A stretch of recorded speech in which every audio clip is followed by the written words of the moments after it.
For Fun guilds are not only doing splits, which is like a newfound thing in the last year or two. Yeah. You know, people feeling obligated into doing heroic splits, normal splits when they otherwise wouldn't. But now we're all doing mythic splits together. It's a death by 1,000 cuts because every single step along the path is a smart one, right? Yeah. It always seems right to do the next little optimization, and then you find yourself on Monday doing mythic splits, and you're like, okay, somewhere along the line something went wrong here, but I can't point to anything that we did that was wrong. It's like boiling a lobster. Exactly. Yeah. Because of the lobsters. Well, I mean, what is the next step in this level of degeneracy then? I'm curious. I don't know if there even is. I don't know if it goes any farther than this tier. I don't think 24-hour shifts, but yeah, you know, the 24-hour shifts. I'm working my way on that one. Right. You know, Yeah. I'm concocting a scheme for them. Okay. Yeah. I gotta work out the logistics a little bit, but yeah, that would probably be it. You know, like someone playing during the nighttime Yep. legally, and the players having all their Mythic Plus done at a time where they are not actively raiding. Oh, don't give them that idea, because if it can be done, I feel like they'd do it. It's getting there. It's getting there. Yeah, THD already kind of has that hack with his only needing 4 hours of sleep per night. Just always in here. That guy's character not only is more powerful than everybody else's due to sheer luck, every single tier he pulls up, he gets every item he ever wants, but also he has the added benefit of he's just doing keys while everyone else is asleep. Yeah. And he is not suffering for it because he doesn't need sleep. Yeah, it's like 1% of the population or something that just don't need more than Dude. 4 hours of sleep. I'm so envious. So jealous, yeah. I'm so envious. I feel like I'd get so much done. But here we are, speaking of him, THD going in on a key. Yeah, Very starting off exciting with stuff. keys. Yeah, The starting off old with keys. murder The row. old murder row. I don't know if it's necessarily they're trying to power up their characters a little bit more for these splits that they're going to plan later on in the day. Maybe they need like a couple items, a couple crescents or something like that. But I assume that's why they're starting with Mythic Plus. You know, having the power available to make sure that Entombed Sentinels goes as well as possible is important. That boss has somewhat of a damage check when you're going in with like these, you know, weaker characters that don't have all of the loot that the potential mains that they want to play have. So just making sure they make the damage check comfortably so they have more time in the week to do the harder bosses like Vashnik in splits would be good. Yeah, I saw him in a Ruby Life Pool spam yesterday, I think going for a belt on one of his characters. Over in the murder row, I wouldn't be surprised if it was for the Freight Runner's Flask for this character if it didn't get good trinkets from its splits. But that's the interesting thing is they have like a priority list that they're going to go down, you know, get THD Lock J, this item from Murder Row. Dude. Then once you've done that, go on to THD Lock F and get this item from this dungeon. And you just go down that list for as long as you can do Mythic Plus. And at some point they're going to call like, all right, don't start any new dungeons. Often it would be if you're coming back from lunch, but you know, maybe they want to be faster than that, or maybe it'd be slower than that. And then they'll say, all right, everybody don't start a new dungeon. We've gotten done all that we, you know, the best stuff that we can with the time that we had, and now we are going in to Mythic. We know that 2 Mythic splits have already been completed by Liquid. The question is how many more they're going to be able to do, and how many more Echo and Method are going to be able to do, because it would be a big advantage, again, if either guild, if any of these guilds, are able to do more splits than the others.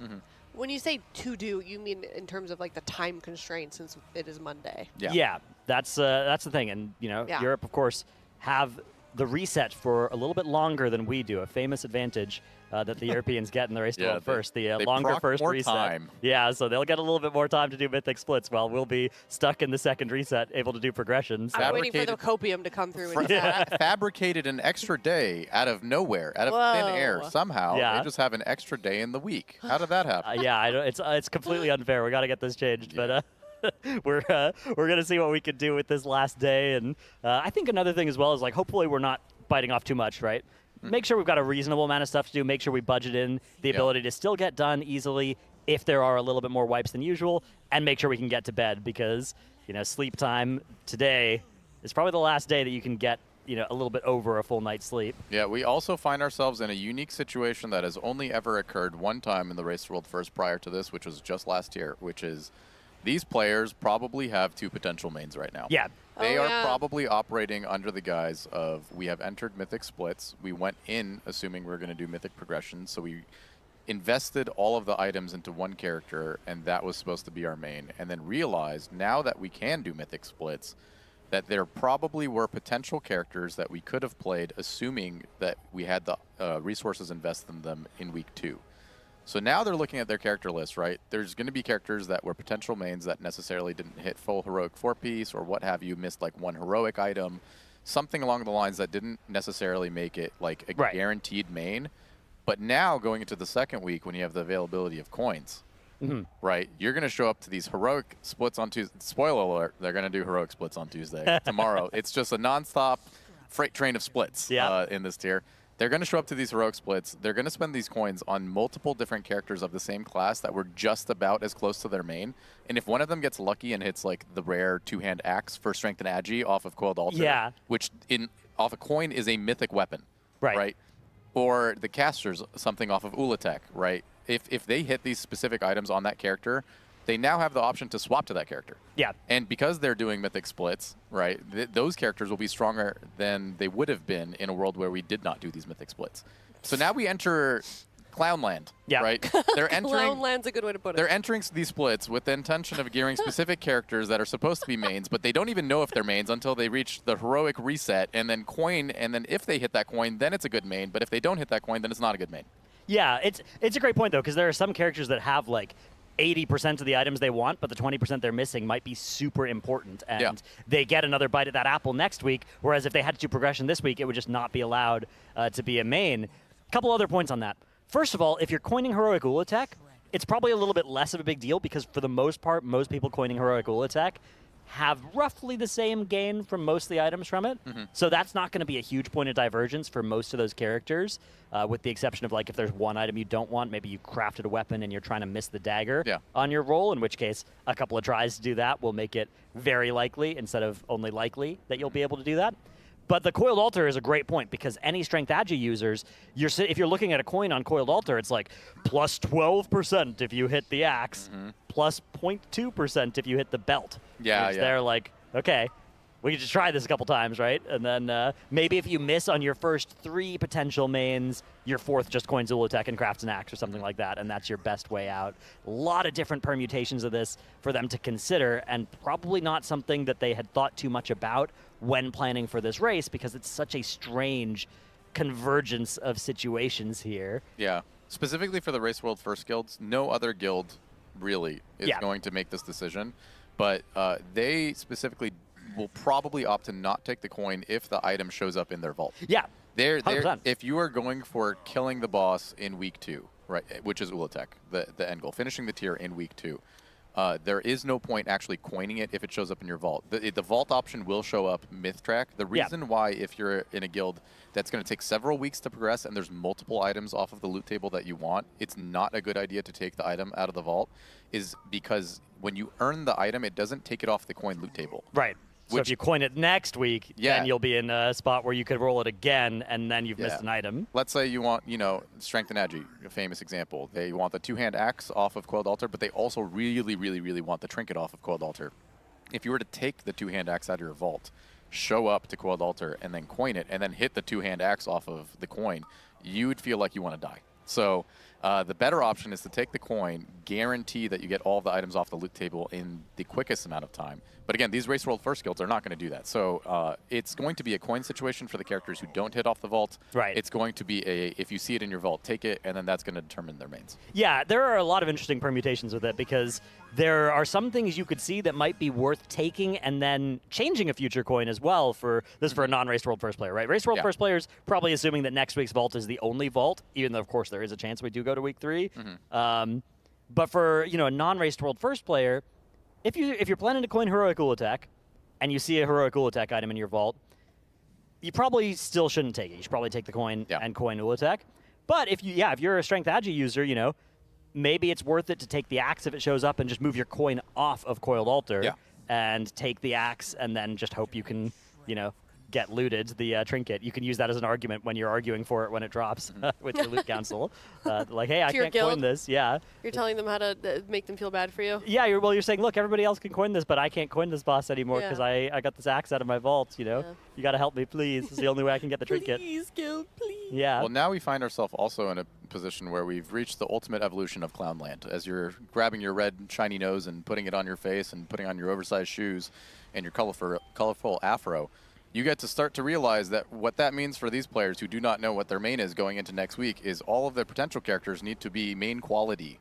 So when it comes to crafting, when it comes to getting their crests, when it comes to having their Mythic Plus done, when it comes to having the question mark delve done, every single one of their potential characters that might hit an item off of the vault and be played in week 2 that they could pivot to needs to be fully prepped to be a Mythic main. Yeah, which I think it's probably overstated the amount of those that are available to these players. I think for most players, they probably have a clear main that like is unlikely to change, right? 2 or 3, you know. But yeah, some people might have 2, and I would be shocked if like non-tanks and non-flex players have more than 2 that they are really looking at being an option, unless they are somebody that's really trying to set up that coin variance in their favor.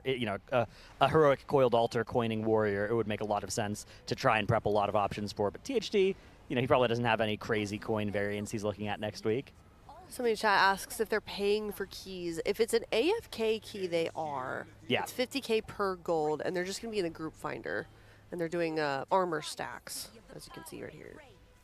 Yeah, I was looking at this. It was interesting because we don't have a full armor stack. We've got a plate healer when we could have a cloth healer.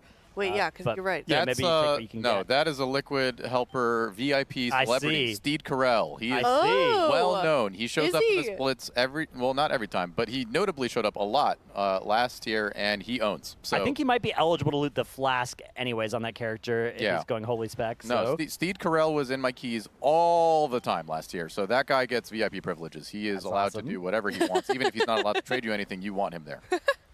Also goated name. Yeah. Steed Carell. Yeah. He's very good. Yep. What guild is he in? No idea. No idea. Yeah, I'm not that tight with Mr. Steed. Okay. But I love seeing him, Great guy. Somebody's asking, can you explain the AFK keys? Basically, what's going to happen is trade offer. For 50K gold per player, you get to have a Liquid player AFK in your this sounds horrible, and it is, in your dungeon. The privilege. And you get to, the privilege, really. And you get to do the key, -1 DPS, or depending on who it is, I suppose, and give them your gear. Yeah, so they're doing keys on one account and playing a character on one account actively, and then getting whatever items they need on that character, and then simultaneously they are logged into a second character in which they're paying gold for an entire group to carry that character while it's completely AFK, and now they're double dipping on the loot and being twice as efficient with their time. Right. Which is hilarious and ridiculous at the same time. Yeah. Yeah, this strategy, not the finest looking one in the Not race the most world ethical, first. but still within TOS. Yeah, it is within TOS, and you're getting some gold out of it, but It's not, it says carried offer. Yeah. In the group finder. The people who are carrying their characters are doing so out of the kindness of their heart and the willingness of their and not a bad way to make some gold. If you're sitting there and you're like, hey, I've got 2 hours, I can make 200K by doing 4 of these. Yeah. And are you capable of doing a +10 with 4 players? Yeah, that's something that a lot of people. Sometimes it makes it even a little bit more fun than just smashing it with all 5 players to get through these with just the 4. I'm just looking at what's going down this tier in terms of mythic splits and tabbed AFK keys and the potential of main swapping. I have never been more grateful to have retired. This was a good. I think the best tier to have retired before might have been last tier, but this is a good one to have retired before as well. 8 days of splits into just the most degenerate things you've ever seen, and on top of that, I would be maining 2 simultaneous DKs who both do nothing. Yeah. Yeah, that's also true. What a great time to be. Well, I think you'd get to play Blood on Vashnik, maybe. That looks looks like it'll probably be good. Conversely, you picked the worst tier to cast. No, this is a great time to cast, because now I can just sit back and devolve into degeneracy with everybody else. Yeah, that's true. I would say We've enjoyed your degeneracy. Thank you. On the casting. I think that's my brand. Yeah. That's what I'm going for. Yeah. It's a bit of a trial by fire as well, because the once you're casting the progression, that's almost easier. It's inherently interesting. Trying to make this interesting is quite a tough job. You're also talking to the guy who found the first 2 days of splits every single tier to be very, very fun. So I think I find a little bit of enjoyment in the mundane and the unenjoyable. I'll make it fun for myself. Hey. So I don't mind. I love watching THD do his 80th murder row of the season. This is what I live for. Well, I got good news for you. He just zoned out, hit reset instances, and he's going back in. Hit a quick U-turn. 81. All right. Well, while he does the 81st murder row of the day, we're going to be talking about Alienware, our presenting partner of the Team Liquid Race to World First and their sweepstakes. Teal.gg/Alienware if you'd like a chance to win any of the things that you can see at the bottom of your screen there. Lots of goodies. There's monitors, there's PCs, there's laptops, all kinds of good stuff. If you head on over to teal.gg/Alienware, sign up for Alienware Arena, and you will be entering the sweepstakes to win all of this amazing stuff. Alienware 15 laptop, 34-inch QD OLED Alienware monitor, 27-inch Alienware monitor, and thank you so much to Alienware for sponsoring the Team Liquid Race to World First. I got a personal moment last night of wishing I had that 34-inch ultra-wide. Oh, what happened? So Ula'tek has this one phase on Heroic where you just run side to side into these tentacle slams in split groups. Yeah. It's really hard to actually see like every single tentacle if you have your camera angled a certain way. Yeah. I was missing just about the difference of 7 inches of screen space from being able to see the side tentacles. Yeah. And sometimes I would just have to rely on somebody else seeing it and pinging it first, and I was a little bit slow on calling it. But if I had that monitor myself, I feel like I would have been able to call it instantly. That could have been the difference. There seems to be a lot of side-to-side stuff. There is, yeah. You really have to move your camera around. Not only in the raid, I feel like in a lot of the keys too. Yeah. You'd really be surprised at the power of an extra 7 inches. Yeah?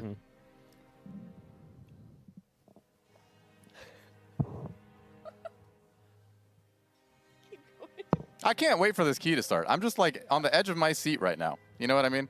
We have casters in the group. We got Steed Carell. We got Horo on the Guardian Druid.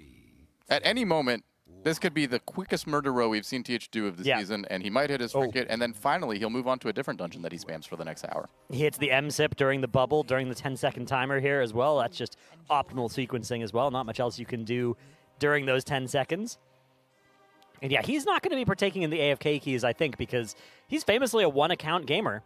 Not somebody who... Dude, famously? What does that mean? Oh, my God. Well, he's just like, I got all 14 of his guys on the same account instead of having them on different battle nets, which lets him multi-box. Oh, okay. Yeah. He's a deeply frustrating individual to watch exist, right? Like, he exists as a contrarian, right? That's his whole bit. Like, he just wants to do something different and then stand his ground and just take pride in being different. Like the bull thing and the laundry thing. Yeah, he's the only person I have ever seen in my life find enjoyment in doing all of the things that Liquid does, like 20 characters, one at a time. He only plays one account.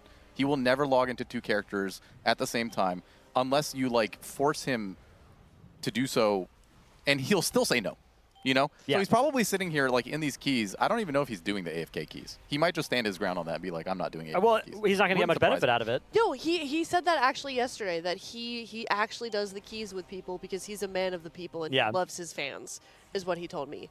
So he will not be AFK in your keys. Yeah, I mean, yeah, sure. He can spin it as much as he wants in that way, right?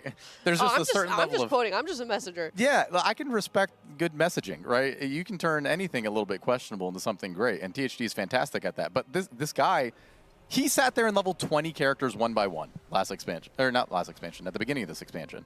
That's just psychotic. There's no reason to do that. As opposed to what? Dual boxing it, yeah. Dual boxing, yeah. Okay. So you just mount up, you do the same quest on 2 characters at the same time. A lot of them had shared credit. You would finish your leveling in half the time, but this guy is so adamant on playing one character that he doubled the time that it took him to level all of his characters at a time where we're leveling 20 characters. That is okay. And that's why he's the GOAT. I didn't know it went that deep. No, that's why he's the GOAT. Yeah. He'll actually, Mythic Zeros are also a famous example of this, because the way that we structured our Mythic Zero runs for a really, really long time is that you would dual box them. And what that means is, you can't put multiple characters in the same run. That's not necessarily efficient. So what you do is you'd pull the entire dungeon in one pull, use all of your cooldowns. You use Lust on like a really, really hard pack, right? Yeah. So then now you're weak for like the next 2 minutes until your cooldowns come up. Tab what over. A great time to tab over and just do it again on your second account. Dude. So then you're just doing one pull at a time, alternating between these 2 accounts, and it becomes way more efficient for the overall speed and the amount of time that you're getting in your gear. Interesting. He refused to do that. He would not do that. So if you were in his group, you did not get access to that. You were forced to be shackled to THD and do all of the runs one by one. I don't think I would play with him then. Yeah, but he's the GOAT. So. Can someone not force him?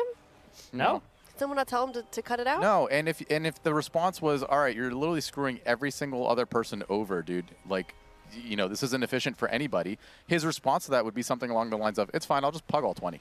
Yeah. There's no stopping him. He's actually a stone wall. He's it goes to an show ethical man. how valuable he is to the team. Because, like, you know, if you were like, Wait, that's a good point. you know, if Anybody else, they'd be lobbed. if one of us were to pull something like this Yeah, here yeah, on yeah, the casting team, you know, we'd be out of here instantly, right? Mm-hmm. But THD is such an invaluable mainstay of the Liquid roster that Yeah. he can get away with this kind of thing. He's an absolute beast. Yeah. Famously, this story has been told multiple times, but it really shows you his resolve and how much you cannot stop the man. We have a rule for a very long time during the race. Do not check social media. Do not tweet during the race. Oh, my God. Just pay attention to the race and put all of your time, effort, and attention into it, and don't be distracted by anything that might tilt you. This guy just scrolls Twitter all the time. He tweets all the time. He will not stop. In one tier, they fined him a considerable amount of money, and his response to that was, "I don't care. I'm going to do it again." And then they just realized it doesn't matter if you take can't control him. You could take away all of this guy's money. He does not care. He will just be himself. I didn't know they fined him. They actually fined him, yeah. Jeez. And he did not care. Yeah, Not I even- mean- not even a little bit. He's probably watching this chat right now because he's also got that widget that he has open Yeah. at his computer at all times. He's got it in lots and lots of different streams so that he gets pinged anytime his name is mentioned. So if you guys spam it enough right now, you might just see him looking over to the left of his monitor, which I did just see him do just now. Oh my God, So this he group might is be one acutely phasing. aware of what's going on. Wow. Ooh, yeah, one. Yeah, phasing. double Arcane Mage. That's a nice way to make that one phase very easy. Yeah, that is very true. Double Arcane Mage. And Demonology Warlock, which is apparently getting Getting buffed next. Mysteriously, all three Warlock specs are getting buffed next week. Which, okay, Demo, you know, maybe for some raid encounters could use it, but yeah, it's already looking quite good in the keys. Yeah. Would not be shocked by it becoming quite a powerhouse spec. Destro getting Rain of Fire buffed is going to be nice in keys too. That's kind of crazy as well. That spec already looked pretty good too. I feel like their tuning department has kind of gotten a fair bit of criticism over the last week. You know, maybe justified in some sense. But also, you got to wonder, do they just have like a spin the wheel kind of a situation? Well, you know? I mean, look, you can criticize them because like the spec tuning's been kind of off, but at least the normal raid tuning was also off, and the heroic raid tuning was bad, and also Mythic Nimrissa tuning was very bad. So yeah, it's not like a you know, product of there's a lot accident. of different things they're working on, so Yeah, at least they're going to get some of them, maybe. I heard somebody say that they got rid of this part for MDI. Is that true, Dratnos? I don't think so. I think this is the version. It's a little changed from the version that we got in M0. It's shorter, but right? Yeah, it's like slightly shorter, and the door opens a little bit more quickly. But yeah, the version the MDI plays is almost always the exact same as the live version. I believe Could the you imagine- Mythic Zero version was that the timer would like fully complete, but now once you get 5 stars, it just ends. Yeah, Yeah. you're done. Yeah. That is nice. I'm excited to hear, you know, the big booms of the BlizzCon esports stage, and now he's grabbing his cheese. It will be Going over very with the funny if steak. somebody were to like imagine if there was an MDI that came down to like 2 seconds in this Yeah, place, yeah, yeah. and one team had a 5-second faster, you know, Cheese run. DoorDash segment. Yeah. Somebody from another game is walking by, like, man, World of Warcraft. What is World of Warcraft Yeah. to these days? What has happened to this game? I'm gonna go play Overwatch. I gotta go play Classic. Didn't have these sorts of things. There was no silliness in Classic. Yeah. Absolutely none. One of the reasons why we love THD so much is he's just such an ethical player. Yeah. You know, Yeah. You even see it in the small things. He went and opened the door for the tank there.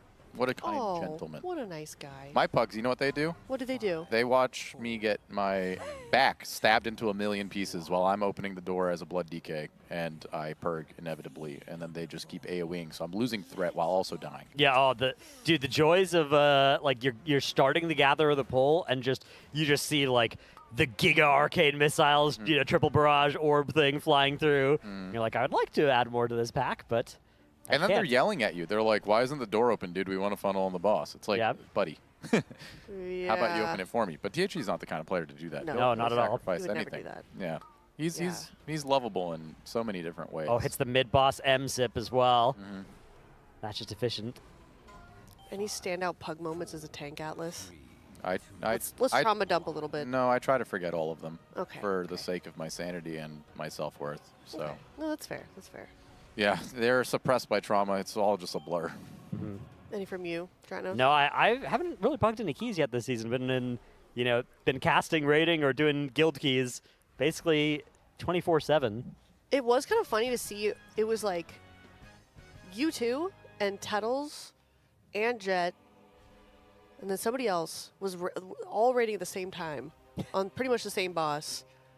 So it was like everybody was doing like different raid comps in different discords. I guess except for you and Jet, Alice. But Well, Jet was raiding with us. Yeah. that's why I said that. Yeah, so you guys were in the Yeah. same You guys were raid. in the same. We're yeah. synced up. Yeah. Temporarily, though. Yeah, he's just helping out, right? Yeah. It'll make you sad. You have to say goodbye soon. It breaks my heart. Your But Jet, yeah. I mean, I don't get to see him very often. You know, Yeah. this has been a long time coming. But I wish he could raid with us. Unfortunately, he is employed, and I live on the West Coast, and our raid times are dictated by the fact that I get home at 6:30, which is 9:30 for them, and then we raid for 4 hours. So Yeah, that is really late. yeah, the people on the East Coast are staying up a bit late. So Yeah. he's a little EP. He's an EP guy. He's been an EP guy since day one. So, Yeah? you know, I value his sleep, and I wish. he Not a could raid night with us. dweller. No, he longs for being a night dweller. He is inherently a night dweller, but forced into the shackles of capitalism and bound by the scheduling of his employment. So Right. unfortunately, he can't long-term raid with us. Yeah, that is a tragic tale. It's nice that he gets to for a bit while he's here, though. It lines up Yeah. nicely. Yeah. Yeah. Gets a taste of the degeneracy again that he once Yeah. was. Oh yeah. Yeah. Yeah, graduating from, raider to helper. On the one hand, it's kind of fun, right? It's like you're doing the worst part of raiding, which is the helping, like the splits.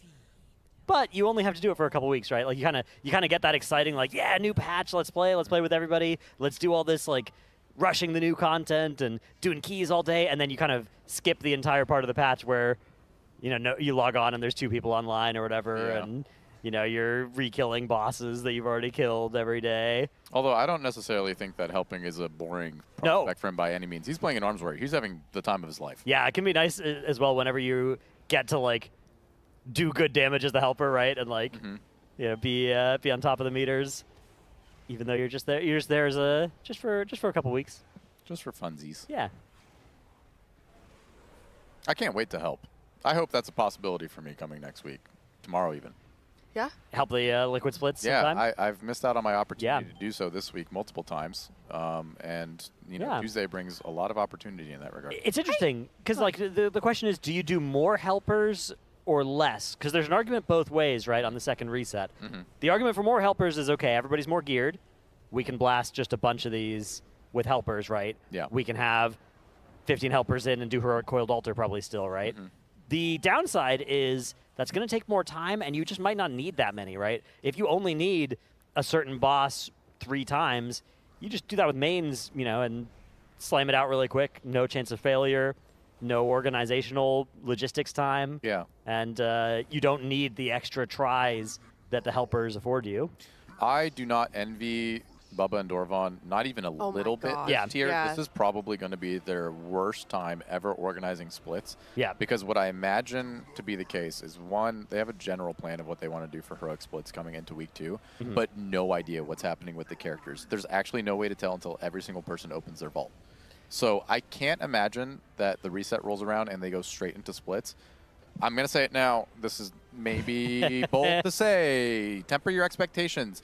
We might be looking at them logging in Tuesday and doing Mythic Plus until lunch. Yeah. I mean, because Mythic Plus gets you the crests. Yeah, it gets you the crest. It's an efficient use of time. The characters are going to need the power regardless. They don't know what they're playing, and guess what? The analysts need some time to figure out what they're playing. Yeah. There's no way to know until they get data from every single character that logs in and tells them what is in the vault. So, Yeah, I mean, I bet today what they're doing is a lot of trying to pre-plan the different permutations you could run into, right? But even then, it's not going to be perfect, right? But just getting a general idea of like, okay, if one of the warriors hits an axe, it takes that, it becomes the main, and et cetera, right? Those sorts of decision points. And depending on what character hits what, they might just completely swap the Right. group. So there's no way to actually predetermine, make Yeah. a full group. Let's say warrior doesn't hit axe, suddenly it needs the axe. Okay, you're going to go do a helper run with, and you're going to give him the axe if it drops. That kind of a situation. So we'll see. But everything is up in the air and everything is weird. There is the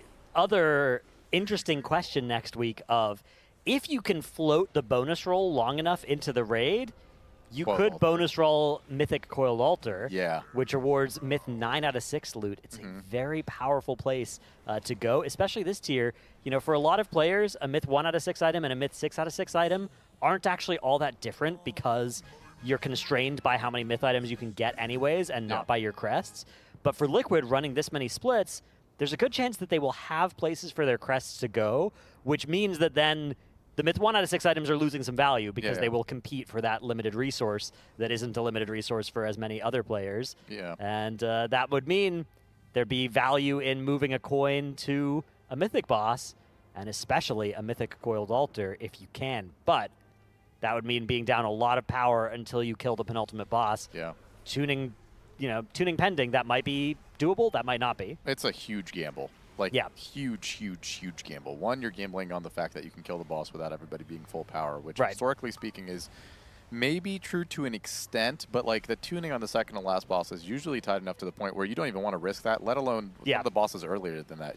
It's all over the place as well, right? Especially with week 2 gear. Like, it could be Yeah. It could be very easy, it could be very hard. Yeah, who's to say? I mean, their tuning track record right now is looking pristine. So, Yeah.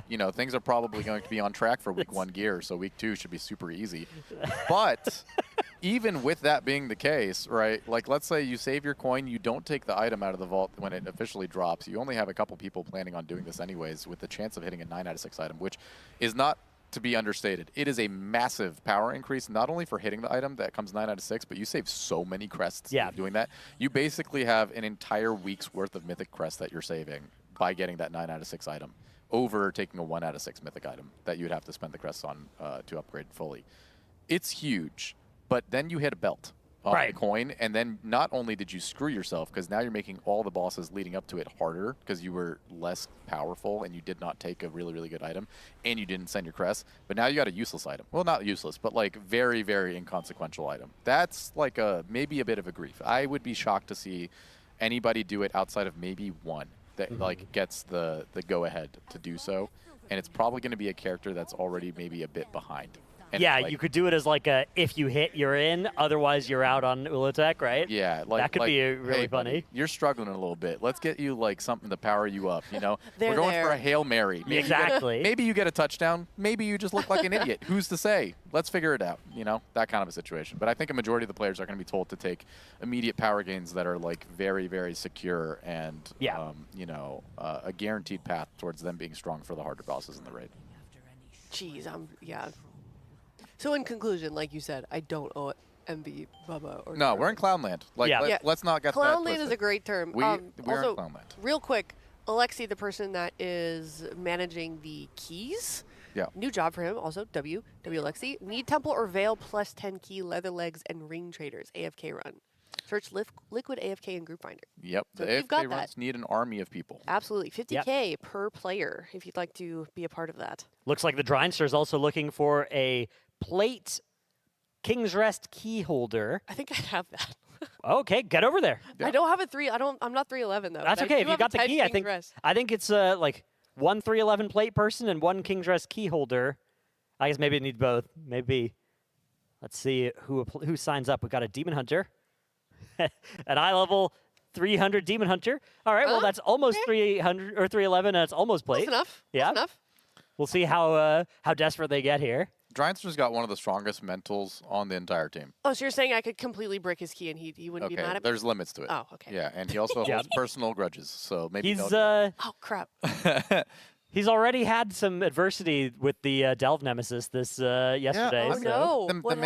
the man is not what's it called, a stranger to adversity. Yeah.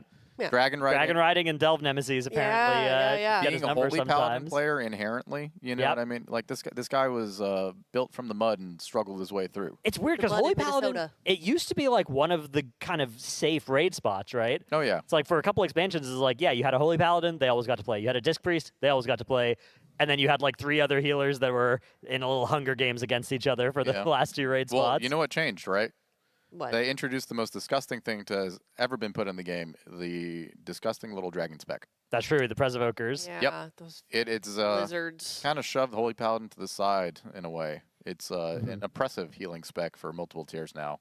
Invasive. Yep, Yeah. definitely. Like an invasive plant. It's like a weed in your garden. Yeah. Yeah. It's like honeysuckle. It just suffocates all of the other native species in the area and kills them slowly. Great tier to be a Holy Paladin right now, though. yeah, they're looking pretty good. Specs them great. It's nice. You've got this spell called Lay on Hands that increases any target's health bar to full, and you've got this spell called Flash of Light that increases any target's health bar to full. Oh, don't And, forget Holy Shock. Holy which Shock as well. increases any target's health bar to full. Exactly. It's you've got a lot of different abilities that do different things in your kit. Is he munching or is he fidgeting with his beard? I think he's chewing on the strands that are hanging out of his hoodie. He's known for that. Oh, yeah, he Ooh. does do that. Yeah. No, yeah, you're right. Oh, There yeah. it is. There it is. Yep. Give him Chomping a away at him. pacifier. Guy's got Got a those big oral necklaces fixation. of like chew toys. If you have like a oral fixation. We just got to get Driney a bib. a bib. Yeah. You think? Because again, he is a Holy Paladin player, so it does fit. Okay, I didn't know. I didn't know that that was a stereotype of Holy Paladin players. I thought that was more like a Ret Paladin Hunter thing. I mean, you can apply it to a bunch of different Okay. specs within the game. It's not exclusive to them, but Yeah. you know, just something to suck and chew on a little bit while he's looking for helpers and fixing his UI. Of course.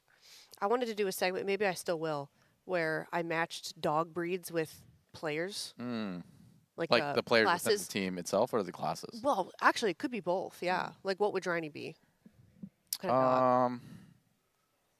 I feel like he's an Or cat. Australian Shepherd. Australian Shepherd? Yeah, I could see that. Yeah. Or I mean, he's like a little too. I feel like he's too calm for an Nah, Australian Shepherd. He's a bit Golden Retriever. It's weird because like personality wise, yeah. he's Golden Retriever, Yeah. but like demeanor and like tone wise, he's a little bit of a black cat. So they're at odds with each other. You know what I mean? He seems like he's very like to himself. Don't talk to me. His voice is really deep. He's a little bit monotone.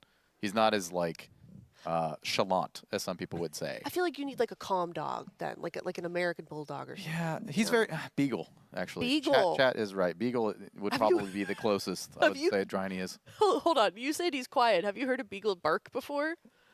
It's like Well, a, have you heard Driney yell? Yeah, Yeah.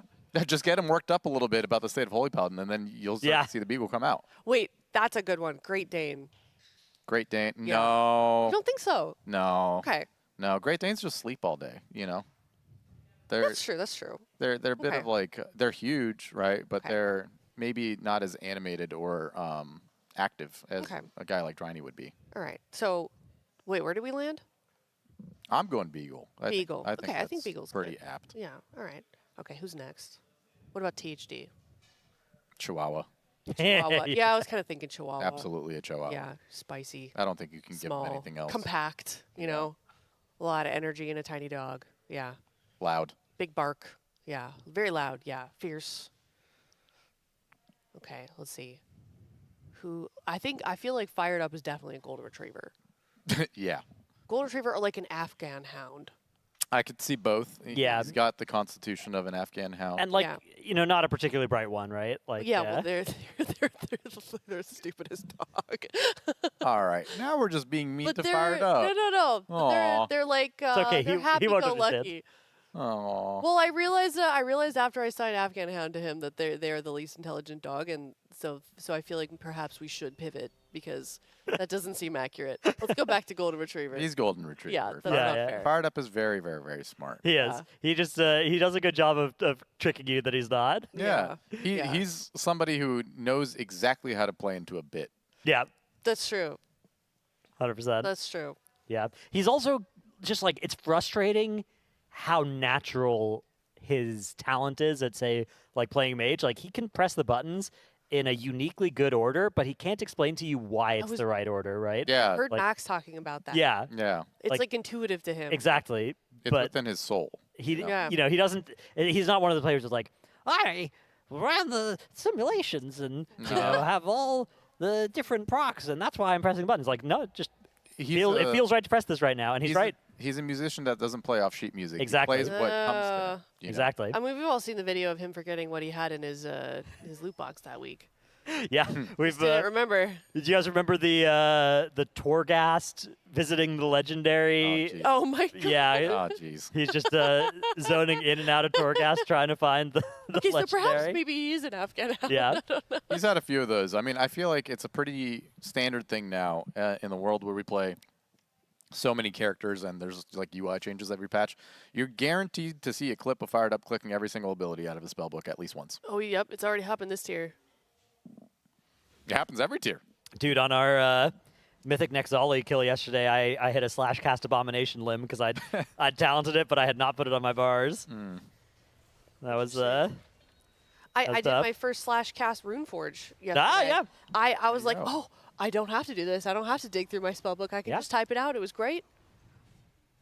It was very the nice. old Rune of Sanguination on if you're trying out blood. I did my my once a season visiting to the death midnight. I had a land. great. Well, it was earlier on the broadcast. Like Uh-huh. I think it was yesterday or the day before. I was asking people casting with me, what would you do if you had to come up with a novel concept for a class? You know, brand new class of World of Warcraft. What would it do? And I think one of Jet's ideas was a barista Yeah. support type class where you So wait. serve different kinds of drinks to people and they Was do the different prompt effects. silly? It could be whatever. You Or can do just- whatever, but okay, you okay. can't do like Tinker or Bard. Yeah, or no, one of Okay. no the- low hanging Something fruit. new. Yeah, Yeah. You Okay. got, it's got to Not- be a new idea. Not Okay. the commonly. If we said look on class. Wowhead and there, you know, the comment section of any article about this, it can't be one of the ones that would show up in that on that front page. Yeah. Oh, okay. Yeah. But no one asked me what I thought. All right. Now I'm just going to feed it up to you guys. Do tell And us. Atlas, Yeah. you What, guys- what would you like? Try Oh, beg thank around you for us making as me feel much included. as you want. Yeah. Oh my God. What's your concept? I feel so Atlas? thought of to be Yeah. asked the question. Oh, that hang I on, wait. posed. This really interesting thing's happening in the King's Rest dungeon. Oh, We got to make sure we okay. stay focused on this for a bit. Production is. You want me to throw to a break? Okay. No. Go ahead. Go ahead. Sorry. Oh, Oh, he's got I really grumpy. want. I do really want to hear your concept, Atlas. Anyways, so like I was saying, right? You guys talking about typing spells made me think of my idea that I already thought of prior that nobody cared to hear about. So I'm going to say it God. right now. Okay, cool. Imagine a class. It's a typewriter spec. You have to type out every ability. Oh, that would go crazy. Yeah, like depending on you typoing, the ability misses. Oh. Or certain abilities, if you typo or have improper grammar or something like that, does friendly fire. It Okay. CCs your teammate. You know, it Yeah. does damage to your teammate. It bops a tank. You know, something along those lines. Yeah, it's like you do Holy Shock and that does some healing, or Holy Shack and you just put down like a Yeah. some housing. And hear me out. There is no ceiling to the skill of this spec. Yeah. It is inherently tied to how fast you type. The typer you quick, the more powerful the spec is. Wow. I like that. You'd really have to get some foot pedal action though to like Yeah. play Yeah. it and like be able to move. I don't know. You'd about have to have like logistics of that one. the full like stenographer setup, right, where you just are like giga There you optimized go. for words per minute. Or they have that keyboard that's meant to actually be fast, Did I say the typer rather you than the quick? modern. Yeah, you did. Okay, well, clearly words are not my forte. I would suck at my own class. But yeah, the quicker you type. English is my second language, by the way, chat. Don't make fun of me. What's your first language? Farsi. That's sick. Yeah, but I also exclusively spoke English from 4 years old onwards, so I just use that as a crutch whenever I make a mistake. Do you still speak Farsi? It's a little tough to get some of the pronunciation right. Sometimes I blank out. You know, I don't really practice it day to day as much Yeah. as I would like. But, you know, my parents speak to me in Farsi. I respond back in English kind of a thing. How do you say hello? Depends on how you want to say it. Say it like if I were saying hello Well, to you. okay, if you were to say hello, which has a little bit more of an Arabic origin to it, it's salam. Oh. But if you want to get like real traditional Farsi with it, like the original origins of Farsi, it's got like a real twang to it. It's durud bar shoma, Oh goodness. which is very formal. If you say that to like somebody, you know, young, Yeah. they're gonna be like, "Unc, what the hell?" Okay. But that's like the original Farsi basis of it. Yeah. Well, that's cool. I Yeah. didn't know that about you. You can I knew always you were tell with Persian, but I the didn't know you spoke Farsi. So sorry. Go ahead, Janos. with different languages. You can always tell like the ones that are like the formal ways to say something. But if it's something you say often, there's always the short version that everybody actually uses, right? It's like Yeah. we got more than 3 syllables involved in something like hello. Yeah. That's getting shaved down. Yeah, the language has been very watered down with a lot of Arabic. Yeah. You know, a lot of Arabic influence. Yeah. There was a big conquest like back in the day. Some people just like, from a cultural perspective, like to cling on to the older words and speak like Yeah. true Parsi, as they call it. And Got Farsi speakers in the chat saying hello back to you. yeah, we're a small minority. Persian gamers. Oh yeah. Yeah, very, very well. You got to think of like, you know, culturally what your parents want you to do. So basically, everybody who's a Persian gamer is a failure to their ancestors. Oh. So okay, you know, okay. we're the black cats of the family. We're the black sheep, even. You know, odd ones out. It's sort of okay. thing. English is your second language. Yeah, but English is my second language. Yeah. Yeah. Euphemisms and different sorts of different phrases, not my forte. I learned twist my arm at 27 years old. I never really heard that often. Ooh, yeah, it's a fun I idiom. find it interesting that idioms have direct translations like that. Sometimes, yeah. Sometimes. Yeah. And dude, the best is when you learn like some language has just an idiom that's just completely different than ours for yeah. the same thing. Mm-hmm. What is it? What is twist my arm? Twist my arm? Yeah. Is It's there- basically like a tongue-in-cheek way of saying like, "Oh no, please don't make me do this." I would no. hate Right, it. right. Is there a Farsi version Yeah, that's what like is it? very Yeah. different, or is not no, direct dude, translation? our phrases are just like so unbelievably abstract. Like to say that two things are not related, for example, I don't know the exact wording of it in Farsi, but I can translate it to English. You'd basically say that a fart has nothing to do with your inner thoughts. You know what I mean? Yeah. Yeah, Yeah. The yeah, fart yeah. has nothing to do with the brain. That's one of them. There's a bunch of they're really, really weird phrases. There's nothing quite as like literal. I feel like idioms in English are like that if you really think about them, though. Yeah, I'm twist my blanking arm. on thinking about a bunch of them. I guarantee you the Farsi ones are like a little bit more ridiculous. We need some Southerners in here. Get Yips. He was. Did you guys see that? They were all doing Southern accents yesterday. I don't know why. It's because of the snakes. Yeah, the snakes are Southern. You'd have to have been there. So did you start that bit? No, I think. You guys started doing the Southern yeah, thing it here. was. I didn't start anything. I just That was the snake. The snake was speaking. Yeah. Oh, Yeah. of course. My bad. Charles yeah. and Eugene. Yeah, Yeah. I had Eugene. Yeah. Jet unfortunately had Charles. So fix Yeah, it. yeah. Mm-hmm. I was in a queue with Jet, and the rogue didn't say anything the entire time. And then at the end, right before he left, he goes, "Tell Charles I say hi." Oh. to Jet, and then left. Probably one of Charles's only supporters in this world. Oh. Wow, chat's going through the different idiom translations in their languages. Mm. You can put your boots in the oven, but that don't make them biscuits. That sounds Southern Wait, to this me. is a fun bit. This is a fun bit. Direct translations of idioms Yeah. from other languages. Okay. Yeah. It's, Southern idiom. That dog won't hunt, aka the planner excuse makes no sense. There we go. I like that. You're in potatoes is a French idiom. Okay. Wait, do you speak any other languages? I speak a little French. Do you actually? Yeah, Really? yeah. I Only can't a tell little. if you're trolling because of the way that you are. I'm not. I haven't used it in a while, but I spent a year in Belgium, so Tu parles Oh. français? un petit peu, oui. Whoa. Je parle un peu de français. Ah, Yeah. wow. Are you getting language mogged here, Aya? Yeah, you are. I How am. many you got? Just the English? That's okay. Sawadee-ka. Yeah, yeah, yeah. What was that? I bet you don't. What did you say? Sawadee-ka. I don't know what that is. Kapunka. Aloy, Matt. No. That's Thai. Thai. It was a little bit of Thai. Yeah, That's cool. yeah. Those are all. That's it. That's it. So That's I've all I looked know. up a couple of nice Persian idioms. Oh, and- okay. Yeah. Yeah, these are just, oh my God. Let's Okay. hear it. Let's hear it. All right, I'll give you just the literal translation in English. I'm not going to pronounce all of them in Farsi. Okay.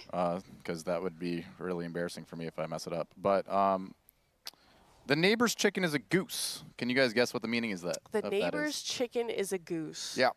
Be like, maybe like it's always greener on the other, like the grass is greener on the other side. Like don't compare yourself to other people because How it many might Persian be- people do you know? That's a crazy pull.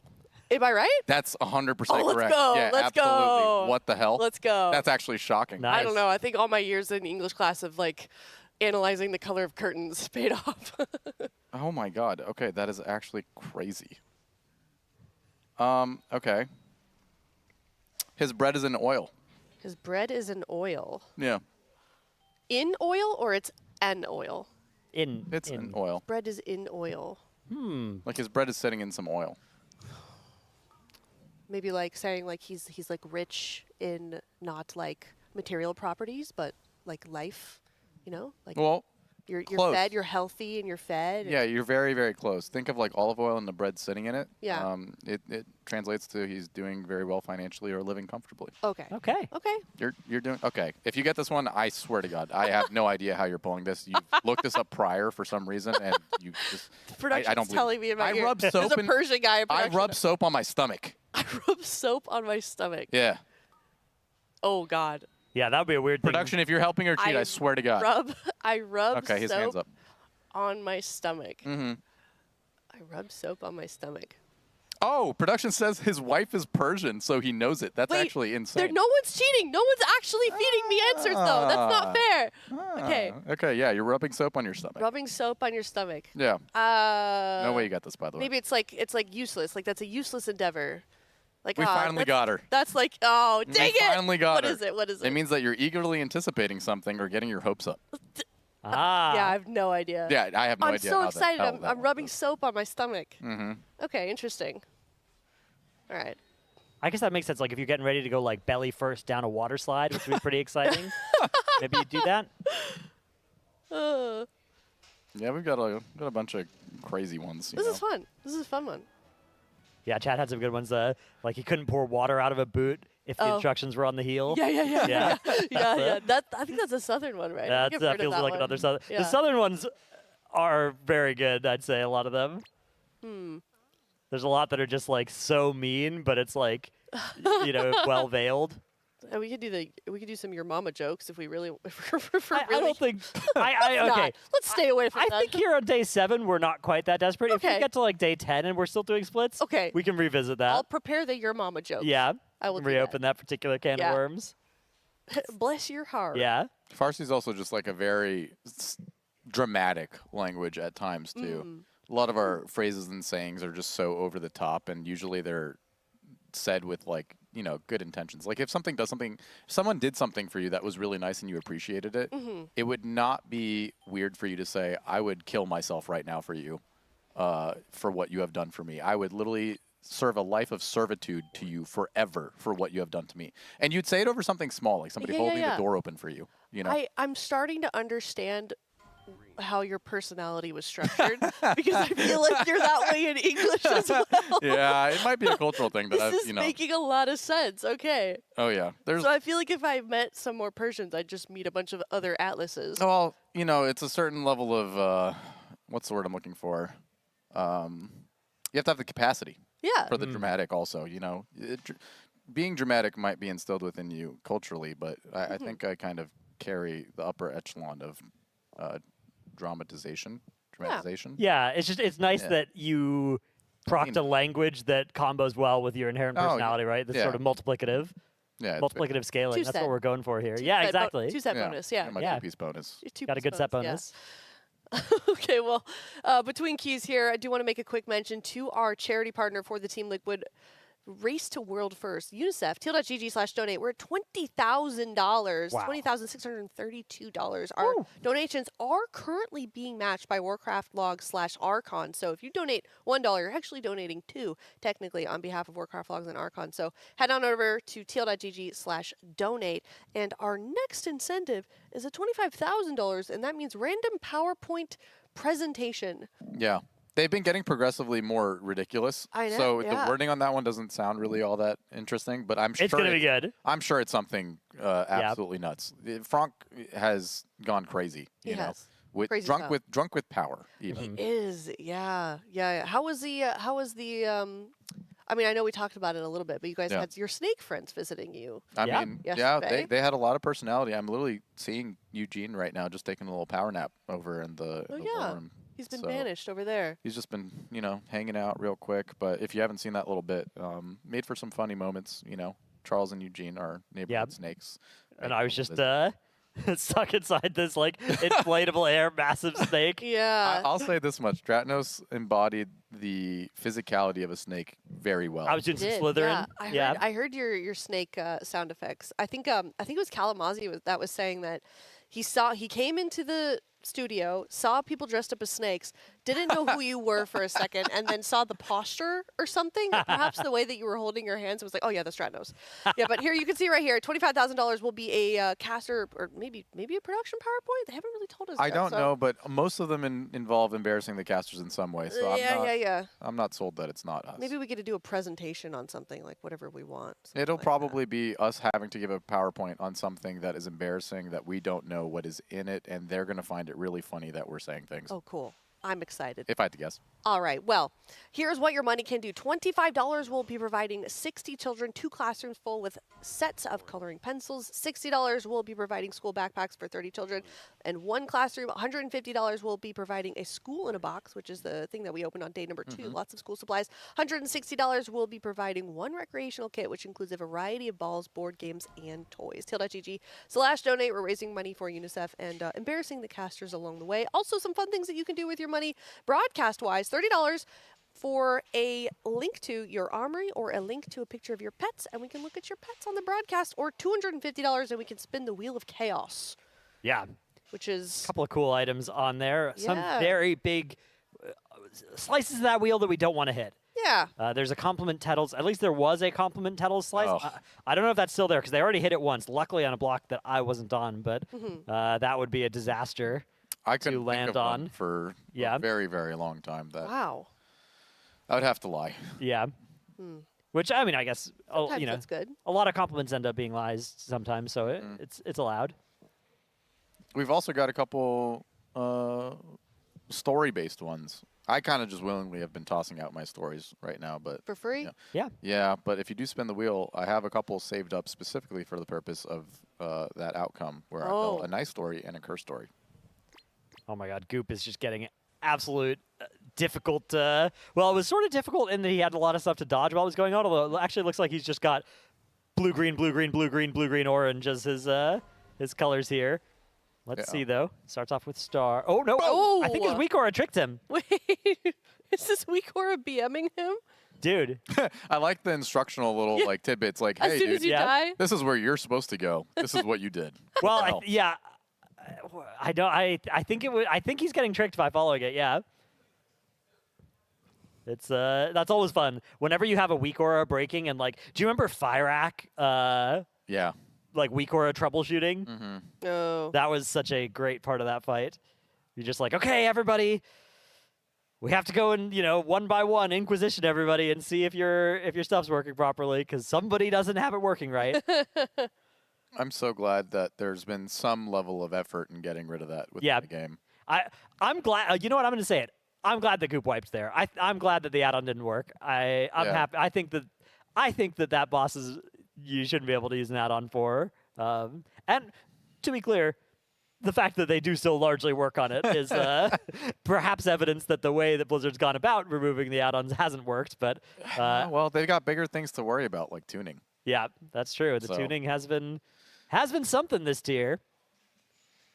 How guys- can you worry about fixing add-ons, right, when you got to fix the second or third boss or fourth boss on Mythic first? And 7th boss on normal, 7th boss on heroic, 8th boss on Eighth heroic, boss on heroic, 8th boss on heroic again. 8th boss on heroic the third time. Yeah, I suspect we'll be seeing some hot fixes Guys, to we're it. spiraling. We're spiraling. We're in Clownland. Careful. We're allowed to spiral. Yep. Okay. All Mythic right. Lair boss. Presumably Mythic Lair boss again soon. Oh, yeah, that's Alter Fangs. The dungeon Mm-hmm. randomly needed like 10 nerfs as well. Yeah, I'm not even gonna criticize them on that one. I'm glad that one happened. Yeah. Why? The nerfs or the fact that there were nerfs at all? No, I'm glad to have nerfs, and I'm also glad that one key made me feel a little something. Yeah, it was funny Ah. as well. I walked in there first time. I don't think I've ever clenched my butt cheeks harder for an extended Oh yeah, time. the guys that like stack up an enrage on successful auto is that's a mechanic that if you don't know it's coming as a tank, you are not going to play it properly, and you are going to. It was a get jump scare. clapped. I didn't Yep. know it was a thing. Yep.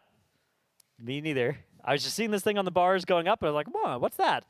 And then I was looking at my release spirit button. I was like, "Huh, what's that? I never see this button. How did that get there?" What do you guys think of this one?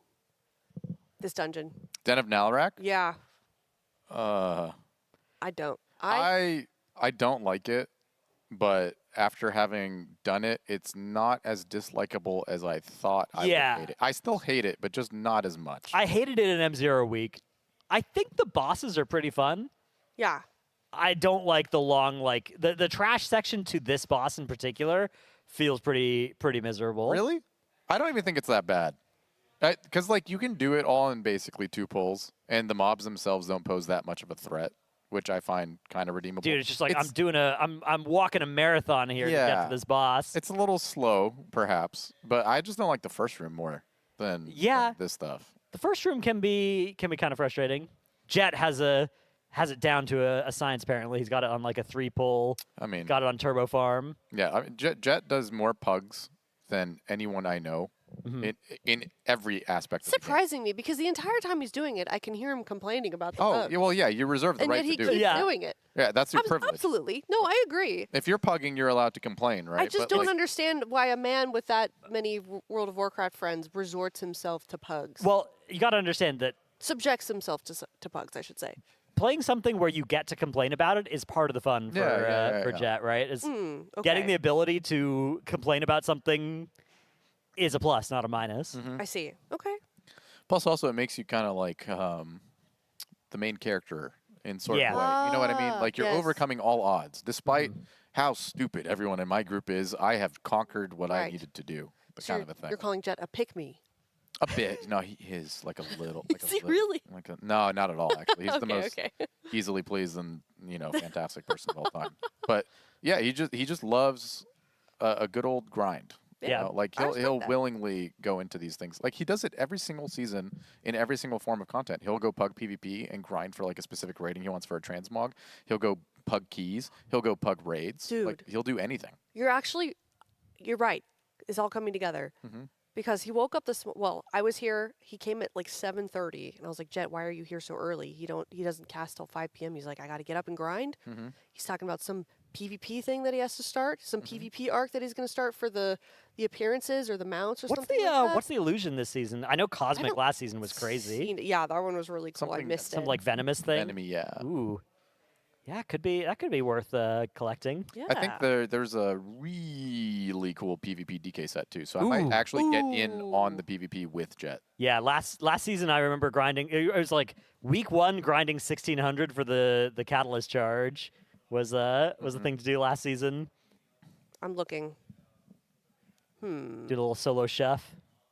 What is the rating? Do you know for the DK I set? think it's 21. Yeah, I think 21 for the full set, 18 for like most of it or something. Yeah. That's usually how they do it. Yeah. You're missing like the shirt or the tabard or something, and some maybe like the.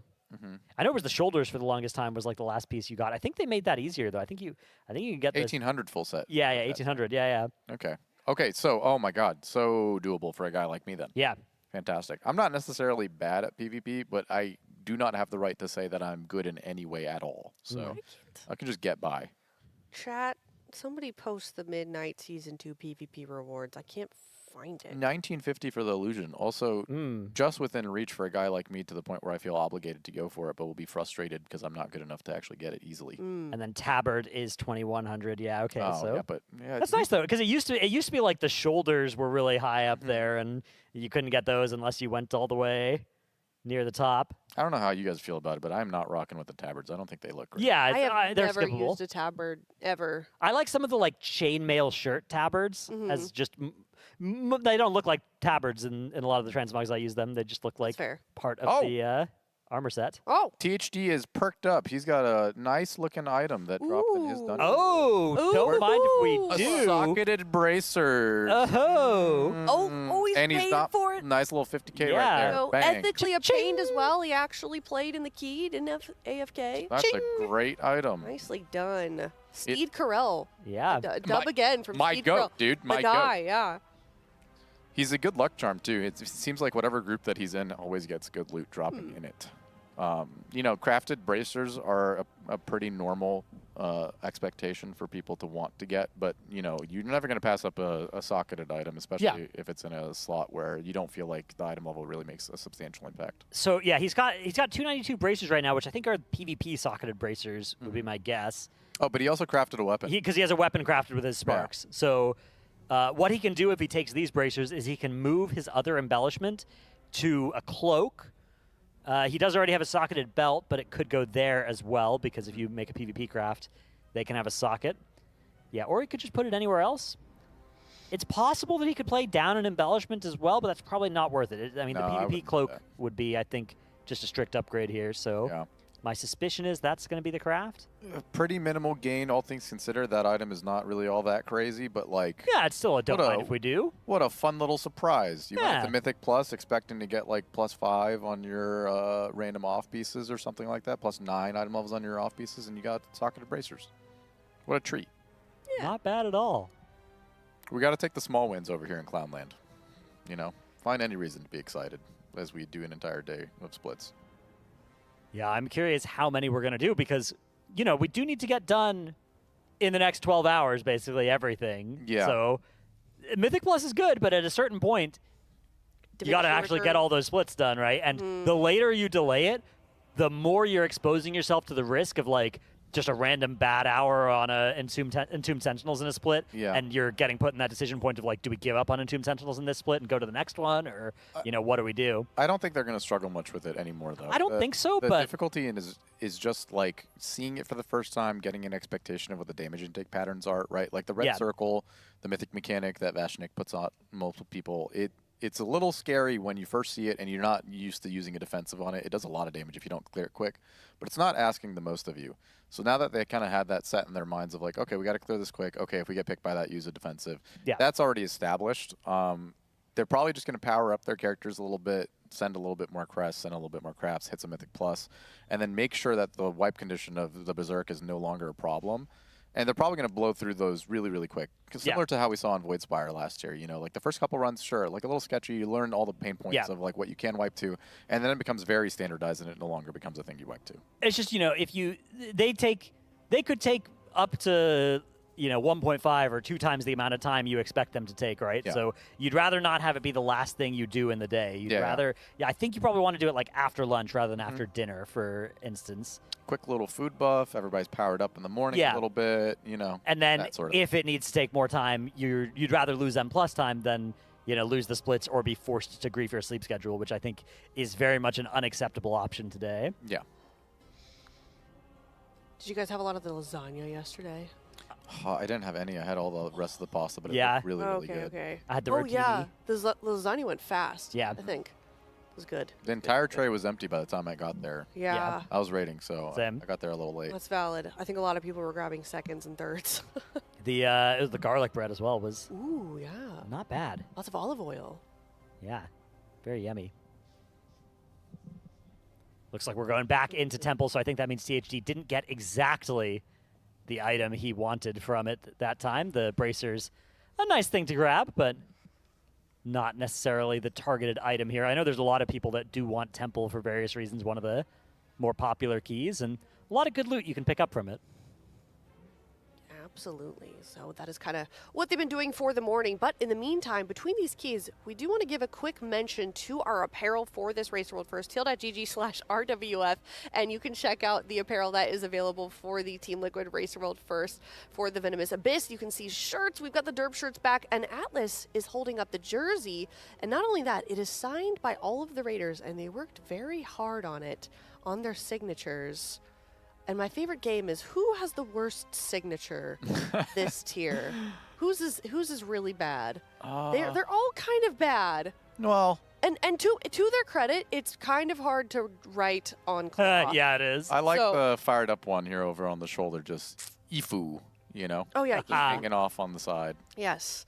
Let's see. I like Max's, which is way over up there, all by itself, and Isolated. Max has got a little Yeah. pit signature going right now. Yeah. Oh yeah. that's good. Oh yips, he's in the In the mouth of the In the dragon, mouth, that's good. or the snake, as the case may be. saying was Dryny's is huge. Yeah, Jeez, look at the Dryny. ego on Dryny Yeah, there. gosh. Hopeful's got signatures, cursive going on almost. Mm-hmm. Yeah, this is good. It's very nice. We gotta get some more flourishes into our signatures, I think here. Some more, what do you like? More pizzazz? Or? Yeah, some like different weird interpretations of the letters and stuff like that. I The see, jerseys yeah. are really comfortable now too. Yeah, They We are. got some really high quality jerseys. They do. They feel kind of breathable, but also a little bit warm at the same time. It's very adaptable. Yeah. So they're really, really cool. I think, the jerseys almost always have a really sick design on them. You know. I agree. Yeah. My candidate from this set is the mouse pad. I think this mouse pad goes I agree. insanely hard. Yeah. I agree. And I like that it's mostly dark, but Me too. still has really visible art on it. Yes. Because Yes. usually I'm playing in the darkness. I don't want super bright mouse pad that'll Yeah. be in my peripheral vision. This one is mostly dark, but also still has some very nice art on it. So You need to cop me one of those. I always just swap it Yeah. out between the races on my favorite ones. And Yeah. right now, I think the last one I have on my desk that I'm using is the Ansrek one, which was super sick. But this one takes the cake, I think, for the coolest Yeah. one so far. They I'm stopped on the giving us Demencius those, one I right think. now. Demencius, yeah. yeah, but this one I suspect I'll be upgrading to this one as well. I wish it was in like a blanket. I would take it in a blanket form, Ooh. or t-shirt form. Yeah. I would not Blank- mind. We gotta get the TL apparel team onto some. blankies. Imagine we get like a Snuggie that Oh, was yes. with that art on it. Team Liquid yeah. X Snuggies. I'd be down for that. No, I've been begging for a blanket, a Team Liquid blanket every tier now. Some liquid hoochie shorts. Let's get that on board Well, too. they had some of those. They had the The little Murloc shorts? swim trunks that you got to model. Yeah. I remember that. Yeah. One of the many Atlas images that exist on the break timers, Oh, I yeah. think. Were those poses your idea, or did they? No, they were telling me to pose seriously, and I just would rip that instead. Nice. I think in shorts like that, you can't pose too seriously. Yeah. You can't take yourself too seriously in those. Yeah, but teal.gg/RWF if you'd like to check out all of the apparel for this Race to World First. Lots of cool stuff. Well, you're wearing the trifecta shirt today, aren't you? Yeah, I've got the this from Dimensius. Yeah, that was a good tier. That was nice. Yes. I think I have last year's winner's sweatshirt on. What do you have on? I have on the Derp shirt from last year, What's where on it that? has the Sunwell. Oh, little the map. Derp Ooh. winner Hold shirt. Hold on. Let me Yeah, spin it get a around for little- the camera. Get a little turnaround. right Oh. here. Oh yeah. Oh, okay. Oh my. Got a little smiley sun face. Yeah, that's nice. And the little derp guy right here Yeah. on the chest area. They had that logo before they started making the derp shirts for Race World First. It was like already a running bit. I don't know what the origins are. Just a little derpy. That's all. Little derpy logo, absolutely. I picked this shirt out in particular now that we're in Clownland on Monday Splits. So it was a very intentional choice for today's wardrobe. I think it makes sense because we are in Clownland, as you said, doing Murder Row. Yep. Fired up in the murder row in a section of the dungeon that I haven't personally played in myself. I was just saying that. Yeah. Are they? No, they're. Is They're this like exploring the foliage. Yeah. count? Like we don't have count I type think- of mob, or They do need to get. I think this will be the last bit of count they need, and then they can go boss. okay. This looks like it's 'Cause just off to the side that before makes you can get to sense. last boss. The two mobs that are like in the boss room are Yeah. brutal. I think And they if can you maybe gate miscount- over here or just jump down. Is that the Oh. idea? What's this going to be? Oh, Wow. a little Ooh, skip. a little okay. skip. Wow. Someone's got tech. I wonder whose tech this was. And our yeah, okay. Oh my goodness, are they going to meld skip this? It looks like they're meld skipping. Holy guacamole. We are getting MDI pilled up in here. Whoa. Little There it Agent is. Viz skip. Yeah. That was cool. All right. And now we get to wait for the RP. This Do this they RP have takes count? criminally long. It think is. so, yeah. I agree. I can't tell. Yeah, that green bar up in the top Yeah. right does look like it's at 100. Okay. What an incredible, innovative route. Yeah.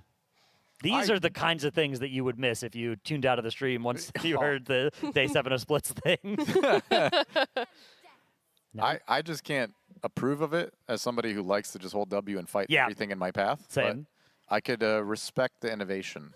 Yeah, and you know, it's one of those things where I wouldn't be surprised if in high keys you end up wanting to dodge, say, all the robots in this dungeon because they do seem Oh. rather criminal. Yeah, the robots and the warlocks specifically. In this Yeah, the warlocks are so cringe. Yeah, the warlocks just slow you down, dude. Yeah, because you just can't stop them from doing their Dark Pact and Drain Life. It's just like PvP. Somebody got a custom jersey for Beefy 5 The BV5. Already. Really? for Wow. the Team Liquid jersey. It's a legendary squadron of casters. Yeah. Yeah, we gotta get the gang back together. I feel like all the casters, though, have sort of over the past couple of days realized that this is going to be more of a marathon than a sprint, and you know, we're trying to pace Oh. ourselves and make sure that we're getting our full night's sleeps. Yeah, I didn't have a packet of sauce on my desk this morning. I was concerned. Yeah. I- Kalamazoo went to bed before me. What? Yeah. Is he How late are you okay? guys staying up? I mean, I was here till like 1 yesterday, Dang. which was is early for me that I went home. That's early. Yeah. What time do you wake up and what time do you go to sleep if you were not? And when I'm at home, usually like Yeah. 3 or 4 a.m. Okay. and then wake up at the crack of noon. Okay. It's not horrible. Respectable. Nice little 8 hours. Yeah. And here? Here it's 2 a.m. to 9 a.m. type So like sleep. 7. Wow. Yeah. That's still respectable. Yeah. At some point when you're trying to juggle raiding and casting and all Yeah. this other stuff, you start looking at that sleep and you're like, well, do Mm-hmm. we need the 8 hours for a couple of weeks? We've got our friend Monster Energy here to help Yeah. fill in for some of that sleep. And I'm just an eepy guy, you know? yeah. Yeah, me I mean, too. I outside of the race world first, I very highly prize my 8th hour, Yeah. but I'm like here the you opposite here. gotta I cut it a feel like. little. I'm way more strict. I Mm-hmm. think with myself when I'm at race world. I mean, I get less sleep, but I think I think more about. Yeah. Oh, I could do this key, but then I would get less sleep. Whereas at home, it's like if I'm tired the next day, it's not as much of a Right. deal as I don't want to be tired when I'm on broadcast. Yeah. Well, Yeah, that's me. again where Monster Energy comes You're right. in. You're right. I did have a Monster Energy this It's morning. you just get to pre-immune the sleepiness. Yeah. Atlas, somebody this morning was asking me about the Monster Energy's rules Yeah. that you guys have. Yeah. It's a caffeine rule. Caffeine in general. Okay. Caffeine in general, but you know, Monster is the caffeine of choice for a majority Yes. of people on the roster. Yes. What was the question? Just like are they allowed to consume as many as they want? Do they have to have a cutoff time so that it doesn't interfere with their sleep? Because we know that caffeine can interfere with your sleep if you drink it too late in the day because of the half-life. Yeah. So yeah, as much as you want within reason, right? If you're chugging like 20, Yeah, Ooh, that'd be bad. not great. good Yeah. day. But caffeine past I think 4 or 5 p.m. I think it's 4 p.m. is punishable by death. So absolutely not. Okay. It's yeah. What if you're THD? No, punishable by death. You grab Wow. one of those and you're done for. So But even THD is not immune. no, the caffeine also rule. I hate to say it. You know what I mean? He's quirky. He's just a guy. You got to respect it. He does not have caffeine in any form whatsoever.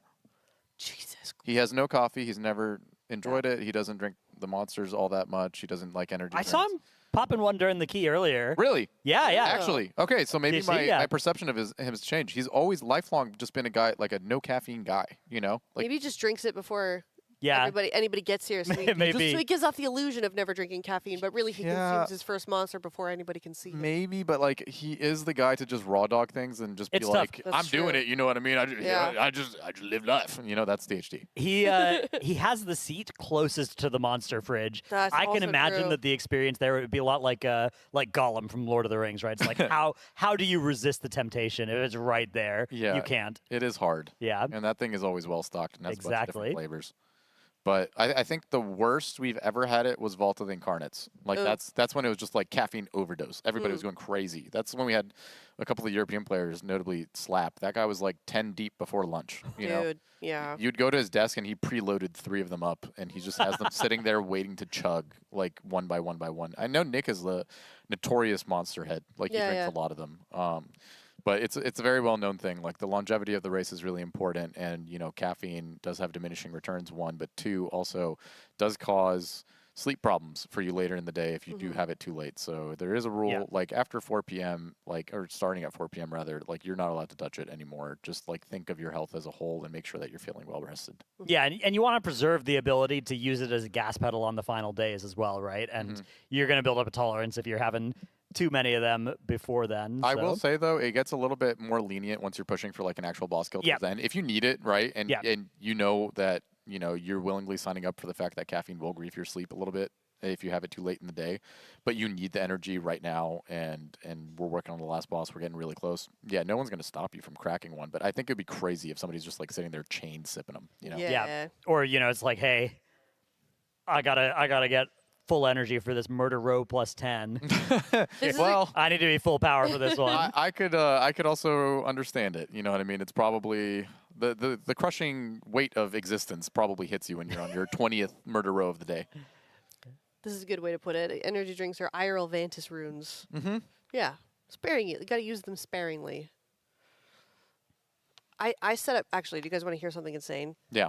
Maybe it's not insane, actually, in this environment. And I've hope told it this is. to other people, what I do in my brain, and people think it's weird, but I've set up a whole system of buffs in my head for when you're for when I go on my like insanely long runs. Mm-hmm. And so a dog is a stamina buff. Okay. A runner's wave, like somebody waving at me and like saying hello back, Yeah. is like a combat potion. Okay. Flowers is an agility buff. Like if I see a nice flower. A bird is a spirit. I know the spirit, but spirit or intellect. Okay. I think that's it. But dogs are the most. What Dogs would are the you best. Or stam buffs. what would you attribute a buff to like a nice scent when you're running by? Ooh, a nice scent. I haven't done that. Like like smelling some flowers or something. Ooh, I don't know. Do you want to assign a scent? I haven't done that. I'm still working out the system in my head. I would go like CDR, like cooldown reduction. Ooh, yeah. A nice CDR. Okay, I like that. I like that. Like Yeah, maybe yeah, you're yeah. popping your adrenaline rush like Yeah. during your run, and then you smell a nice flower or Yeah. like some nice cologne like while Yeah. you're running by or something. Or Yeah, like a something nice like that. Yeah. nice bakery, like a Yeah. smell of a pastry, and then suddenly your cooldown's Oh, these reset. are all great. Yeah. No, okay. All right, that's it. That is now meta. But it honestly, it sounds so silly, but it actually, I think, helps you like walk through life in like a really like nice way. You see your dog and you're like, oh my gosh, I think have I'm a laughing at the same thing you're I have a laughing at stamp right buff. now. What do you Someone in guys- chat goes, "What kind of buff is it if you're mid-run and have to poop?" Well, there are debuffs. There are debuffs. If Yeah. I wave at someone, say good morning, and they don't say it back, then that is a debuff. that is a bleed or something, and I have to dispel it. Yeah. Yeah. So that could be one as well. Yeah. The mid-run Hershey squirts. Yeah. An enraged timer. Wait, yeah. That's an enraged timer. Yeah. but it's fun. Oh, so MC is in the chat. Hi, MC. You've been really on your running I have. arc recently. Yeah, it's huh? my new personality. I love that for you. Insufferable. Thank you. Appreciate it. I feel like it's a common trope of somebody Oh, it definitely is. around our age at this point. It You know for what I mean? sure. It, Yeah, it you is get like so. 4 different choices of things you can make your Yeah. personality. I'm Yeah. training for a marathon. I don't, which is why I feel really cringe whenever I Yeah. bring it up because I feel it is very tropey. But I don't know. I was like, I don't have time for group sports anymore really Yeah. with my like streaming schedule. So I was like, okay, I'm gonna Everybody picks pick their up third running. life crisis of choice. Yeah, you know? and that's mine. So Popular pick. It's like a meta pick even for the it third is. life It crisis. is. Yeah, I'm a Fodom player really Yeah. at the heart of it. It's like so. the marathon or the half marathon. I feel like every single person that I know that does not have kids around my age picks that. I literally did a half marathon like 2 weeks ago. Yeah. There you go. I can commend that though. I could not fathom. I don't remember the last time I ran. I'm gonna send you some memes. There's a whole category of like meme videos of they call them big boys Yeah. running.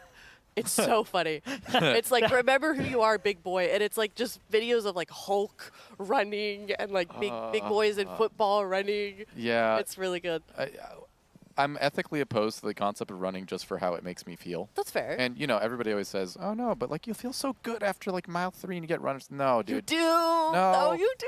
I'm a block in and feeling like I'm about to have a heart attack. You know what I mean? Well, that's why. Okay. My heart is pounding out of my chest. I'm heavy breathing. Somebody feels like it Yeah. feels like somebody stabbed me in the chest. You know what? You know? Given your track record, maybe you Yeah. shouldn't run. Actually. Yeah, no. You shouldn't do that. No, yeah. no. You probably have some undiagnosed like large heart that you don't know about. Well, and- my and dad's you're- side, we didn't roll this on the wheel. I'm just going to spill it right now. My dad's side of the family actually has a history of horrible heart disease, and all of them die in their 30s. Yeah, let's not do that. Yeah, let's not do that.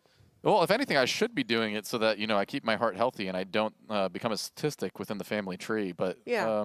you know, I do a little incline walk. That's the extent of my cardio. I think that's perfectly acceptable. And I skip it half the time, Do you too. get in? Do you do like zone 2, zone 1?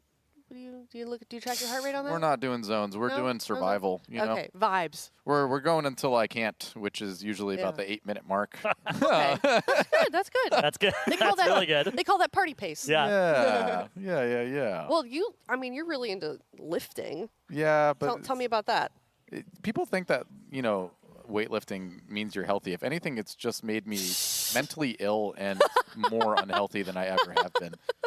Yeah. Yeah, but at least you're Why? big. Yeah. Yeah, you're big and I got strong. muscles. Yeah. My Gosh, dopamine is gosh. inherently tied to this act that I have to ritualistically do every 4 days, and my sense of OCD compels me to do it. Otherwise, I go absolutely bonkers. But like, other than that, yeah, I'm great. So how I'm are you chugging 300 coping- milligrams of caffeine before Oh, I go in and bro. work out. You know what I Okay, mean? yeah. My heart's Yeah. pounding out of my chest. I got like Yeah. a resting heart rate of 95. But like, you know what? Yeah. My parents look at me. He's like, he's so strong. He's so healthy. He goes to the gym. He exercises. You know, he's really got his life together. now. Yeah. It's all falling apart. Okay. Just a stunning endorsement.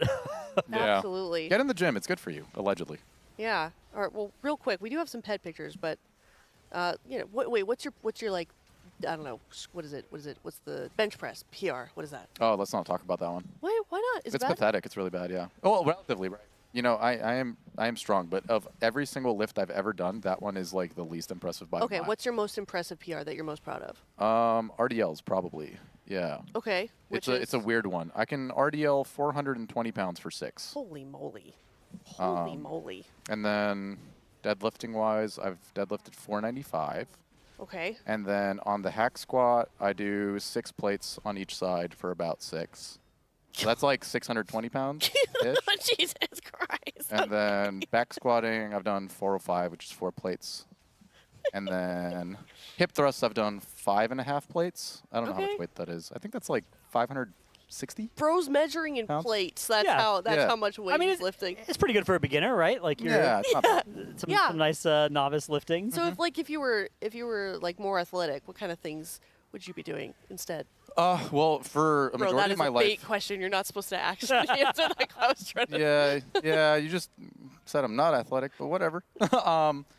I played tennis for most of my life, actually. Oh. So, yeah, I was a big tennis head. I played, it was like my life in high school growing Yeah, up. yeah, I would yeah. play for 10 plus hours every single day. So, Yeah. Have you I'll talked probably to be doing that. Zyrotic about tennis? Yeah. Oh, Yeah, that's so all the- cool. He was yeah, watching yeah. Wimbledon. or Zyronic is beast at tennis too. Yeah, by the way. I He's heard. really, really, really good. It always makes for a fun experience when we play ping pong at these events because, like, you know, Oh, for yeah, tennis yeah, players, yeah, it yeah. comes intuitively, and you can tell like he plays tennis from how he plays ping pong. He's by far and away the most skilled ping pong player in the building, but he's not the one to go play all the time. Yeah, yeah, So- yeah. I had a point from chat. They're trying to not let you get away with hiding the bench. All right, dude, guys. Okay, fine. I have no shame in it. I don't even do it. I bench 230, which is 2 plates and a little marshmallow on the sides. Yeah. And it's been that way for 6 years. I bench the little marshmallows, so don't. Yeah. It's okay. Well, don't make me trauma dump. If I will trauma dump and make you feel bad about it. That's my crutch. That's my Trauma dumping. funniest. Oh man, it's my funniest thing that I like to do because, like, you know, I do this little coy thing. I'm like, oh my god, guys, like, I don't even bench that much. You know what I mean? Like, oh, don't bully me. I'm just a little teeny weeny, Just a little weak guy. guy. You know what I mean? And people are like, eventually, they keep clinging onto it. And they're like, all right, dude, just tell me what you bench. And I'm like, 230. And they go, really? Oh my Oh. god, for like all your other lifts, that's so small. And then Wow. immediately deadpan, I go, yeah, but I was like paralyzed from the neck down for a long period of time with a rare disease that nobody else got, and I had to like climb back from being 105 pounds, and I have arthritis in every single joint in my body. Do you feel good about that now? And then they go, oh my god, where has this gone? And I just go, just kidding, teehee. Janos, I think he just did that to us. I think Yeah. that's just what happened to us. Oh, it's not me. I was just relaying what was seen in chat. I personally, was being very supportive. Right, of course. Yeah. Speaking of support, you guys have been sending in pictures of your pets for $30 with a link to a picture of your pet so that we can look at this Wow. guy. Oh my! This We got is a Asgard the majestic Explorer Cinematic here. shot. photo. It looks like the rock is on his back and he's hauling it up a mountain. That is What a sick. cutie patootie. He Mr. is. Oscar? Oscar? Where is that? It looks like Arizona. Just off the Red Somewhere Rocks? in the southwest. yeah. Yeah, it does look Arizona-y. Mr. Flagstaff, Astar. maybe? So Yes. cute. Is What- Anonymous in the chat? He knows how to strike a pose for the camera. Yeah. You know, like this isn't his Yeah, first it's- rodeo kind It's a of. handsome Yeah. boy. Yeah. Very photogenic. Absolutely. Yeah. It's like when the show dog people like make sure their paws are in the front Mm-hmm. and their tails are upright and stuff like that. Do you guys know what I'm talking about? Yeah. Like, okay. Yeah. Okay. Yeah. Okay. I was just making sure you're following. Yeah, of course. Yeah. Absolutely. Well, we do have some more coming, so if you haven't seen your pet, don't worry. They will be coming. We're doing some splits. We're talking about weightlifting, and we're gonna look at another dog. Bubbles. Oh my god. Oh, we got a turtle. Tortoise? Bubbles. Tortoise? Oh no. What's I the always difference? forget the difference. Yeah. One's in water and this is a turtle. It's a turtle. This is a turtle. It's a a box turtle. turtle, maybe? Sorry, Bubbles, if I offended you by calling you a tortoise. So sorry. But it is a turtle. Wow. Those things live forever. What a cutie patootie. Very sweet. Nice heat lamp. I like the pillow on the left. Is it a pillow? I'm that a having pillow? a hard time Yeah, figuring out what's going on. I On the feel left. like my depth perception Dude. does not Yeah, work. Yeah, the hand my- is just like I my present eyes to you hurt. this, and I'm like I don't know what we're looking at. It's like a visual illusion almost, Yeah. you know? But I do see a turtle. I see- on okay. Whatever it is. I can see the turtle on the left. Yeah, it's almost like it's like down into the. The water? Is it water? Maybe- Yeah. Oh, I maybe. think it's in C- water. Okay, because turtles are aquatic, whereas tortoises are land. only. Yes. Yeah. Yes, Is the I believe distinction. so. Yeah. Yes. So that's like a turtle tank. Yeah, Oh. look, swimming in the water. Oh, look. okay, Oh my goodness! okay. I it did looks like a not see that. cartoon character there. Yes, That's the eyes. like the turtles from Aw. Finding Oh Nemo. my goodness. I think we need more animals in this category because That- it is a snake tier. I'm rocking with Bubbles. More That is, reptiles. I think, probably the most endearing turtle photo I've ever seen. Like, I gotta say, I kind of didn't get it until now, but like, Yeah, yeah, looking at yeah. the face on this one, okay, Oh, yeah. hold on, where's Thelio? We need to screenshot that turtle face and turn it into a 7T emote. Please. It's so good. Dap me up, says Bubbles. It almost looks like he has buck teeth a little bit. Yeah, Nice, yeah. Very Wow. Cute. Thank you for Bubbles. That was a treat. Wow. Yeah. More turtles. More reptiles, please. We got a question Great from chat. name also for Bubbles, I feel like, since, I don't know, there's like bubble mechanics Yeah. and lizards. And you know, stuff. bubbles, Yeah. for an aquatic animal. I think it's great. What was the question in chat? It was, so do they do mythic splits, and that's why they're not pushing for more bosses? They've done some. So I believe Liquid have done 2 3 of 8 mythic splits. And Method have, a couple hours ago, proved that the 4th boss is not only possible, but potentially splittable. Yeah. Yeah. It might require a specific combination of specs. I think you're going to want 2 Death Knights for that boss, Yeah. which they might not have access to in all of their splits currently, but I expect that Liquid will do some number of additional mythic splits today. At Word on- some point, yeah. Word on the street, whispers in the wind, is that Method is opting into doing less splits. So their splits might Maybe be, less splits, more bosses. Yeah. or might be a little bit more powerful in terms of like individual character power. Yeah. Which Liquid could see now and kind of get like a reference of how strong do we need to be. Yeah, And that's then going to be pick. the thing to check. Oh my goodness. Ooh. Oh my. We've got Saphira at stage.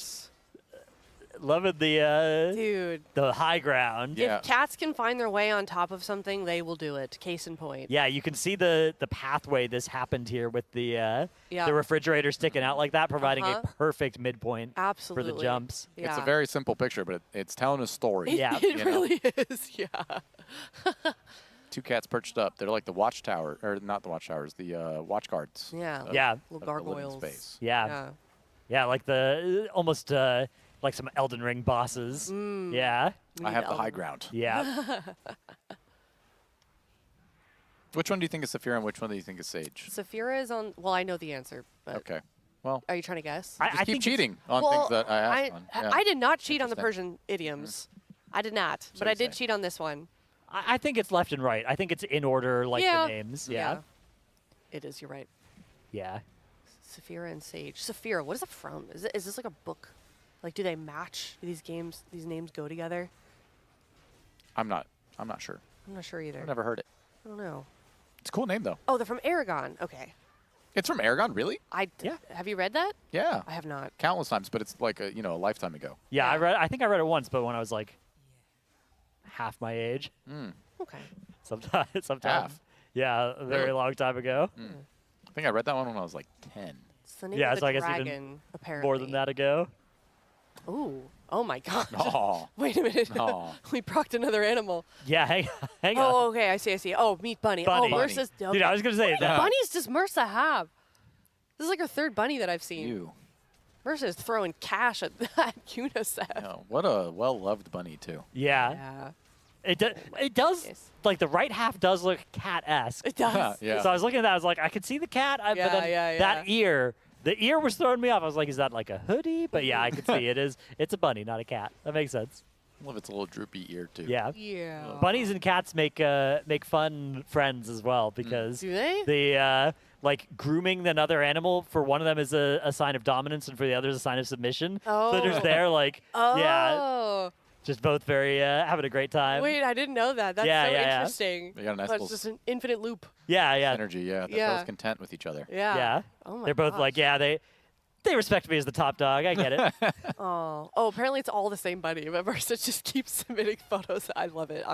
I am not upset about that. Not even a little bit. I like it. I want to rub. Do bunnies like their bellies rubbed? That looks like a pet my belly pose from any other animal, but I don't know if the bunny is doing that. I'm not bunny initiated, but I find it hard to believe that they're not confrontational, but have many qualms. Yeah. They're like a qualmless peck. Yeah. Yeah. If I had to assume. But who knows? Maybe bunnies could get a little bit wild. Oh, chat's still talking about weightlifting. That is this guy. You see Yeah, that message? Yeah. We've got Oh, some yeah. injury That's some advice. science. Yeah, we're Yeah. we're doing physiotherapy in the chat. They're keeping it running. I'm basically strong at anything in the gym that involves my legs or my butt. And then outside of that, it's just all relatively, comparatively not as impressive. But yeah, the gym's fun. Yeah, I started going recently. Started weightlifting Really? recently. Yeah, I told you. I remember because I wore my Converse. I was like, oh my gosh, I feel like Atlas. I have to send him a picture of my shoes The Chucks. at the gym. Yeah, my Chucks. Classic gym shoe. Yeah, I felt very gym girl. I felt like a bit of a poser. Yeah, but You know those booty shorts? Uh-huh. That, like the define. Oh wait, hold on. oh wait, Snake hold with on. no name. Snake. We have a snake. From a great username. Garage did nothing wrong. Oh my gosh. Is that snake like wrapped around the back of a motorcycle as It- well? That's just metal. Yeah. Yeah. Yeah, dude. Imagine like just driving down the street on your motorcycle, and you've just got a snake like curled Pet around the snake. back. Yeah, Oh my goodness. I guess so hard. Is this the first snake we've had on broadcast, or have you guys seen a snake before? We've had It's the snakes first before. I've seen this race. I yeah, think. this race though. Yeah. Yeah, Yeah, I think a lot Very of people have thematic. snakes. yeah. Hitting the Absolutely. Ula'tek and Rage pose, blasting the ceiling with the green beam. Very sweet snake. Is it a corn snake? No. I'm too not even big gonna for a corn pretend to snake. know. It's like the one that everybody has. Ah, yeah, the Alaskan river snake. Is that what it is? Reticulated python. You guys are so Reticulated close. python? Yeah. What in the heck? Okay. My guess was corn snake, but I'm going to get laughed at for that. I know there are reptile enthusiasts in the chat. I like Right. how chat's just all really on board with reticulated python as if it's common knowledge. Yeah. So Yeah. I don't know The whether or Govey not name. I'm out of the loop or if we just have No. snake specialists. No. I know that Psychosa is like a reptile girly, and then Elbreth is also a reptile girly. So my favorite game to play is Elbreth is my boyfriend. We go to the zoo, and I will hide the name of the snake or the reptile, and he will just know the full Govey name. It's really annoying. I'm not knowledgeable about things that terrify me, and I think snakes fall into that category just a little bit. That's So, fair. That's fair. You know, I know the big three. I can point out a rattlesnake if you show me one. That's fair. I like rattlesnakes. They stop rattling. What? They've like evolved to kind of stop rattling because people will hunt them down Ooh. Oh. because of their rattles. Well, I saw one not too long ago, and that thing really, really liked rattling. That's good. That's good. Some of them still got it, you know. Yeah, They haven't they got that dog in Yeah, them they still. still haven't fallen off entirely, you know. Yeah. I saw a bull snake the other day. Massive. Someone chat asks, is that why you're not rating this tier, Atlas? The fear of snakes? Yeah. Yeah. And the fear of maybe splits. Yep. That's a good fear. Of the raid nights that you've done so far, how many of them have been splits versus... does Lucid do splits, or are you guys... Yeah, we do 2 runs. Okay. The answer is every single one of them. We are a heroic progression guild, much like everybody else in the game right now. That is awesome. So, yeah, we went in being like, guys, okay, let's set up a plan. If we get 4 out of 8 Mythic done first week, like before the raid came out. Right. If we get 4 out of 8 Mythic Yeah. done, it's so doable, dude. We could do this at all. Like, Nimrisa Wavecaller, it's going to Yeah. be like a one-shot. Like, first boss, one shot. Maybe the turtles, you need to, like, think a little bit, but, like, one shot. You know, oh, my God, maybe we can, like, pull Vashnik. We get in there and we're like, all right, guys, well, first raid is done. Yeah. We've done 1 heroic raid. Cool. Hopefully the next day goes better. Yeah. Did you say you fell off or? I did fall off. That's why I'm casting. I'm washed up. Yeah, it's. I think a lot of people got reality checked by different. I think everybody experienced it at some point on like Tuesday, Wednesday, or Thursday of just like, Yeah. this tier is not one of those tiers where we can just count on easily collecting loot. We've got to really fight for it. Got to work for it a little bit. Love that though, Yeah. to an extent. Yeah, I think that in some places it makes a lot of sense. You know, Mythic Nimrisa Wavecaller probably doesn't. Yeah. Let's Heroic get that one looked Ula'tek, at. I think absolutely Yeah. is great to have be around this level of difficulty. Maybe slightly lower, but around this level felt really good. For week 1, yeah. But Yeah. also, it's going to be nerfed by gear a lot. significantly Yeah. easier tomorrow. Yeah, I wouldn't be that surprised if like the total amount of venom sucking that you need to do in that last phase was reduced by a couple seconds. I think that Yeah. would be like the clearest That's the last. disparity between what it feels like it should be and what it is. Yeah, that's the last thing that I'm looking at that like functionally just seems a bit too punishing. You know, Yeah. numbers are fine. You know, it's going to be nerfed by gear a little bit. Yeah. Over time, the players get a little bit more powerful. The damage check won't really be as big of a concern starting tomorrow. But yeah, sucking down those venom debuffs in the last phase just seems way too punishing. Like you miss a couple ticks and Yeah. the guy's just instantly dead and there's no fixing that. That seems rough. Wait. Illyria. Oh my gosh! Wow. I forgot Whoa. about this. We got the kitten version, and every Aw. tier they send an updated picture. Aw. Oh my goodness. It's so Cute. big and grown up. Yeah. Oh my goodness! Illyria's all grown up. I like that Illyria still is transfixed on something Mm-hmm. that Fabian Yeah. is holding. Up and out Yeah. of the frame. They've got the same facial expression in all 4 pictures. Maybe a little bit more ADHD kicking in Maybe a little bit, during yeah. Pulse Curse of Ula'tek pack. Yeah, But Ula'tek were She looks so regal now, though. wow. beautiful cat. Very Wow. beautiful. I love black cats. Yeah. I love the ears. Yeah. I was gonna say that she's grown into her ears, but I don't know if that's true. Maybe still a little more growing to do. Yeah. yeah. Very cute. She's grown up, but not like out yet. Yeah. You know? yeah. Still working on that one. Yeah. Some black cats, I think some cats, but you can really see it on black cats have like quite literally like patterned baldness around their ears. You know, you can kind of see their skin Yeah. on some black cats. I think that's like a form of cat baldness. My brother, just another me. Yeah. Yeah. Very sweet. Love the pupils, especially in the Ghost of Koresh patch. Yeah. All right. Well, Shay, out Oh. of the chair. Oh wait, was that him right there? No. Nope. that was not. Yeah, instinctively, as soon as I see an empty chair, I turn around and look around like, I always love Shay's character names. They're always just Yeah. so obscure and hilarious. He's on Angry Aussie right now. yeah, the warrior. Yeah. I'm not surprised to see him prepping several warriors because it doesn't look like a particularly feral druid tier, and it does look like an arms warrior tier, and they don't have like a lot of warrior mains. To be fair, when is it ever looking like a feral druid tier? Dude. Yeah, Mirdrasil was the last time that it was like really nice to have a feral druid on your roster. It was I'd good say. on Nexus King Salhadar and True. Forge Omega. True. You know, He is leveling a feral druid, though. Also, Yeah, he does right? have- Or I I think- should say, not only He's got the feral pocket druids, pick. but Yeah, if they want a feral druid, it'll be him.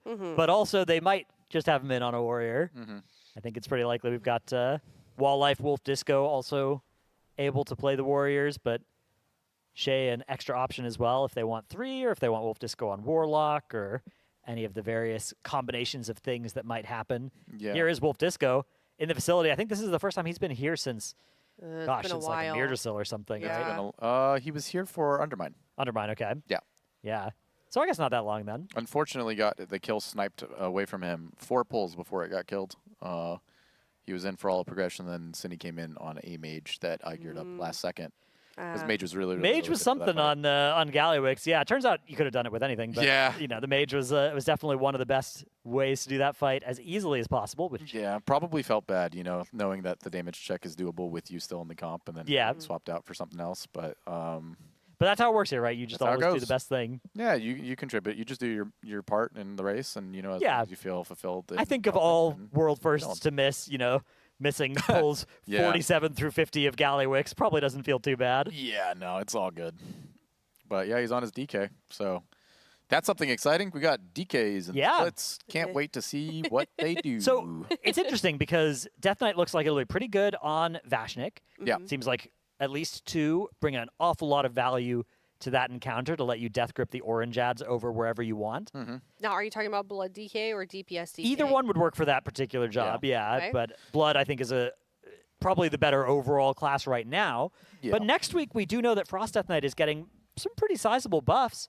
it's not bad, yeah. 15% damage to obliterate, 6% everywhere, something like that. Yeah. They're non-negligible, so the Yeah. class will probably be in a respectable spot Right. in the grand scheme of things. Maybe not something that Race World first players opt into. It's still considerably behind, what is So- the top dog. Then you got a combination of they're actually pretty good at the heart phase on Ula'tek Heroic even already, right? Yeah. The spec lines up pretty well against that, just the damage profile. And on Mythic, there are extra ads. We Yeah. don't know what they do, like what they look like yet in They're terms little of slimes, yeah. Yeah, we don't know, are they grippable? Are they stunnable? Are they slow? Are they fast? Where do they spawn? How fast do they need to die? Like, all these things are question marks. And depending on the answers to those questions, Death Knights could be useless or they could be mandatory for managing that part of the fight. So having access to them as a Race to World First Guild is very important. For the rest of us, we can kind of see, right? We can see, do Liquid use them? And if the answer is yes, then we have a little bit of time to actually prep them. But Liquid need to be ready for whatever that boss throws at them. The other thing I noticed about the Ula'tek room as well, Yeah. in that second phase when you go down one of the hallways, the room is symmetrical, and there is another set of 2 hallways the other direction. Oh, God. That could get used on Mythic too. So I don't know for sure if that will get used, but currently it's unused space in the terrain on Heroic, and whenever you see that, the little alarm bell goes off in your head of I wonder. But also, Yeah. I feel like there was a lot of that speculation in Gallywix. So True. And You gotta be careful. Amir Drasil Yeah. also of oh, look, there's all this stuff over here. And then it just kind of was a little bit disappointing, but maybe not this Yeah. time. We'll see. You never know. Yeah, we'll see. In terms of what the Mythic component is to the Phase 3 of the Ula'tek encounter, you can infer that the slimes that they added in are maybe grippable and intended to be explicitly gripped. Yeah. They have pretty publicly said that they intend for grip to be a raid buff that you want, especially in the higher echelons of raiding. It's like a design incentive for them to make sure that you feel like you need a Death Knight and you're Right. glad to have one. So it'd be very odd if there wasn't something to grip after having made such a statement. And then the dungeon journal itself, it's like an ominous entry where it just says that there's these small little slimes that seek out venom, which makes you think, okay, well, if they reach venom, it's bad. Probably. So how would you stop it from reaching venom? I'll grip it. it seems like a one-to-one kind of thing. So it's pretty safe to infer that you'd want grip in some capacity for that specific mechanic. How it plays out, how many there are, where they are, what happens if you don't do it, all that, is still to be seen. Because you might have 1 blood DK, you might have 1 blood DK and 2 DPS DKs to make it happen, right? Yeah. Is THD doing 2s? Did I just see a... Yeah, he's Arena- doing a little bit of PP. So Okay. THG on our second screen just did, I did a quick 2s game with the Dreinster, actually. Because Cool. when you win your first 2s game, you get a quest that gives you 9 of the heraldry items, Yes. which he has now. And that lets you craft 292 PvP pieces, which can be socketed with a PvP item that is purchasable with a combination of gold and honor. You always need at least 5,000 honor, and then you need another 7,500, but you can buy those off the auction house. There he's going right and now. there it is. Yeah, that setting is going to mean that if he crafts bracers, which if he's on THG Lock J, he probably doesn't need to anymore because this is the character that got the bracers out of the... Okay, no, he's on THG Lock. So yeah, this character doesn't have the bracers that just dropped in that temple he was in earlier. So he is going to PvP craft, and he's going to PvP craft into a socketable slot. Yeah, it's a very, very quick power gain for an easy craft. So assuming you just have the honor banked up for the socket, you can just go do one singular PvP rated win. You get the craft immediately. You get to add a socket onto it. You get to put an embellishment on it. So it's like a decently respectable champion track equivalent craft with a socket. And if you don't care about the time as much, you can get it from an epic BG win as well, which is a lot more chill than a 2s win potentially. I was gonna say so involved, though. yeah, I mean, it depends. I would Good say luck. I was doing this earlier. It's kind of like the thing where it's like I'm doing some other stuff, so I can sit in a queue, but I can't really do 2s, right? Yeah. And if you are Alliance right now, I would queue as Horde. I would talk to the recruiter and go Horde. All I'm saying is, like, Yeah. it seems like in the Epic BGs, it's like 90% Horde win rate right now. The Slayers Rise, they just zerg the boss faster than the Alliance does every single time I've seen it. I don't know. I don't want to infer too much from a sample size of like 6 Epic BGs that I've done across my characters, but I think Horde went either 5-1 or 6-0 in the Epic BGs I played. It's so funny because we have such a different experience with it. Back when I was doing the BGs last year, it felt like queuing in as Horde was a death sentence. It did And kind of if you get- slingshot the other direction. Interesting, yeah. If you got like assigned alliance, because they do the thing right now where like you basically play as either faction even without being it, if it's imbalanced, then you felt like you were a guarantee to win. Yeah. Yeah. So my theory behind this, it was always Horde winning BGs for a really long time just because the PvP community was on Horde. Right. And then they removed the faction social restrictions, and I think it kind of balanced out a little bit. But people started going Merc mode, which meant that it was still kind of Horde. You went Merc mode, and then you played for Alliance, and I feel like the people were going Merc mode were better and more Yeah, sweaty, they were carrying. which meant that Alliance was always winning. And now it's just kind of like a Weird free little for all. Yeah, I think tug it of just war. might And it's tough as well, 'cause, like, pendulum swing every tier. You get a little sample of like the few that you do, and you kind of infer for the whole for the whole server. But definitely, I'm not super confident. It's just in my experience. I hit the Merc mode after like losing a couple, and then I instantly won the next one. And I was like, all right, feeling pretty good about this. Yeah, Locking haven't- that in. I haven't Yeah. done that in a while though. Yeah, it sucks though, because if you're Horde, you lose access to Haymaker, greatest racial of Oh. all time. Bam. Just a nice little Colteran punch. Yeah, I love that thing.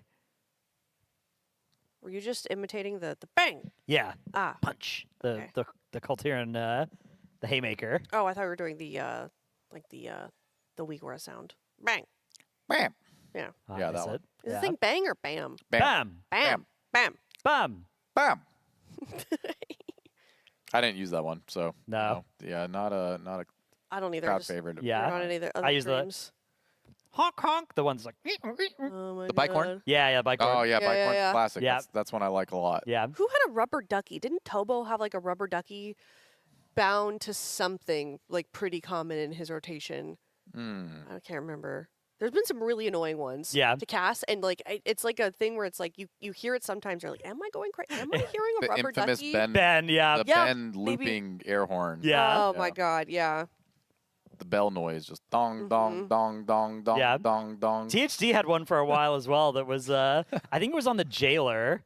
He had a looping air horn for something. I'm a big air horn guy. Yeah. I pick like one important thing, and then I just make it Oh, yeah. then, Destroy me. of course, we've got Cuidado for those who the Race to World Last that Max was watching of Lura. There was a guild. He was just watching somebody who just had Cuidado on every single ability as it was about to happen. Was it mechanics that were coming at him, or ability? It was, It bound the to entire abilities? bigwigs. Every single like ability on the checklist was just Okay. like Cuidado. I mean, you can never be too cuidado, really. Yeah. So that makes absolute sense. Cuidado. It was awesome. I think it was a That's very Spanish-speaking happy. guild as well, or like a Yeah, player. it was a Latin It would be guild, right? hilarious if it was like a Swedish guy. Well, so here's the thing: there is a lot of merit to having like countdowns in another language because it can. Sometimes you can start tuning out the like Oh, 3, that's true. Yeah. Oh, yeah. 2, 1. So there's people in my guild who swear by like, okay, this ability is a Russian ability. Okay, this ability we're doing in Chinese. I'm not going to out them, right? But there have been Liquid players in the past that had the anime voice countdown. Oh, Oh No, my in God. Japanese. Oh. Not Okay. not going to say who. No, say it. No. Can I guess? Nope. Not. You can guess. I will not confirm nor deny. I will not give any hints. But it was a thing. I had the displeasure of hearing it. My guess is Sang. No. That one I will actually. he denied one. I actually will deny that one solely for the purpose of saying that Sang wants everything to be the state of what it is within the game. That's true. He does listen to in-game music. Yeah, he's in in-game music Yeah. with the boss voice lines turned on. He has immersed himself in the fight. Hopeful. Not answering that one. Okay. Oh. He pre-declared that he wasn't That's, going to answer. you're right. I'm basing the tone. I do know that Hopeful had a last time the playlist that he was listening to throughout the entire tier was called Girly Pop playlist. Oh yeah, he's a girly pop guy. He is a total girly pop. Mm-hmm. It was like Sabrina Carpenter, Olivia Rodrigo, yeah. some Taylor Swift in there, as he's just That's a blasting man the boss. confident in his masculinity. That's right. Absolutely, we love a confident masculine man that's not afraid to. And listen even to more some- confident in his femininity. Yeah. Exactly. Yeah, we love it. Haters going to hate. Hate. That's king behavior right there. In the wise words of Taylor Swift. Green flag. Yeah. Oh yeah. Exactly. Yes. Absolutely. Girly pop is a universal term in my eyes. Yep. Anybody can be a girly pop. Mm-hmm. Gender neutral. Yeah. Hopeful currently in Silver Moon looking at another monitor. I'm seeing quite a few players in Silver Moon now as well, which is a good sign that we might be maneuvering away from running Mythic Plus over and over again. It does look like THD does have some tailoring orders that he is placing, and then he's going to craft for himself.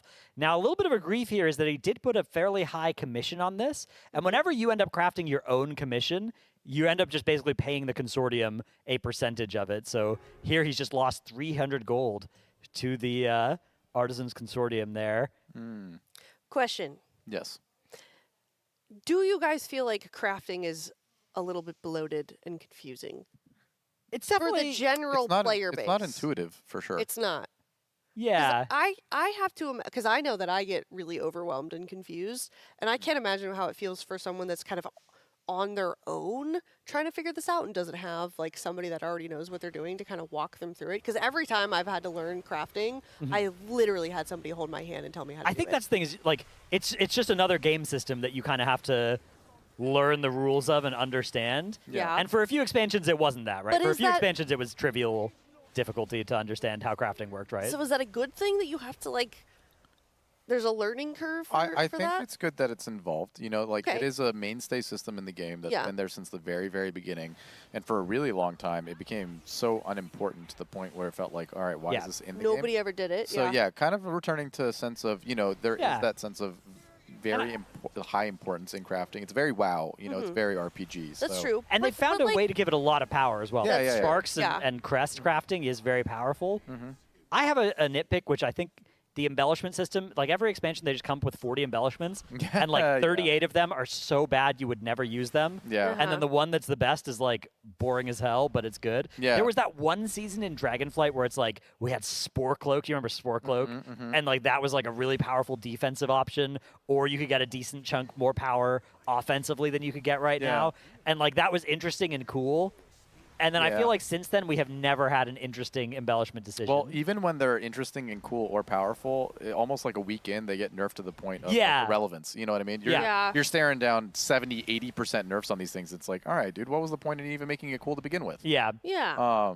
So yeah, that's my embellishments are gripe with it. Is the embellishments embellishments are feel really wrong? Yeah. Yeah. It definitely is a lot different than how it used to work, though, when it was a little bit more prevalent, like before it kind of fell off a bit. Yeah. It used to just be you just needed the mats. Right. Yeah. Well, You okay, should just craft. you need the mats now, but the mats are a lot more. You didn't. involved. The quality thing is definitely like Yeah, there's an extra layer to it. yeah, and understanding how that works and like what you need to be able to guarantee something versus having to use your ingenuity on it. Someone's in chat, all caps. I want lariats back. I made millions. Oh, elemental dude. lariat. Yeah. Lariat boy. Yeah. Infamous. Dude, that guy was literally the savior of our guild. Yeah. Because Oh. getting the lariat pattern was It impossible. was so hard. You know this person? Who? Oh, okay. Oh, I no, thought you no. were referring to this person no, as a no, No, lariat. the crafter They're- for Liquid yeah, that did they're- every single lariat. I see. Their character name was Lariat Boy because Okay, getting love the that. pattern was so rare. He was one of the very few people in the entire region to have it. And we reached out to him and we're like, hey, dude, you can craft Lariat. That's literally every single person's biz. How much do you want for it? Like, we'll give you like a bulk order and you can make all of our Lariats. And wow. he supplied every single Lariat within the guild almost Oh my gosh. for the entire tier. Was there a cooldown on crafting that? No, it was just Or using the them? price was set very high because Yeah. the recipe was very expensive. Yeah, right? yeah. Okay, I just didn't know if like Yeah. how long it would have taken him to actually craft all of that. That's interesting. I didn't That was know my goat, dude. He crafted like hundreds of these things within our guild. Nice. Wow. I bet he still is. Do you know how much gold did he make approximately? Oh, it's so hard. It was like hundreds of K per craft. But like, Probably still the using thing it. is, it was a compounding effect because we were like publicly making it such a thing. It was like, oh my God, Lariat Boy, the goat. You know what I Right. Oh mean? yeah, and So he became the everybody guy. in the community as a whole was like, oh, Lariat If you Boy were can on craft Illidan, Lariats? you just sent Yeah. him a personal order, Yeah, right? yeah, That And guy's yeah. my guy. Yeah, Yeah. he had a monopoly on the thing. He was like the Rockefeller of like Yeah. Dragonflight crafting. You know? Yeah. yeah. Somebody asked me how I think of Final Fantasy XIV's crafting system. Okay, so I looked at it. It looked too complicated, and I said, no, thank you. I don't need my cool. bis. It's cool, but like, yeah. I don't think it's more complicated. It's more just like another system that I didn't really feel like learning when You I'm know not what? like a sweaty player in 14. I would really like World of Warcraft's crafting system to operate in this way, where it wasn't necessarily like a embellishment or something like that, but maybe a little bit more classic-esque in the fact that like specific professions craft unique items that like might just be your biz. Yeah. And you know, it is accessible, but like maybe you have to work for it really hard to get the pattern, and it eventually becomes bis, but might not be like a consideration for Race World first guilds. Yeah. You know, you're thinking like a couple weeks in, like the general player base is using this item consistently. It has a fun, quirky, weird proc. You know what I mean? Yeah. You're not limited into like the embellishment aspect of it, where you're like. have And maybe a it still unique uses cool the tool. crests as well, right? To Yeah. like make it tie into that. Yeah. Yeah. Like it's a very powerful item that's established as your biz, has a cool, unique effect on it. Like everybody is standardized within that specific item, but like, you know, it's not like a, let's say like there's a two-handed sword, like Lionheart Executioner or something like that, has the same similar kind of proc. All the two-hand strength guys get that as like their proc. Let's give like casters like a ring or something like that, and it has like a completely separate proc that like all the casters generally like. Something along those lines. That'd be cool. Yeah. That'd be like innovative and like a little bit of a throwback to like the older version of the game, which doesn't feel like it's just locked into this embellishment crafting system. That'd be I like that. Yeah, I remember there's been some toying with like bosses dropping a specific crafting item where it's like, yeah, you know, we killed Ula'tek and we got Ula'tek's left scale claw, and now we Yeah. can use this to make, you know, these Yeah. few recipes. Yeah. And it's like a very powerful item, right? But you kind of have to engage Yeah. with the crafting system for it. And Yeah, then- you earn the crafting materials from it from doing content Yeah. in the game that's very difficult, and you get a reward that is fitting for what you have accomplished. yeah, I don't know. There's always this tension, right? Because there are people who like the raiding aspect of the game, but who do not want there to be any like thinking about or grinding of crafting stuff, Sure. right? And then there's people who want crafting to be interesting and profitable and fun and its own mini game. And almost by definition, every time you make one of those groups happy, you're making the other mad. Yeah. Yeah. Well, I let's would even, argue- let's even get like a little bit more into it, right? Let's say the crafting item comes from Mythic Ula'tek, That'd be but crazy. it's, Yeah. but it's tradable. Ooh. Ooh. Now you get to make some gold. You Yeah. make your item, right? Like give it a weekly component that takes a long period of time for you to get it for yourself first, right? So Yeah. there's a sense of investment. And then you get the item, and then now you can sell it to players who don't otherwise want to do Yeah. Mythic Ula'tek, but can still get the item. Basically, you get the benefit of doing a boost without having to bring a buyer in, right? You just you get the Yeah. item and then you sell it off. Let's double dip. I'm rubbing my hands together. Yeah. Don't mind if we do. All right. We're going to let chat discuss that, though. And in the meantime, we're going to head into a Monster Energy listen-in, and we will be right back. I think Yeah. Thanks, John. Thanks. you got to become one with like the way of the things working. Like if you got to think like Outlaw Row, Crit Verse, fucking Quick Blade, boom, Yeah. association. You know, lots some fucking weird spec now that wants like haste or some dog shit. Fuck Yeah, see, that. it made sense when Monk was first mastering Harmonious, but you know, not anymore. Now Bruce Yeah, is I'm completely sure you'd love unplayable. to be And they back killed as it. back to that. I don't think Monk was like playable when it was stacking those. Every tier. Who are we still missing? Zevi and I don't know what the DPS. It's That 10 guy men was- over. I think I was It's me. reversed in Sorry, Colin. I Castle just Nathri. finished my dungeon. That was so long. We gotta do splits after a fucking group break. Think about it.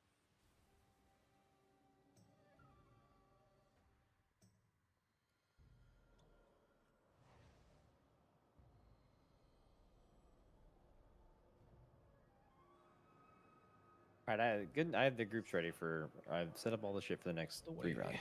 Yay! Yay! Yeah, thanks for the summon, guys. Yeah, no problem, bro. Got you right now. I'm here, man. You're good. I have arrived.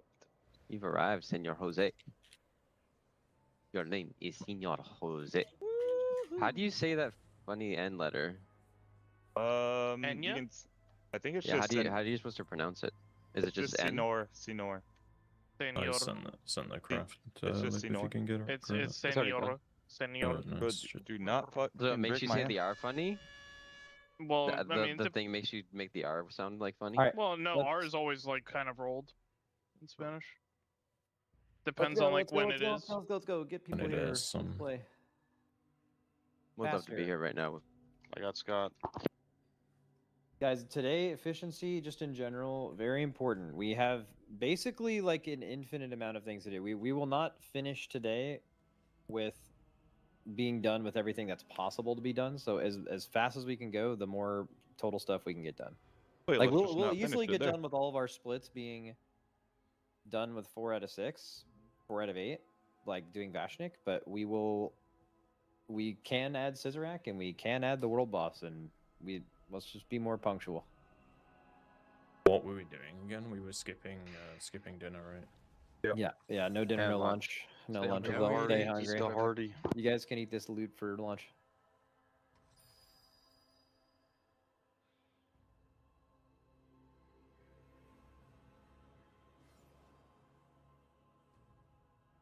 You there, Mark? If anyone needs AFK boost as well, that can be set up during these runs. I need my. Try group not to now. maybe do it after tagging Yeah. the trash in You here there, though Mark? and stuff.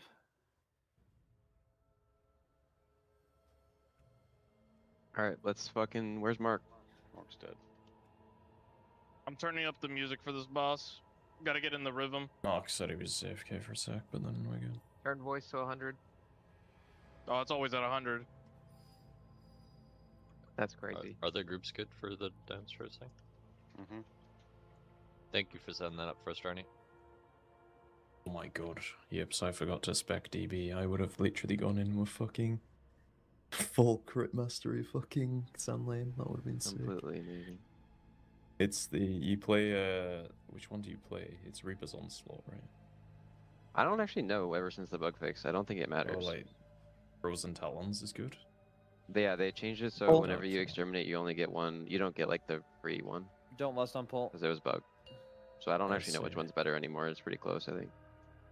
Use the Like before, when you pressed Reaper's Mark, you got an exterminate. Now you don't because it was bugged. 5, 4, 3, 2. you pull. I don't have. Oh, never mind.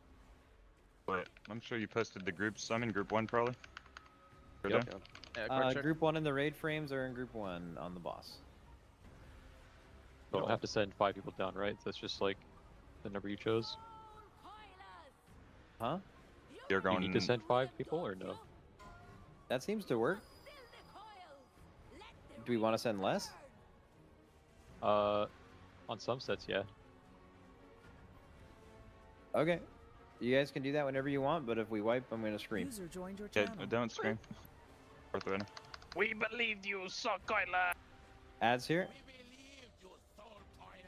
Group 1 is soon now. I remember your screams, old ones. You didn't want to die for her, did you? You went They're in. good. No. It's fine. He's We're gonna be. doing down too. Dude, Welcome, KSP, you went down. Okay, so Yeah, we'll I we'll, was following. we'll figure out how this goes again. You So talked on the next one, on the next one, we're Watch the just frontal. gonna. Watch frontal. Nick, are you holy or disc? You're holy. I'm holy. You're gonna go down on the next one with Yep. Angry Oh, not Aussie, bad. Oh, that's Happy fine, Full, actually. Lipperino, and I need one. Basically, it has to be Splat or one of the hunters. We Can't can be Anarchy. You guys is fine down there. That's fine. I'm not Okay. on this one. Okay. I can just send Surge and it's fine. Yeah, we fine down there. If we want. I can All hold right, that. so no one else go down. It's just Nick backing up Zevi. Everything else is the same. Zevi don't, or KSP don't go down again. Even though I think you might be able to cloak and do that, just don't. Okay, add soon, and then group 2, you're going down in 5.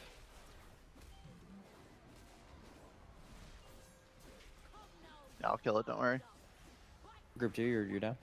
Angry Aussie going down. Ads are on the other side. of the boss.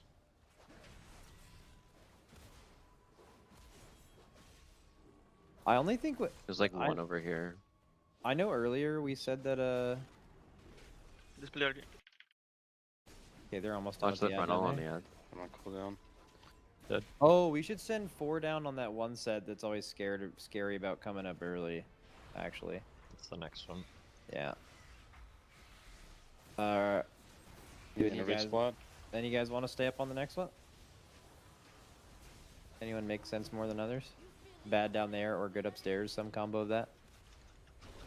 I like to go down for wait, fun. no. Like to do whatever not- makes someone happy. It's Full not that. anarchy. Or no, it is. It's in 20 seconds. Yeah, it is that one.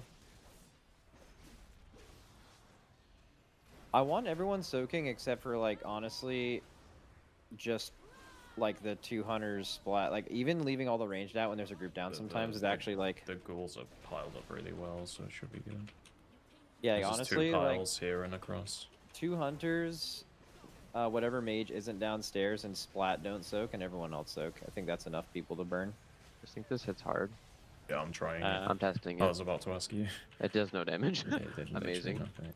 Soak here. You can put the first soak on the close ones, right? Alright, let's But put then it there, melee fuck have it. to get off. That's Yeah, so, that's that bad. You're is- right, you're right, That you're is so right, really you're so bad right. vibes. I Thank you, picked someone Yips. randomly. A Shine, you're not going downstairs. Boring for you, Shine? Group 1 Good go luck. down. Group 1 go down, a Shine stay up. This is the one where if we kill the Echo pretty fast, we don't want to come up, but maybe with 4 people you don't have to think about it. Also, one less person down here should be easier for Dryny to keep alive. Yeah. Sort of rage bait. Dude, try Careful, and careful. just shut it. Time, bro. Get a kick He's on here. Chill, edge. chill on this boss. Chill on this chill on the ad down here. Kick, kick, kick, kick, kick, kick. Good. And you can go now. Coming? Oh man. Are you sure that's what you died to, Shay? The frontal thing? It just Like- doesn't show, so I went into it. Oh, it wasn't It- like it put you up in it. You came up early enough to move around no, it's and just not see it. we came up and I instantly shifted to the guy Yeah, to that be in makes range. sense. That makes but sense. Group 2, group 2, group 2. Couldn't you Yeah. just not be in this? Group 2 go, so all of you can be done before the Never burn, by mind. the way. We should actually stop up here so they're like out of the phase when we lust and burn. Not like stop, but like just make sure that they are able to be done with the ad in time. There's 2 guys. Can you turn this guy? Oh, actually, I got Soak you, I this, got you. soak this, guys. Stop at like 5%. Just stop, stop, stop, stop, stop, stop, stop, stop, stop, stop, stop. Just kill ads. Stop. Please stop. Please stop. Please stop. Think about your friends down there. We're coming back, man. Think about me. Wait, they're fuck still. us. They're stunned for 6 more seconds. You Not care thinking about me? them. Go. No. That's chill. Lust. Early lust, Loki. I was stunned for 1 second. That last. Fuck you. Hey, I tried. If I didn't say anything, you guys would have felt Okay, real she's bad. about to start chanting, bro. Ula'tek! Ula'tek! Ula'tek. Ula'tek! Sending a nuke on boss right now.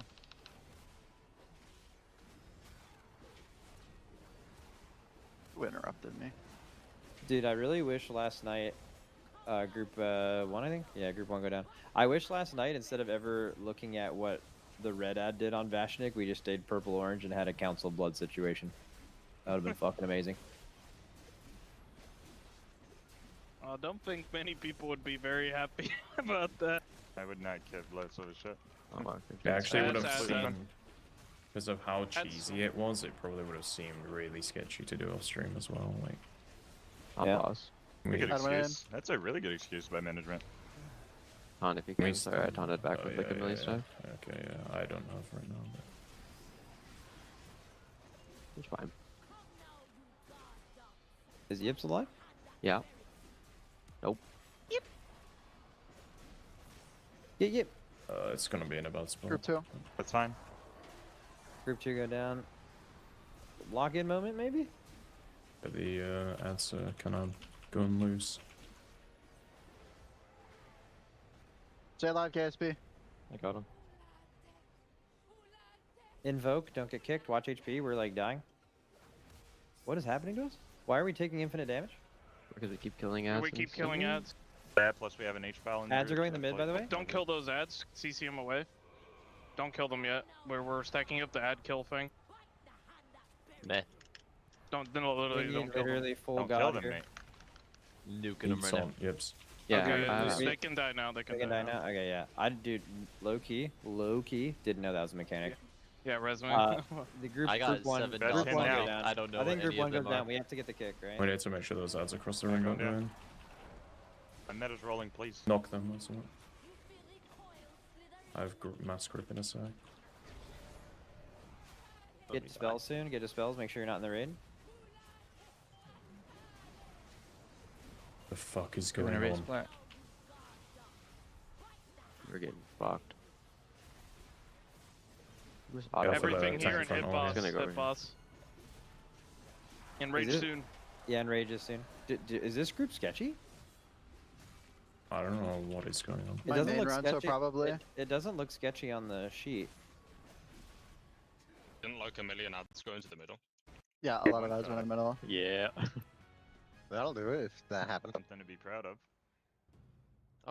Nice. That'll save Yeah, it's kind of someone weird. getting Half hero of my points if they half need. of my POV on this boss is downstairs. I should probably open up a second thing. Ula'tek awaken.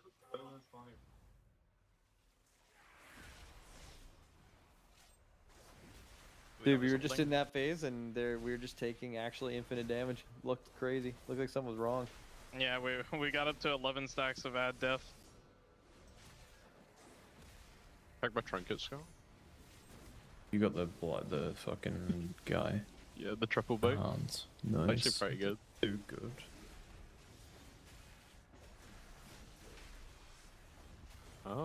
Looks like it's actually pumping.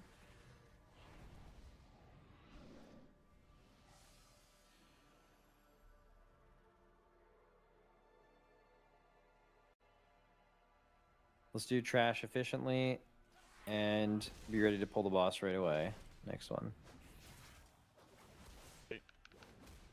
Before we lock it in, I guess it's kind of locked in. Are we happy with the order? I definitely like Mushroom Guy last. It's stressful.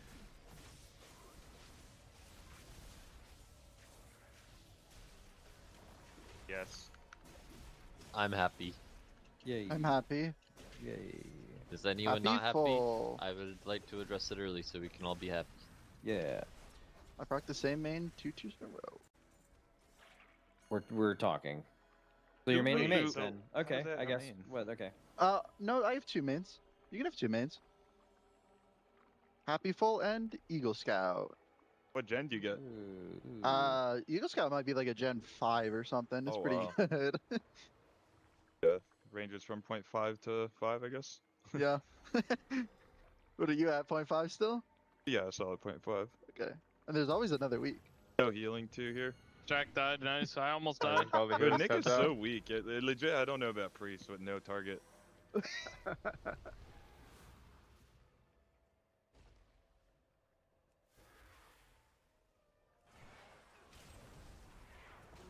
Oh, big Yeah. pull.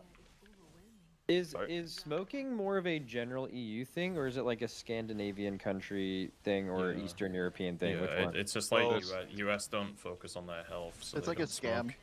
Because Well, it's healthy, or it used to be until the big media took over. Bro, the Yeah. fact that they think cancer's related at all is fucking wild. The second you do Dude, your own research, you realize how healthy it is for yeah, you. Yeah, I've been doing my own research for a few years, and like I've just fucking become ascended. I went That's to the the reason- doctors and saw Can an I not X-ray of get my out of lungs here? and never stopped Yo, since I Scott, saw get how in. clean they You were. gotta swim, bro, up the stairs. There's I stairs tried over to say there. something on Facebook and they banned me from Facebook for it. So The Do- UK's do never been any the of- same since they banned smoking on South. We used to have smoke breaks in this guild, but we don't anymore. Do you all just not smoke, or do you just not? No, we smoke just when you're smoke in the the pro lab. inside. Yeah. we just I, smoke outside. well, I Heavy smoke in Zucca the bar. bathroom and then flush it down. Maybe some We dip. need a break. You ever seen Scott come out of the pod? It's just fucking smoke follows him. Yeah, That's I why mean, we need like is that- 3 is that fans be- here in the is healer that be room got because that of the hookah hookah bar bar. setup? Yeah. I got about 20 nicotine patches on me right now. Just all over your chest. That's why you're shaking, Oh. bro. Nah. That's what keeps the shakes Dude, down. by the way, don't want anyone to freak out, but the monster shipment comes in like 30 minutes, 100 cases. Oh my god. Lock in every flavor. 2,400 We have to monsters take it in coming as in. well. I hope there's a certain flavor though. Yeah, each person has to bring in a box themselves. 100 boxes total.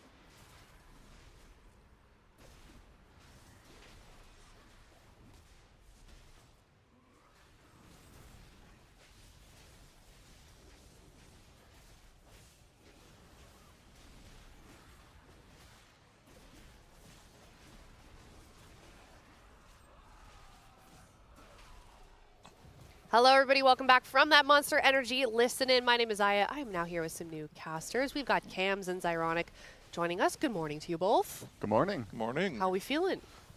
It could be better, but Yeah. Oh, wait, hold on. Yeah, one sec. Wait a minute. We go. That was Cam's. I don't want to ruin my nails. 1 second. Hold on. Oh, there we go. I got it. I got it. ooh, Feeling Right. a lot better now. yes, gonna feel great in just a minute here. Cheers. I almost got really sad there for a second. We're twinning. I got the peachy keen one, this ultra peachy keen this morning. This one has the prettiest bottle, I think. Nice design. The ultras are. That is beautiful. The ultras are good. Yeah, I also heard that we're getting a monster shipment in today, so that's very exciting. Yeah, more Monster Energy. We love that. That video last year went viral. I think it got like it. So Evan, one of the videographers here, producers, what like filmed them unloading the giant crate of monsters off of the truck into the facility for Race World First. I think it got like 5 million views or something like that. It's pretty good. Jeez. Yeah. They were running dangerously low on white M's earlier this week. Yeah, that's the guild favorite, right? Yep, we had an emergency shipment. Yes, I've been selflessly staying away from those because I know that that's their favorite. And I don't want to ruin their day with the lack of white monsters. This should be good for the rest of the race here, Yeah, hopefully. definitely. But if you guys are just now tuning in, this morning they've kind of just been doing that's all they've been doing, keys. I saw THD and Dryny doing twos to craft the PvP piece. And I think that's pretty much it. Oh, that kind of Yeah. twos, not twos, keys. That's oh yeah, what no, he was twos. talking about. 2v2s, yes. See? Yeah, you're so PvE pilled that you're Yeah, twos and you thought I meant two twos. keys. yeah. Did not know Yeah, didn't what you the know reason about the for that would twos be. meta? Yeah, it drops this like crazy mythic piece. But yeah, here's THD after his twos win. Yeah, I think this- it's just one twos win. Okay, this becomes so degenerate. They are doing things to gear up alts. Yeah, they're gearing up alts to gear or- up their mains. Yeah, for the splits. I mean, in a different way than they normally gear up the alts to gear up the mains. Yeah. Twisted had a really good tweet. Oh? For those of you who don't know, Twisted was a longtime raider in Liquid. Uh-huh. Also then went on to raid Instant Dollars, and now he's in Lucid, which is the kind of the new retirement Oh. home guild. A lot of extra Liquid raiders there. Is He had that a allowed to tweet- say? Yeah. Okay, yeah. okay. He had a tweet today. I think it's not like a novel concept. People have been talking about this for a while, but he usually is like right on the pulse of it. Where he was saying, at this point, just let them farm heroic. Amen. As many times as they want, so they can just get their prebis and get into mythic. You know what? 6 days of splits is kind of ridiculous. That is not I've been a preaching bad this for years. idea. Just let them kill it on the same character over and over again. Make everyone happy. Like, I kind of hate it, No. but oh, no? We love it. I mean, don't you feel like it kind of goes against the spirit of the Race World First? No, they have already found a way to spam heroics. Yeah. This would just remove all barriers. It's more. Yeah. It's more equal for all, actually. Oh, yeah. Okay, that's true. Okay. Well, I mean, what would be the implications of that? Like, are there any downsides besides it being unethical and degenerate? Yes, there is a very big downside. Okay. So I think you would have to put like blockers in place, like make it so very rares can only drop on the first kill. Okay. Otherwise, yeah. they would literally just be spam killing that boss until they get very rares on every single member of the raid. That's true. Or remove very rares from the game. That's another solution. I feel like, Kems, I feel like you're like the little devil on the shoulder right now. Like, or do this.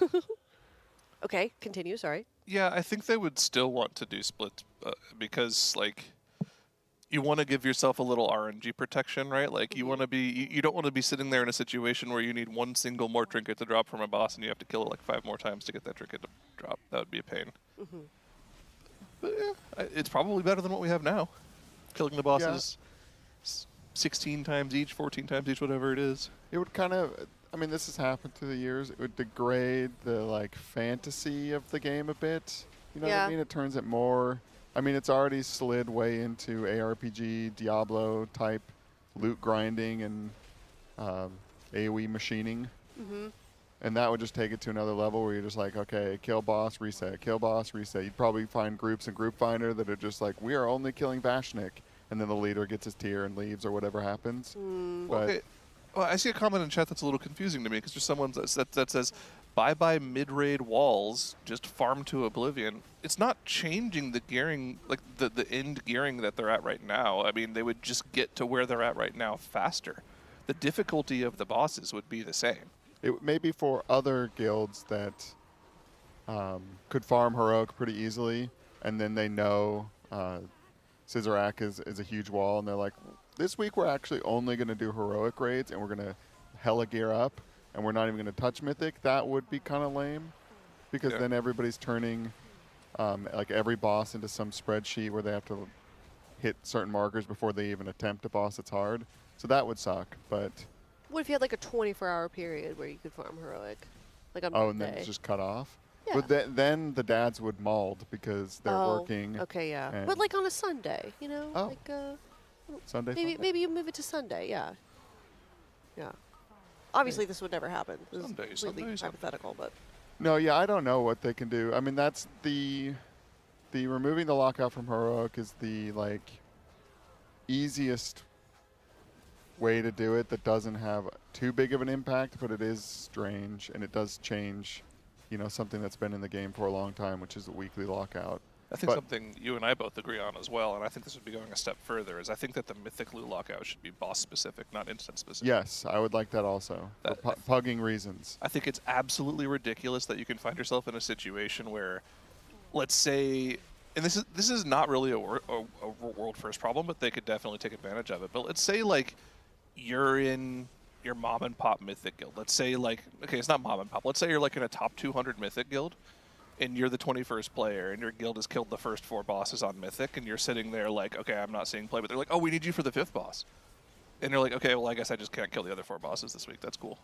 And you lock yourself to that instance. That's so archaic. That should not be a thing. I think you should be able to go back and kill the other 4 bosses if it's in a pug or just with other people, and still be able to kill the 5th boss with your guild. It's ridiculous that you can't. something else that's archaic that has nothing to do with the Race World First or any of these players, I still don't understand. I understand why it was originally there, but why LFR is like time gated in the way that it is.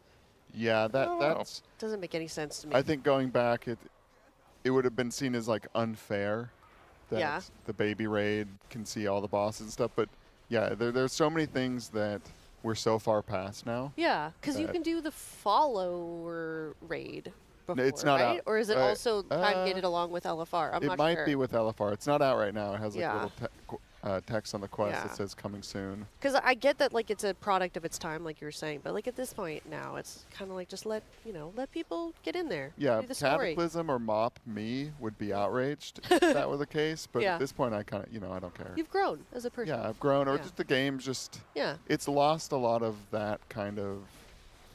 I don't know if you want to call it flavor, but it's less.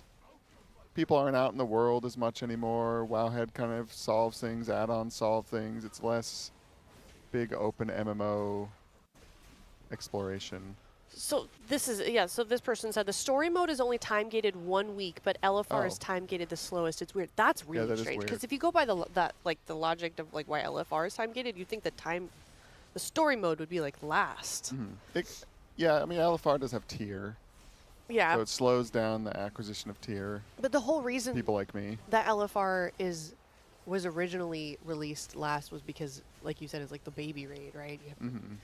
So then you think that story mode would be even slower than LFR, I guess. Do you get anything from story mode? Just the completing that quest, I Yeah. think. The Okay. story You get a quest. cutscene. Yeah. Also, you get the cutscene. You I get saw like a I saw a ring. question in chat specifics to mechanics as well, like or just like in general in WoW, like how do you get the best FPS in WoW? What's the best GPU for that? Surprisingly enough, I don't think WoW is a GPU bound game. You can pretty much get any modern GPU and get a good FPS in WoW. No, It's the much real more- answer is getting an Alienware. Yeah, well, it's much more CPU bound. Yeah. So getting something with an AMD processor, specifically an X3D, usually an Alienware PC. Yeah. That's what you want. That's what you want to go for. Yep. And if you'd like one of those, this is a tremendous time to talk about our sponsor, Alienware. Teal.gg/Alienware. Enter the sweepstakes, and you could just have one of those given to you. Yeah. The sweepstakes. Teal.gg/Alienware. Also, Wolf Disco needs Murder Row Plus and Ring Trader. Sign up in LFG. I'm surprised he needs any items. Really? It's huge. Yeah. He probably just needs itemization. Item level on a ring. He might just have like a 298 ring from last tier still. Yeah. Oh, it's filled. Okay. Wow, we're so good at our Thank job. you, Cross Magic. Yeah, thank you. All right, where's the enrage on this guy? This group's looking a little sketch right now. Sometimes they kill it about here. You'll see them.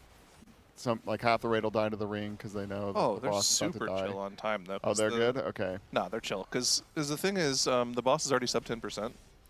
The enrage isn't until that second boss frame hits 100 energy. Oh, the guy at full health? Yeah. That's the little ghost that possessed them all. That energy's starting to move up quickly. Nah, they're fine. They're chilling? They're chill. Still got this one. What happens when you kill the other two and leave this guy alive at a lot of health? Gabo, absolutely nothing. Okay, nothing. he just walks around. So Okay. it's kind of chill. Well, they all get over the ring. Still just the 4 dead. Yeah, they're chilling. Okay. This is like the furthest I've seen them get on this fight. Usually it's dead by now. And I didn't know how tight this check is. It's nowhere near the Sentinels. Yeah, they're fine. Yeah, you cannot limp through all the twin Sentinels like this. Oh, and they're just going to kill them all equally anyways. It doesn't matter. Okay, I haven't read this entire opinion or idea, so it might be cooked. It's but cooked. It might I read be. it. It's cooked. I read it. Would you like to talk about it, or should we skip over it? It's not a novel We've had concept, time. right? It's ironic. We have time. Yeah, go okay, for it. Read had it. a great idea the other day. WoW should make an official race to world first buff that goes away if you enter a mythic instance with more than 5 total heroic raid IDs collected throughout the raid. It would put a lot more guilds in the race, at least. So there's a couple things wrong with that. Number one, we did that. Yeah. Like 10 years ago. That Did they? People didn't really do more than 5 heroic splits. Oh, I thought you meant the back buff. then. I was like, what? There was the no heck? buff, but okay. people just didn't have a concept of doing that many splits back Yeah. then. The other thing, it wouldn't get other guilds in the race. I'm sorry to say, there's this like weird concept that people have going around that they think that the only reason these guilds are the one competing is because they can do so many splits. No, these guys are like literally the best players in the game. They're so much better than the average player, even the average like high-end mythic raider. Yeah. That like it's there's no comparison. I mean, think about the passion it takes to do all these splits and play this much. The people with this much passion and that have been around this long aren't just there by accident. No. They're very good. Because there are plenty of people that can play at this level, but can't do all the other degenerate stuff that comes along with the race to first. Oh yeah. It's not always a World of Warcraft skill thing. It's just a mental capacity thing as well. Yeah. But yeah, me and Zyra are old. We've been through many guilds, and you would just not believe how good Fired Up is. Like, I can tell you, as someone who's been in like every single like level of guild and climbed all the way up the ranks. Yeah. Like playing with someone like THD or Fired Up or Lip. I'm just saying that because they're older. I played with them. It's just it's crazy. They're really good. I think they just don't make mistakes. No, they don't make mistakes, and you're used to just everyone around you just constantly making mistakes. I really like Jack's idea of putting someone in like they do on the first pitch in a baseball game, like putting one of the casters or somebody in on the first pull. Oh, of like the end boss? Of the race to world first. I don't know. I don't remember his exact idea, but I think that would be funny, and also I think it would be a good way to visualize the difference between these players and other people. I think it depends on the like, caster. Depends on the maybe not okay, yeah, put me in there. Put me in there. You'll see real quickly. No, I'm pretty washed. I mean, I can get pretty decent if I'm like slamming a bit for a season, but you do. I mean, that is something that like they have in their advantage on getting better is you do get better if you spend more time playing. And they play a lot, so you are just naturally going to improve. So I've lost a lot of that. Put a chatter in there. Yeah, and if you weren't geared and you went on a later boss, you would kind of just explode also. Yeah. Like if you were 20 eye level behind. Oh, what is that? What? Bandit Man gifted some subs. How many is 10 that? subs. We're too zoomed in. 10 pack. Thank you, man. so much. Appreciate Thank it. you, Bandit. I know, got to get people ready for Mythic. You don't want ads right now. Ready for real Mythic. Yes, for real Mythic. I guess they are in Mythic right now. Oh, you forget what's happening. Yeah, and I noticed this morning, Method, speaking of the Mythic, they got Vashnik. Yeah. Heard some things about tanking the boss in one spot. Congratulations to Method on the first world first boss kill in 7 years. That is really. I didn't realize that it wasn't any first world first kills. It's been a long time. Yeah, I'm excited for them. I mean, Liquid, like rarely. Well, they'll get, it's kind of the middle of the instance that they start getting some kills, and they're, NA reset. So the EU, they've got like all the people who are going in there on Mythic while they're doing splits and stuff like that. And then when splits are over, the first people they're over for is Liquid. So then they get kind of the cleanup, the mid raid, and then it's only the end bosses, which Method hasn't been competitive on getting a world first in a while. So it makes sense, but it is kind of fun to see. Yeah, it was Eternal Palace, if I remember properly. That was the raid that they got their last world first in. Wow. Because we swept That's when they Nyalotha. won. We swept Nyalotha. We killed every boss first. Okay, yeah. And then ever since then, it's been split up for them. All right, just want to remind everyone watching from home, Liquid Armory. You should definitely be checking that out. It is the most up-to-date sim hub for trinkets that you'll find. It already has data for every DPS spec, tank spec, and augmentation for the patch. And we'll be closely following it along to make sure that it is updated within the hotfixes. And they are adding more and more features every single tier. Extremely good value for your dollar. It's $4.99 a season. Teal.gg/armory pass if you want to check out the Liquid Armory. And the Watchtower, that's the premium feature. It's $4.99 a season. There's just all kinds of goodies in there, but there's also a lot of really good free information as well, so definitely check it out. There's a lot of POVs also. We're going to be uploading the POVs after all of the kills. There's some from last season too, if you want to kind of see how that works, because there's also information within those POVs of kind of like what they're playing.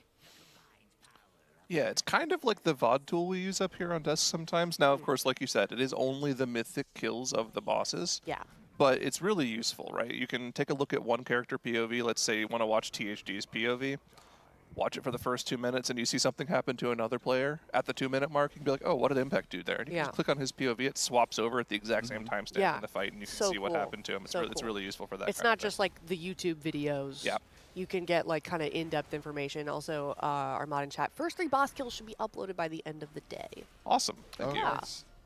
Very exciting Very stuff. cool. Buck says, do they have a Boomkin rating by chance? That would be Goop. That would be Goop. Yeah, he is. I am Goop. I don't think he's in this one. Boomkin / Devastation Evoker. He's been playing those two. Kind of split half and half between the two. Is Splat on a Boomkin right now for this split? It does look like that. Okay. There's one He's on a right now, druid. technically. Yeah. That could also be a Feral Druid. Could be I think I saw him casting just now, but that was also trash. That was at range, so who knows? I'm trying to look for his character. Oh, he's just got pinged. Thank you, whoever pinged Splat. Oh, that's I was convenient. looking for him. Yeah, he looks like he's in the star form. Yeah. Astral. Okay. Splat Oogle. Oh, wait. What? Oh, no, nothing. No, he's Boomy. Yeah. Yeah. Yeah, I just saw green and got a little resto flash, but I think that's a trinket or something. Oh, it means Splat Owl. Where's he from? Denmark, I believe. I'm actually not sure where he's from, Where's to be honest Splat with from? you. He's one of our Yeah, Europeans. that sounds. Denmark seems right, but I'm not sure. Yeah. Oh, he is from Denmark. Okay. Okay. Danish. Very cool. Oh yeah, duh, because I heard Frank and Splat talking in their native tongue. I thought for a second that they were choking, but turns out They were just speaking Danish. Yeah, she's just talking about boom. Okay. Yeah. It sounded like I'm sorry. It sounds like they're swallowing their own tongue. Does it not? It's a lot of like guttural words. I haven't heard them talk to each other, so I couldn't give an opinion. Yeah, I'll get them. There's like some weird dessert. I think Frank is actually Raider right now. Otherwise, I'd bother him. But there's some dessert that sounds like the most. It does not sound. It sounds made up. All right, this is a raid I like to see here. What do we got? Yeah. I like the double mage. Yeah. I like the double warlock. Uh-huh. I like the vengeance demon hunter. Uh-huh. I guess we got a dev. I'm liking the casters. Everyone's coming in. It's the arms warrior. It's the rogues. No, bring us the casters. Yeah. I was looking through logs, and arcane mages seem quite good. All you hear about is arms warriors, but at least on heroic logs, arcane is cranking. Which is really funny when you consider some of the things that were screenshots that were posted from the Mage Discord from a week ago. Is there some dooming? Oh yeah, I think so. Porum, one of the Mage dev dudes in that Discord. I think there's a screenshot of if you're a mage, if you're an arcane enjoyer this tier, just consider quitting the game and starting a family instead. I mean, he could still be right. It's just the not most everybody OP has their spec in the game 4Ps and their trinkets. You know, something else may come online, and mage is just good in this middle gearing phase. Unsure, but a lot of 2-target stuff, which I wouldn't put arcane as like a good 2-target spec, but maybe it is now. You'd think it'd be frost, but it's like 2-target damage amp. He didn't say that. What did he say then? Said what? Oh, that was copied and pasted from the Rep Paladin Discord? Really? Oh. Did I get propaganda? Bro. No way. You're better than that. It's ironic. No way. Man. All right, apologies to Porum. I'm sorry. No. Apologies. I'm sorry. He I'm knows sorry. exactly Now it's what's going to get wrong. clipped out of context, and I'm going to get angry DMs from people. Oh, no. But you know what? You could believe that a mage would do that. They're coming after you. I No, can hear them. I can hear the pitchforks No, they now. are not, Cams. Mages are fine. They are always complaining. Always. I feel like I'm with you. And you can clip this. You can come after me because I'll say it to your face if you're a mage player. I feel like y'all are so used to being meta, or at least very close to meta, that when you're just a little bit nerfed, you'll get really upset. Zyro is showing me the screenshot here. Let me see. I can't confirm. You're going to have to put that into some sort of model and figure out if it's photoshopped or not. Oh, yeah. That looks real to me. Looked Yeah. real. That is text. Yeah. And that's The across the Discord board look. for Raiders and M+ers and PvPers. No, well, listen. What else do mages have? If they're glass cannons, and if they're not cannons, then they're just glass, and that really sucks. So Oh, no. You give poor them back thing. the personals. I'm so sorry. You guys have so many personals. No, not anymore. You have tons. Name them. Ice Block. Best personal in the game. They don't even talent that. Okay, Wait. fair enough. There's someone in chat that says I owe them money. How, I don't. Wait, I don't what? think okay, explain. Explain yourself. I want to know. I want to know how I owe you money. I want to know as well. I am Wait, so who said curious. I don't know. I just trying to saw scroll- somebody say it. it? Huh. Can they wait? What's? Oh, never. That's weird because you owe me money too, actually. Oh no. Yeah. Hold on. Who was I'm it? still waiting on it. It was like it was a name Well, that started with unfortunately, an now E. all of chat is saying it. Oh, so dude. you're getting washed out. Who Whoever keeps actually. turning off the mouse, the trackpad up here? Let me. Oh, you can just turn it off. Yeah, it's Yeah. really annoying. Like really annoying. Interesting. He owes you guys money too. This guy's out of control. No. Where is it? Right now, a marksman hunter is at the top of the meters on this spread 2-target boss, which is also very annoying. Chat, can you stop typing? I'm trying to scroll for give me 2 seconds. Everybody halt. Hold. I'm Hold. saying no. Spam away, guys. Hold. Here, yeah. Wait, that's Zyronic's voice? That guy owes me money. Dude. Well, tell Thomas. We're Respond. not holding. We've got a body with the mythic mechanic on it. What happens? Where's his friend? Oh, his friend's over there. Another body, maybe? Just chilling?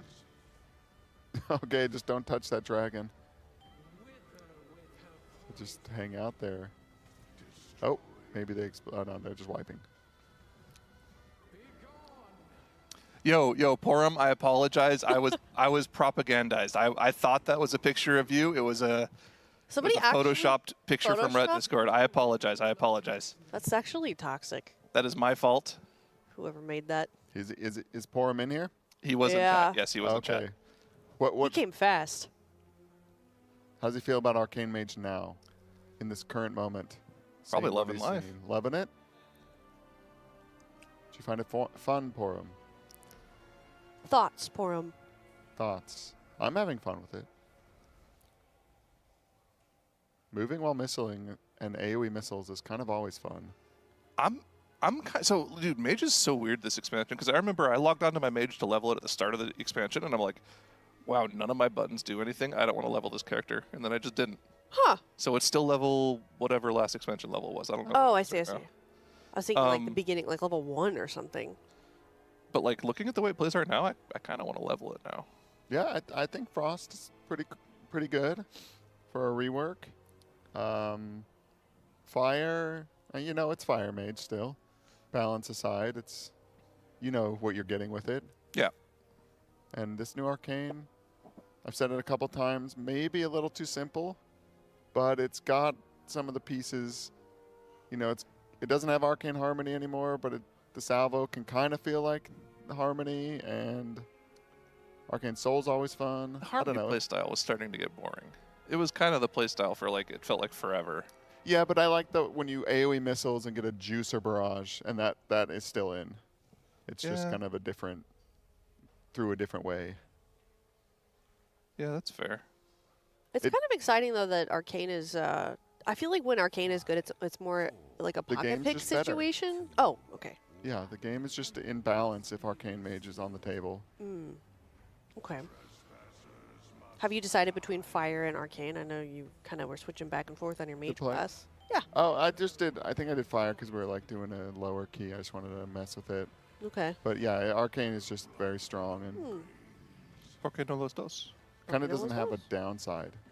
You just play the same Fire talents or for Arcane? Arcane. You play Okay, the yeah. same talents for single target and AoE and do basically the same Seriously? rotation. Yeah. So you just single target something, and then if other stuff comes in, Yeah. it just gets folded into the missiles. Wow, and the that's barrages, and it sounds kinda nice, bougie. Yeah. Maybe I should switch to Arcane. No, Which is something I Those were don't bad thoughts. actually like. I do like different rotations for single target and AoE, but you'll take it sometimes. How do hunters keep getting away with it, by the way? Yeah, I don't know. He's destroying right now. I feel like I have only seen doom and gloom from hunters leading into this tier, talking about how bad their class is, Oh how my horrible it feels God. to play. I It's don't just a even wanna hear terrible it. class. And then you get to Ula'tek and you look at splits on the venomous heart damage amp. Who's topping the meters? Wow, that's crazy. Wow.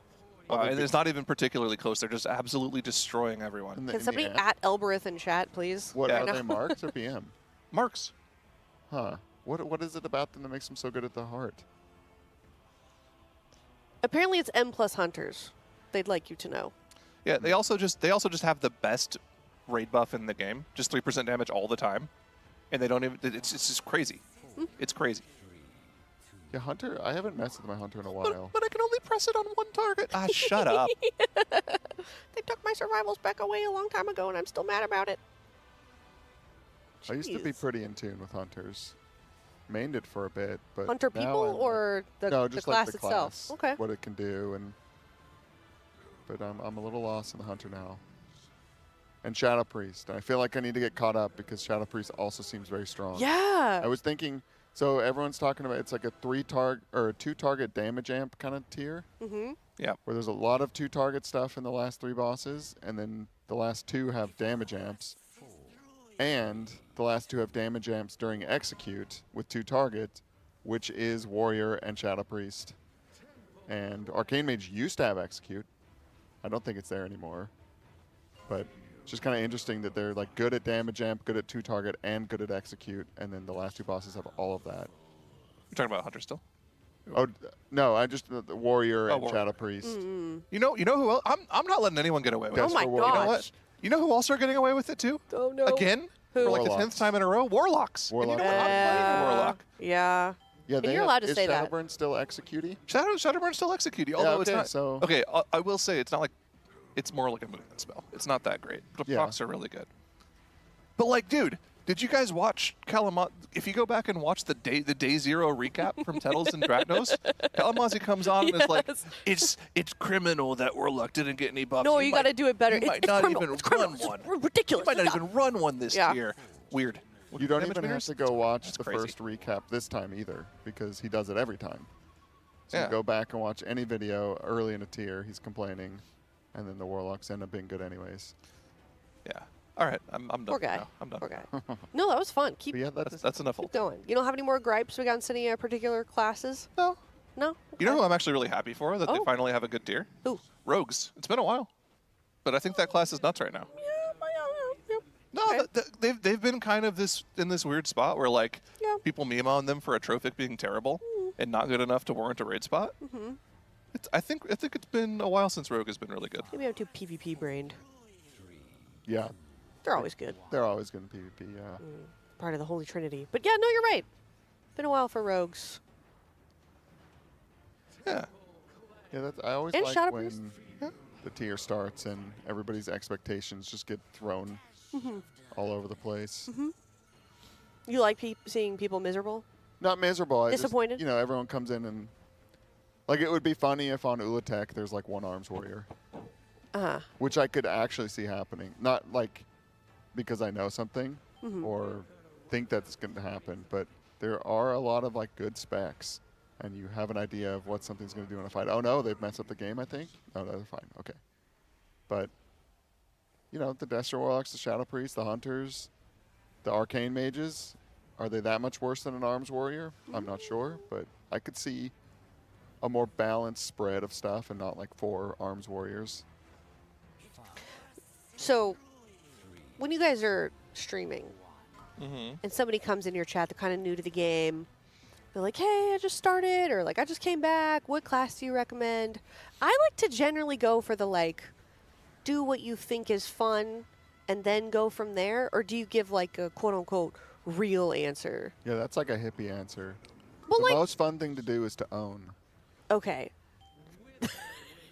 Well, it depends. Like I feel like the most fun thing to do is, you know, what you find fun when you're first learning. the way I respond to the person, it depends on a number of different things. Number one, how involved with the game I am, because if I'm like, you know, high mythic plus focusing on that, I'm not going to give them much time. I'm going to be like, oh yeah, just play Hunter or Mage. They're almost always good. Fair enough. Something like that. Okay. But like, if I'm not doing anything, if I'm just like grinding TFT and like I'm in between turns, and, like, I have time to like break it down. Okay. I'll be like, You're okay, gonna break it well, down.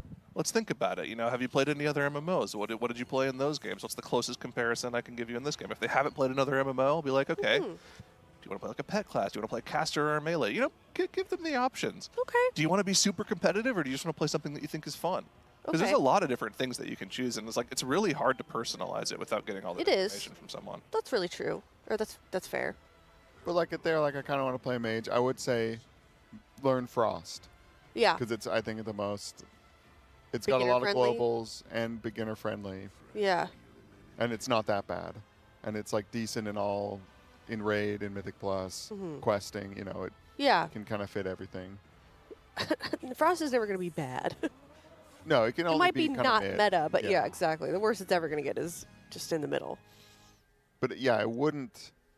Is that double cloth bracer? It is. That's Play. brutal. Like, I would not recommend someone start playing as a Fire Mage. That might be the most useless boss loot I've ever seen. Yeah, TJ looks disgruntled. He's got a couple parsing more his warlocks. lips. Because Pursing the his thing lips. is, the reason that he would have been doing PvP is to make a pair of PvP bracers. Yeah. And put an embellishment on them, which is just Yeah. going to be better than those bracers. Yeah. anyways. Well, good thing you did that, I guess. Jeez. Yeah. Okay. Oh, Let's see what the plan is in this group, because they've killed their 3 bosses that they've done in every other split that we've seen so far. They are moving onwards. In the past, this has just been to kill the lieutenant. The lieutenant, that's the word I was looking for a chance at BOEs. Maybe we see them go ahead and move on to Vashnik. We know they were pulling it off stream last night. Yeah, Max said in the spotlight last night that we would see Scissorak and Vashnik today on stream. Okay, so maybe we get an early look at that here. We'll see. Yeah. That would be exciting. I did see some Scissorak, the off-stream polls, and that boss looks sick. Cool. how did you pick your first class, or how did you land on the class? Oh my God! That you main's ironic. I actually know the answer to this. This is crazy. So I started playing at the very start of Cataclysm. Okay. The people that I started playing WoW with were the people that I played Counter-Strike with back in the early, well, I guess late CS Source days. I played on a gun game server back in the day, and they started playing WoW, and I was a big RuneScape player at the time. So when I started playing WoW, they were like, so in RuneScape, what do you like about the character you play in RuneScape? And I'm like, well, I kind of enjoy summoning. I think it's a really cool idea to have this pet that kind of helps you out with things. And they're like, okay, so you want to play a pet class, you can either play Hunter, which hits things with bows, or you can play a Warlock that does spellcasting. I'm like, okay, spellcasting sounds way cooler. Yeah. So that's why I started with Warlock. Okay. Cam, you almost got baited into being one of those people. Almost. Oh, a hunter? Yeah. And then no offense to anybody who plays Hunter or, there's none in the or building. lives with someone who plays Hunter. Or no, I make fun of him for it. And he's in fact not playing Hunter this season because I was laughing earlier because he was very beside himself all last season, and then in the transition to this season with how bad Hunters have been in M+, he's more of an M+er. So he started leveling an Ellie Shaman. Okay. And I think he decided he didn't like that, so I think he's moving on to something else. I'm not sure. I'm sure he'll chime in. You still want the DPS? Yeah, he wants DPS. Okay. Yeah. But Cam, you're more of like a multi-classer, right? Yeah, or would you consider yourself the omni-classer? Forgive me. How did you? Well, I'm more end up in that position? Okay, so I made my first guy was a warrior. Okay. I got the free trial at a GameStop. You get like level 20. Right. And I just made a warrior because it was like, this seems the most neutral, basic thing. Sure. You know what I mean? Like, yeah. What race was it? Night elf. Okay, at Night least it elf wasn't warrior. a human warrior. That'd be even more boring. Okay. No, then I played some other games because I wasn't, committed to WoW. So then I went and probably played more Halo or something like that. Okay. And my friends were then re-rolling and on some server, and I bought the game, and I was like, oh, I'll try Mage. I just wanted to try, like, the other side. And I thought it was so cool that you could just spam your spells. Because any other game where you play, like, a caster, like Oblivion or Morrowind or something, you have, like, mana, and you can do, like, one spell, and then you're And it was just like, wow, you can just keep fireballing or whatever. Yeah. And I thought that was really cool, so I stuck with the Mage. Okay, cool. Vashnik is being targeted. Vashnik has been reset. Oh, I thought we were. THD is swapping Demo, which means they're going to be pulling Vashnik. Okay. We are in. Oh my gosh. All right. Chat, lock in a little bit of progression here for Liquid. They pulled the boss last night a little bit. They were just kind of testing to make sure their strategy worked, which I think they were pretty happy with. We saw Method kill this earlier. Did you watch that kill? Did you? No, I didn't. No, you didn't? I did. What did you think of it? It looked fine. They had a lot of like pretty big chunks of progression towards the end, so I didn't really see any like crazy pain points. How many pulls do we know? Oh, I don't actually know. That is a good question. Well, fortunately, does anybody know? I have the laptop here. We can go ahead and check using the Race to World First coverage tool over on Raider.io. Let's take a look. Oh, that's true. They did cheese. I don't know which part because I only caught him towards the end, so I didn't have a chance to see them develop their strategy. But they did cheese, like completely circumvent one of the mechanics. The whole fight, maybe. Yes. So you're supposed to take this boss around, like the different corners. Right. Give him different abilities, but I guess you can kind of just hang out at one of them. I'm not sure for how long. If it's the whole fight, but I get the damage amp that is supposed to be the punishment for not doing this as intended is not very strong. And one of the corners, I guess, is very tough. Yeah. And so you can just not deal with it. Chat saying they stayed in red. They just stayed in red. They didn't do the blood fountain at all. They just did shadow and fire the entire time. Apparently, yeah. Okay. Any worries, any concern about that getting hot fixed so that they can't do that? Probably next week it'll get changed. Next week. But it could also just stay this way because sometimes when a boss dies, Blizzard just goes, I guess that's just the boss now. Yeah. Because it's kind of unfair, but it's unfair to poor Vashnik here. Yeah, I know. That poor they guy. don't get to be seen in their like intended form, and then the whole rest of the tier of the boss is kind of this weird half boss. It's happened a lot in the past. Where a boss gets cheesed a bit and then it just kind of stays that way. Yeah. Also, Wow Grandma's in the chat. Hi, Wow Grandma. Yo. Oh, Wow Grandma. Hello, my goat. I still have my my card in my wallet from her last BlizzCon. Oh, she gave you a card? Yeah, Like a business card? No, so here's what it was. If you met WoW Grandma, yeah, and you got a hug from her, you get a card that says "I hugged WoW Grandma" on BlizzCon. That is so cute. Yeah. I love WoW Grandma. She's great. So nice, nice lady. Yeah, I don't know I if she should remember be hugging all those people at BlizzCon. She's gonna get sick. Yeah, we must protect WoW Grandma. We're protecting her. She's our Betty White. Boonton was helping her out a lot. Oh yeah. Yeah, she's great too. Yeah, yeah. She was in chat earlier also. Was she? Yeah. She's casting for Method, right? Method, yeah. Absolutely. Yeah. We love Putting it. down a few markers. I don't see anything over there in the green. Method, this is a message to you. You should have WoW Grandma guest cast on the Race World first. Because you can do it since you're remote. This is my plea to you, Method. Get her on there. Get her on a guest cast. That would be so cool. I'd love to have her here in the building. I think that'd be amazing just to have her for a day, but... Are you local? WoW yeah. Grandma? Yeah, I think she's, other side of the country, but... Wow. But Method has the opportunity to do it, so I'm going to put that into the universe. Yeah, well, looks like they're going over strat stuff. Okay. As they look at the boss here, maybe we should go over how this boss works a little bit for chat here, Camps. Absolutely. This one, unfortunately, I don't know very much about. I did it on normal. I know that you take it to the different altar things, the fountains, and it gets new mechanics. There's one that's like a soak. There's one that's an ad. But I don't remember off the top of my head. Yeah, so in general, I'd say the biggest change from Heroic to Mythic is the addition of the Malignant Tumors.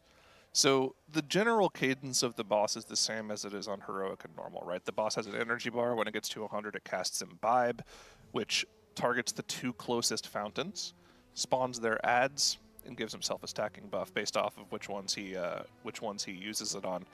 On Mythic difficulty, whenever he casts Imbibe, he spawns a bunch of tumors around the room. The only way to kill those tumors is with the waves that you spawn when you get that crossed mark on you. So the people who get those waves need to spread out around the room, hit the tumors with the waves, clear the room, because if you don't clear them, they blow up and you die. So that's pretty much the main difficulty change on this on Mythic. And the tumors are every fountain? It's all over the place. It's every time the boss casts Imbibe. Okay. Spawn.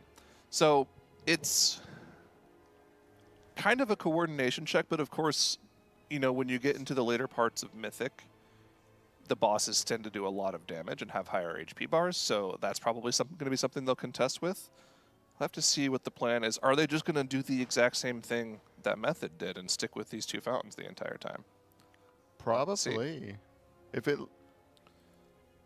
I heard the boss is hard, and then it got killed, and so I imagine if we're want to call it the cheese strat, is significantly easier than doing it, like, quote-unquote, as intended. The whole timer comes out, so we get to see exactly what they're going to do. Is he checking his gear? This is not, this is still a split, correct? This is still a split, yeah. Well, you can't stop doing splits. Boss is pulled, though. We are in combat with Mythic Vashnik. Here we go. Boss is in the front of the room here, where the purple and orange fountains are. Shadow and fire. See if they stay here the entire fight. Yeah, they're starting here. That Imbibe is coming out in 7 seconds. They're just going to spread these out as if it's normal. First set of waves. Significantly fewer of them on Mythic in a 20-man raid compared to the 30 we're used to seeing. Here's that first Imbibe cast, and you can see our first look at those Malignant Tumors all around the room. They're not targetable. You just have to hit them with the waves. You need to kill off these Shadow Oozes as well. Still need to soak. A lot of those spread out around the room. You also have these Burning Venoms off on the side. They're going to CC one of them, grip the other one in on top of the boss, and cleave these down one at a time. When they die, they explode for a dot damage on the entire raid. Of course, when that first one dies, they'll grip the other one over in a little bit. But of course, the big thing is these tumors. The next set of waves here need to clear as many of these as possible. They're going to position around the room to try to knock down as many of these tumors with those waves. They have a few left, it looks like. Yeah, they did pretty good. Pretty good. I guess it makes sense to have less of those waves on players, because I think if everybody got them, you'd probably just clean the room on accident. They've got like 3 of them there kind of around the boss, one back there by Hopeful who's soaking. Oh, and a few in the back 3 as nasty well. ones over there. Oh, they're Malignant Totems instead of tumors. They were tumors the first time I talked to the boss. They changed the name They're of them? totems now. They went from like little oozes on the ground to totems. So it's not a tumor. It's not a tumor. All right, Bastion is a totem. All right, this next froth coming out. They kind of stand right on top of some of them. So we cleared all but one of them. You can see there's one right. There's actually might be two two. by the fire totem. There could be some over on the green side if they flipped around. Oh, it looks like they got them all. And they just explode if the time runs out? Oh, wait, did they just like line of sight? Did they jump in the explosion? pool to line of sight? Okay, so yeah, that's what happens if you don't clear them all. Oh, so All it's right. just, even if there's one or two of them, it's There over. were two and they blew up and killed them. Okay. So, Okay, first pull 70%. all right. Not bad. I thought maybe they'd get like a dot and it wouldn't be too bad with two. But no, that was pretty brutal. That was a Appreciate you're full gonna have a little insta. snack between pulls here as we discuss what just happened. Okay, so they get 3 sets of the froths, the like waves to clear? 3 sets of waves. It 3 looks like. sets Of the gloops. of the goops The that they need waves, to the hit waves. the totems. Waves of gloops. Okay. And so, what are the purple and the red? They had the ads going in. They had some soaks, which are from the fountains themselves. Clearly, the big The oozes goop ads, the oozes are from the oozes. fountains, yeah, that's Or any other mechanics, or just the mechanics that come from the oozes? Pretty much just the oozes. Okay. Yeah, it's honestly like a lot of it looks like it's just going to come down to clearing totems, not tumors, totems. But as long as they do that, I feel like they're going to be pretty chill. Yeah, what is the boss's health there? We have not updated yet. They were 2 minutes in, so I guess the 2-minute mark is when the first wave of totems dies. Mm-hmm. This boss, it seemed pretty cool. Max tweeted something before the tier about what did he tweet? He's like, if Vashnik is the wall boss, then I'm gonna ascend into space or something like that. And it's like, is that good or bad? I'm not Dude, sure actually. I think we've had some fire Max tweets this tier so Yeah, he's far. had some He's good just ones. going full out on Twitter, telling us how he feels. But if you're just now tuning in, we just got our first pull on Vashnik, and we got about to 70%. And just as a reminder as well, this isn't really a full. This isn't like how would you describe this? This isn't real mythic progression, even though it is. Yeah. But we haven't. There's a lot that we're sort of holding off on. This is still a split. We haven't. There's a lot of gear that we still haven't like crafted and used our True. Yeah, crest a on lot of and used our crest. rolls on. Like there's still a lot of untapped potential. Yes and no. In these splits, there are going to be a lot of characters that have sent crests and items and stuff because they want to make the splits go as clean as possible. But there are going to be like maybe 4 or 5 potential mains in the group that will not have sent all of that gear. So those are the people that are going to be the beneficiaries of all the loot. And then next week, they'll be able to craft with the knowledge of the gear that they already have. I guess my point is we're not going full throttle Correct. on No. Vashnik at the moment. Yeah. No, yeah, I think if they went full throttle, It'd be dead. They would be probably on Twin Fangs right now. Yeah. Because of the time the splits have taken, and they'd be very powerful. But yeah, I'm sure they have an idea of like which one of THD's warlocks is most likely to be main. But then I bet if you just low roll in one mythic split and high roll in another, then they're just swapping. You know, they've got spreadsheets on and priorities of characters that they kind of are a bit flexible on. Have the alts used their Vantis rune? Some Or they- used them on Ula'tek. Okay. Some maybe even on Twin Sentinels. I'm not 100% on that. Yeah. And some may on this or Scissorak. Okay. Yeah, we'll have to see. I mean, again, it's also near the end of the week, so they probably will end up grouping them as well on either this or Scissorak, right? So Yeah. we go, starting to spread out in the middle of the room to try to clear as many of these totems as possible. It's hard to count them. If I had to guess, there's probably somewhere between 20 and 30 of them. THC's in a great spot here to hit a whole bunch of them. Like, he's going to hit 3 or 4 of them with that. They cleared out a bunch with the initial set of waves. Take a look around the room, pan around. There's 2 by Moon. There's some really far ones close to the Blood Altar. That's actually kind of annoying. That's kind of These difficult. ones by Helpful are like pretty easy to get. I think you get that with one person. It's kind of messed up making them like do geometry. I was going to say, like, how do you make sure you're not... Oh, I mean, obviously it's really easy if somebody's right next to you, but like you could easily overlap on some and then like nobody's taking care of another one. I think it's kind of one of those things where as long as you are hitting 2 of them with your waves, you're probably okay. There's enough? There's Okay. the second set of waves going out. Is the room clear? I think it's clear, yeah. It might be clear. Did those waves get slower? They did seem very fast about the on same. Heroic. They're about the same. but maybe that's just because there are so many. There are so That's many more of them. on probably it, yeah. Yeah, they're just going to stay over here and get this Yeah. wave again. Looks like they cleared them, and then we're into the second phase. Second imbibe cast goes out. This is the next set of ads that they have to cleave down. It's the same concept as before. Cleave down the shadow ads so everyone can burst them down. We've got these 2 fire oozes as well. The burning oozes that they're going to CC Yeah, just and kind of knock knocking over to the them over boss. there. You don't want to kill them at the same time. That would not be ideal. I think you can just banish one if What it are they starts to get too low. What are they fixated on? The pool in the They middle? want they're all the oozes are trying to run to the pool in the middle. Right, which you don't want. If they get there, you probably die. Okay. Hopeful trying to line up. Here we go. Hopeful. Dodging Hopeful and missed misses everything. all of them. But maybe he'll snipe one. Nope, it is going to miss that also. But they have 2 more imbibes, or not imbibes, froth casts Yeah. go. They can clean this up easy. Like, there are people pinging. I imagine whoever's going to get that soak is going to hang out over there just in case they get the next froth. They can maybe hit all 3 of those totems. They look Yeah. like they could be the right angle. Definitely at 2. Right, Hopeful's going to try Run to the- again run to the here. left. He's going to go for this easy dub. Yeah, that's the triple. Nice. Nice. There he nice. goes. Very good. Geometry complete. Now, if we get a good angle, we could see more. But from what we see, could be clear. But some of those far ones do seem like you have to like intentionally take them one at a time. Oh, well. Kind of rinse and I guess repeat. they're done, yeah. Yeah, good to go. Third imbibe, 50%. Yes, this is the cheese part, is they're just doing this little sequence of mechanics over and over when you should be kind of rotating all around the room and getting a lot, like, more things, mixing it up, and then, you know, your spread's not as good because you're kind of getting funneled to one side. But they can kind of pre-plan for all the froths and the totems. Takes a lot of the mental energy out to just sit over here. The Boss copy is load. pretty low, actually. Yeah.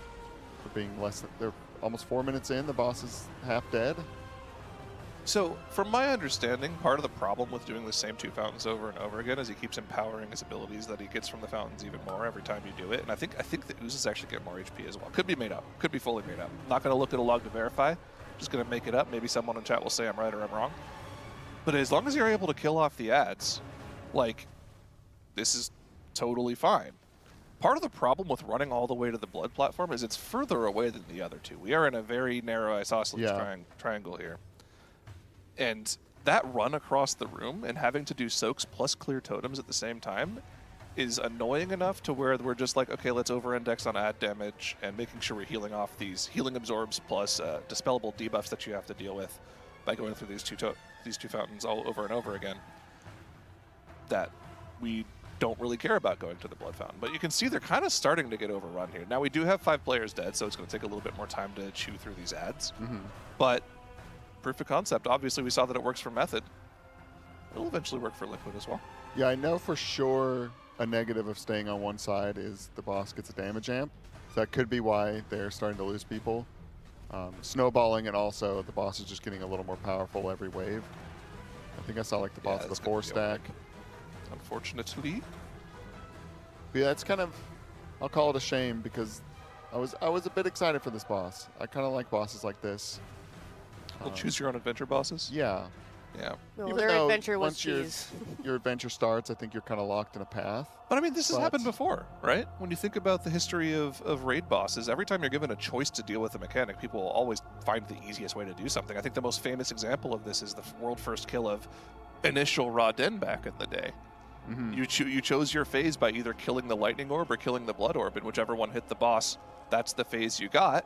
And it was kind of designed to where, okay, you're supposed to do the lightning phase, then the blood phase, then the lightning phase, then the blood phase. The blood phase was so hideously overtuned, it did so much damage to the raid that I believe it was Method at the time that got the world first.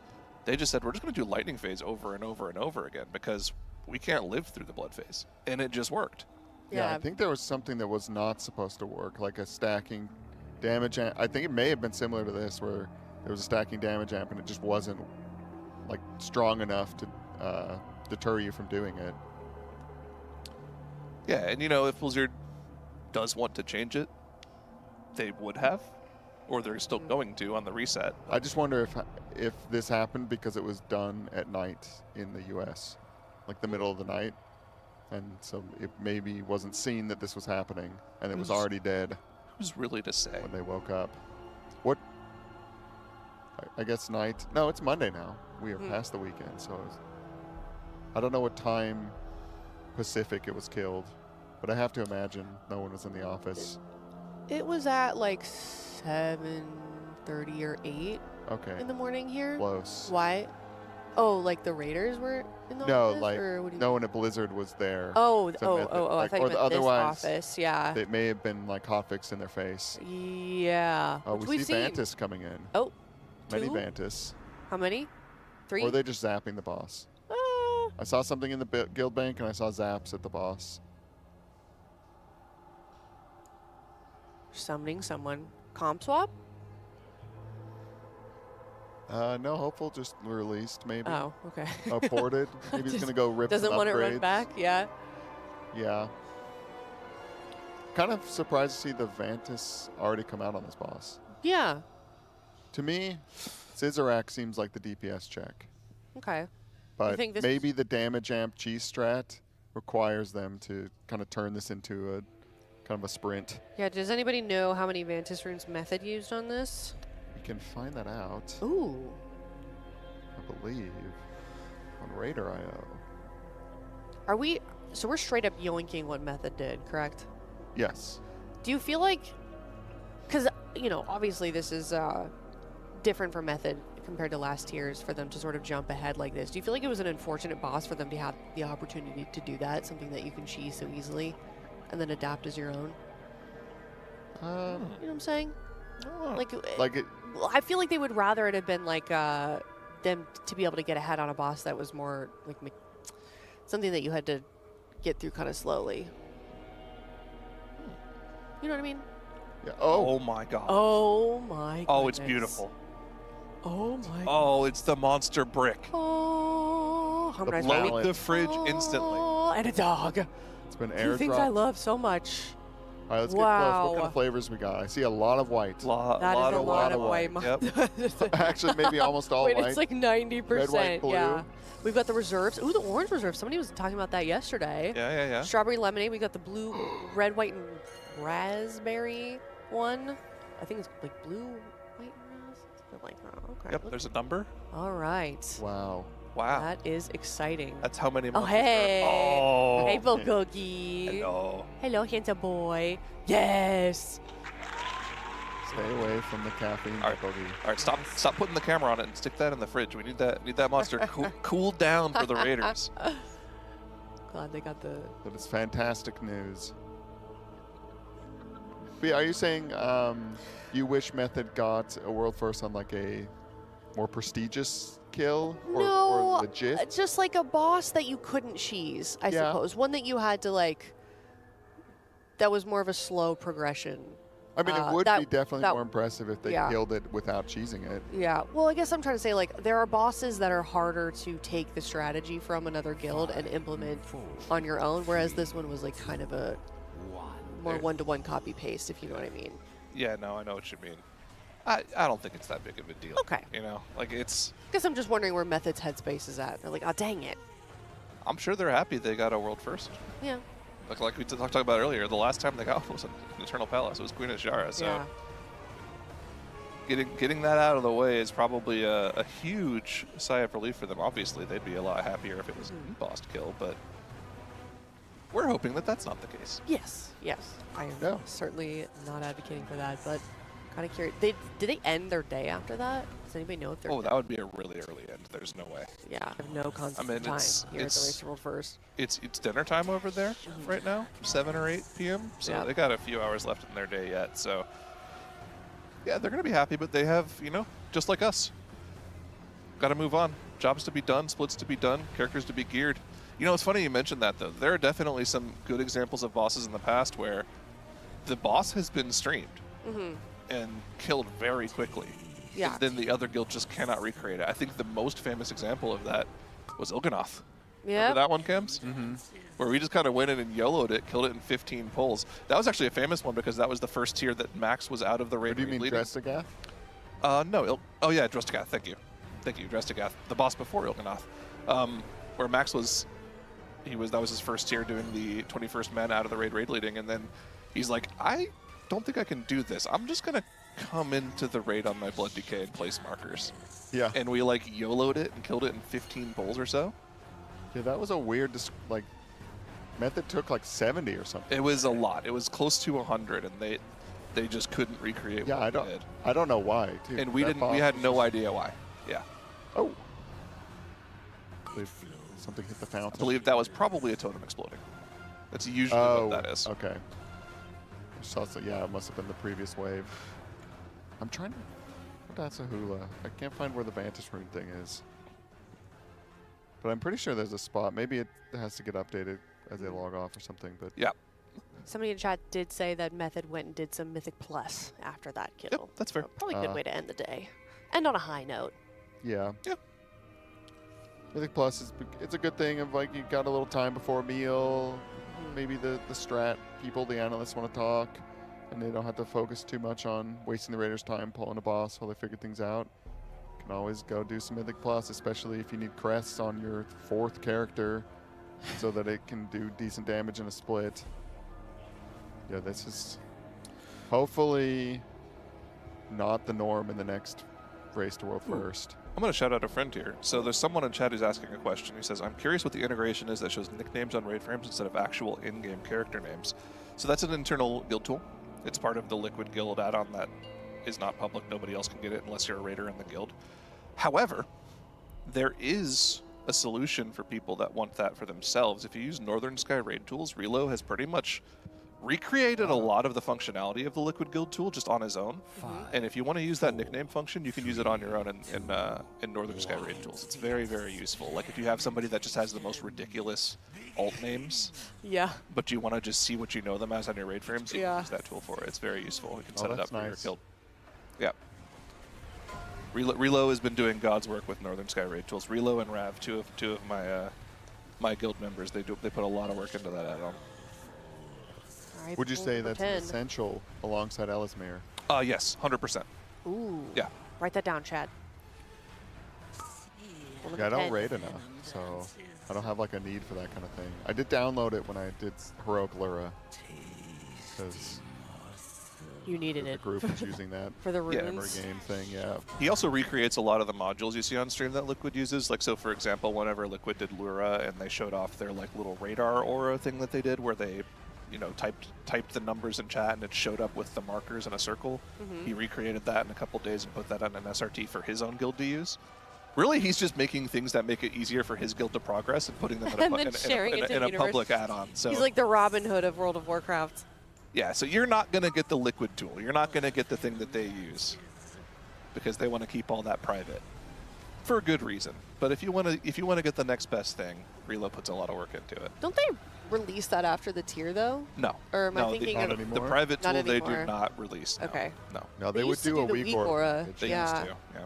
But R.I.P. R.I.P. Got to keep that tech secret.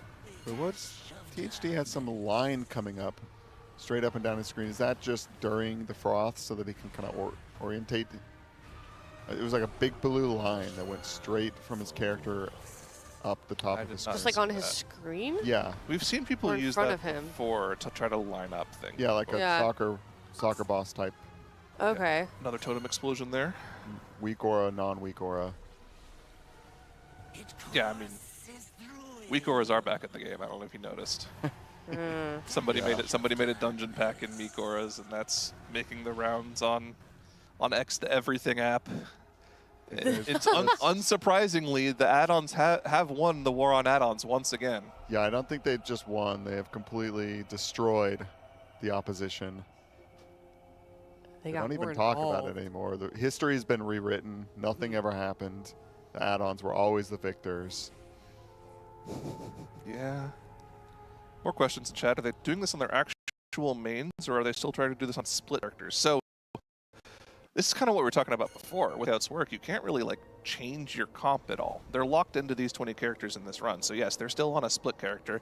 I do believe that they made their last 3 splits a little bit stronger, or they tried to bolster them up a little bit so that they would be able to potentially kill Vashnik and Scissorak in these groups. And of course, you have to remember this is the first time that they're actually pulling this boss for real on these characters, so it's going to take a little bit of progression for them to get used to the positioning to kill off the totems. So I expect them to wipe a little bit to this boss. Even though somebody else killed the boss, you have to let the individual raiders kind of get used to how to position the waves. Yeah, but Method, I think, was about 11 polls, so Yeah. Okay. they're coming up on a similar time. They had a pretty good one earlier, and I don't know how many splits Method is doing, so their characters may have been slightly more powerful. Not, they wouldn't have killed it for Liquid if they were slightly more powerful, but I'm surprised. Is Liquid gonna take a certain path? Like if they were to get this down, are they gonna go back to Mythic Plus, or what is their plan after this? Are they gonna continue doing Mythic splits? I think it depends on how many more they have planned for the rest of the day. Yeah. And how strong those groups are. We don't actually know how many Mythic splits they're planning on doing. But it is the last day of the week. Yeah. So it is Monday. you need to start Halfway through the worrying day. about just getting things done and maybe not getting all the Vashniks dead. yeah, we've got about 10 hours left of this reset, unless they want to go late, but I doubt that. I mean, you say they kill Vashnik right now, we're 30 minutes from lunch, so maybe they just go do some Mythic Plus. But I do think we're just going to see a lot of Mythic splits today. Hopefully, yeah, some Vashniks and Scissorak, but like ideally they kill all. What is that? The 5 of the bosses in all 6 splits. But that is a lot of work. This is split 4, or did I miss to one? be honest with you. Yeah, so they're either in 4 or 5 of 6, and then the first 3 have Vashnik to go kill. So important to mention, the item level of this group is a little bit lower than the group that Method killed it with. Method was somewhere in the mid 308s according to chat, I believe I saw. This group is 307.7, so about an item level lower. That item level is not going to make the difference though if totems are what's wiped. No, the totems are not a gear check at all. They're a little aimer check. Yeah. Let's see. Oh, there's one over by Circle here that they completely missed. Oh yeah, and the I don't 5 think is they're getting coming another up. cross. This is going to be ugly. Yeah, let's Dude, just that watch is this one that is totem actually slip. pretty punishing. And bang. You can lift through one, it looks like. That Lift dot's kind dot. of nasty, but no. Oh, there it goes. JK. No. The second the totems like reappear, it's kind of over. I was like, oh, okay, that's not so punishing. Yeah. Right. This is going to be pull number 11, the pull that Method was able to get it down on. I think they were about 20-ish% before. That could be totally wrong. It was early this morning. But I do know they were taking like massive chunks of health off on the boss at a time. Yeah.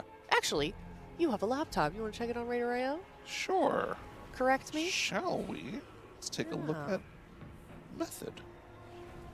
13% says Obi-Wan, but I am kind of curious what their rate of progression was. Methods? Encounter graph. They got the boss to 40% on their 3rd pull. Okay. And then took just small chunks of it off every pull after. Went to Yeah. 32 on the 5th, 13 on the 6th, then killed it. It says on the 9th pull here. Okay. But yeah, you can see they were 308.3, so about a half item level higher than what this Liquid group is. What is this background? Wait, that's whatever so they have. That's whatever cute. they have set as their background. They've got. Wait, really? Yeah.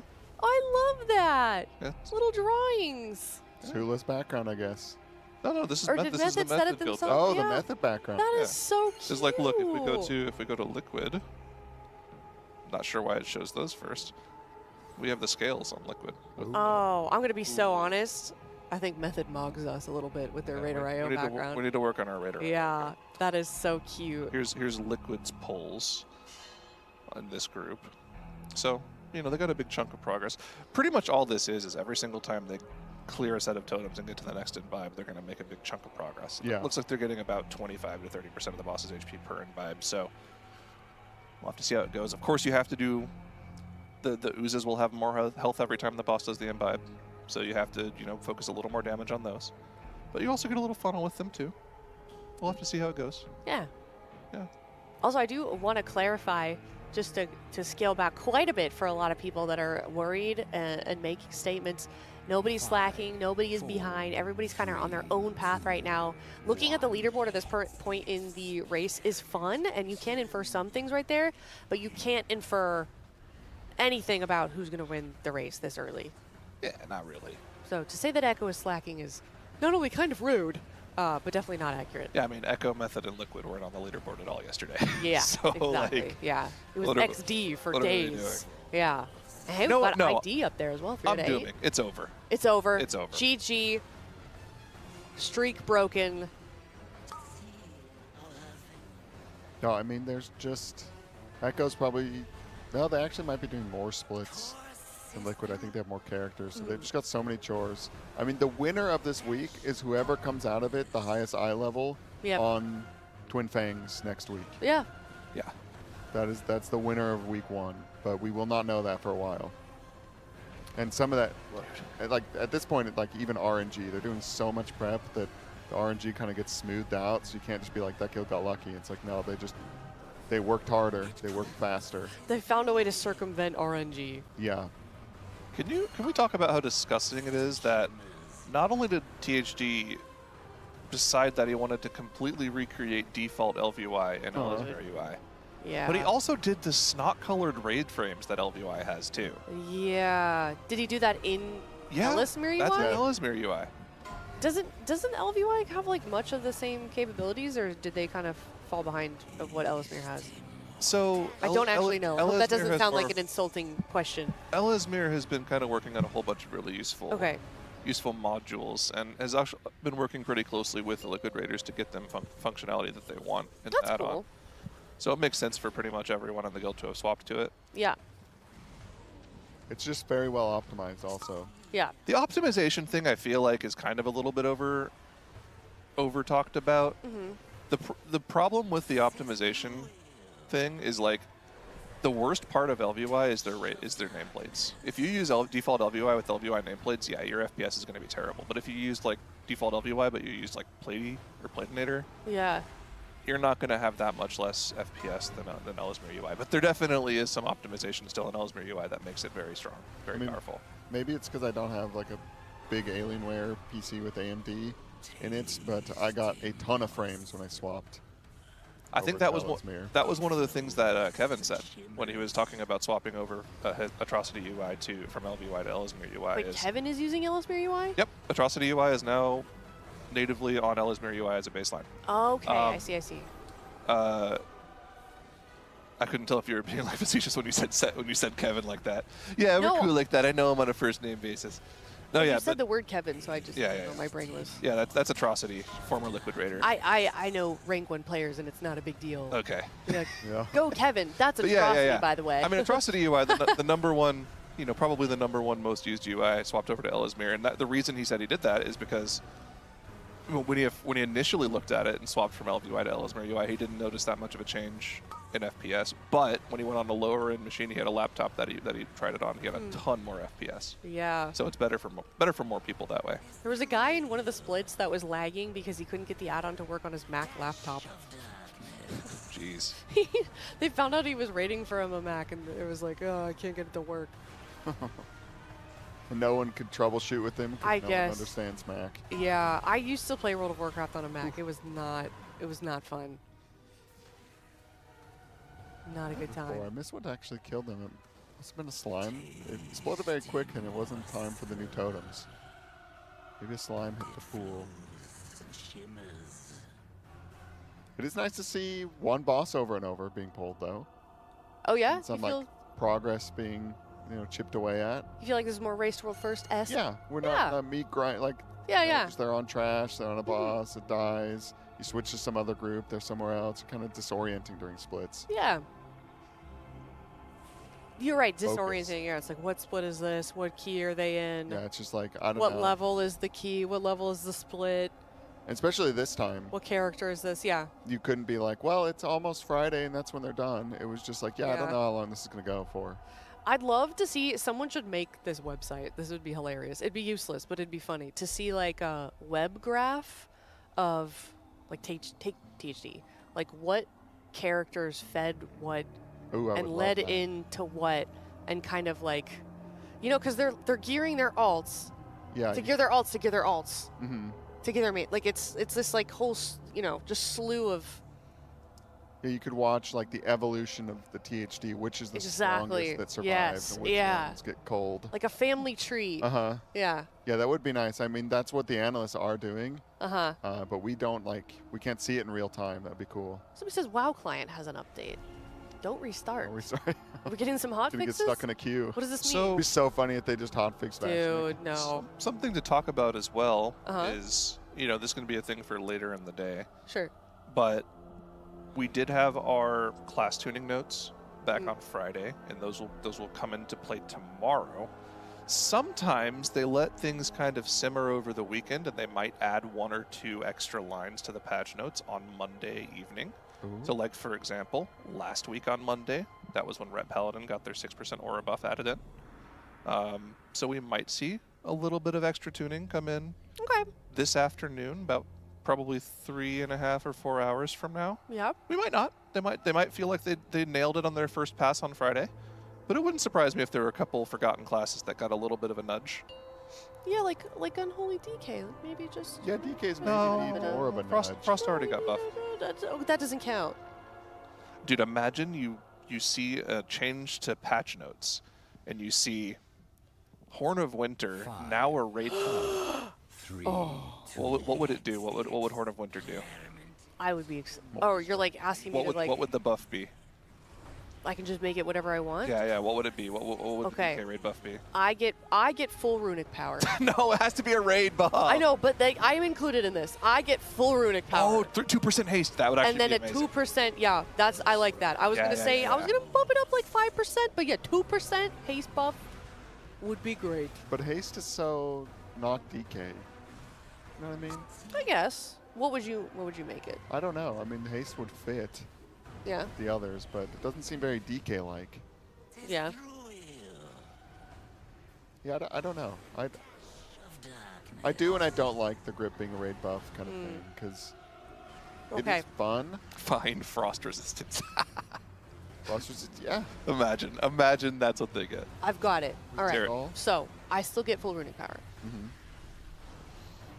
And it can proc, and I get full runic power. You have a chance, a very high chance, for each member of your raid to summon their own personal ghoul that fights for you for 30 seconds. That sounds a little OP, yeah. Exactly. Okay. Okay. Well, how would you make it balanced? Trade offer. Trade offer. Okay. Trade offer. I'm willing to hear you out. You get exactly what you want. Yes.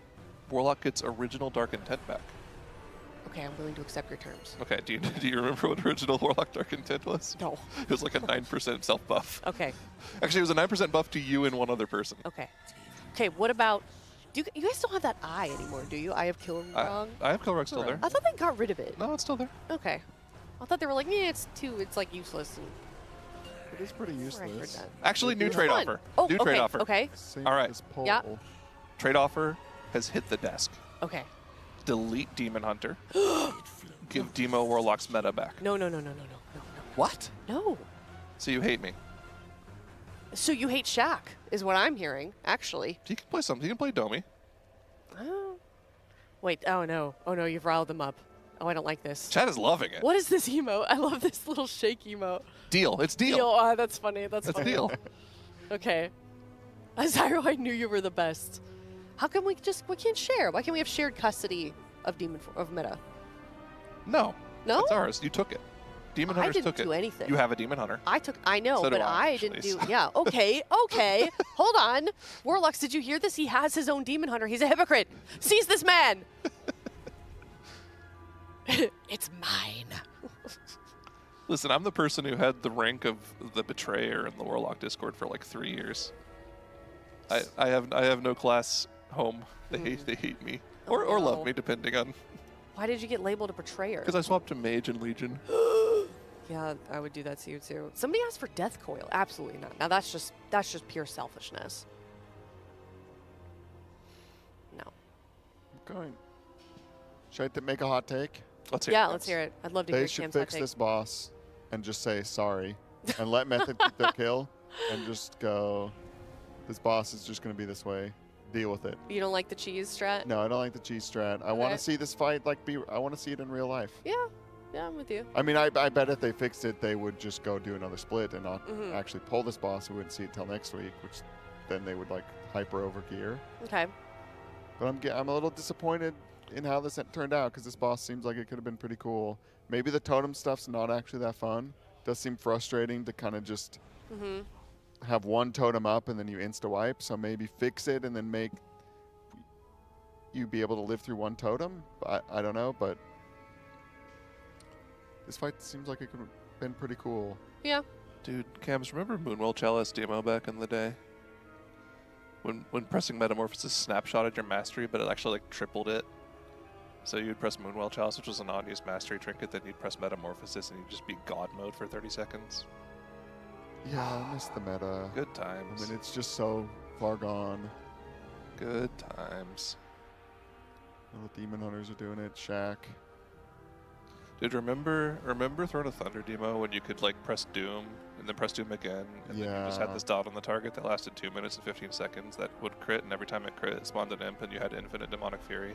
Yeah, that was pretty fun. So you could just sit in meta and press Soulfire and do a ton of single target damage. So good. So good. Somebody says to check my Twitter mentions for something on Ellismere UI, but I don't see a mention. I don't know if you meant. I don't see one. Sorry. Go ahead. I was excited for this, but I see nothing. Oh, it's okay. Yeah, I miss Doom. I miss just... is it even a talent anymore? You haven't played Doom in so long. There's a weird, like, Doom Guard version of Doom, where whenever you Demon Bolt a target, it puts a 20-second Doom on it. Okay. And then when when that expires, it can spawn a Doom Guard that casts Doom Bolt Volley, but it's not like old Doom at all. No, that's right. You can kind of like tab Doom a bit. Are we talking about things that we want to bring back to the game? Yeah. We're just kind of reminiscing, to be honest. I'm trying to think. I liked presences with DK. I thought those were kind of fun. Yeah. It's kind of cool. Those were interesting. Oh, like their stances? Remember Chaos Wave? Chaos Wave was great. I mean, the old Hand of Gul'dan with the stacking dot was so fun. Oh, dude, it was such a skill cap because you would Hand of Gul'dan and then you'd cast 2 fillers, or maybe 3 if you were in Lust. Then you cast your second Hand of Gul'dan, and then while the Hand of Gul'dan was in the air, you'd swap into Metamorphosis so that the dot damage from the Hand of Gul'dan would benefit from the meta mastery. Oh. Yeah, it just felt nice. So little weave. It was a little rotational thing you did. So good. How about things we want to take away, like Death and Decay? It's just awful. Power Infusion, I but don't like actually Death and just Decay. give it to only me. Oh, yeah. Yeah. That was a pretty good clear. They've got those two. That one's going right between them. They've got 2, 3. They're pinging the totems. There's one over there by the red fountain. There may be 4 totems left. I just noticed a Yips Demon Hunter. Yips Goose. Yips Goose. Yeah. Hopefully cranking on the meter. I think that's what the He has been. is there for. Well, let's give a refresher to chat on exactly what they're wiping to and what this fight is like. So we're on Mythic Vashnik, if you haven't noticed. This is the first little progression boss we've had in a little while. Probably the real first progression boss we've had of the entire tier for Liquid here. They pulled it a little bit off stream last night to see if their strat worked. Method killed it earlier today in about 11 pulls. Essentially, the main mythic mechanic we're looking at here on Vashnik, every time the boss casts Imbibe, you'll see a whole bunch of these malignant totems spawn all over the room. They're untargetable. The only way to get rid of them, Cams, is with those frothy waves that they spawn when you get targeted with that boss ability. Yeah, I'm looking for the timer right now. It should be soon. Yeah, okay, 15 seconds. And you see they're everywhere. So they kind of have to just line up. The first waves clear a bunch of them because, you know, they're just all over the place. They're just accidentally hitting a few. And then it's about like the second and third set where they have to start targeting and making sure they can get like some of these ones far away. Yeah, you can see them line up. It's kind of a YOLO a bit on this first one. Oh, there you can see THD knocks him there. It was a little generous with the hitbox. So now they've got there's like 5 over there to the left, 3 over to the right.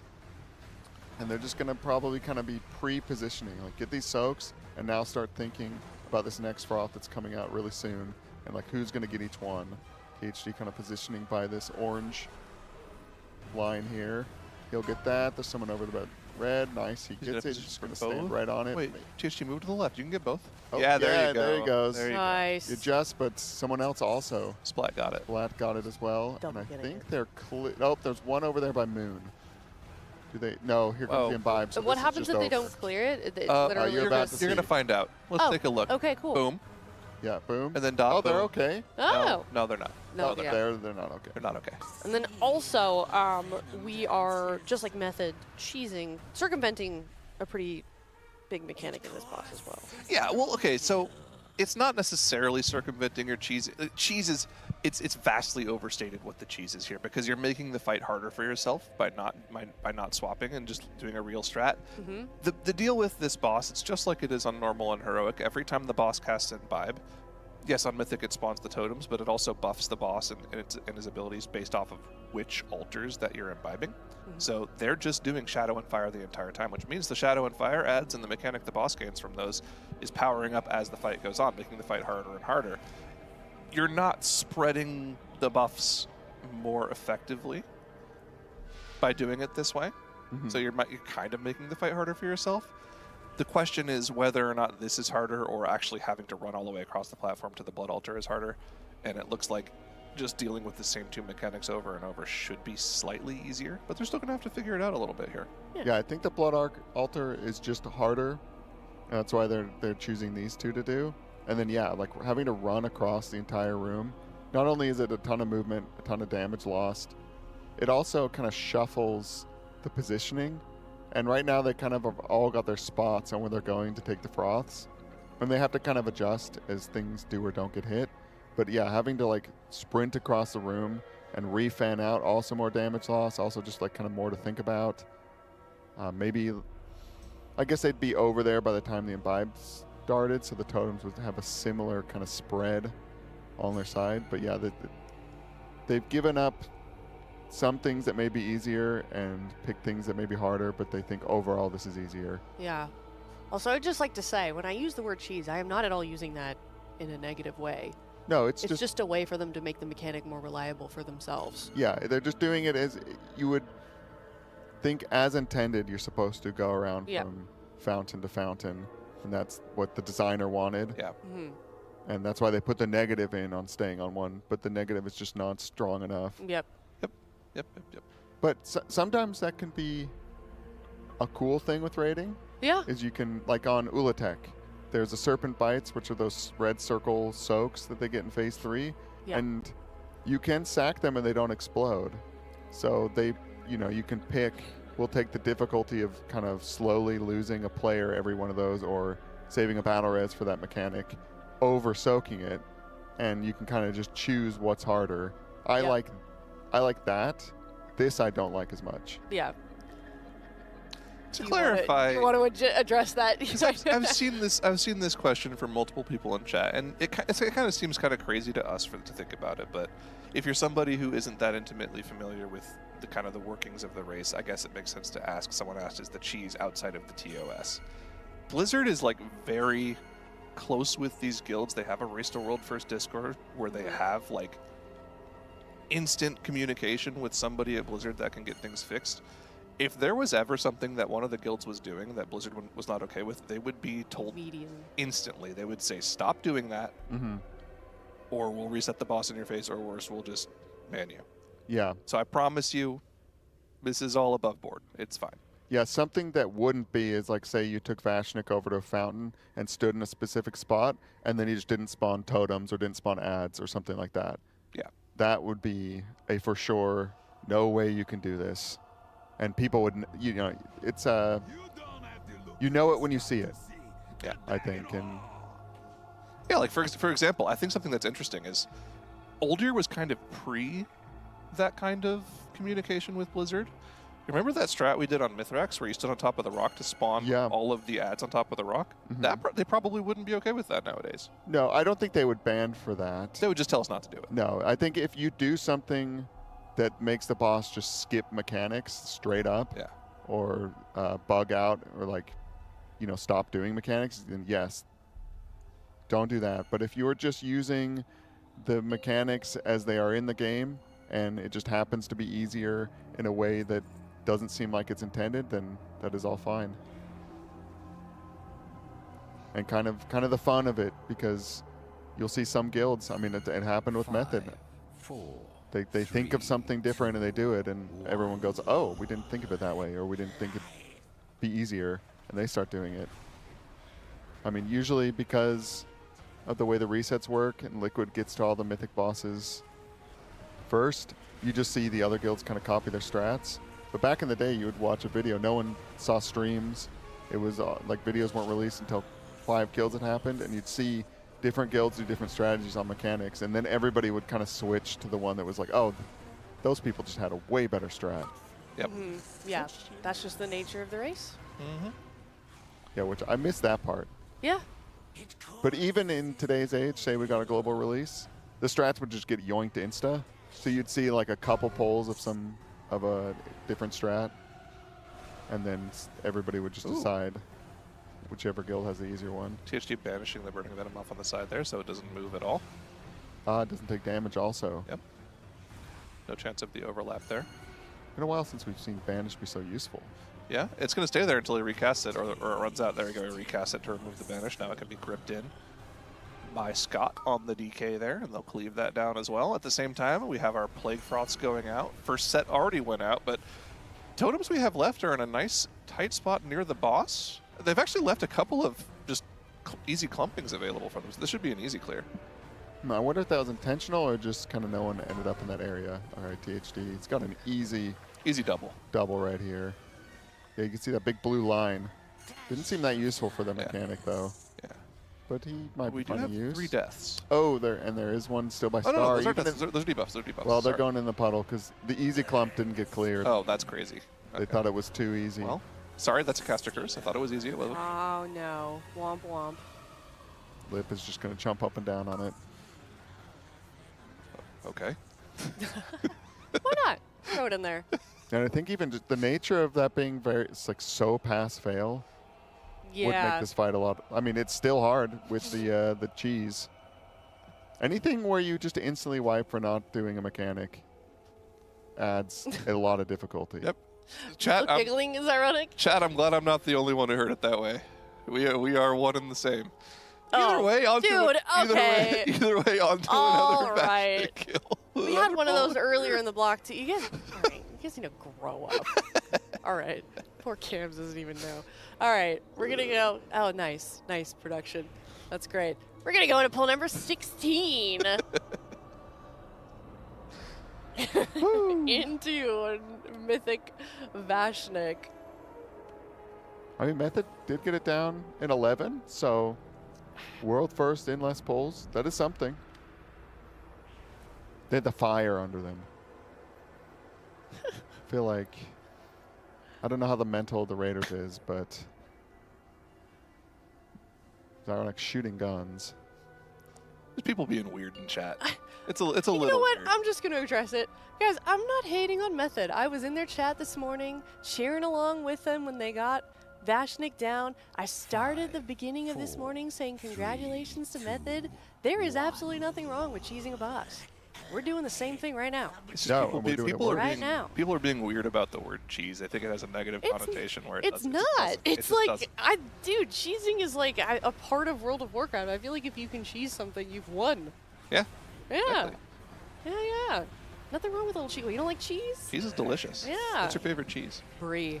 Brie is good. I Some love crackers. Brie. Yeah. I'm more a fan of like a sharp cheese, like a sharp white cheddar. Ooh, that's a good one. Cam's favorite cheese?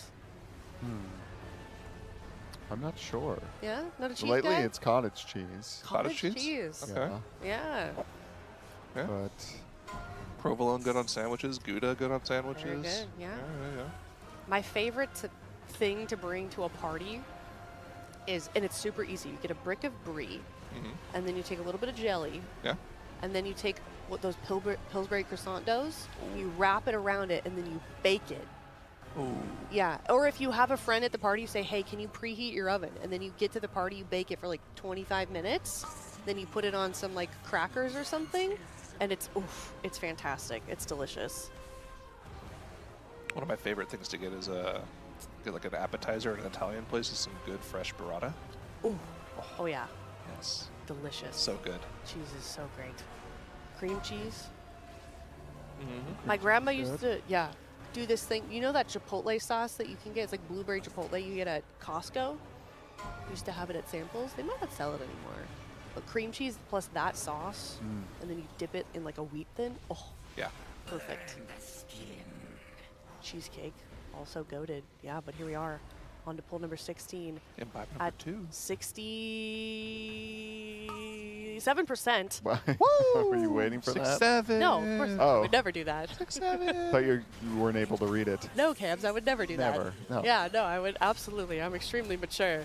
Now, is there a way that they can somehow just line up these froths so that, like, it just sends like a kind of, they don't have to aim them, but they can just sweep aside and then go line up the other side and kind of send a wave to sweep that out? So funnily enough, this was like the first strategy that my guild and I tried on PTR.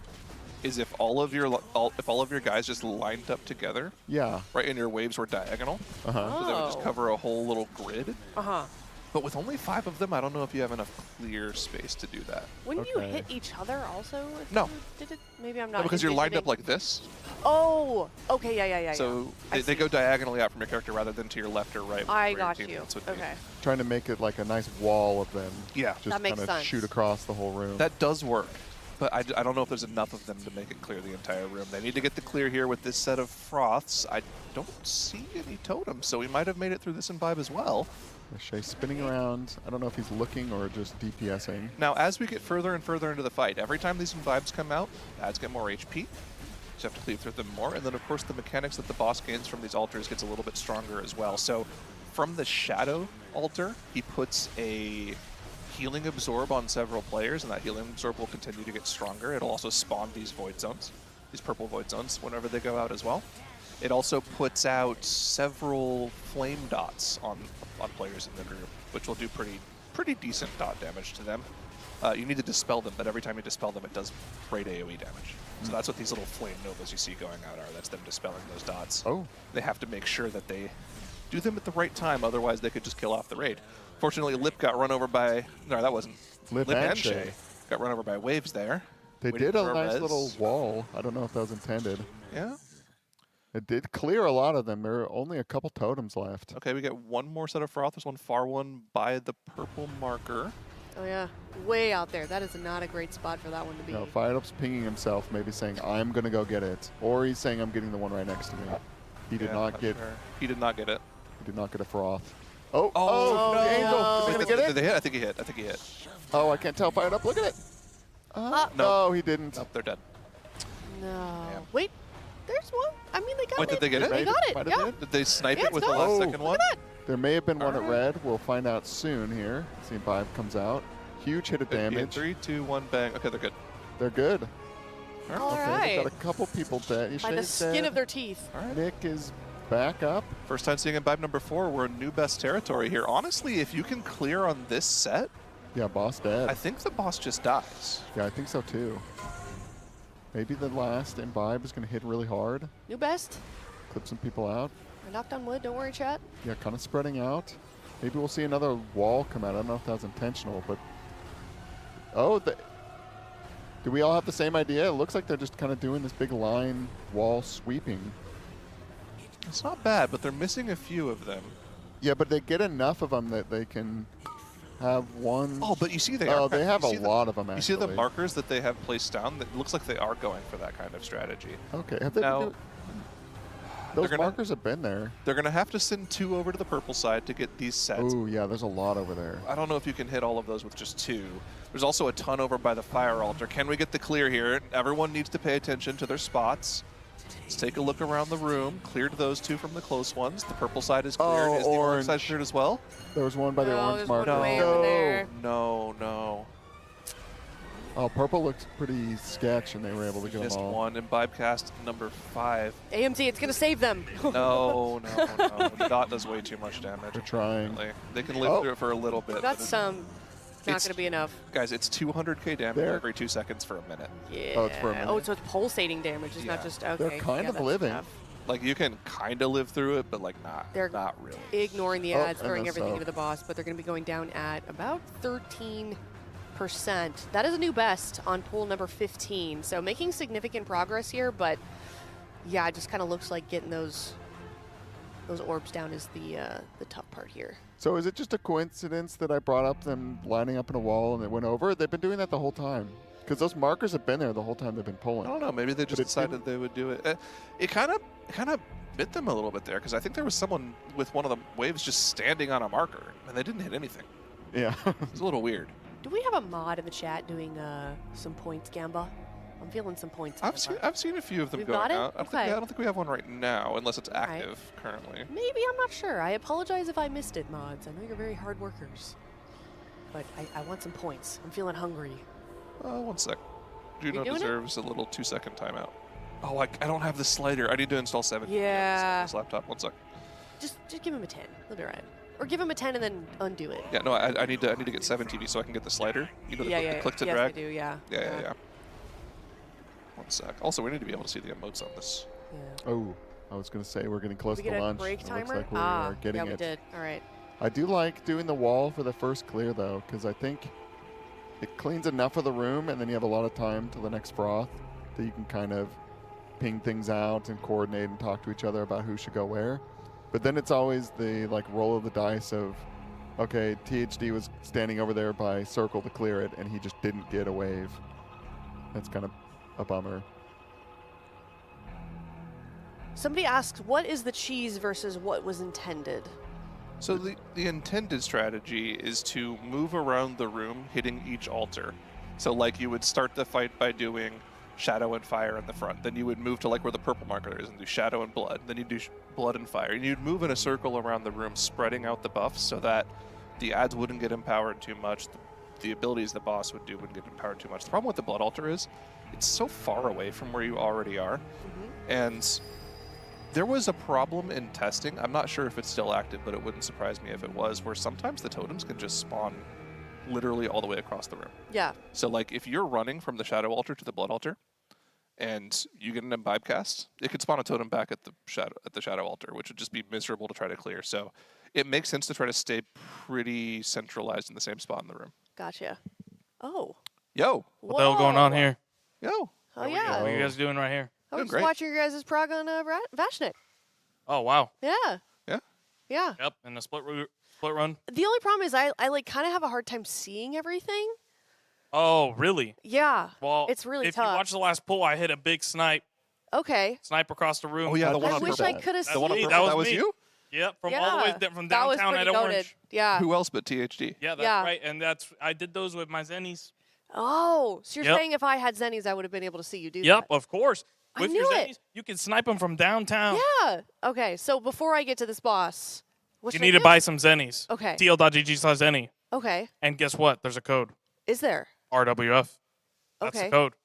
I will Up remember to that. That's easy. 25% off. Yeah, Cams and I are already in. We're good. Okay. I'm peeking in from the side. We're trying a new angle here. Yep. I'm on the side of the arena. TL.gg/Zenny. There we go. Code RWF. Yeah. Up to 25% off. I don't know which camera this is. It's that Over one. there. Yeah. There you go. You're a natural. Wow. Yeah.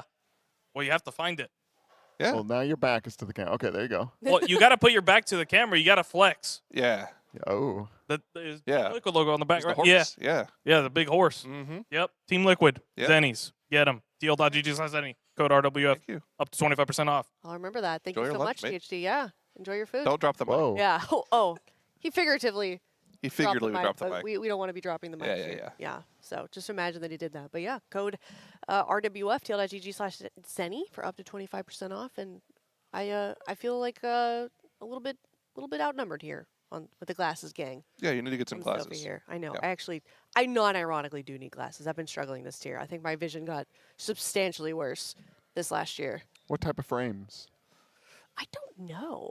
It's been a while since I've had glasses. I had ones like yours. They're like aviators, kind of, for like my reading glasses, because I'm either short-sighted or nearsighted. I don't know the difference. You're both. I might be both. You're both, or I'm both? No, you're both. I think I'm both nowadays. Yeah, but I remember growing up, I had to do eye exercises because if I was looking at something up close, one of my eyes would like do that. Ooh. Okay. Yeah. So sometimes it still does. Sometimes if I'm really tired, you'll probably see my eye just like, yeah. Like, you ever seen that video of that kid who's like drinking water and the mom's like, use both eyes, and he just, that's me. I have not seen that video. No. Yeah. No. It's feels kind of good to let it wander sometimes. Wait, how often do you guys get your prescription? How often do you get your prescription checked? I just did, so I could order new Zennies. Okay. And the time before was, when did I get these? Like Nyalotha around then. Oh. So it was a while. Boy, yeah. Yeah. You're just as bad as me. They're on the way, right? Your new Zennies. Yeah, they're on the way. I Yeah. hope. I put the order in. Yeah. You're supposed to get it done every year, but I also do it like every 5 years. Yeah. It's pretty I bad. feel like there's a lot of things that you're supposed to do all the time that people don't. Like you're supposed to get a new mattress every Oh, that's just big 2 mattress. years That's or something. ridiculous. Yeah, I feel like that's. No You're supposed to clean out your chance. water heater every year. I don't think people do that ever. No. The entire time they've lived in a house. Yeah, And then they this wonder is why they have thrifting. eczema. Yeah. Yeah. I saw a video of it the other day. It was really gross. Somebody cleared out their hot water, and there was just like a bunch of white stuff in the bottom of it. Oh, that's just like minerals, probably. Everyone knows Can't you be good just for your skin though. you just turn the mattress around and that makes it good for another like 5 years. Yeah. And then you can flip it. Yeah, There's you a can lot flip of it. angles. Yeah. Okay. Do you Has it- ever, when you're like playing WoW, sometimes I'll do this, like if I'm playing for a long time, I Yeah. kind of like look through the monitor. Yes. And like it's blurry. Like I'm not actually Yeah. like looking at it. I just kind of zone out. Maybe you have a cross eye like me. Maybe you have like a lazy, like a. Could be. Because that could. Then Does it both feel of them? kind of good? Like your I don't eyes know are if it kind of like, feels ooh, good, it's but kind of it's kind nice to of relax like that. Yeah, it is relaxing. It might be because Can- I didn't know that's what my eyes were doing for a long time. When I felt that feeling of like relaxing my eyes, and then I filmed myself, I'm like, oh god. Can you guys like purposefully blur your vision if you wanted to? Like just Yeah. look at something and just blur it? Yeah. Apparently that's not a very common thing. Really? It's like 10% of people can do it. Like a magic eye. Weird. Yeah. So I had a superpower, when really it was my mom telling me you're not going to learn how to read unless you do these exercises. But all along, I was special. Like being able to refocus your eyes manually is not something you're supposed Really? to normally be able to do. Yeah. Oh. Can you make the thunder noise in your ear? Yeah. That's also a pretty rare thing. Oh my god, I'm so cool. I feel like I have human superpowers. I can wiggle my ears too. Can you guys do that? Nope, Oh. absolutely not. Can you do this? Yeah, I can do I that. think that's hard to do. What are some other weird ones? What are you doing? Oh, the four-leaf clover Yeah, the thing? four-leaf clover thing. That one I can't do. You got a little bit of you got to do a little bit of prep for that one. Oh, yeah. Yeah, I just look dumb trying to do it. A lot of people questioning the thunder sound. Listen, if you don't know, you don't know. What can I say? It's like, okay, I'll describe and you tell me if this is what you mean. It's like when you have like a really good stretch and if you feel kind of like this noise like in your, I can do that like on command also, like not just when I'm stretching. It's kind of like it sounds like the blood is rushing in your ears a Yeah, little bit. I think that's literally what's I happening. think that's what it is. Yeah. But, Yeah. But what do you mean? Like when? It's like a what low. are you doing to do it? I don't know. I kind of like flex back. It's like here. I'm stretching my back, ears, back kind here. of. Yeah, you kind of like it's like almost like flex. It's like flexing your ears. Yeah. Yeah. It's really weird. It sounds to describe. strange, but Yeah, I don't know. The other weird things as well. Uh-huh. Aphantasia. Being What's that? unable to picture things in your head. do you have that? No, I'm a 5. Yeah. Have you seen the image? There's a very there's an image describing aphantasia of like Yeah. 5 images. A 0 is somebody who literally can't picture anything. Okay. A 5, like you can picture the apple, you can change the color, you can spin it around, you can do tricks on it. Like you can imagine everything. I'm a Yeah. 5. I can make that apple spin. Ooh. Does that mean you can What's- draw really good? No, I'm creatively very stupid. I feel like it means you have the potential to draw really well. Because you're at the other end, like you can see it in your head. I can see it in my head. Yeah. Yeah, I'm the same way. What level are you? I don't know. I mean, I could see an apple and spin it, but I'm not seeing it. You know what I mean? Yeah. It's there, but it's not. Hmm. I feel like if you can't do that, it's got to be some sort of like NPC. I don't know. Hey, behavior. stop rotating me. Stop it. No. It's called awesome. The other one is the internal monologue. Oh yeah. Some people don't have one. Fired Up doesn't have one. That's Dude, that's crazy to No hear. internal that's monologue. literally enlightenment. That's Yeah. because his monologue is said out loud. Yeah. He speaks it out loud. Perhaps. I don't believe anybody who says that. That they don't have an internal monologue? Yeah. Me neither. I don't know how that. I feel like that'd be so boring inside your head. It'd be kind of nice, actually. It would actually Oh. be very nice. You just don't have any thoughts. Yeah. No thoughts, just vibes. Yeah, you're just flowing. Yeah. Mm-hmm. Did you guys try and convince yourself that you had superpowers when you were a little kid? No, not really. Oh, that was just me? Mm-hmm. I was definitely a vampire. Ooh. Yeah. Yeah. That's kind of cool. Which part? What do you mean? Living forever? Like I was, living forever. Lived in Forks, Washington. Super hot. I was like, oh, the sun, it hurts my eyes. Oh. I'm so serious right now. Did you live in Washington? No. Oh, that's a Twilight thing. That's a Twilight thing. Yeah. Yeah. Forks, Washington, the place with the most rain out of any city in America. Yeah. I found like online chat forums of people that also thought they were vampires. Oh. So stupid. I was young. I was a young, impressionable teenager. I was And- so convinced. I'd like go to school and I'd be like, nobody knows that I'm a vampire. And so, did you think you got bit one night? No, I or- just, I don't know. I guess so. Yeah. Maybe I was one of the lucky ones that was like born to be. Born Have into you guys it. have yeah. you guys taken the Radzar test? Yes. I'm so neurotypical. It's boring. I don't understand. Okay, I don't know how to. You're just like one of us, and we're all so neurospicy. I don't feel like. get it. I got like a 20. Yeah. For those of you who don't know, that's a test for determining where you fall in terms of like The it's autism basically spectrum, an right? autism test, right? Yeah. Where you live Yeah. on the spectrum. Essentially, anything below 70 is like very neurotypical. Yeah. No signs. I know I have a lot of traits. So I'm, if this wasn't obvious to everybody else, have very bad ADHD, and I have auditory processing disorder. It's awesome.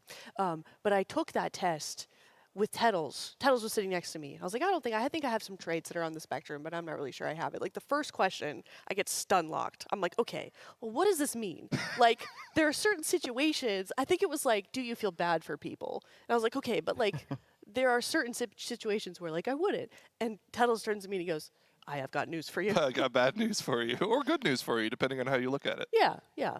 Neutral news, so. Yeah. One of the questions. Jury is still out. One of the questions is something along the lines of, do you take things at face value? What's the word for that? At face value. Literally? Like literally, if you, do you take questions Yeah. literally? It's like, well, do they mean this question literally or all questions literally? Exactly. Someone said that, I was like, oh. Yeah. Well. Yeah. Yeah. I know a lot of mine. I scored really high on like the sensory ones because I have a lot of okay. sensory things. Like I don't like touching paper. Yeah. At all. Yeah. Oh. What did you score? Have you taken that one, Cam? No. Oh, fun segment for next block. Ooh. I don't know if I want to be categorized. That's fair. That's fair. You want to be a free spirit. Yeah. Yeah. Okay. I don't want to influences coming Cam in. doesn't want to fit in a box. Yeah. No. That's fair. no. For the record, none of this is negative. Yeah, no, not at all. Absolutely not. This is not a negative comment. Before anybody twists my words again. Aya hates everyone, especially Method. No, I love, dude, Roybin, I would die for that woman. Oh, she's great. I love her. She is my queen. We love all girlies. All right, well, they've got about 17 minutes left here on the clock. And they are going to be taking their lunch break. And in the meantime, we're just kind of yapping, answering questions in chats. Yeah. Any burning questions, chat? Now you've got our full attention. Not that you didn't before, but we need to fill time, so help us out. Ooh, a fun In the meantime, box we'll going. just stare at you. Contemplating. We could talk about other weird human evolvements. Like, Wisdom teeth. got mine. Do you still have your wisdom teeth? Still got them. Really? I don't. No? I don't. Nope. Mine were taken out. I still remember the crunching sound. Ooh, don't What say does that mean? Don't say that. That's how they remove your wisdom teeth. They like crush the tooth. You were and pull it awake? out. Yeah. Dear God. Oh, what kind of dentist did you go? Knock me out. I don't want to remember any of this. I just took the local anesthesia and it was chill. It was really uncomfortable, but it was chill. Did they cauterize? Could you I don't know if they cauterize anything, but have you ever been awake when they do that and you can taste your own? What? I'm pretty sure flesh? it's very normal to be awake when they take your wisdom teeth. Oh, maybe I went to a weird dentist. We don't want to maybe- deal with this girl while she's awake. Maybe if they're like really badly ingrown, you have to be Yeah. put under. Mine just weren't grown in yet. Yeah. So I don't know if that's particularly bad. I'm not entirely sure. It wasn't fun either way. The healing process was. Well, yeah, let me see. Oh wow, yeah, you got a lot of teeth. Got a lot of chompers. Okay. Got a couple questions from chat. Okay, let's hear it. What's a feature you want to see implemented into WoW that you've seen from other modern MMOs? I have Ooh. one off the bat. Yeah, you go. Legacy movement from Final Fantasy XIV. What does that mean? So, typical WASD movement in WoW. Okay. When you press your WASD characters, I'm not talking about the pan. I'm just talking about forward, left, back, right. Okay. Your character stays facing the direction Okay. that you're press. It stays going forward regardless of what button you press. Yeah. Legacy movement, Final Fantasy 14. Yeah. You press left, your character goes left. Okay. You press back, your character goes back. That means you're always moving full speed. It might sound like a Oh. pain, but with legacy movement, when you press to cast a button, cast a spell on the target, your character auto faces it. I want legacy movement in WoW. Be nice. I like that. Okay. All right. Chat, talk amongst yourselves on what feature you'd like to bring in WoW. We can table this conversation because I think there's a lot we could talk about here. But in the meantime, we do have a special video for you guys. Have you guys seen Kalamazi's reign so far? No, Beat me. He's PvPing? His PvP arc. No, Yes. I heard about it as it was happening, but I have not seen it. Okay. Well, we're going to watch a little bit more of the 1v1, and we're going to see the duel that happened in the Alienware 1v1 PvP Casters Tournament. Let's check it out.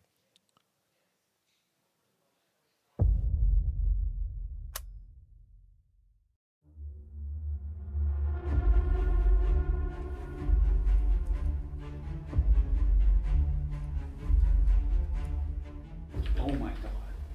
I think I might lose this.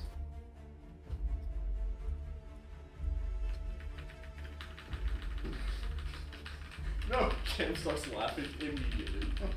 I went for the insta-poly. This seems cool. Getting shattered throat. Keep in mind, bloodlust. whoever has done the most damage after 3 minutes wins. That's fine, he's dead. Oh. Come on, come on. Oh, this is... Call Ozzy, you're next. I'm not even thinking about Jet. Oh shit, he's healing. This is crazy, dude. I There's can't like- believe there's I'm no I'm playing classic WoW. Where's hubris? Yes wins. Congratulations, Kim. Where's Trill?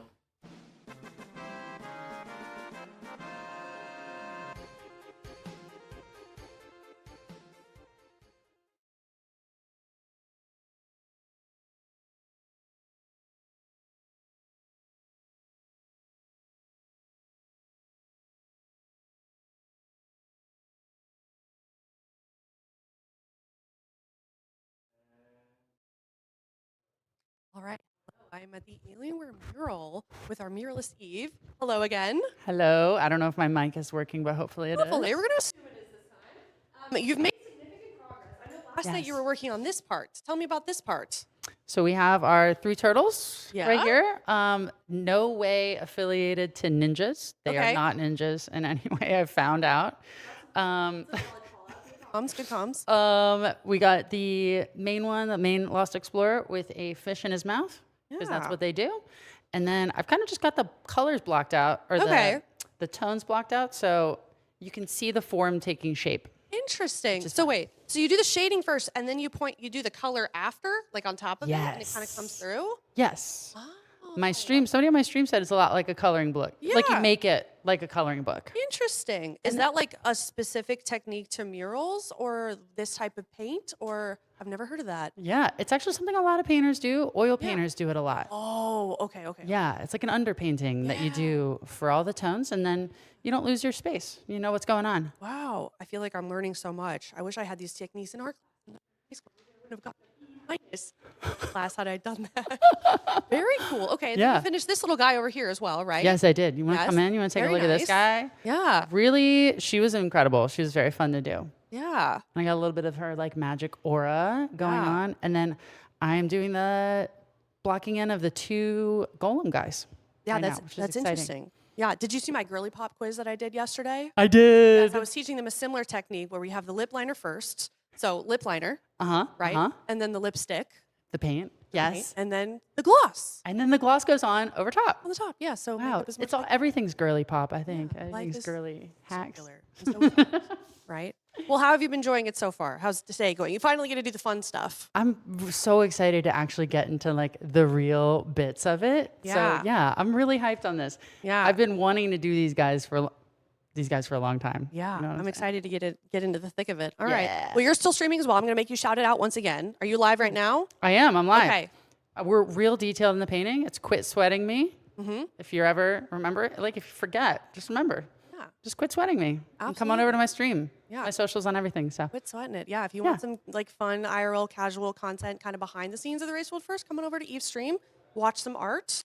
And in the meantime, we're going to head to a break. Thank you guys so much, and we will be right back. Whee!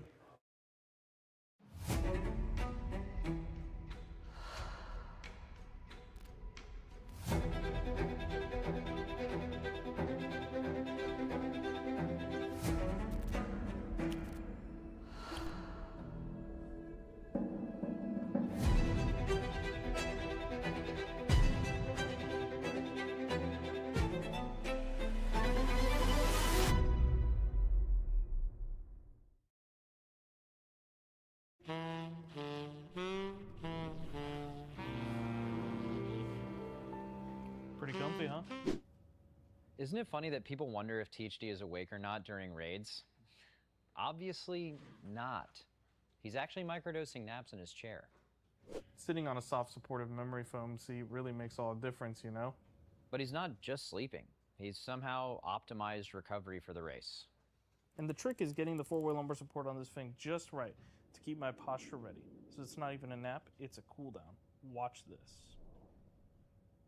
It's so awkward when I'm trying to call comms in the raid and he's asleep. Like at least recline or something. That's one of the best parts of the chair.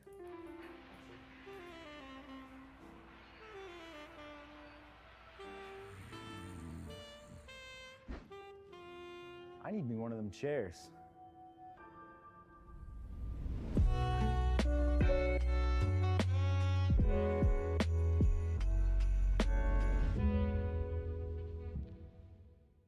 This is what a 27-inch OLED looks like on your desk. Colors that pop. Black that disappears into nothing. And at 240 Hertz, every fight stays smooth. No blurring, no ghosting. This kind of performance used to come at a premium, but not anymore. Alienware brings QD OLED to its lowest price yet, with the AW26-2060M, $350.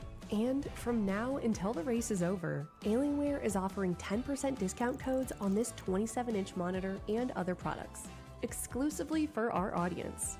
Get your code while they last at teal.gg/Alienware.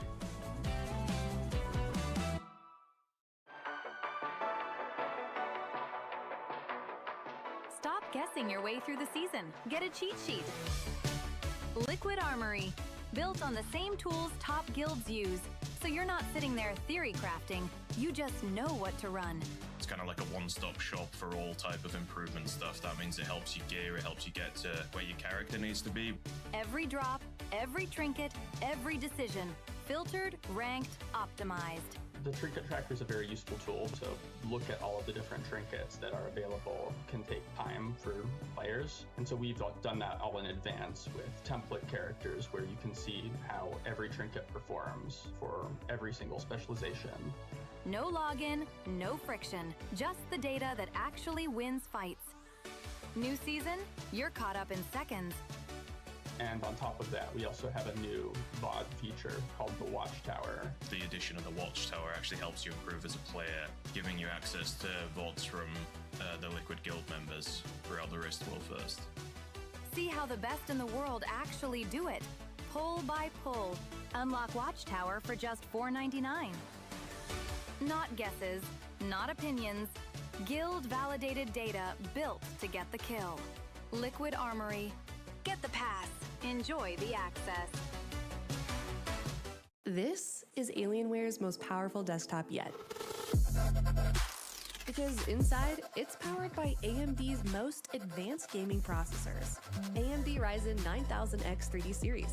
Through raw will, a bit of luck, and a little something special called AMD 3D V-Cache, bringing order to the chaos, keeping things smooth when everything else is falling apart, so you can play at your absolute best. Best in slot gear, trusted by Team Liquid. The Alienware Area 51 featuring the AMD Ryzen 9000 X3D series, now 10% off at teal.gg/Alienware.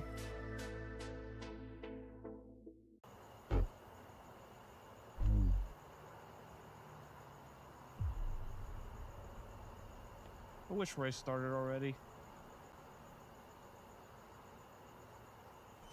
Hey, THC, what are you doing out here? The race started.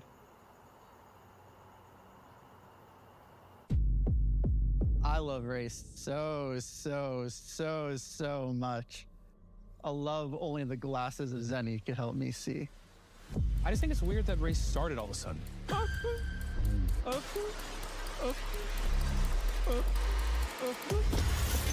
I was thinking, what if we killed the boss and ended the race tonight? No.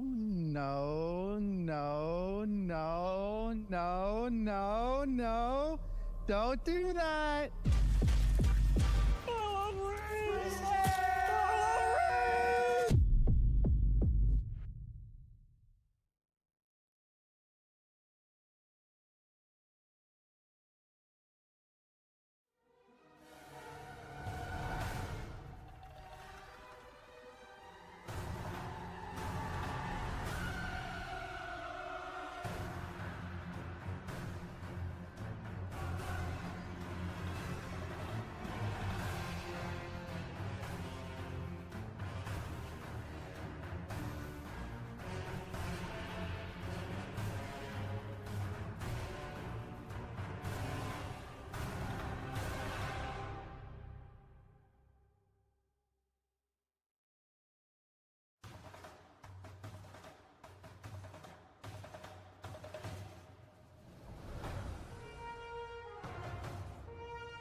spawn later is like really easy. So just make sure you have like when you're lining yourself up, look at like the ones far away you're hitting. Like the closer the last ones are to the center, the best chance we have of getting all of them. What is this set 1 and 2 picture? Oh, that was just a thought. It's the mowing the lawn strat where it's no thinky and you actually just stack super close. On the first set, you go 5 as close as you can to the door, and on the second set, you go 5 as close as you can to the coffin, and it just hits everything in the room, but it doesn't. Okay. Mowing the lawn. Basically, I like that. basically, if they spawned, if they didn't spawn as far into like past purple as they do, you could do it, but because that happens, it doesn't work. Dude, mowing the lawn could fucking hit. Limpy in his fucking home. Literally, my brick could not be any fucking. This fight is so boring, actually. I just hit the boss. I don't get Plague Froth. I don't have to do anything. I just hit the boss. Oh, by the way, Lummo was mentioning this. None of you guys on the pull are saving your cooldowns for the ad spawn, right? Nope, Of course not, straight in the bro. most, bro. Because you lose a CD use from when we're killing it. Who's holding? The first ad's dying. hold a couple Type seconds to type find 1 the if you're ads, holding. but Type 1 if you're that's about holding. it. The ads are completely irrelevant. Still next to P, I'm on that one as well. The later set of ads does like. No, later set of ads for sure. This is purely the pull. Like ads need to die on this fight for sure. It's The only just guy not doing not that the was first fired set. up because I saw it from the other mon. Bro. I'm holding meta, but I also can't send in between, so it's like, it's good. It's good. All right. Do they already check? Then we do it. This boss is a little RNG, but we can. I think as long as you guys are 5 in the line, and specifically you're aiming at ones far away from you, I think we'll have better success. I like success. I also think realistically, like everyone's getting better at it every pull too. Is that just the first set of each thing we do 5 in 1? Correct. Okay. After that, it's just solving the remaining problem. Which, by the way, more often than not, can actually be aimed from the middle to hit them. It's just more obvious to everyone which one you're going for if you move out to it. Also, I think I'm gonna calm like when we get bad totems. You know, like if totems are like, if there's melee totems, I feel like it might be good to have melee go out on the first set. Actually, like if we know they're never gonna get cleaved from the middle. Hit I don't know if totems. I don't know if that's a bad idea though. Waves here, these don't matter. Don't hit the boss.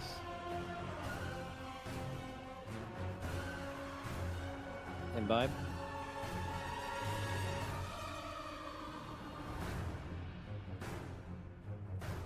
Armageddon soak soon. There is one melee one on perp, but I think you can hit a lot of the perp ones from the middle. If your spells and purple absorbs here. By the way, if you're on star-ish for this 5 in the line, you can hit the ones past purple. You should aim for this.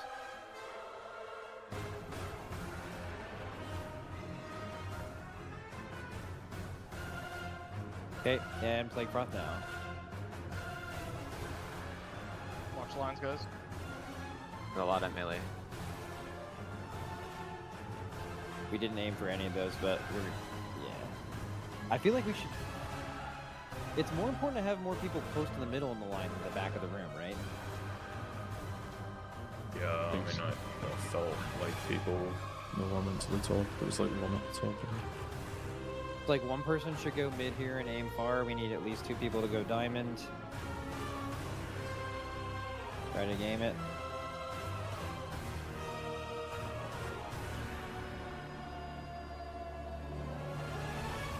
Ready for imbibe? How the fuck did we do that? Okay. That was actually This is nothing. Except for the free AMZ. Okay, Armageddon soaks here. We have a shitload in the center. Do we have like one shitty melee one at diamond? Yes. So like just take a look at where they are now. You get hit by You Shadow. should too. I gave It's you fine 2. now. Yeah, no, it's okay. Everyone should know where every totem in the room is right now. Plague Froth and 10.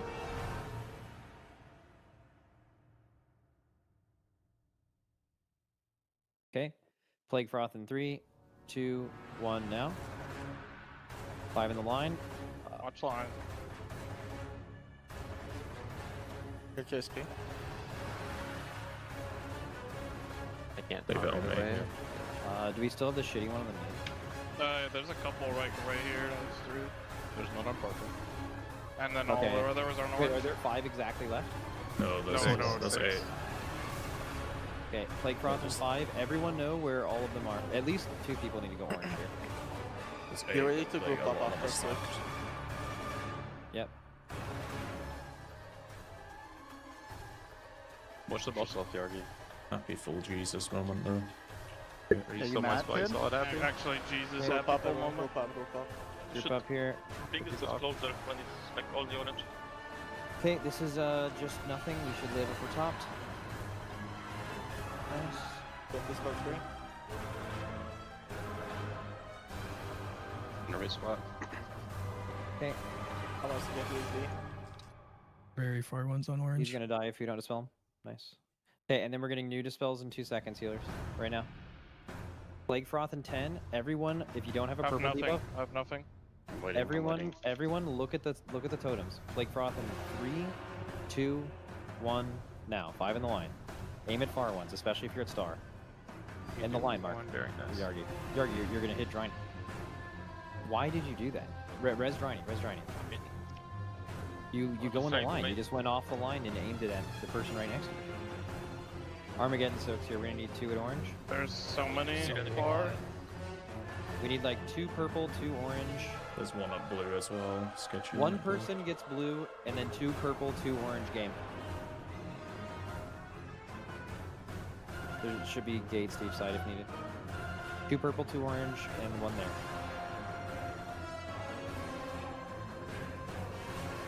Hold on.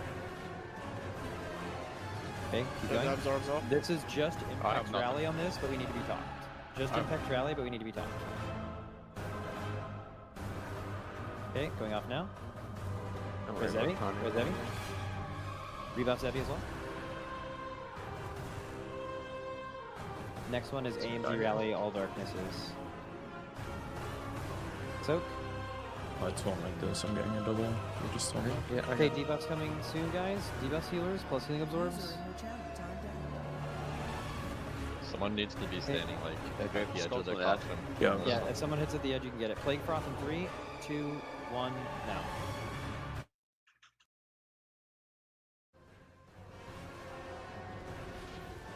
Okay.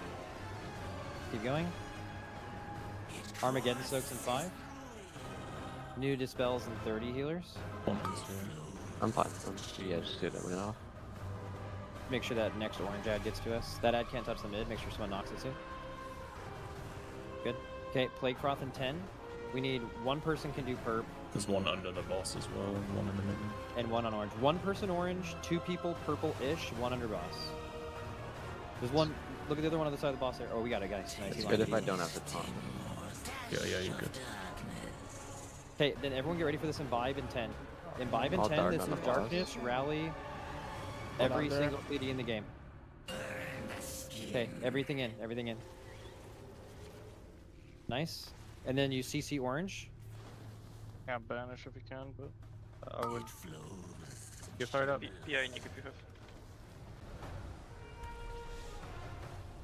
These totems don't matter, right? Just 5 in the line and just dodge. This heroic.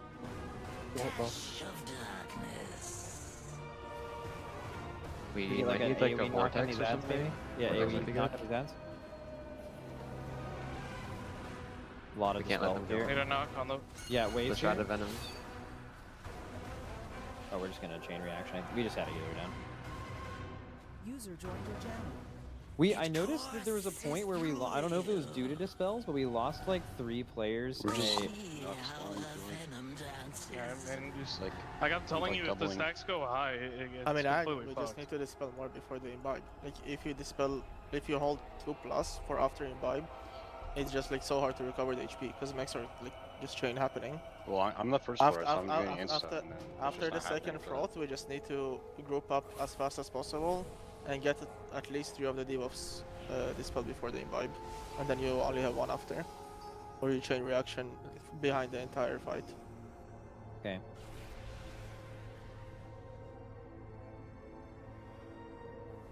Really good Plague Frost there, but here's what I was talking about on the Yargi one, because I've seen a few people do this. So when you go on the line, everything should be on the correct angle. I mean, you guys tell me you think this is wrong, but like, at least if you're in the line, you're not going to hit any of these people. But if someone's lined up here, and then I guess Driny moved into it after, but like, the line is like this. Yeah, I mean, that you can't have to always have the line safe for sure. Did you say to focus on the range? Like I hit 3 on purple by doing this. Or like 2. I think it just means move forward. Like you should have just moved into the line. Like instead of being like offset, you should have moved like forward. Yeah, like you should have moved towards purple. Because You can should just have move moved towards on your purple. line. So couldn't you, Yarg? Like let me draw the tray here. Hopefully I can get the angle right. If you're still in line, it's hitting them, right? Can't you? If you move directly forward, and you're then in the line, right? Yeah, that's true. That's what I'm talking about. You stand If you're here, in the here. pool, does anyone know what happens? Fucking crazy shit, bro. I think on heroic it shot like under the floor. Yeah, I wouldn't mess with that. Doesn't Didn't sound tell me. likely. With altar you can do it, but yeah. Yeah, it should That always. was really. There was a set of totems there that I have literally no clue how it was solved. The waves clear them. Yeah. Yeah. Good come check. You do the curve one check. Gonna Yep. swing I by had a and set fucking- check. Yeah, try not to Don't pull look early. up. This is What my is it? the last time was actually a Bro. Oh, come on, No fucking way. You gotta fix the full timer shit, man. It's so bad. Yeah, I don't have a big Yeah, it's probably big waves. Okay, waves going out. Going off in 3, 2, 1. Now. Imbibe casting.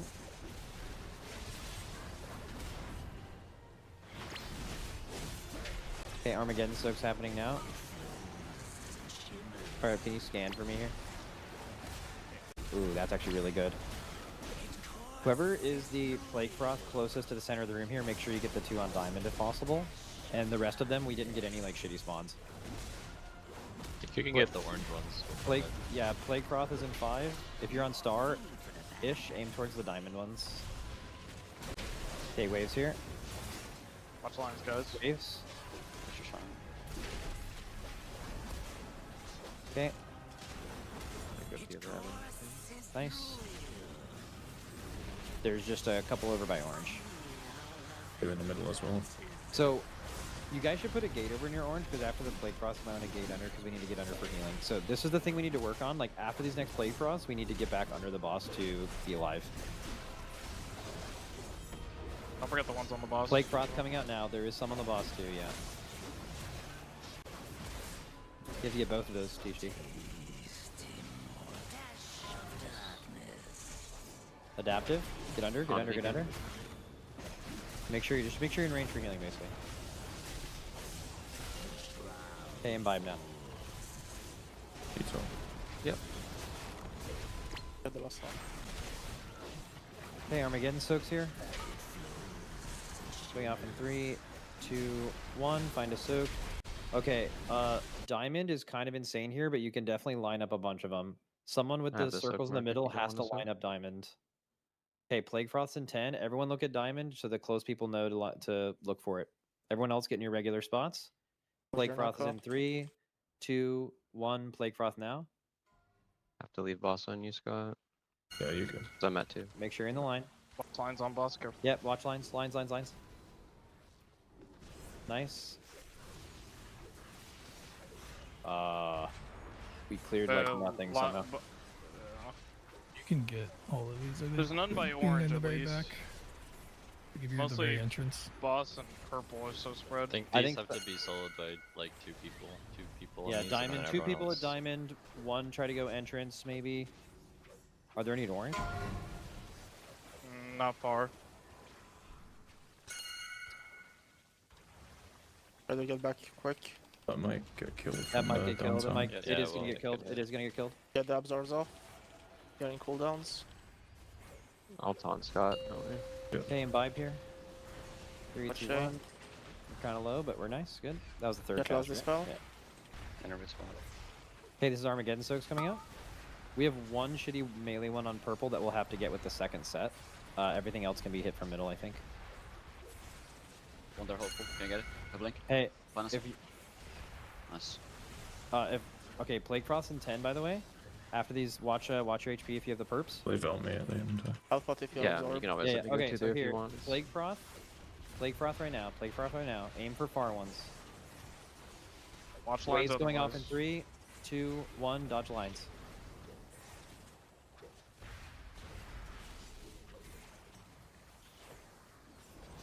Okay. Playable.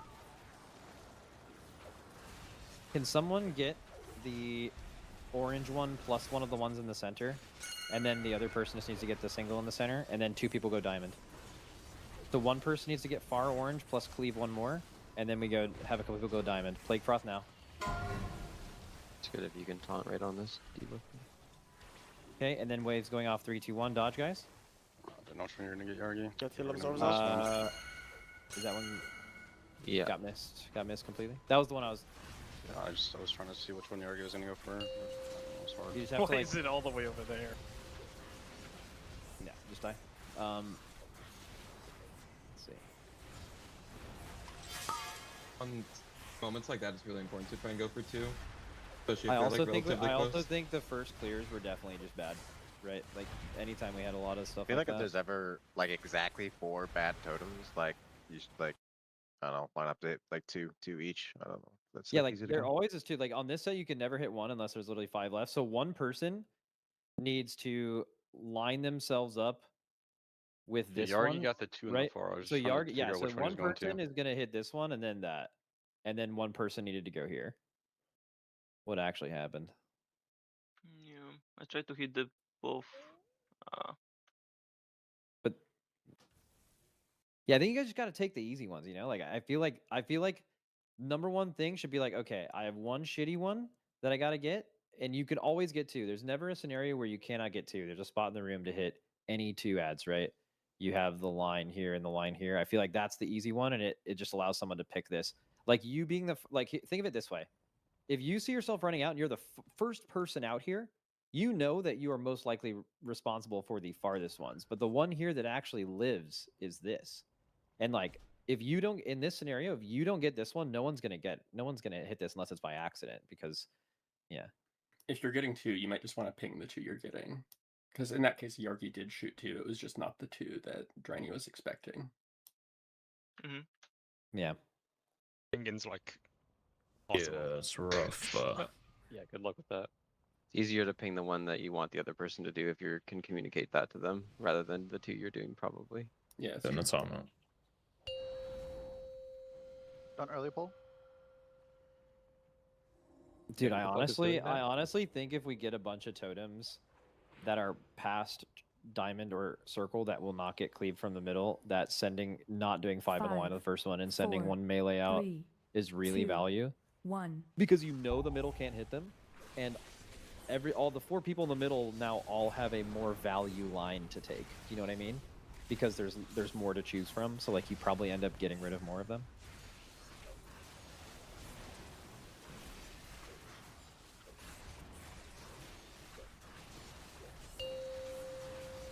Imbibe.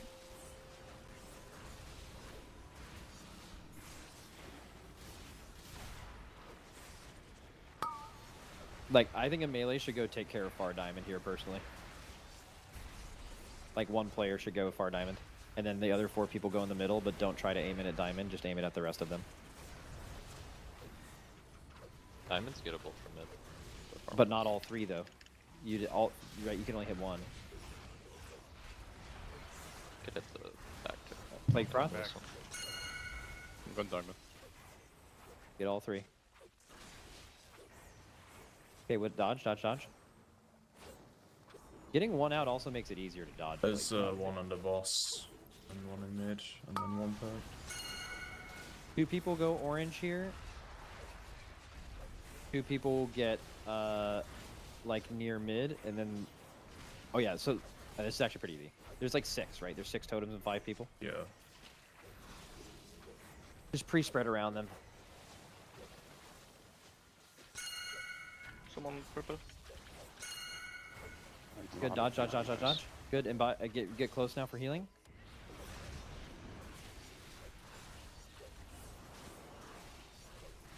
Dispel Devo. Okay, imbibe now. I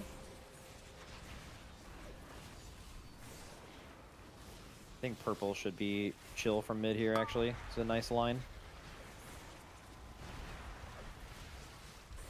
Good. Soaks into these. Nice. New debuffs are coming. And adaptive. We have Dispels plus Healing Absorbs. Plague Froths in 10. Know where everything is. Get to your regular spread spot. Good. Plague Froth in 3, 2, 1, now.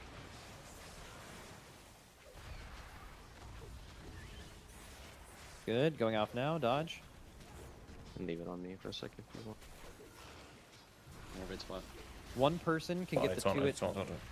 One person can get the 2 at diamond here easily. One Move person boss, can I get don't the know if 1 there's a by totem X. under him. No, I don't think that there is. And then one person can get mid. One person... Is there any at Hopefully, orange? if you back up, you can get There's one orange. at orange. And then... Yeah, one person goes orange natty. One person gets the ones at X. One under boss and 1 at diamond. I have to delay this time. One needs to go diamond here. Dranaco's diamond. Yeah. Get under. Get under for healing.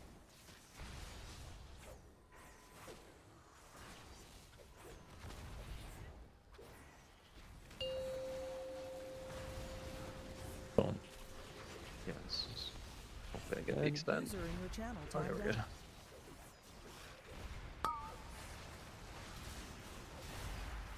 Okay, and then we have adaptive infection soon. This is going to be dispels plus healing absorbs after these soaks. Who can get the 1 behind boss? Anyone? Anyone? Anyone? Nice. Okay, Plague Froth in 10. Start to look. Fired up. I need to see other side of the room if possible. Fall off by purple. Yeah. 1 melee? No. We can... Whoa. Resin. Waves. Okay, going off 3, 2, 1, dodge. Dodge.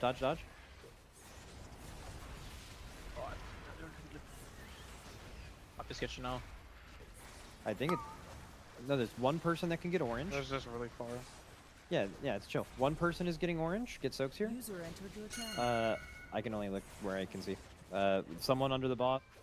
All right, welcome back to the Team Liquid, the Venomous Abyss Race to World First. I am Colin Mozzie, joined by Mr. Zyronic, Dr. Ratnos.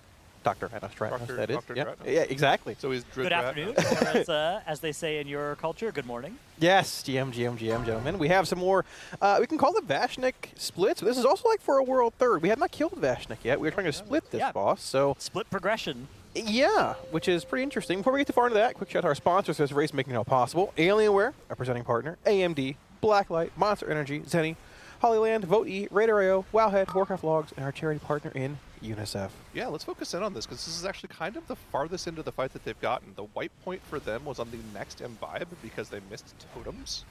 They actually kind of limped to that point as well. Of course, the thing that's really been causing them an issue, and we heard them talking about it in that Monster Energy listen-in just now, was making sure that they are a lot more active about getting far totems because they're a lot easier to just randomly accidentally hit. If you have someone standing on that far purple marker, you might incidentally hit one of the ones that's underneath the boss, but it's very unreasonable to assume you're going to hit something far without purposefully aiming for it. They have a line of world markers down the middle of the room, and the idea is that the shape of the shots is going to cover a lot of space naturally with going there as your first set.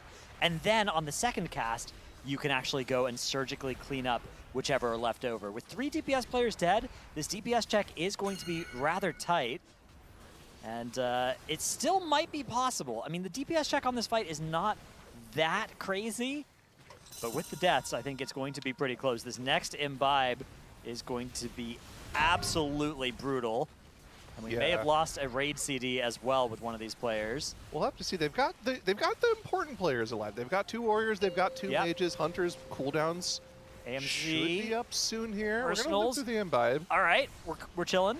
And we didn't have any totems up. We would be permadead if we had totems up. We need to blast through these oozes that are now buffed by 5 times the shadow, so they're going to have a ton of HP. Healing absorbs from that shadow debuff are going to be massive here as well. Going to be a lot of stress on the healers, especially as they have to start dispelling those flame dots as well. We're getting through these shadow ads. We might actually just keep one of those burning oozes perma-CC'd off on the side I think here. both Boss are just getting dropping, CC'd, yeah. Yeah, sub 8% here. It looks like we're going to be able to finally get this boss down. Just have to keep an eye on these debuffs, make sure we don't run over the raid with the waves.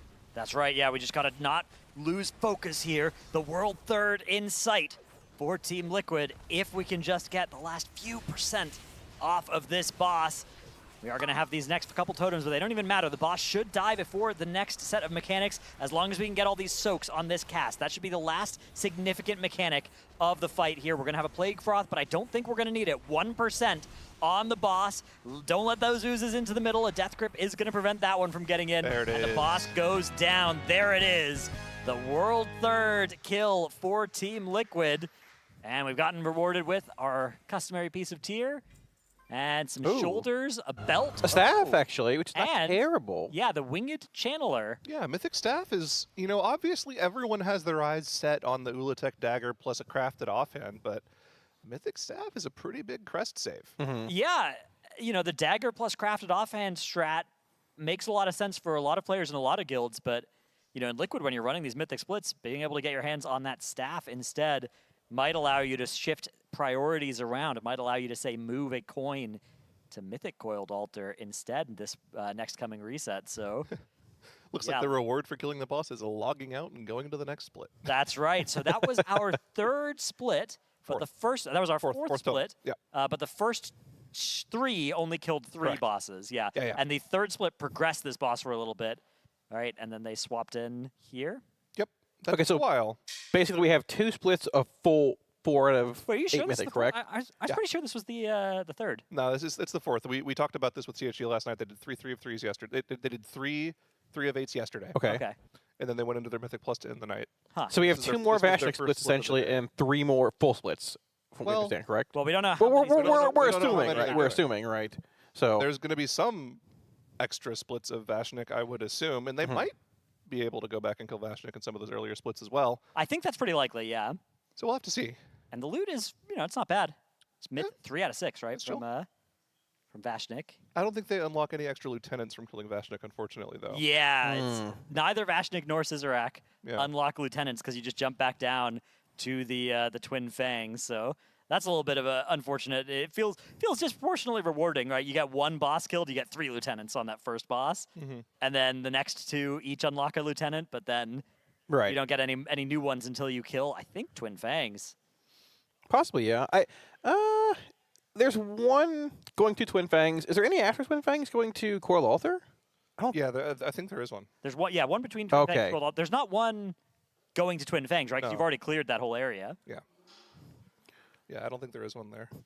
Who do we know? We're just casters on the desk. It's funny that, you know, it's one of those things where it's like, it seems like it doesn't matter, but it's a lot of BOEs that you can potentially get, and they're not, of course, always bind on equip. It's weird, if it drops for your armor type, you can't trade it unless you have higher eye level in that slot. But if it drops for a different armor type and you loot it, you can trade it to somebody else in your raid. Yeah. Very strange rule this time around. See, Cam's asking if the kill was 328. No, the timer started when we came back to broadcast, so I think it was closer to like 8 minutes-ish. Our encounter time are a little off, but yeah, we had a little bit of time before the enrage was going to happen. But we can take a quick look at the replay of that kill while we wait for them to form up the next run here. See how it all went down. All right, we're in. And I mean, again, we talked about the strategy kind of ad nauseum for the past hour and a half or so of the last shift, because they essentially saw Method did something. Made a lot of sense. Yep. We'll do that too. We'll just stay in Shadow and Fire the entire time. But that comes with its own set of problems, like we were talking about, right? You keep stacking up the boss buff from those Shadow and Fire altars, makes the abilities from those altars more dangerous, makes the ads have more HP. So gotta spend a little more time cleaving those down. But really the biggest problem for them was just clearing totems. Yeah. Because if you miss 1 totem, you get 2 sets of froths to kill each totem. Yep. And if you miss a single totem, it is a wipe. They do spawn all over the room, but another part of the reason why we fight in this area is if you're trying to fight anywhere near the blood altar on the far side of the room, you get an even wider range of totem spawns. So absolute disaster to try and make it happen over there. I'm not surprised that everybody has just figured out a way, well, the Method figured out a way to do this, and everybody is agreed immediately, yep, that's better. That's much better than doing this any of the intended way. Yeah, it's like, for some reason, even if you had the boss literally by the blood altar on the far side of the room, some of them could spawn where they're standing right Right, exactly, which and is it's like, why would we even absolute try that? catastrophe. Like, I don't understand what was happening with this boss in theory. And the tough part is they also retested this boss. They tested multiple this boss, times, right? They retested it, but I think this one is going to go down in the catastrophic L column in terms of everybody just absolutely cheesing it. As it looks like we didn't actually quite have the replay there. We had a replay of a little bit of them standing in front of the boss. Not to worry, though, as... We've seen that a handful of times more, very likely, so that's okay. That was one of the most common things that we were seeing here. But here we are back live to even equally as exciting, instead of standing in front of Vashnik, standing in Silver Moon City. KSP here on a Devourer Demon Hunter. One of the classes that, for me personally, the stocks of this spec has gone a little down for me over the last. Why is that? Is that due to Vengeance being pretty popular? Or feels is it more... like, yeah, so A, Vengeance has kind of been a little bit of a sleeper pick that's maybe been rising a little bit in possibility. But B, it's just like, going into this year, I was thinking, okay, play a couple of DPS DHs. They're very durable. They do high damage. And that's all still true. But their specific damage profile seems kind of weak for at least Ula'tek Heroic. It seems like they're kind of outshone by several other specs there. Now, that might change on Mythic. Mythic often features a pretty different damage profile and asks different things of your specs. They don't really have an opportunity to do the Lura seed carrying thing that made their leechy, tankiness so valuable as well.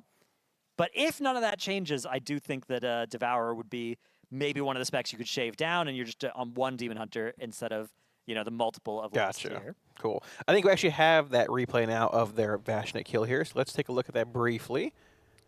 I was a little confused around this because I wanted to trust what I thought and what THG told me, but also wanted to verify. So I went and checked, and it does, according to Radar.io, they've only did 3 kills of each boss.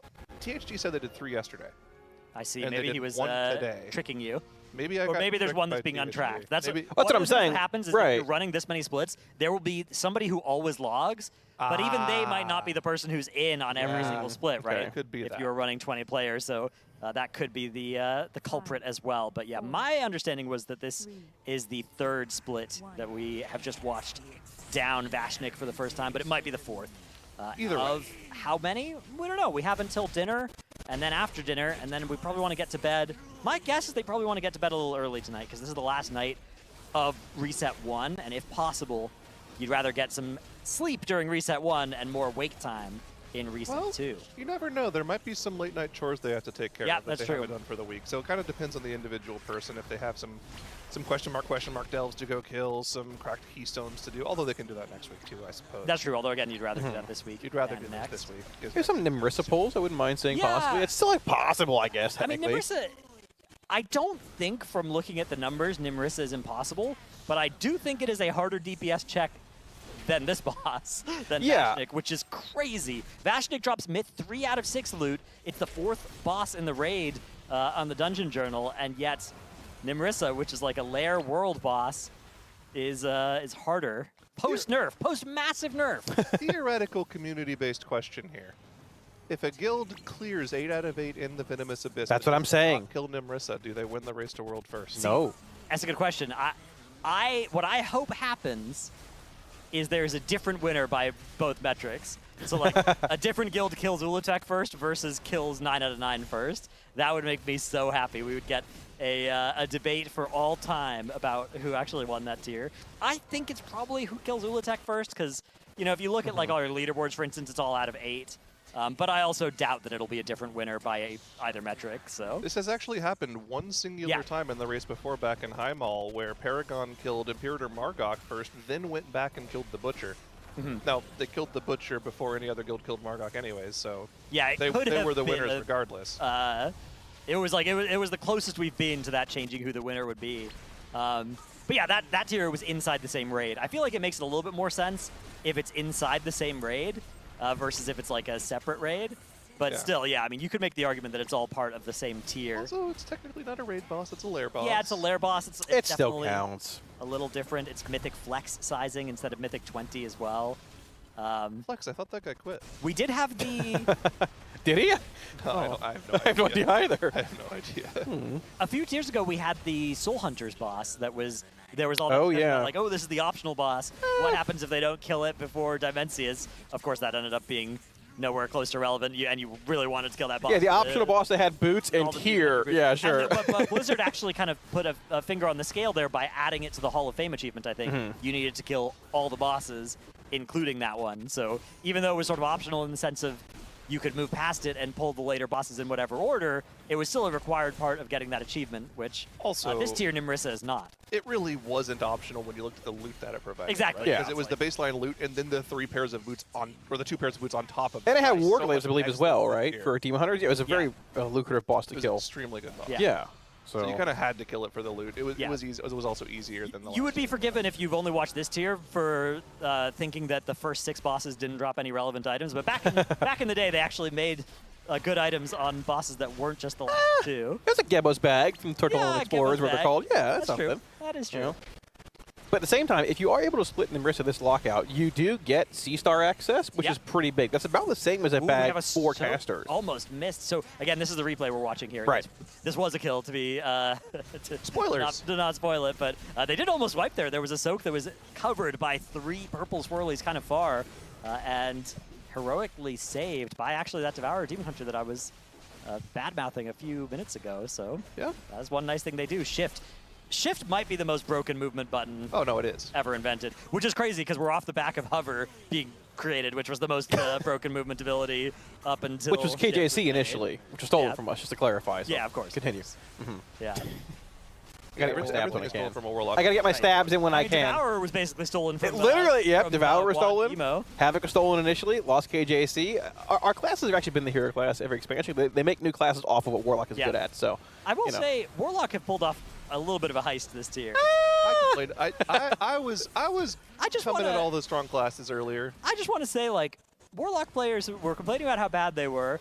They look great, and also all 3 specs are getting buffed next week. Okay, well, 2 or 3 specs getting buffed next week isn't going to change much. Destruction was like fine in the raid. I think people are still higher on it than they probably are. Destruction's probably the raid spec still, yeah. Yeah, Okay, like the last 2 bosses, Destruction's probably going to crank on. I think like Lost Explorers and Tomb Sentinels, they're solid there. But the Patrick fights were still diabolically terrible. However, oh no, however, when Mythic Plus comes around next week, Demonology's probably going to shred. Dude, I'm watching THD do demo keys pre-buff, and that's a massive buff landing on Demonology next week. Yeah, Demo was already disgusting in keys. I saw those buffs go out, and I'm like, wait, this is actually probably going to be like S tier. I don't think it'll be brought in main comp for high keys just because Demo utility. Yeah, it's that flex spot. Dude, speaking of which, pull up Wowhead. There was a addendum to the class balance that was posted a little bit ago that we should maybe take a quick look at. I don't think it's going to be too relevant for the Race to World First, but there have been some additional Resto Druid buffs 3 minutes ago. added to this one. Resto Druid getting a little bit more into the buff page. If you look at like is it the Everbloom or is this something here, if you go to the just click the WoW. this is the most recent one. Yeah, if you look at it in the like news post, this one will say just the changes. Yeah. And then here, maybe we can look at this after the replay's done. Sure. Perhaps. I can hit the F11. All right, nice. Is it only Resto that's getting buffs here, or is it anything else? Yeah. There's some PvP changes other than that. Oh, the rest is yes, the only okay, very PvE important. changes added to the tuning, which, yeah, we'll take a quick look at after we watch the end of Sure. this build. So here's that final imbibe inside that AMZ. Everybody dropping super low, and the adaptive infection is the other really scary part now, because when you keep buffing the same altars over and over again, the adaptive infections are also getting stronger, in addition to all the ads getting more health too. So a huge amount of extra damage for them to chew through here. That's part of why the Arcane Mage is going absolutely crazy there. You can see all those Arcane Missiles just pumping into those oozes. The damage done looking absolutely ridiculous for that spec. At this point in the fight, though, they're not going to hit the next imbibe, so they're not too worried about clearing the totems. They're just trying to not hit the team with their waves. You'll see Shay leap out here to get far away from the melee pile, drop those in a safe spot where nobody will get hit, and yeah, that was pretty much it for them. It took them a little while to learn totem clears, though. Yeah. But the thing is, it's learned now. So by the time they get here in other groups, most of the players will have a good idea of what it is they need to do with it. Right, and this is definitely one of the mechanics where if 15 people know it, you can carry 5 people who don't, right? There are some mechanics where all 20 people need to be experts at it. A lot of Mythic end bosses are like that. Not true for totems, right? As long as most people are good at it, you can cover almost all of the work, and one person could just miss, and it'll probably be fine. But that was World Third kill from Liquid. Here is the addition to the class tuning that is coming tomorrow, which is this Resto change. So Rejuve and Germination are getting 15% more healing, and Everbloom, 48% of the Life Bloom final healing was 40. So a little buff there as well, a 20% buff to Everbloom healing more than last time. So Yeah, pretty cool there. Resto Druid, one of the specs we've seen very little of. Across the total Mythic splits that we've seen from the 3 of Liquid, Echo, and Method, I believe we've only seen one Resto Druid across a total of like 13 runs or something. So yeah, it's just the one Resto Druid, I think, from Echo in one of their splits. So definitely a spec that it's already getting some changes coming in next week. This is an addition to a bunch of other stuff that's already happening to them. But it was kind of hard to figure out whether that was all buffs or nerfs. Some of it is like rebalancing and moving around power. Definitely M+ buffs, but I don't know the net change in raid. And it seems like it will now be getting even a little bit more. You can see actually we have a Resto Druid. As you spoke, second Resto Druid seen here in raid. Yeah, a reaction to the additional tuning coming, but also perhaps this was just always the plan, was that this split would have the Ardru. As you can see, there aren't, at least unless behind Deshine's frames we've got any other Druids hiding, that might be the Mark of the Wild. I think it's the only Mark of the Wild in this particular split. Yeah, I would assume it's probably a Warlock. Yeah, there we go. You hide behind those frames. Yeah, so that's a good question as well, is where are you getting your Mark from this tier? Right. Because Mark of the Wild and Mystic Touch are the two big question marks of like, a lot of these specs suck in different situations, right? So like, which one are you choosing? Yeah, Boomkin seems like it might be sort of powerful on certain fights. Yeah. Pharaoh is unfortunately just in a world of its own where it loves riding the bench. Resto's interesting with the buffs, obviously, and Guardian's been discussed a lot as well. But the question is, like, I mean, what fits the comp you're looking to bring also? How do you have a Feral debuff this tier? We do not have the Feral debuff this tier. Wait, you don't? I think it would be good on Scissorak, but I don't think it would be good on any of these other fights. What's he playing this? Is he back to LA Shaman? He's on. He's one of our Arms Warriors. I like how you say what is he playing because we know who it is. Well, everyone knows who the one Feral Druid player in the top field is. Literally. Yeah, he was playing it on Lura and was very unhappy about it. It's crazy because like Feral Druid, we thought it was going to be good going into last year. Then they buffed it. Then they buffed it again, and it was actually still bad after all that. But it was, I think it was not bad for Lura, actually. It was bad on every other fight, though. This tier, I think it would be good on Scissorak and bad on every other fight. Gotcha. Okay, so catch up here. So we've seen basically 3 splits currently. This will be split number 4, I believe, correct? So yeah, 4 or 5, one split has cleared 4 bosses, including Vashnik. The other 2 have cleared up to Vashnik, I believe. And this is a fresh split starting at Nexali. You'll have Entombed Sentinels, Lost Explorers, and then Vashnik remaining as well. So a total of, I guess, technically 5 bosses remaining across the 4 splits. But obviously, that's to be determined where that all lands. And there's a big question mark as well of, do we try Nimrissa? I'm getting to the bottom of this. THD's in a Mythic Plus right now. I'm DMing about on that. This is important information. He's in a 10 murder row. It's fine. We can see over here. He already has Flask, too. That's just like his 8th ult looking for Flask. He does have a lot of ults. He's on THD like H right now for anybody wanting to keep track of the THD progress. Is this Mythic split number 5? Are there any Flaskers in chat, by the way? Any Flask? Because last night, I got my Flask. There 14 runs. Ooh. Mr. Lucy traded it to me. I walked into Altar of Fangs thinking, maybe I'll keep my luck and get my Vial. First run, open chest, Vial sitting right there. I'm done. I got them both. I'm done. Beast. You got it. Big W. Big W. There you go. We are out of our Murder Road jail.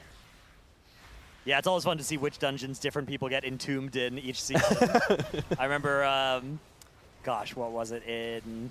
It was Mists of Tyr Scythe jail back in... Oh, for the Beaver. Yeah. The Changeling. The Changeling for a lot of people. THD was in a dungeon for something. I think it was in Theater Pain prison. Yeah, Ruby. For the Ruby, yeah. I think that was Zyra while you were in on Sun Legion Generals. THD was farming that. THD and Wolf Disco were farming that. Back in Castle Nathria.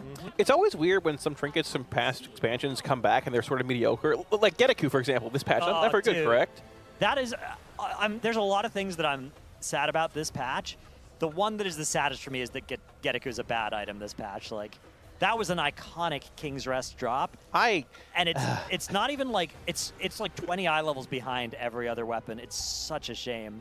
I think at that point, like, just remove it from the loot pool if we can't have that one be good. You know, when I first met you at the it was Nilotha race. The first time I met him, he was at his computer. I walked in. Let me open my vault, and Teddles is behind him. Don't ever doubt me again, Kalamazi. Well, if he lied to you last time, he might have lied to you again. He might be miscounting. Okay. And Dranos week 1 cracks a mythic Gedeku with gushing wounds on it, and Tails just goes, "I hate you," and walks away. It was like that was back when you only got one choice from your M+. And gushing wounds was super rare too, right? Like, yeah, it was. Not the bad. Like I would have liked Twilight Devastation or just stop right now. Echoing Void, something like that. The Like thing is, like Gushing Wounds, especially week 1, week 2, it was low budget, so you could fit it in. yeah, really you could. One rank, I think, right? Yeah, and you could also like you could go into a PvP battleground or in the Gushing Wound was super OP there. God, there was something so satisfying about the initial Twilight dev just Oh yeah. running yeah. across the room. They eventually, so for those who don't know this is the corruption system back in BFA. It was super cool. You'd get these items, they'd have these corruption effects on them, and then they'd have corruption, which was a negative stat. So like something with Twilight Devastation 3 would have the very powerful Twilight Devastation 3 effect, but then it would also have like 40 corruption on it. And the amount of corruption you have would cause different bad things to happen to you in combat. Including, if you had too much, you'd be getting like Thing from Beyond would spawn and it would run at you, and if it hit you, it would slow you, and there would be a big eye spawning on you that would blast you for increasing damage each time it ticks. And the more corruption you had, the higher the radius of the circle was, the greater the magnitude of the slow. And if you were above like 60 corruption, you just like took more damage from all sources. It was sick. But the payoff was so good. And you had the Ilgonoth strat where you couldn't die. Yeah. And if you died, the whole raid died. The whole It's like, raid we died. haven't cut off a corruption. You can't go past 29 here, Yeah. or we hate you forever. Not allowed to play too much on some of those fights. But yeah, the Twilight Devastation, it would spawn just like a laser beam in front of you when it procced, and it would scale damage based off like your max health and your verse. And if you were a tank, that thing would like one-shot packs in a plus 15 key if it procced and you were all in on Twilight Dev. Oh, yeah. And it would just be this like laser that would just wind back and forth across the battlefield. They eventually nerfed it so that after it hit 5 targets, it started like losing damage and shrinking, and after it hit the 10th target, it disappeared. But for the first like month, oh my god, that thing was so satisfying. I would just run in on pull, and I'd pop Meta or Vamp Blood if I was on one of those tanks, and just hope one procced, because those increased your health. Yeah. And then if it procced, it would actually full one-shot things. I have a core memory in Nyalotha of standing behind you while you were doing Shadhar in one of your splits. You were under Blood Decay.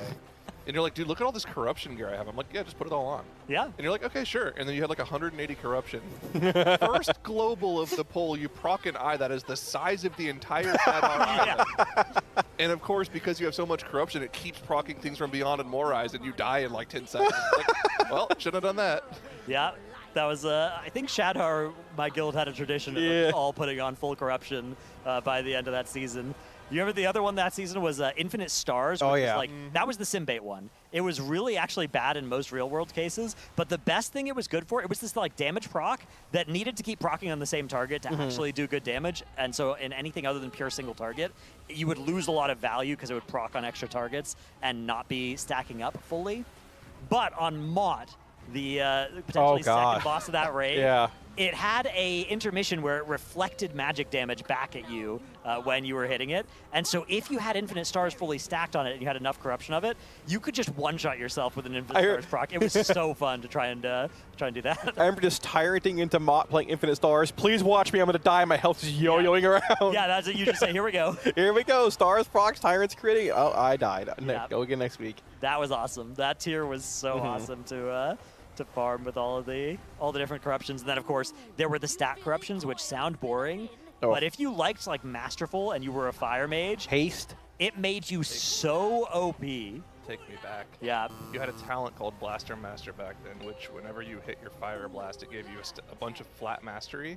You could stack it up 3 times, and then that was also increased by your Masterful. You could run like 72% increased mastery, so you would just have these giant ignites that would be ticking for 400k. And the bracers too, right? Oh, Yeah. and then your bracers would reset your fire blast charges. Oh, Memory of good. Lucid Dreams would be giving you half cooldown on yeah. those. You would have 2 on U trinkets rolling because of Ajara's Font of Power and the badge from PvP.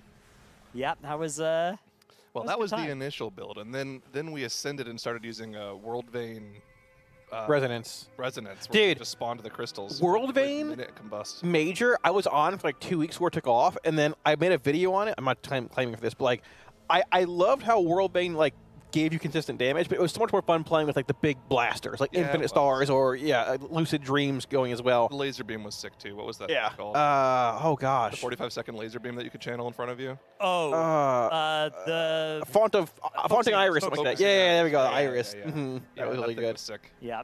Dude, bring back corruption. Let's go. That was I think the last time that gearing has been like super interesting in this game because you could sim what was good for corruption, and some were different in different situations, but that's like always true of trinkets and various stats and things where. But the thing that was really interesting is you can't sim how much corruption you should wear in any context, right? Like, it'll always say put it all on, but like, what is actually the right answer in any given situation is an open question, and reasonable people could disagree on it, which was really fun. It's like non-mages, you wanted to stay typically below 60. Yeah. If you were a mage, you could go as close to 80 as possible. 80 was when you started taking increased damage from all sources. Right. Oh, okay. Yeah, 60 made it so that a thing from beyond hitting you spawned the eye, right? Yep. And then 40 was where the eyes started, and 20 was where the things started or something? Maybe the other way around? It was something like that, yeah. Yeah. It was, but yeah, I keep talking about this because it's another like WoW core memory of just being in a high-end key pushing group where your tank, your healer, your rogue, demon hunter are all running full burst, so they are absolute trucks. They shouldn't ever die to anything. Yeah. But then you have this mage who's running full masterful, has extra corruption. Yeah. Nothing is happening. You're single targeting a boss, and you look at your mage and their feet set on fire. It's like, dude, what did you caught to? And then go to their POV. They've got 3 things from Beyond chasing them. They have no Frost Nova charges. Their block is on cooldown because they already removed their ID buff with it. It's like, dude, you're just playing a completely different game. Yeah. But you can't see any of it. I remember I played a little BM Hunter towards the middle end of that season, and I remember doing like a high key push Toldegor, and just like I had to put on like sub 40 corruption, and 30 of it had to be avoidant so that I wouldn't die to that last boss. And all the good specs in my group were able to have fun. And I was just there like, yeah, I'm in my poverty gear. Trying to stay alive. Hear me out. Toldegor returns in S3, but it's revamped, given the current revamps of older dungeons. I think it'd be a banger. I think Toldegor is the last outstanding BFA dungeon to not return, right? I think so. Yeah. Yeah. Because we just got Templar's Thrall. Kang's Rest. King's Rest. Yeah. I would want Toldegor to come back with Sanguine. We haven't had Shrine of the Storm either. Oh, yeah. Shrine of the Storm would Oh, no, keep the thing away. Keep it away. No. Shrine was an underrated gem. Uncultured people do not like Shrine of the Storm. Shrine was cool. True Mythic Plus cultured players loved Shrine of the Storm. Yeah, because it was so tactical and precise. You could like cheese things and like, but like when I was pugging that, no way. That was no an way. awful pug key. Yeah. It was. Do you remember that? There was like that bridge with just unkillable mobs. That Then you would like dance the water on third boss. Fourth boss you managed. Do you remember stack. procking your Ajara staff in that room before Yes, the third boss? Though? yes. Oh That's what I'm saying. Like. Dude, whereas Toldegor, you proc Ajara staff and something from 2 stories up above you has been aggroed and is coming to get you somehow. Yeah, it's going to drag everything with it, too. Yeah, that was... and, JB cannons. Was it JB in the cannons? Who had like the... Everyone did the cannons, man. That was just the strat back then. Oh, my God. Okay, so there was this this weapon called Diver's Folly that you could get in the Eternal Palace. And when it procced, what it would do is it would start storing your damage that you dealt over the next 15 seconds, and then the next attack after that would discharge like 5% of that to 3 targets. And what you could do is you could fish for a proc on a cannon, and then hop in one of those cannons and shoot, and you would get all of that damage stored into your Diver's Volley. And so if you procced it right, you could get like 30% of the boss's health stored into a Diver's Volley and landed on the boss. Just like start the fight with a huge damage burst. Felt very much like a wad ring thing. There's so much good tech in that dungeon, though. Like spell reflecting the bridge ad before second boss. Yeah. That was a good one. Could kill that very quickly. Back in Shrine, yeah. Yeah, in Shrine. Yeah, and the boss, the Jacuzzi boss. I think there was a good reflect there, too. Oh, yeah. Oh, you could just... You're Prot Warrior top damage on that boss if you got good spell reflect. There were several dungeons that expansion where Prot Warrior top damage. That was the expansion before Spell Reflect showed on details. Yep. And so there was some stuff that was filthy that you could do with those Spell Reflects. Yeah. Well, chat, something very cool for you all to participate in now. It's time for the poll of the day, brought to you by Next Gen America. This is a spicy poll. It's pretty cool. They should be setting it up right about now. The question and the poll is the best dance in WoW. Our options: Panda, Goblin, Orc, Human, or Blood Elf. Do you have any thoughts on these? I mean, male Orc is kind of elite. Yeah. I think of the male Orc one as one of the iconic ones. Male Human as well is another one that's definitely a classic. I like Blood Elf. Blood Elf. Your team Blood Elf? The swirling arm, yeah, it's great. Yeah, it's like I think Mel Tauren not being here is a little bit of a snub. They Yeah, could that have was been here for sure. the hands in the air. hands in the air. Yeah. Gnome's pretty good too, to be fair. Gnome probably should be here. Well, you know, we gotta cut it down to a reasonable amount for the poll. I guess. Yeah. My first character was my current Warlock was a gnome initially, so I've got it down. Only about 10 seconds left on the poll, guys. Get him in, boys. Vote in. I'm gonna venture to guess the winner is human. I'm not looking. I'm looking right. 5. Well, actually, 4, humans. 3. Humans 2, the lowest 1, of all of them. Blood elf. Blood elf. 35%. Yeah, Barely edging out the orc. I think if we adjusted this for the amount of people that played each, I think the orc would win. Because I think just more people play blood elf, and you don't see the orc one as much. The orc one is a banger. What's the panda dance? There's one they're like Oh yeah, it's like very yeah. silly, Oh, it's Jack it's Black. suiting. Yeah, That's Jack it. Black. Yeah. Yeah. Oh, I forgot about that actually. Yeah, not beating the Kung Fu Panda allegations. Well, thank you, chat. I agree. Blood Elf is the right pick there. You guys did great. Thanks for answering the poll and casting your votes to the winner. And speaking of voting, type !vote in chat to learn more and register to vote if you haven't already. Make sure your voice is heard. And just as a reminder, Team Liquid and Next Gen America don't endorse any specific candidates or political parties, but we do endorse Blood Elves. Oh yeah. W Blood Elf. I endorse the Blood Elf. Sure. I actually have 0 Blood Elf characters, but you know it's fine. They hold a place in my heart. I remember when I made my first character, it was a Warlock Blood Elf. And when I started getting into more competitive raiding, I had people make fun of me for playing Blood Elf because it didn't have any damage ratios back then. All it had was Arcane Torrent. It didn't have the base crit it has now. This is back in top. Okay, but this is old Torrent though, right? With like the mass silence, or is this an older version? Old one. Is that not mass silence? It or gave was you it? resources. Which for a Warlock gave you nothing. It gave you mana, which is useless. Yeah, okay. So I swapped to Troll for Throne of Thunder and never looked back. I swapped to Void Elf when it came out initially. Cause remember that thing about Void Elf, the ratio that was spoiled about it being the same as the ring from Arcway, the damage increase on it? This is like a weird thing that not many people caught. The ratio was spoiled by Blizzard. It was, remember the ring from Arcway, it was like it increased your damage dealt during a proc by 5% or something? Yeah. And the ratio was spoiled in a way where it sounded like it was the exact same thing as the ring. So it seemed as like being a really good race. Everyone should swap to it. And then it came out and it wasn't that way at all. And a bunch of people already swapped to it. And all you had was like some subpar damage proc and like the little Void Elf blink that was out there. I remember you being mad about it on a stream, Zyro. I remember it specific. Yeah, I remember that. The Void Elf blink is very good. It is, to be fair. Good. I used to be on Argus. I think it was very good on Dimensius even recently. That was a nice race for that because you also got the shadow resistance, which was true, much of actually. the damage on that fight. We've also gotten some pretty cool Void Elf tech shown off in the MDI. Yeah. In one of our workshop seasons, I believe it was actually the Liquid team that used it to go through the wall and skip a whole bunch of the RP trash before the Machinist Garden. So that's pretty neat. We've had That some works? moments with that. Yeah. Is it long enough distance to do that? Yeah. Oh, that's sick.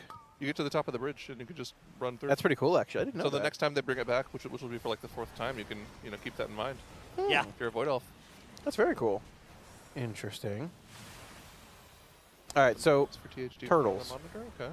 I'm feeling 2 Gebos bags here. Okay. That would be good. I'm feeling we actually seen 2 drop so far at least in 2 of the runs we've done.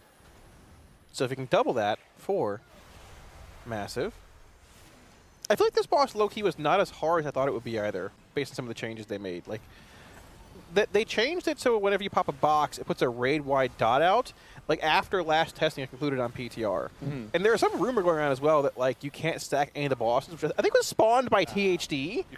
The Dungeon Journal changed its wording, right. but it wasn't a functional change in the behavior. Yeah, we got tricked by this as well, but it's definitely the same way it kind of was always tested. As long as you don't have all 3 of them too close, you are fine. Yeah. But yeah, the bleed is not actually that important. You know, even a 3-stack is taking everybody for like 30k every tick.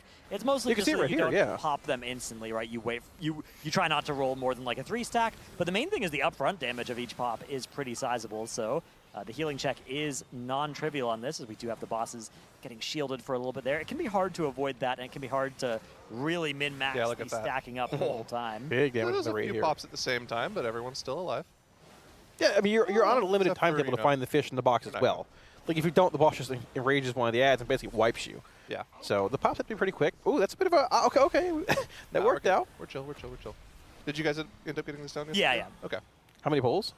11. We're splitting it as well, but okay. Yeah, it took a little bit. We like almost killed it on our second pull. It got to enraged at like 2% or something, and then found all the different ways you could wipe on the way back to killing it. Did you Vantis it or no? No. Holding on to the Vantis.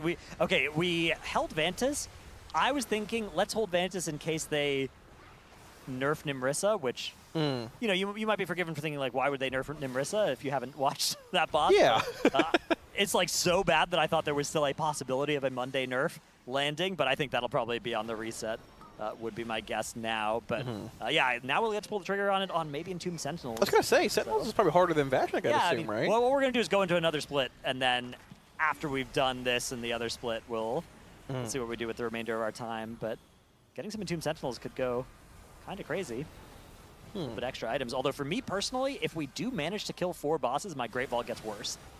Because of heroic items being pushed out? Like if I can roll the axe from heroic, that would be really nice. And each vault slot that fills other than heroic is making my chances of that worse. I mean, realistically, like 95% of the time I'm taking a coin anyways, but it does get slightly worse to kill more mythic bosses for me personally. I'm so disappointed in the vault this season. Like I'm still pumped for it, but like there's nowhere near the hype behind it because you know you're taking a coin almost every time, barring opening like a really niche M+ trinket or like a Janth Rosette next week for casters, or I guess the axe for you, right? Yeah, there's a couple of I don't think there's any items that could show up in my M+ rows that I would ever take, which is a shame. There are only a few items from Raid that I would take. It's like none of the Ula'tek items. It's literally just either of the good items from Coiled Altar because I don't want to coin that boss because it has some landmines. But it is something where there are really good high rolls from it. So would we take Flask if it showed up? I don't know. I don't think so. If you have 1 out of 6, I don't know. Yeah, I don't know. I think you take so for casters in the dungeon slot. I think the one thing you would take is the weapon from Altar of Fangs. Ooh, it's a cantrip like Janth Rosette. It actually sims higher than Janth Rosette at max myth, unless you get 9 out of 6 Janth Rosette. Which of course you can't get until the tier's over anyway. Yeah, exactly, right. And it's like pure haste. Besides that, if you have no Flask and don't want to be in prison for a week, I would consider Flask maybe. But besides that, probably not. I mean, you're giving up a Ula'tek item on the myth track by skipping your bonus roll, right? Yeah, They're as long as you all can kill good. it. But yeah, exactly. Yeah, if you can't kill Ula'tek heroic, then I think absolutely take a Flask out of your vault. That sounds like high roll. Because if you can't kill Ula'tek heroic, you might be bonus rolling Mythic Plus if you miss. So yeah, my advice applies to if you can kill heroic Ula'tek, but you don't even have to kill it this week. If you can kill it next week, then you should be taking that bonus roll, which is another boss that might get tuned as well. So here's the thing. Sometimes boss tuning for the raid doesn't get posted on the reset, but it gets done on the reset. But sometimes you won't hear about it until like 5 p.m. on Friday.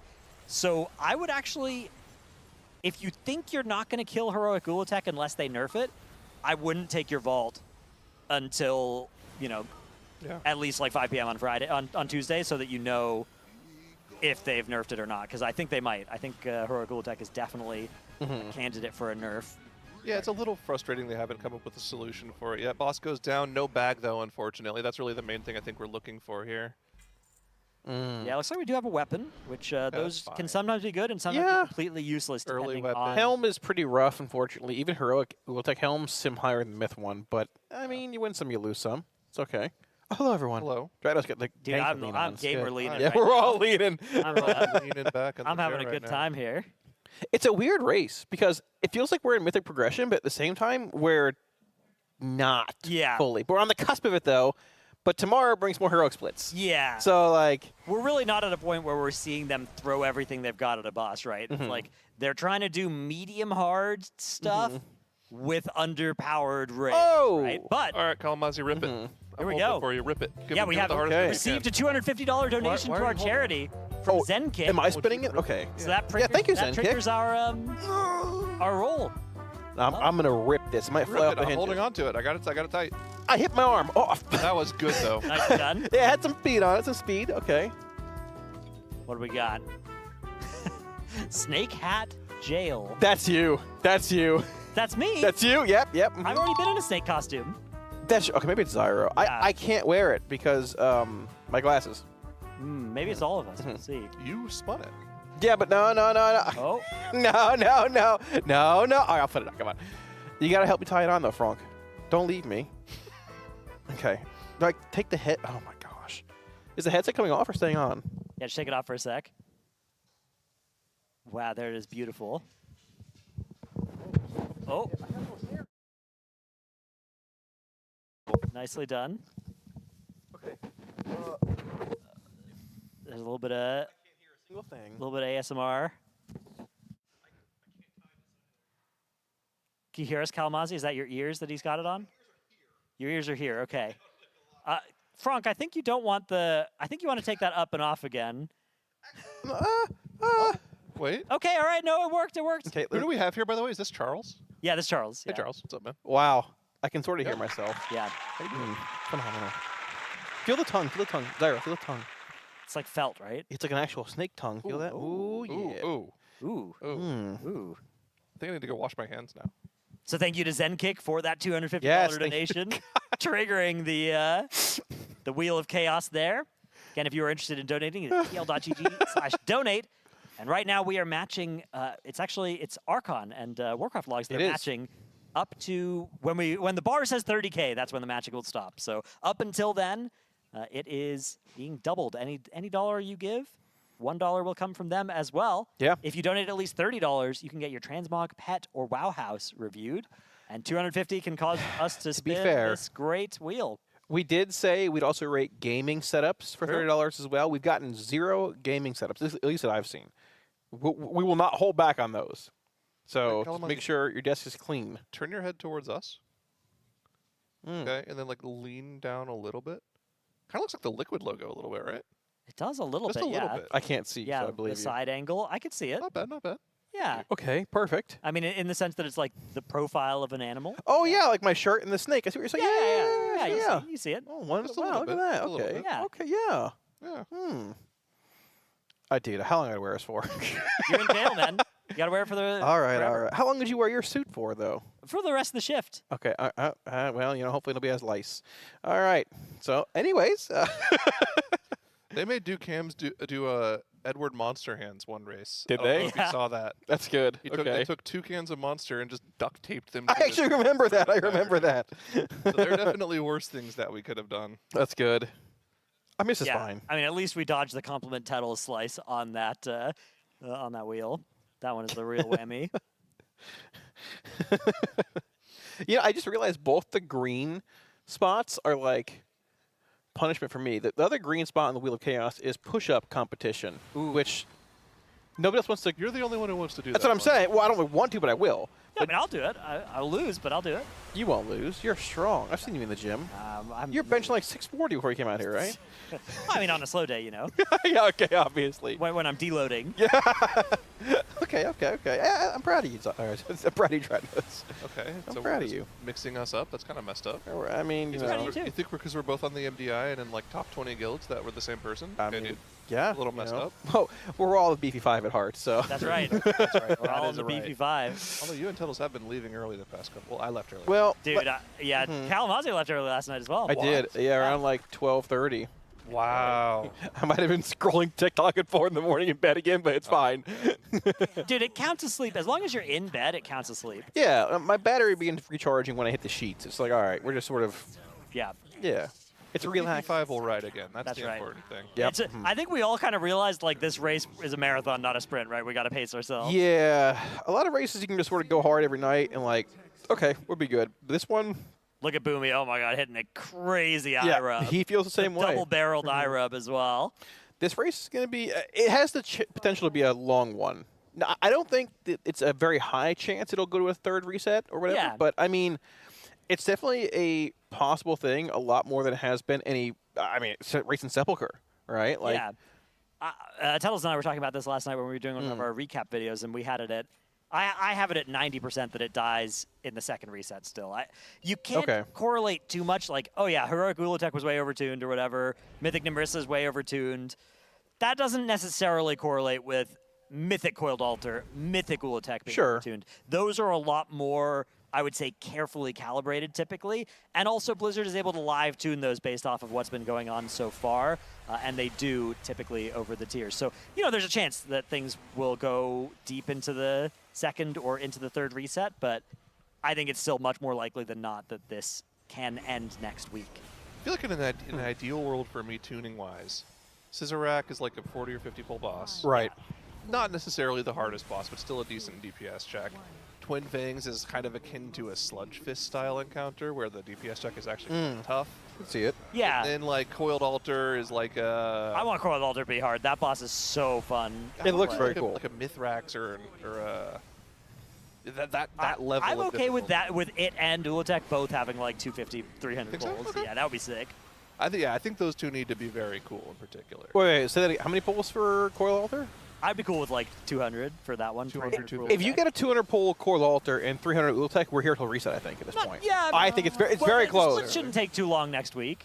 So, I mean, on Tuesday there'll be heroic splits, but probably not to the point where it's all night. Maybe Yeah, it's I like... think they can get done with their splits on Tuesday, and then Yeah. Wednesday get to Coiled Altar, Thursday progress it, kill it Friday and reach Ula'tek, and then Ula'tek, phase 1 Saturday, phase 2 Sunday, push for the kill on Monday. What if, like, Zorak or Twin Fangs ends up being a wall? Yeah, then we're in a different world. Yeah. When's the last time we had a non-end boss week 2 wall, though? That's just got to be Halandris. Sticks? Halandris was... Oh, yeah. that died on week 1. Halandris did die on week 1. Week 2 did have, like, Ragalon. Yeah. as I mean, a Sticks from Undermine. Sticks was a week 1. Week 1 boss. But it was still a wall? You can't call it Yeah, but not it was a a wall. week 1 wall. I asked. Okay, yeah, okay, it's the last okay, time we had a okay. week 2 wall. Yeah. But is this really week 2? Yeah, It's not thing, really, it's like... the first week mythic, really. Like, we haven't seen them. Albeit, I didn't think Vashnik would die this fast. So Yeah. we have seen half the bosses basically die already, and there are some pulls into Zorak, I think, from us as well, so... Did we do pull count predictions this tier? I wonder if we could see what those were, because I remember submitting a form, but I don't remember what I predicted on everything. I'm curious how it's lined up. Like, I wonder if I just put 1, 1, 1, 1, 1 for the first few, because there have been tiers where it's been 1, 1, 1, 1, 1. Nearbar Palace, famously 1, 1, 1, 1, 150. Yeah. Was the difficulty curve of that tier. I went 1, 1, 1 for first 3. I went 12 for Vashnik, which was pretty close. Yeah. Decently close. That's on. I think Method got it in 11. Yeah. I think Mrs. Zorak was 20-something? I think I got like no, 40. it's coming back to me what I predict. I definitely, let's just say there were a certain combination of digits that all of my predictions featured, except for the first few. Which Maybe were, a 6 and a 7? I'm not. I no comment. What is the combined pull amount you begin to worry about a third reset I in think this it has raid? to be like over 800 to not. 800? Okay. To not be possible for them to, because you think about next week, right? They're gonna have 6 days to work in. Now it Fair. depends on whether there are bosses that have fast or slow wipes, right? If there's a boss that you are almost always wiping to enrage, for instance, if you imagine just literal patchwork where it's like every pull of this is taking us 10 minutes and we're just trying to beat the enrage, that's one thing. Whereas if it's a boss like Lura, where your first 20 pulls all cost you 1 minute each, right? Kill Jaden, where you're going to throw 100 pulls at the first minute of the fight. Right. Those you can accumulate pulls a lot more quickly. So it's not quite just the pull count, but I think as long as it's around that, high 3-digit count, we can still do it next week. 4 digits, third reset. Yep. Okay. Fair. All right. I think right around that too. 700, Yeah. 800. Sure. It does depend how long we spend doing splits next week. Like if we need to be gearing up still on Wednesday or Thursday, then first of all, I think that's maybe very bad for us. But second of all, I think that is also very bad for our chances of being done in the second reset. Yeah. But the thing about doing so much gearing up this week is there just shouldn't be much value in most gearing up next week, right? Like you just slam 14 heroic Ula'teks, 14 heroic coiled altars, and then get into Mythic, that kind of thing. I mean, if you're doing 14 splits, that's over a day, I'm pretty no, sure. No, just coiled altars and Ula'teks. Oh, okay, just coiled and Ula'teks. Yeah, Gotcha. I think it's just maybe because I don't think they need heroic anything else. Maybe you do like 3 Gebo attempts, three For like, bags, okay. Gebo splits or something like that. Because but you aren't splitting Mythic next week. Nope. No, you well, can't split Mythic. unless Get less. Nimrissa is splittable next You can week. split Then Nimrissa you next could. week. Sure, yeah, For yeah. sure. That wouldn't take that long, I would assume. No, Even and they'll like, do that if yeah. it gets nerfed. Would you even do that for 106 myth items, though? I mean, Sea Stone's pretty good, but it is 1 out of 6, which is a bit of a problem too. That's tough, actually. If you were short on Gebo's bags, you might split Nimrissa to see if casters get Sea Stone. Because I believe Sea Stone's the caster trinket, but Gebo's is everyone. Yeah. I believe. So that could be an angle you take, but yeah, it's a bit of an odd crest hump. Yo, can I ask a question though? What's up with sim DPS this tier? Like my guy sims for like 155k, and then like the rogue in my guild sims for like 220. Yeah, rogue Well, be simming. That's anyone one thing know what's they're going doing. on there? Hey man, it is what it is. But then I send my guy in 2 targets, and that goes up to like 300k. Like my 2 target literally doubles, even though half is only 60%. Don't look at Outlaw 2 Well. sims. Those will be pretty scary. Well, you get to a point where you're just like, you know what? This is life. I'm just living it. All right. Who's the snake? That's Charles. He's been on our set a few times this week. It's me. Oh, I'm back on camera. That's me. He inhabits some of our casters. I'm attacking Jet. Saps their brain energy. Is that Jet or is that Atlas in that picture over there? I can't tell. I think that's Atlas? I believe that's Atlas. Very nice. Saying, hey, y'all. Yeah. And then you can tell it's Atlas because he has aura. Yeah. Yes, aura okay. around him.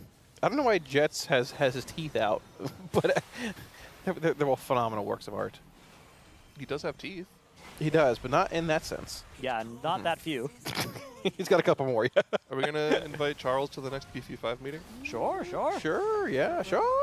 There's 5 in the name, but it's not exclusive. Yeah. We're just there happens to be 5 of us, but any of the other casters or caster snakes, whatever the case may be, are welcome to join. I mean, Aya always leaves early. Yeah, but if she were around, she's absolutely welcome. Yeah, absolutely. Ooh, we're going to try to get Atlas and Jet in there. We're going to try to break them at some point, but... Little mathematical disaster here. Oh, so this is technically survivable if you run incredibly far back and drop in the corner. They're going to die. So it looks like it's unfortunately a tank as well. There's one of them. Oh. And the red soak lands on the other. That's so unfortunate. Oh, yeah. This is Womp womp. That's probably well, I wonder if they can sack him. He has a soul stone here, possibly. Maybe he can just get up. There's a soak on him as well, though. Dead. Couple of green things exploding. 4 dead, 5 dead, 6 The room dead, is still 7 feeling dead. Definitely worrying now. We do have an Ankh available from Impact. It looks like he's holding it. I think that's a good decision. Yeah, I think this is falling apart at this point. Do you guys know about this boss as well? When they go into the intermission, if they're different health totals, they'll just the one that's higher health. Like it doesn't go down. It just brings the other one up. Like a cobra. Really? Yeah, so it's very important that you actually keep damaging them equally. Otherwise, you are going to run into Enrage. That is part of why this boss seemed so hard with the Enrage timer on the first few pulls, is they weren't optimizing that. But once you are aware of that, it becomes a lot less of a nuclear DPS check. And then once you bring in some Warlocks, some Shadow Priests, some Moonkins, those sorts of specs, the bosses absolutely melt. It's kind of messed up because we got Aya in chat saying we haven't invited her to the meetings of the BF5. You've been invited every single time. Yeah. You just always leave early. And we always leave you a token of the night. You guys are all leaving sauce packets on You here. can feel like you're a part of the group. Avocado salsa packets on your desk, front and center. Well, I heard she got Parmesan and red pepper packets Flakes, from the pizza. From the pizza night happened. Oh yeah, let's go. Yep. That's a breakfast add-on. Yeah. Yeah, you're always welcome to stay. I mean, Dratos has morning shifts too, but he stays. That's right. That's because I'm passionate. Yes. So you're claiming a no pash. That's right. That's passionate. The accusation I'm leveling right now. Yeah. Do you want to explain the passionate? Yeah, that's to them. I mean, Liquid has this as well, but it's just that when you got players that are interested in gaming, right? That are like excited to raid. If you ask them like, hey, how many bosses you guys want to farm this week? They'll be like, all, right? When you ask them like, hey, you guys want to do 2 lures this week? They'll be like, yes, right? And it's versus no pash is when somebody's like, let's just log out, let's cancel raid. Oh, I meant like your guild, like shortening, optimizing your vocabulary and shortening words. Well, one thing we do, is we'll like to shorten words, but sometimes people don't know what you meant, right? If you say pash, it's unclear what that could mean. Yeah, passion fruit. Passion fruit. Is it passion? Is it passionate? All these different things might be pash. So give us an example. You would say like that's low pash, short for passion, so that you are explaining what it means, which helps make it a useful abbreviation. Yeah. Yeah. Or like sometimes you'll just abbreviate things. So like for example, my order from Taco Bell, sometimes I'll get a CGC. Right. Yeah, you know what that is. Yeah, cheesy gordita crunch. Exactly. Of course. It took me a second, but I got it. He knows instantly. Yeah. Okay. What you can also do, there's some meta evolutions as well. You could do long for, right? You could say passionate, long for pash. Yeah, exactly. Well, that helps you again explain what the oh gosh or abbreviation is. We're optimizing every way of life. That's Vocabulary, in raid, out of raid, monster optimizations. Are you guys partaking today? You are actually. Yeah, I've been nursing this Blue Monster Raz. Ultra. I've got my Look at that. rehab. Yeah. Take a little drink. We want to take a nice synchronized sip? Sure. Yeah, all right. Down we go. Oh, hold on. Oh, wow, refreshing. Crisp. Mine was a little warm, but still very good. They were delivered, I think this morning, actually. Yeah, it was not even this morning. It was this afternoon. We got like sense. 100 crates of Monster in. The delayed shipment finally found. The fridge restocked. Yo, we got John Monster in the chat. What on earth was that sound? That was a crisp slurp, is what that was. Oh man, Kalmazi, how does it feel to have permanently lost any chance of ever getting a Monster sponsorship? On the contrary, they sponsored me directly, and they sent me something to my house at the last race. Look at that. Wow. What flavor did you get? Okay. I asked for 3 cases of bad apple, and I got 3 cases of bad apple. Wow. I am hoarding the bad apple. Next delivery, John Monster. These are all phenomenal. If you can sneak in a little bad apple, I'd be in an even better mood. But what flavor is it? Like green apple or? It's like a Jolly Rancher, like a green apple Jolly Rancher with the apple juice. It's so good. It is so good. That sounds like so sweet. It's insane. Nice. I know. What did you get, Zyronic? I got the mean bean. Oh, that's a good one too. Oh, hello, Aya. It's the What's happening? We're giving Charles some bling. Yeah. Oh. Let's go, Charles. Oh, it's a necklace. Oh, is it a choker or a necklace? What do we have here? Yeah, a little choker for Charles. Yeah. Yeah, he's definitely getting constricted right there. He's all right. Well, the shoe's on the other foot or the choker's on the other neck, as the case may be. Okay. There we go. Yeah, I got the mean bean. It's the Monster Java, the vanilla flavor. Ooh. I think you're just a fan of that. I've gotten, over the course of my life now, exclusively Monster Zero Ultras from those shipments. It's been so nice. And you actually go through them, too. Yeah, that's the problem is, once they're in my fridge, they start getting consumed at an alarming rate. It's tough. I feel like you've cut back a bit on Monsters this race compared to previous ones. I'm trying to pace myself so that I can keep it as an option for when things get crazy in the final days of the race. Okay. Yeah, I pace myself as well. The thing is, they send us so much of it that I just have cases of monsters stacked up in my office that I'm probably never going to get through because they keep sending more. Send it my way. I mean, just suffering from success, I guess. What can you do? Well, always eternally grateful to John Monster, though. We are indeed. It's not a problem at all. Yeah, oh no, my steak is too lobstery. Yeah, exactly. That's the exactly. Yeah. Well, we're also eternally grateful to Raid Bots. Speaking of Raid Bots, our friends at Raid Bots pledged to match our donations up to $7,500 this race. We've reached that milestone. So, as a thank you to Raid Bots, we're going to play Guess That Sim. Now, the rules are simple. We'll see a sim with very little info. Okay. We have to guess that sim. All right. Or really guess the DPS. All casters submitted a sim, and that's what we'll be guessing on. Guess that sim. So we're guessing their DPS number. Yep. Whoever gets the closest wins. All right. Lock in. All right. So what do we got? All right. Dead Nose. Oh, well, okay. I wonder what this sim says. Dead Nose. This is a... Why is he up here getting his sim? 10 boss target sim. I'm going to go with about...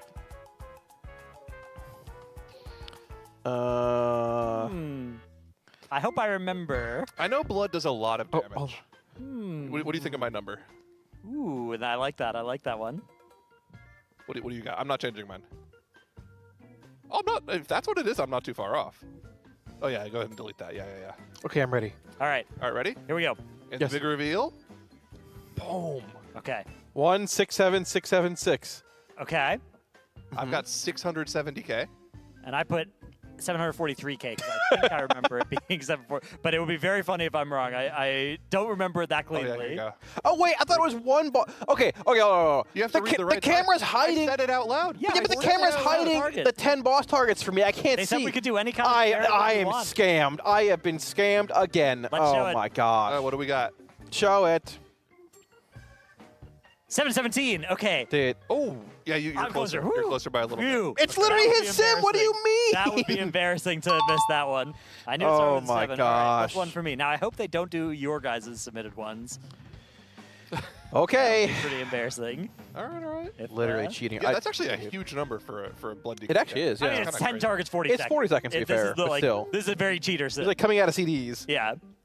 But still, it's not bad. Okay. All right. Oh, we got Spray Tan. This is Aya's. Unholy DK. Ah, yes. 5 minutes. 5 minute one target. The El Clasico. Now, Spray Tan is Aya's character. 292. She's got a Guidon and a heart. This is actually pretty decent gear. What is her weapon? Is it a Thunder Fury? Is she trolling us? Go like... Is it a Thunder Fury? It could be. I don't know, actually. Like this? I think we're about this area. Here, Chet, you want to... Don't show yet. Preview. There's my number. Well, I'm looking at the... Why are you looking at the camera? Look at your own board, Zyro, buddy. you gotta think before you do this Why kind are you of looking stuff, at the camera? Look at your board. Write it down. Mad. I didn't promise to not change mine. Hang on. I've got this one. I'm gonna go right out here anyways. All right, I gotta change mine now because they're gonna be like, Dragon's gonna be like, you went 35.1k. No, I went 134.999. IS here. Is that a Thunder Fury you have on? It is. Is it? Did I catch the Thunder Fury? I promise you, I did not know. Wait, I just saw the icon. That's the real Thunder Fury you have on? It is. It's actually I Thunder plugged Fury. It in there, which is why I have the. That is insane! I caught that. Changing my number a lot. I came Making over some here with the mic 'cause I adjustments. didn't Hang know on, you'd recognize pause. the icon. Okay. Pause, champ. The only reason I caught that is because my Rat Warlock finished Thunder Fury like a year ago, and I have it in my bag. A lot smaller. All right. I knew the icon. Let's reveal. Bang. I got, What you got? 77,777K. 90k. 95,000. Ooh, I'm in the middle. I don't Okay, like all that. right. Yeah, we got a little Zyro sandwich here. Okay. Oh, there we go. The big reveal. How we doing? What do we get? What do we get? 7,000. What? This is nice. I mean, it's 7K. It's Okay, a well. weapon from Classic. All right, no. What? Is Chat, it you that know bad? Yeah, but you're wearing a 1 eye or like a 20 eye level weapon. I guess so. I guess not very strong as her weapon damage. All right, that's Turns fine. out the that's fine, weapon that's fine. an important part. And actually, if she's playing Unholy, Thunder Fury is a one-hander, so she can't use most of her Oh, abilities. that's true. true. Oh my god. Well, think of okay. that. Beast. I should have put. Wow, that's zeros. a good job, that Aya. slower, Good yeah. job. Good job. Good job. That was a good misdirect. I initially thought like, 5 minutes, 1 target. This is just going to be a standard one. Okay. Yeah. So who got that point? It was Ratnos? Yeah, that was me. That was We got a buff the on point. Holy. We're kind of getting Alright. bobbed. Should we work together? Yeah. You guys want to cooperate? Make this a little bit more interesting. All right, give us the Okay. next one. All right. Jet W Arms Jet. Warrior. Arms Warrior. 1 target, 10 minutes. 1 target, 10 minutes. 307? 307. I think I have a pretty solid idea of what I want to put here. Does he have 4-piece? I think he has 4-piece. No. I like I'm gonna be happy that with number. And this that number. Those. All right. What'd you put, I'm Zyro? ready. Are you guys? Are we helping or no? You guys corroborating? Yeah. Okay, I guess not. All right. all right. Oh, hold on. Okay. He's playing it close to the chest. I feel like Drados and I might have the same number, to be honest. No, I doubt it. All right, let's see what we got. I've got 189,999. I put too low. 167. I put 125. Too low. It's execute patchwork. Did you guys catch that? It's an execute. I didn't see it. No. It's probably going to be closer. Oh, wait, hold on. Mine was 225. All right, let's see. 225,000. Look at that. Look at that. Well, okay. I hope I still. Let's see. Let's see how we're doing. 225. I'm going to be low. I didn't see the I think I'm right. 167. And yeah, 189. Jarvis unveiled the numbers. Wait, he's also is he Colossus instead of is he supposed to be that? Oh, he did go Colossus, which I think has better execute single target. Okay. I think. 72K. What did he Maybe do? Wait, what did you change your number to? 225. Oh, so I won. Yeah, you made Zyro Let's win. go. No! What did he do? How What did is he the get issue this here? in so How did he get it bad? so low? Does he have a weapon? Does he have a talent? It might be. Did he talent out of execute? It might be the Can you do Colossus, that? but Colossus shouldn't be that bad at this. I mean, it is 10 minutes, I guess. His trinkets are fine. No, it's not that bad. Yeah, his eye level is 307. Huh. It has to be like a. Maybe the weapon is a one-hander. Could you imagine that? I mean, maybe. Well, but he probably that looks Melee like a main crafted hand, weapon. no offhand. Yeah, that's what it is. Okay.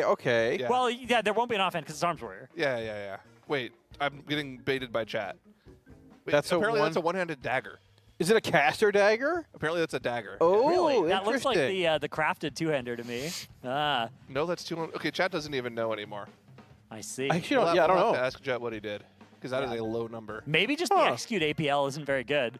I don't Yeah, know. 'cause- yeah. Okay, if you look at Buff Warrior. look at the number of execute casts and the number of mortal strike casts. Okay, you can see that the execute's not double the mortal strikes, which it should be at least double the mortal strikes to be doing optimal damage. So that is that's bad. Someone in chat says no Colossus smash. Yeah, maybe he talented out of that to mess with us. There's no Colossus smash damage. Yeah. Yeah, that'd be a good way to do this. All right, Tricky. Tricky Jet. Tricky. Well played. All right. So that's a point for Zyro. Yeah. Aye. Kalmazi's playing too. Let's see. Here's a look at the next one. Kalmazi, Soul here's your chance. Harvester. Do you remember the number? It's not Soul Harvester. It's I think I do. Yeah. We've got. So I've actually gotten a lot of upgrades though, so I can't tell what's what. Ah. I don't see anything nothing weird. This is just normal patchwork. 5 minutes, one target. It could be a little tricky though. A little tricky. Hellcall or Destro. I'm gonna say you're around. This number. Yeah, I'm gonna guess like twice your actual parse number. Right, that's a because good I way. That's a assume good that one. You can probably your sim is probably quite a bit higher. Okay, I think I might remember, but I don't even know actually. Do I like this number? I don't know if I like this number. Okay. I'm gonna go a little higher. I'm gonna go a little higher. I'm gonna change mine a little. What are you putting? I already got mine down. I got my. Yeah, I'm locked in. You guys are locked. I'm locked. Oh, these have an eraser on the back. That's better than my crossing out of Quick all little these garbage glance. numbers. Okay. All right. Here we go. Ooh. 150. 152 is what I put. 150. And what did Dryas put? 139. Ooh, it's a little low. I can tell you it's a little low. It's a little low. Are you sure? 139K? Yeah, I just discovered you get a raise. I'll put bigger next time. Don't worry. What's the reveal? 156. Oh, okay. Wow. All right. I thought it was actually lower than that by a bit. Okay. All right. All right. Points to Cal or Kalmas your highest, right? Yeah. Well That's an played. older sim. Because I got Flask recently. It's an older sim a few days ago. All right. Don't worry. I'll write a big number this time that'll be very visible. Okay. It's the next one. Okay. Yeah, we can't. Oh. Okay, here it is. Cam's Mage. 5 minutes, 1 target, eye level 292, Sun Fury Arcane. The items look correctly. You see that flask he has on? Yeah. He stole that from me in the key I carried him in day Looted one it out of his the chest, patch. traded. That is rude. Yeah, I Didn't mean, steal yep. it, he just He stole. He's a thief. He's not even playing his character anymore. Very rude. He already quit. Now, Arcane. There's nothing tricky here, right? 5 minutes, 1 target, patchwork. I don't know, actually. What do we put here, chat? I got a marker on my shirt. What do you put here? Chat, help me. What do you put here? 89K. Yeah. I don't think chat knows either at this point. Let's go. I don't think he has new tier. I don't think so. He was saying he wanted tier set. He's 292 eye level. Oh yeah, 292. Get a little. I think I got it. Okay, I know. I gotta redo my whole thing. Sorry. We're on limited time here, Zyro. We're really not. Yeah, they're doing mythic splits. We got. You got nowhere else to be right now, buddy. Take your time. Okay. I'm ready. Okay, I'm ready. Hold on.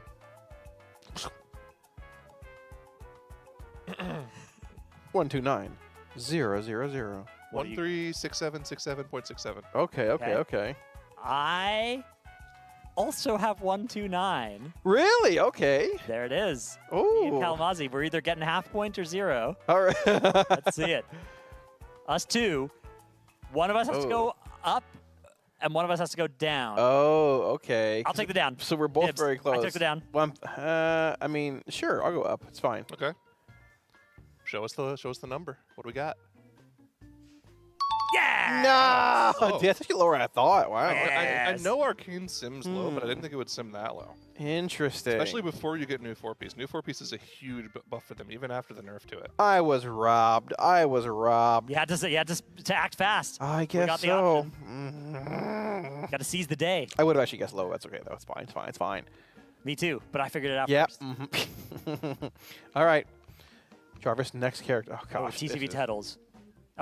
Dungeon route, 45 minutes. Well, this is Tettles. So how many times does they count for him dying in the run? And is he wearing his tier set as well in this run? I couldn't tell you. He's got a Fang. 301. I'm going to go... I mean... That trinket's terrible, by the way. It's not great. Was that bad at M+, I understand, actually. I'm going to go with like something like this. I think this is pretty reasonable for a 45 minute I'm thinking. sim. For people who don't know what a dungeon route is, it kind of simulates you doing a Mythic Plus it tries to dungeon. sim an M+ key. It'll do like a 5-target pull. Yeah, for it'll 2 do a little minutes, bit of into everything. A boss for 3 minutes, into another like 8-target pull for 2 minutes. It kind of goes through random things. Okay. You ready? Hang on. Let me. So usually it's going to be somewhere in between your single target and your AoE sims. Yeah. Okay, I'm ready. Okay, 3, 2, unveil. What do we got? Ooh, I had 235. Ooh, I'm low. Ooh. I have lower than either of you. What are you at? Okay. I have 167. Okay. That's accounting for deaths, obviously. Yeah, I mean, this is I've seen him in dungeons, so I maybe have underestimated here. 190. Okay. What? That's me, right? That's you. Oh my gosh. Yeah. Dude, All what? right, bang. What Call did me he... the, Dude. The sim guy. There's no... That's the last one. But the last one Okay. counts for, what, 3 last points? one counts for 50 points, yeah, I've heard. Yeah. Well, it's not kind of unfair because it's going to be me. It counts for as many points as Kalamazoo This needs to counts win, yeah, for so 67 points. All right. Guys, I So lock already it in. preloaded my number, by the way. Let's see it. Zyron. Wow. I think I remember what the number is, but I rigged. could be completely wrong. That would go crazy. Man after my own heart of 40 seconds, 10 targets. Yep. Yep. Love that. I'm going to be honest. We I are don't on even the know. same brain cell up here. All right, hang on. Writing my number.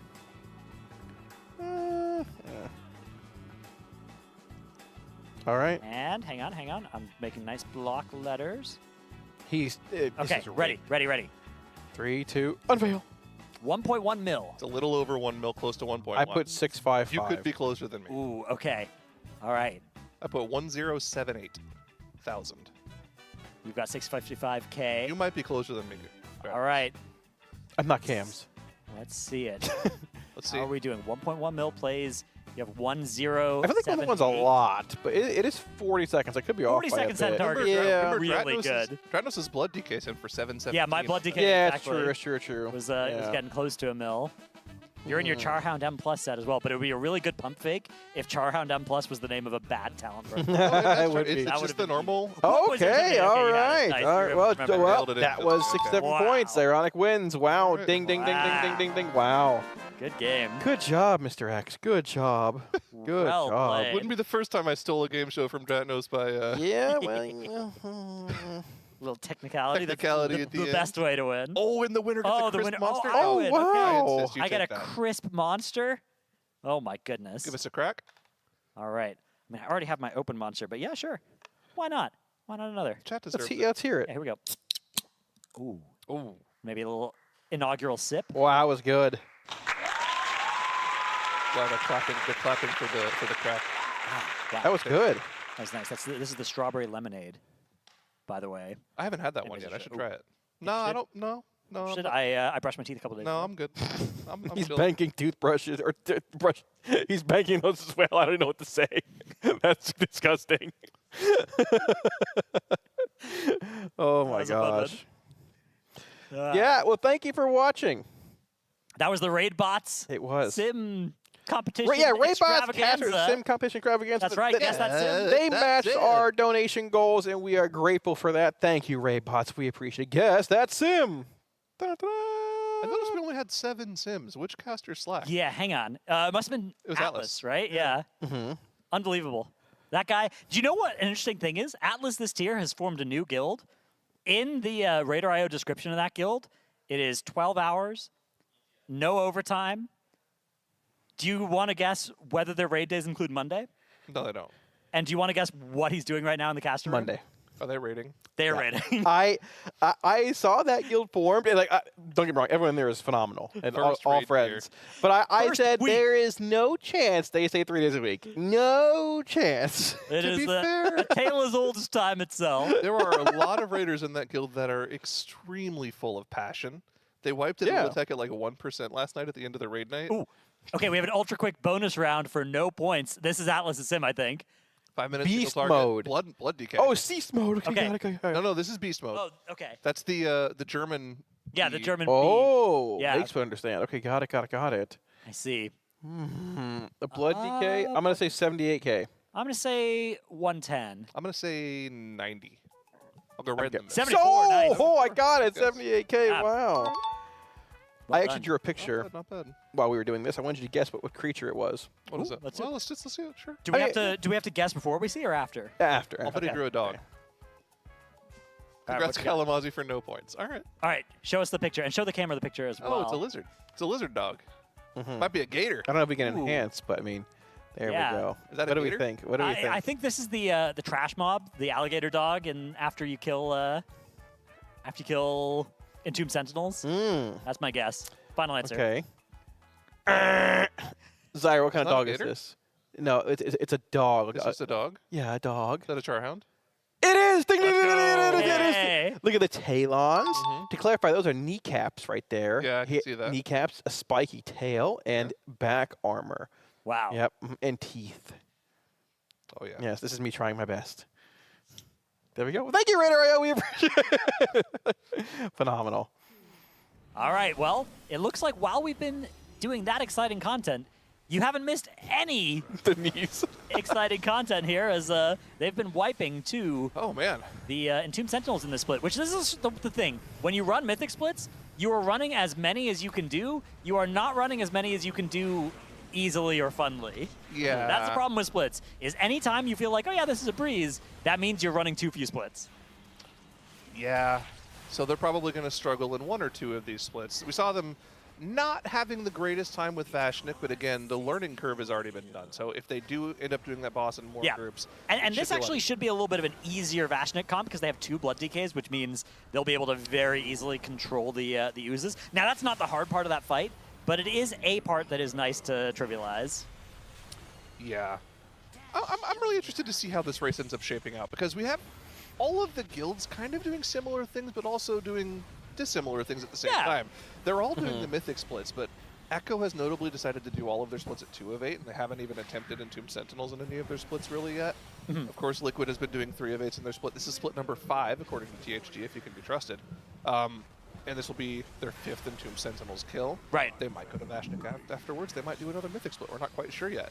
And of course, we did see Method go for that very early Vashnik kill in one of their splits. I'm not quite sure what their split situation is yet. I've heard that they didn't even finish their heroic splits. They didn't do as many Ula'teks as Liquid or Echo. I heard it was like 3 less than us, and probably even more less than Echo. I'm not sure how many Echo ended up doing, but they may have been able to do a little bit more than us. So I think it's actually really cool seeing Method do that. Like just saying, hey, we've got a chance like a world first here. Why not? Just go and get it. You know, that's pretty sick. Yeah, I think anytime you have kind of a couple of interesting options, go for it. Choose something different than Liquid and Echo do, and maybe it's the better play, right? Maybe it works out, because trying to do the same thing as Liquid and Echo is a very hard thing. It's very hard to win a race to world first by doing the exact same thing as Liquid and Echo, because that means you have to do it better than them, and very few people. You know who we need back? I'm just thinking about it. And the community needs them bad right now. We need the overtime police back. I never found out who ran that account, actually. But yeah, I never knew either. I think that you do know. You just don't want to say. No, I genuinely don't. That sounds like a Frank bit, but he has said multiple times that's not him. Yeah. He's also said that he's not Azeroth Waj. I'm not sure I still believe him on that one. That's one of my favorite Twitter accounts ever. Is it active now still? No. I haven't seen a tweet in a while from it. No. No, they're not. But yeah, the overtime police used to like report when somebody was going over their raid hours. I'm being told James Marcus from Inner Sanctum ran overtime police. The magic is kind of gone now. Yeah, it's like learning who Banksy is. I don't know who that is in the first place. Yeah, but it's similar how it would feel. Okay. We have a frog gif as an emote, frog stare. Nice. That's good. That's good. It's really good. So if this is indeed split number 5, then that means we have 4 remaining Vashniks, and is that actually it? And then as it far would as be however many additional splits. Yeah, if there are more, whatever, right, sure. We just have Vashniks on the table, which is interesting. Yeah, none of these splits have failed to do Entombed Sentinels or Lost Explorers. Correct. Yet. Right.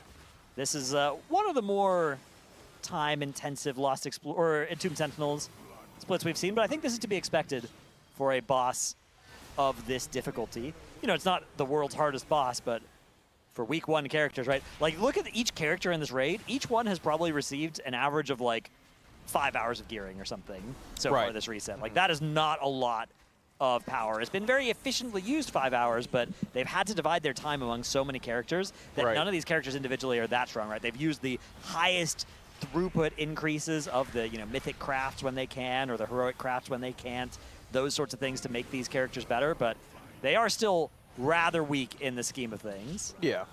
I guess overall, if it is indeed, like, let's say this is the last run they do. We're not sure, right? They actually hypothetically could come together into, like, more of like a half Mythic Nimrissa. Yeah, Nimrissa For more power splits, there, too. They have no restrictions on. Right, you're not limited to 4 mains and Exactly. 16 helpers. And right? you're never saved, right? So you can do whatever Yeah. combination of characters you want to that boss. You could even, I don't know, but I think you can do the thing where you play the same OP main in all of your runs. You got a little bit less loot. It's a little bit less time efficient. But we saw in Heroic Ula'tek that can be a powerful way to get over the finish line. If you have somebody who's say Warlock's crazy for that fight, and just THC has one Warlock that's 10 eye levels over the other ones, you could just have him carry every run at the cost of 20% of an item. It's actually true. I didn't think about that. Yeah. Yeah, you could run just a 20-man raid and then have and your super five strong best characters that just carry every one. Like Boomkins or Shadow Priest, things that can kill everything else in the room for you. Unlike Sportfall, though, you can't coin that multiple times because we don't have coins this weekend. Yeah, that's I think once we got coins, we'll be able to. Or would you want? I would assume so. Yeah. 6 mythic gear. Right? Yeah, that's probably not. Well, I think when you coin it, it'll be 6/6. Will it? That's true, actually. Yeah, because it's a mythic boss, Yeah. but it still has some. It has some minor landmines. It's got on the table, like a belt. There's like I a think. shield and some other off pieces. The trinket is nice, but you'd rather just get it awarded to you and use crests on it, than waste a bonus roll.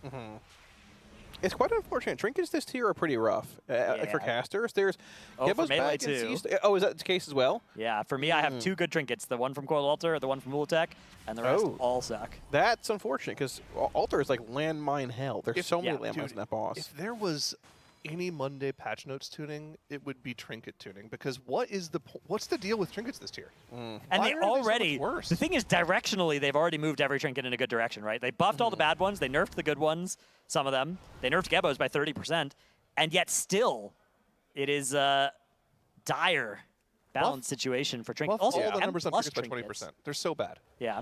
I think it's super cool when trinkets define a tier as well. Like Beloros from Fire Ackland is so cool. Oh, that was fun. Everyone is popping their Beloros at M+. The whole group's taking damage, but the pack is getting nuked. Super cool. Bosses lose raw percents on pull. That was so sick, man. Bring it back to those times. Yeah, when there were some super iconic trinkets that you'd really notice, having on your character. Because, this tier, it's all kind of little procs or little stats. Yeah, I mean, there's some else. There are a couple of on-uses that are interesting, but they mostly sim fairly low, but some of them might be very good on Ula'tek, right? The font, the Hexlord's Dooming Idol, those sorts of trinkets are going to overperform their sims in the real world in a lot of those cases. I would even prefer just having regular stat sticks. Yeah, that's the thing, is give us a couple of stat sticks as an option as well, and then, rather than using a boring trinket that is undertuned, we can at least use a boring trinket that, we can see a nice % upgrade when we equip. Yeah, sure. I'm down for that. Yeah. Yeah, it's not high on my list of gripes this tier, but that's because that list has gotten populated by quite a lot in a pretty short time here. Okay, we have another distraction coming in a couple of days, Dranos. Ooh. Or maybe I do. I don't know if you'll be partaking early. What's the distraction? New team fight tactics set. Ooh, yeah, a little TFT set. Might come in Wednesday morning and play a few games before I'm the not race going gets started. I'm not going to do that, but I'm not going to do that. Bit. I didn't know you were a TFT aficionado. Yeah. Cool. Okay. I have played a couple of the sets a lot, and then a lot of the sets a little. Okay. What is TFT? Is it like a... It's an auto battler. It's like Hearthstone. So yeah, have you played Hearthstone Battle? No, I haven't. No? Okay, so you basically recruit a bunch of you. Have you done Magic the Gathering drafts? Oh, yeah, a bunch. Yeah, so it's sort of similar to that in that you're kind of like constantly drafting a team, but you're drafting from a shared pool. So if I take a bunch of Caitlins out of the pool, you're not going to be able to get any. And it's like or you're going to have counterplays. fewer of them to grab. Okay. And then there's units cost different amounts, and you're building up a team. If you can collect multiples of a unit, you'll get a more powerful version of it. And they all have these different traits that synergize with each other. So much like in Magic, how you might want to make like a red-black deck or whatever, in Teamfight Tactics, if you can collect a bunch of enforcers, they'll all activate a trait red-black together. deck. How little you know about current standard. Well, I know nothing about current standard. No, there's definitely Listen, synergy there. burn yeah, will always be good. That's something I know about standard. Burn is actually bad right now. No shot. It was defined by way. 3 cards, and they banned 2, and now it's just the same thing with not What as many about cards. Storm? Storm's modern base, but it's sort of... I guess that's modern. It's like Ruby Amulet Storm right now, but it's sort of mid. But that makes sense, okay. Yeah. I haven't played it before, but I've seen it, and it looks interesting to me. I might take a look at it, actually. What do you think about the new Kennen deck? That's Riftbound? That's Riftbound. Oh, I don't know. I've heard the game's taking off a lot, too, actually. Yeah. It's very cool. Barcelona recently, they were packed there. Yeah, I heard the temperature problems that they had were We're not great in that hall, though. I've seen some stories. Yeah, Riftbound is a game I'd like to get into, but the fact that you can't play it on your computer is like... There are Sims. Yeah, but like, the fact there's just no official client I can play, I'm over it. One of my ex-raiders who actually quit playing WoW to play Riftbound competitively. He was part of the Challengers TCG team. He just got picked up by another organization. Wow. That's a cool W. Yeah, that's cool. Some of my old Magic friends have gotten very into Riftbound. A lot of mine have too. Yeah. Yeah. Like they play Magic casually still, but like the competitive edge is just like not there as much. I guess on the higher end it is, but like between like Pro Tour and like casual local play, it's non-existent anymore. I see. Yeah. That's cool though. Maybe we should look into it. I'll watch you play when it comes out right now. Earlier, I'm talking about Rosm, but yeah, Prismaticism is a really good player as well. Yellow TFT. That's cool. As well, yeah. Yeah, game's cool. It's pretty. I would say the biggest problem it does have is like approachability. It's very hard to know what's going on until you know what's going on, and that process takes a lot of time to kind of understand the basics. But if you're curious and you're willing to throw like some brain power at it to try and figure out, it's very fun. Mr. Corey Burkhart in chat. Yeah, I heard about that. There was a Riftbound qualifier like in Minnesota, and it had like I think a modern side event that had like 18 players or something in it for Magic. Like Riftbound just stomped it. Yeah. Wow. Yeah, I want to check it out though. It looks pretty good. That's crazy. Yeah, modern is a fun format. I played a little bit of that. It was a long time good. ago. Yeah, I stopped when the ring was around, and they banned it. I never came back, but maybe at some point. When it comes to Magic, like constructed just isn't my thing anymore. I'll do drafts with friends, but that's kind of all. Yeah, I love drafts. That's really all I want to do. Limited's a fun format. Depends on the set though. Yeah, I've always been always been partial to limited.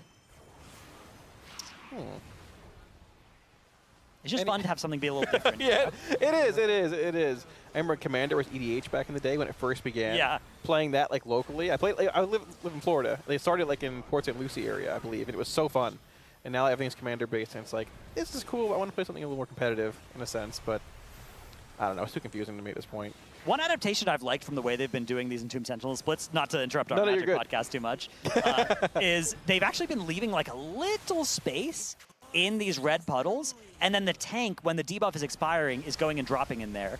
The way that this mechanic works is it has that code where if you drop a puddle in another puddle, it will spread and move to be really annoying. But if there's even a tiny little free space, if you drop the center of that massive tank circle in there, it will not move, right? It's like That Fire will Rack stay in a centered sense, there. right? It's similar to Fire Rack, yeah, Okay. but it doesn't have this code where it's like the total surface area needs to be equal to a certain amount. It's just the midpoint of the circle has to be in an empty space. Interesting. Okay. Yeah. Does that work for the mispaired addition mechanic? I think it does, yeah, although, Okay. you know, obviously a bit of a catastrophe if you end up getting any of those. Right. But in theory, you could do that there as well, but of course you're never planning to get any of those math mishaps. Well, sometimes it happens, you know. They don't teach that in Florida. The curriculum is more based around, like, you know, other things. So we're getting there. We're making strides, though. Alligator wrangling. Yeah. Drawing. You know, I'm a great artiste, as you saw a moment ago. I did see that, yeah. I do my best, and that's all that counts, right? I don't know if you saw, but you know, one of our competitors, Echo, that are also doing their own live event over at their venue over in Europe. They had a little like Magic, sort of sponsored segment over there as well. I was a little jealous when I saw that. Oh, did they? Like Magic the Gathering? Yeah, that's cool. Because like their venue is also for, you know, hanging out for that kind of stuff, right? Yep, that's cool. Yeah, that's cool. We need to get our own Magic. We need to do like a caster cube or something. Somebody brought some cards a couple of races ago. Yeah, Dash. I was going to bring a Commander deck this race, yeah, the problem but is, nobody like, there's no played. time to play Commander as well. Like, yeah, I think he brought a box with him, and we was like, if we have time, we could do a draft. Yeah, but just never had time. I have like an old cube that I could just bring. It's mostly proxy, but it's actually like Power 9 and everything. I could bring that to like BlizzCon. That'd be cool, actually. Little cube? Yeah, that'd be cool. Don't mind if we do. We're down. Yeah. Maybe I'll dig it up in my closet and bring it. Yeah, I think one of the biggest misconceptions, as and Team Sentinels is going to fall here momentarily as well, I think people think the race is like one big vacation. It's super fun. I love coming here, but man, like you are working all the time. Like it's constant work. Almost everybody here is, if you're raiding and casting, you have no time for anything else, right? If there are casters that aren't raiding that have it a little bit more chill and can do a little bit more fun stuff, but for the most part, even they are working, you know. I mean, you're working yourself to the bone right now. Oh, yeah. Right now. So you're raiding every night. You're casting in the morning every day. That's right. I remember when I did that when I was raiding at Instant Dollars back in the first tier, Vault of the Incarnates, Dragonflight. Dude, I was like 2 hours of sleep every night. My sleep recovery was in the red for like 2 weeks straight. We're busy. Yeah. When we're at these races. That's what I'm saying. Like, we've all been respecting our sleep a bit more this last week or so. Like, maybe I'll go to bed a little early and skip the bell or skip some pizza tonight. Extra hour might make a bit of difference on day 85 of, Ula'tek. But we're here till BlizzCon anyways at this point, so. Yeah. We might be. I mean, you know what? Regardless of all that, still having a ton of fun. This Exactly. Is, it's so much like fun. The most fun events of the year for sure. Yeah, even a bad race to World First is still better than a good regular day. Oh, yeah. I mean, dude, we were just vibing and having like a 3 a.m. mukbang of pizzas and Taco Bell a few days ago. Yep. Very fun indeed. I'd be, honestly, I'd be chill with being here till BlizzCon. Yeah. Yeah. It's getting close to. If we're here a couple more days past our estimated leave date, I'm probably just gonna stay. That's a long time. Well, I mean, yeah, but who knows, right? We're not jumping to the conclusions yet. But I think we're close enough to where it needs to be considered a little bit. Yeah, possibly.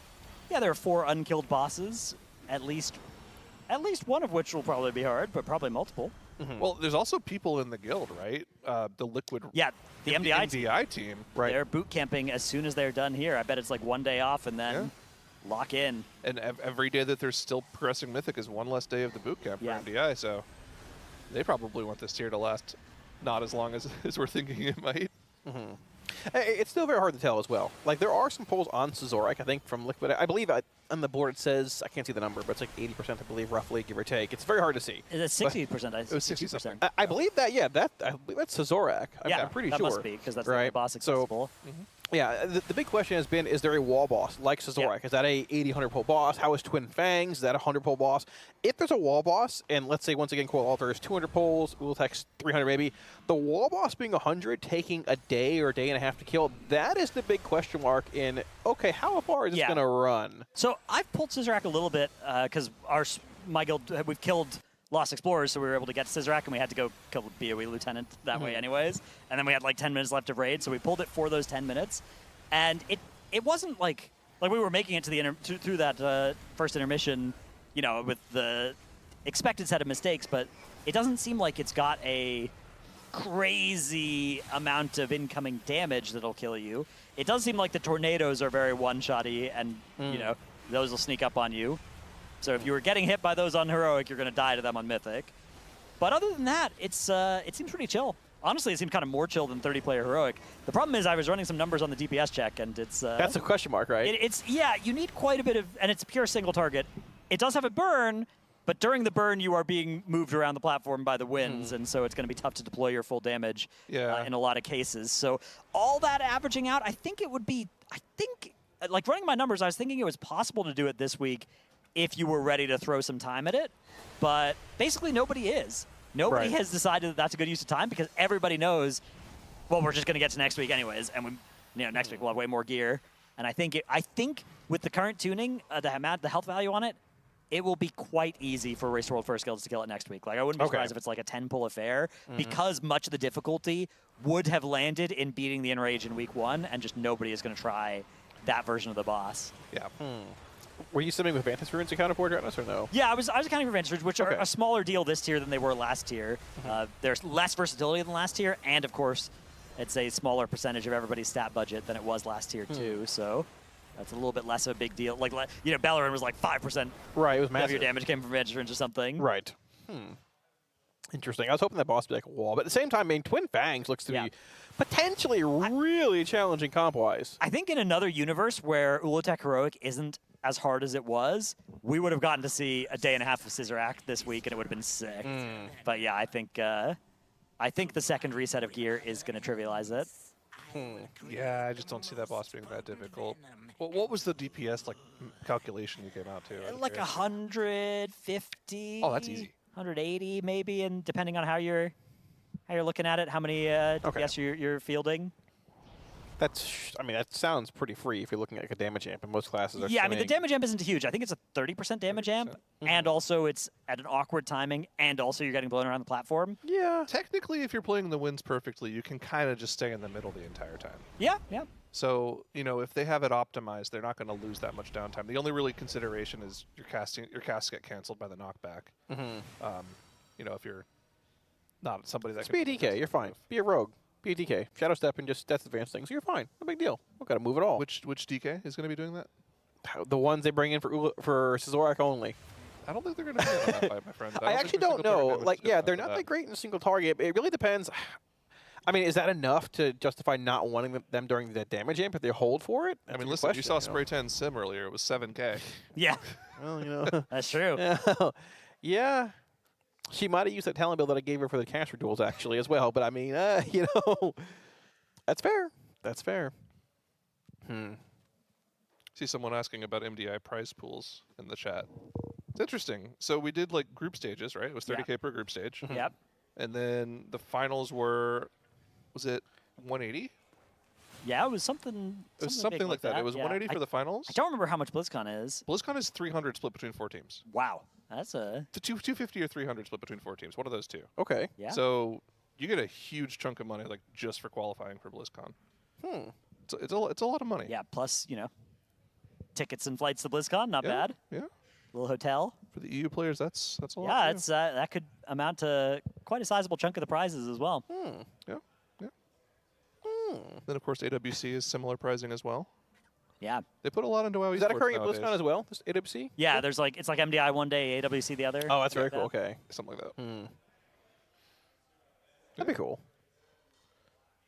I'm actually pumped for BlizzCon. I'm always excited for it, but like with the end of Midnight sort of on the horizon, we'll know what happens. We know what happens this tier, right? I assume we'll hear about like the last patch of Midnight. I and sure hope probably a good bit about Last Titan, maybe even past there.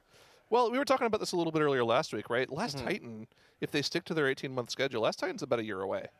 So like, that's not that far, what though. can they really talk about? I mean, I think they'll announce Last Titan. I think Like, they'll they've got announce. it. Oh, yeah. But I feel like they're not going to have any like in-depth stuff about. I think they'll. I think they'll have more than we I think they'll have quite a lot of Last Titan stuff. Like, yeah, the thing is, it's like, oh yeah, it's a little bit further out, but they will pull ahead a bunch of stuff to showcase, like with Shadowlands, where they showed off like Bastion and stuff, and it's like that was the only thing that was anywhere close to ready to show off, right? But you do a little bit, you over polish the first bit and show that off. Someone in chat mentions they'll announce the next remix. Maybe Dratnos will stream again. Maybe. When that comes out. Yeah. A little Fly through informative some remix. orbs. Yeah. Look, there are several. I know people are saying Shadowlands remix, and I think that's a good idea. Like Shadowlands, if you could play it just without any of the Covenant restrictions and stuff, and there's a lot of cool storyline there that was missed. Imagine if they like removed Orbos and just smashed the continents together as well, and you could actually like travel around between them as well. That'd be cool. sick. Yeah, but I'm advocating, and I know that this is also like more in depth than either MOP or Legion. Imagine a combined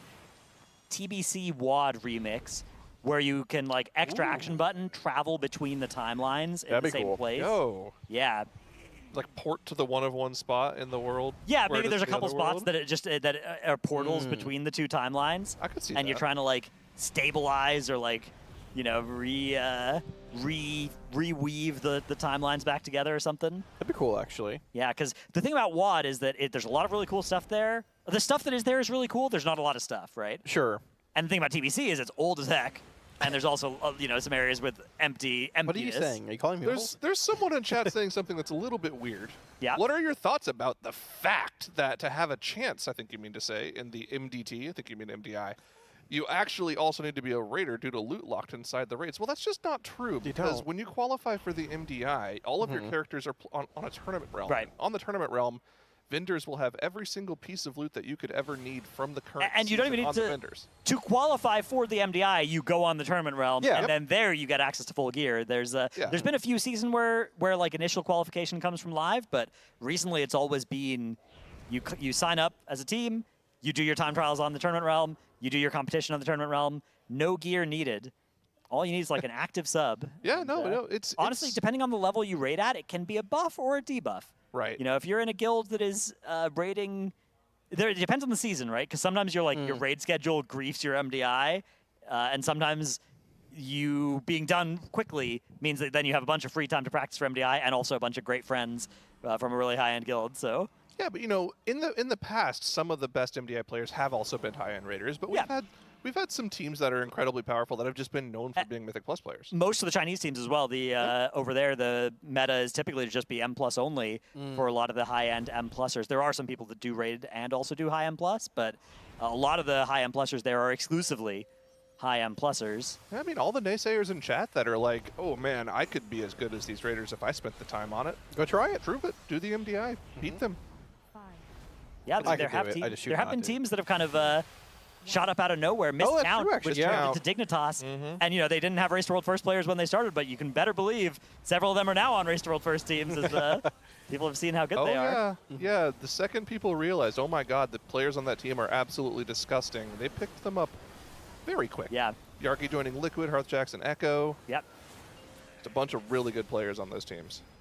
Yeah, it's interesting because of the teams that are making it to BlizzCon in the MDI, we've got a Chinese team, right? Big Lucky, who don't have any Race World First competitors in there. Although Henry, used to formerly a Henry used to be. Yep. used to be a Raider in Liquid back in BOD. My boy Broken Shun. Yeah, Broken Shun and Tattered Shun, the Mage Warrior extraordinaire. Yeah, we've also had Supremes. Yeah. Ex-Limit Raider in a lot of tiers as well, has been on the top Chinese team. Yeah, but then of the other three teams, you've got Dignitas, who has players in Liquid and Echo, Mandatory, who has players in Echo, and Liquid, who, of course, have players in Liquid. So it's actually funny. Like, Dignitas really want the race to be close because they have players from both teams. So they need both teams to finish around the same time. That's true. I didn't think of that. Yeah. That's Whereas, funny. of course, Mandatory and Liquid would really like their team to win by a lot.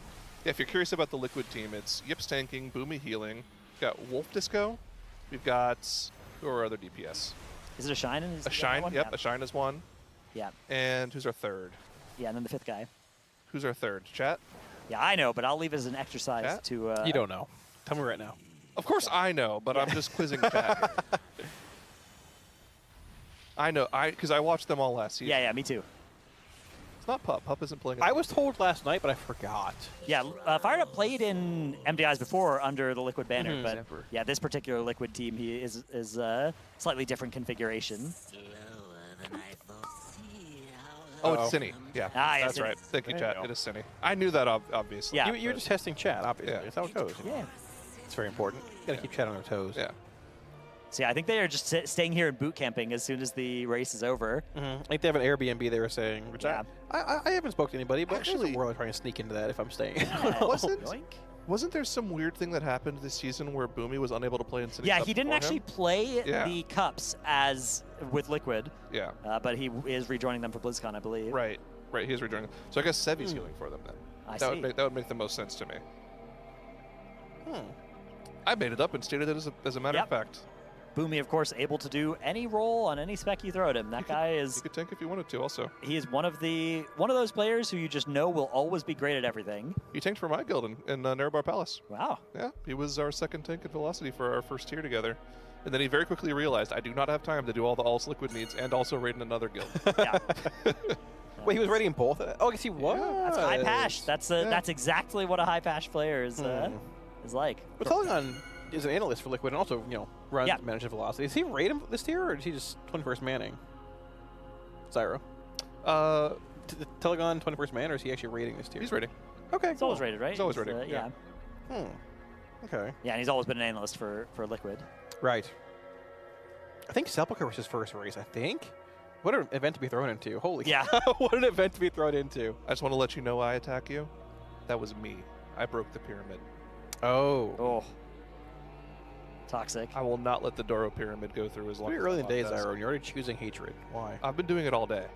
He chose hatred this morning when he got up. Okay. All right. On the panel before this, I was just airing out all my grievances against the classes that have been underrepresenting their classes for so long. Hunters, dooming and glooming coming into the tier, hating their life. We're so bad. Wow, that's crazy. Heart of Ula'tek, they're topping damage. That's crazy. Warlocks. No. Talking about how there might not even be a Warlock in the raid comp on the Day Zero Dratnos and Tettles recap I video. said on some fights there might not be, and there still might not That's be. crazy. I don't think. Yeah, I don't that is think crazy. so. That is crazy. If I feel like there's a handful of fights. Which you fights? Might not. If you can somehow get by on Sazoric without a Warlock, I don't think you play a single one. I don't know where the release point's at. That is probably candidate number one. If you don't need a Warlock on Sazoric, you do not play one there at all. I feel like Gateway could be Gateway is useful. rather good on that fight. That's what I'm saying. But I Yeah. guess you could use a gate in certain spots. Yeah, like- I don't think you use it for the wins. I think you use it traversing the after platform. like when you do the mythic mechanic the first time in each up phase, which Yeah.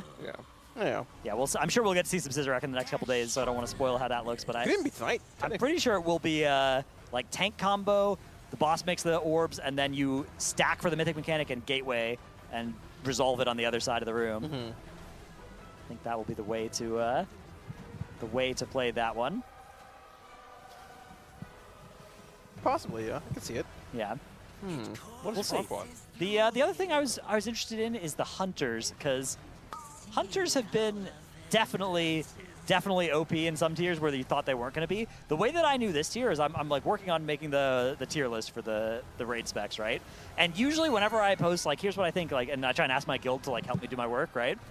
The Hunter player in my guild will be like, no, you have to move us down a tier. You have to move us down like 2 tiers, right? We're C tier at best. This time around I had MM in A, and he was like, okay, move it a little bit to the right within A tier. And that's how I knew.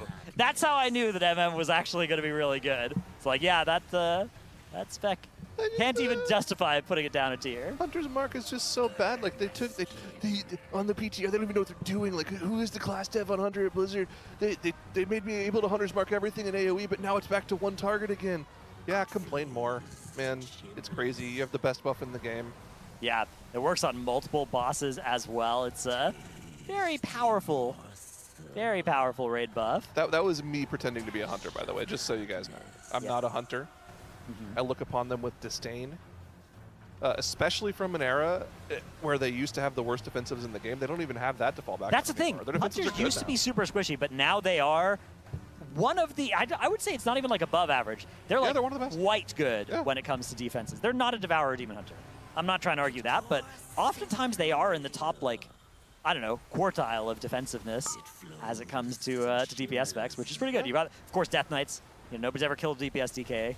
But aside from those, Hunters are definitely way up there. And honestly, Hunters being good is probably one of the reasons Ben doesn't want to come back to the game. Yeah. Because that guy looks upon Hunters with the most amount of disdain I've ever seen from anyone. Back in his day of World of Warcraft, they were always the first ones on the floor. That's right. He hates them. Yeah, I mean, they're the equivalent to minion players in this in BOE, which of course he does not like. Do not look at the mercenaries don't count. That's a different Yeah, thing. that's different. Yeah. That's different entirely.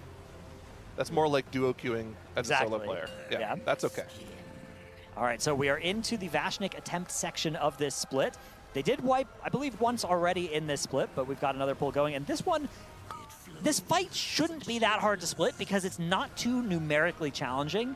It is mostly about understanding how to move and survive and hit all the totems with your lines, and then also having a composition that murders those high health purple spawns that you get towards the end. Here's that infection coming out here. It's going to put 3 big healing absorbs on some players. So Boomy dropping incredibly low. They actually lost one of our mages there as well. Actually, that was a shine that going down to the LA Shaman, but he can just onk and get right back into the fight. We also lose another one of our players. Yes, we did, unfortunately. So we have an off and a Yura's res. out. Okay. So everyone's back alive now. And you don't need everybody to get through this fight, but of course, this early in the fight, you would like to get everybody's damage still. But, you know, if we lose 2 or 3 people on the next imbibe, it's probably okay. We can maybe still get through the rest of this one. As, a soak going unsoaked, and you can see we have 3 people reacting and grabbing it. You have to make sure this next froth hits every single totem left in the room. Got to spread out here. Looks like Zhang is going to stick Zhang's here. going to get 4. Hit these 4. Who's going to get the entrance one? I think that one is going to the pit as well, I think, right? Unsoaked. Oh, that pit one missed. There's one. Yeah, they red pinged marker, right red there. marker, red marker. I think the red marker one might not have been hit, but maybe it did. I mean, near purple, right there in the front. Oh yeah, there's still one. Remaining, unfortunately. Well, maybe you can try to heal through. No. Yeah, I mean, Zephyr's scale's committed here, but unfortunately we lose half the rate. Yeah, it's a little too much. Yeah, it's a 500k initial hit. Yep. Plus 200k every 2 seconds for a minute. Oh yeah, that's good. In addition to the normal like imbibe. That's not that too, right? So that's good boss design. Yeah. Just hit the totems, guys. Make it work. The one that spawned 100 yards away, get that one too for sure. Yeah. Yeah, just run over there. Phenomenal. Yeah, well, you know, blink, one blink. Yeah, for the record as well, that mechanic is the one, the big reason that this strategy is so good is that mechanic gets way harder if you're trying to move the boss to the different parts of the room. It does, yeah. Speaking of boss, Jed has arrived. Hello, boss. How are you? I'm not sure what he's here for, but... Charles, what the hell, man? What are you doing? Oh, the turning when it was zoomed in on the snake was perfect. Man, I don't know. Say something, man. Well, Oh. I'm sick and tired of you. Your head's too damn big. So I've been on Kalamazoo's nice and comfortable little bun. Listen, dude. I thought we had something going on, man. We're getting, you know, we're best buds. We're rooming together. Did I do something? Well, I just need some space. I need a guy that can really speak to me and reach my heart in a way that you just never could, bud. Your friendship is it's just surface level. Surface level? What are you talking about, man? This is too much, bro. I don't know if my heart can take this. Well, you were never much of strong stock, you know. You're always a little bit timid. And I'm tired of it. And I'm tired of the abuse. The beatings, all the things you say to me. You know I got a sleep talking problem, Charles. I'm not talking directly to you, man. It's just, you know, I'm always fighting guys in my dreams. I'm always fighting guys. It's tough. Jack, so sorry. Sorry to hear that, man. Yeah, it's tough. I'm tired of it. It's waking me up all the dang time. I'm just tired of being roommates. And this Kalamazoo guy, he's always buying me Taco Bell. Yeah. At first I was kind of sick of it, but I kind of like it now. I really like it. And you know what? I'm looking to live Moss. I love living Moss. And I'm tired of everything that you're putting me through. So I'm sorry. It's over. It's over. I'm like a sailor that's been out at sea for too long. I'm finally making port and getting my land legs back. So you gotta, you know that song, how it goes. You leave her, Johnny, leave her. You know that one? What are you talking about, man? You know what? Forget you, buddy. This friendship is over. No. I'm sick of it. Well, Day 7 of splits, everyone. That was incredible. Deeply sad. Yeah. I feel like I just witnessed the end of something beautiful. Or to start something great. Zephyr. All right, we're back in Vashnik the Mythic attempts Vashnik. number 3 for this split. Oh my goodness. I do like this hat, to be fair. It's nice. It's good. I think it brings out my personality a bit more. Yeah. I was wondering if it was the tacos, and then straight from the horse's mouth right there. Yeah, if you think about sorry, it. the snake's mouth. The snake's... Snakes are probably really fang. good at eating like burritos, right? It's basically snake-shaped. Oh, yeah. Just goes right in. Yeah, I mean, they can dislodge their jaw. Oh, yeah. Just like me eating Taco Bell. I've seen you do that. Yeah. I see you and Charles just have a lot in common. Yeah, exactly. So much to talk about. Dude, there are some sinister pictures of me eating that pizza from a few years ago on stream. It was real bad. I am looking How much did you say your pizza cost? Well, mine was like $50, but it was this gluten-free pizza. Yeah, they $10 more per. It's terrible. That is tough. You pay way more, and the pizza just tastes like cardboard. They're good now. Actually, not that bad. Yeah, but I also got a lot of meat on there. Lots of toppings, about 10 toppings. You know. Yeah, that's where they get you. The toppings. I just got like a chicken pesto pizza, and it was like $20. Yeah, usually if you order just like one of the named ones, right, where it's like, instead of like create your own, usually you're getting a much better and you deal, add more to it, right? Then you can add more to it, yeah. That can be good tech. The best tech is if you have like a couple ingredients around, like you save some of the chicken from lunch, for instance, then you throw that on the pizza. That's what I'm saying. Oh, Yeah. you mean here? Where are you Yeah, saving the chicken from lunch? From? Anywhere. Where specifically is it? Inside the building? I'm not going to tell you. I'm not going to help you find my I'm chicken. just wondering if you're using like chicken that's been left out for 8 hours and putting it that's on fine. the pizza. It's fine. No. That makes it okay. No, it's Leave it not. out, yeah. It'll be fine. Chickens were out. They were out in the fields for like years, and they were fine. I'm sure it'd be fine for half a day in a kitchen somewhere. It's much more sanitary. Yeah, there's a lot of like food safety rules that just aren't really needed in modern day. That's right. Yeah. Yeah.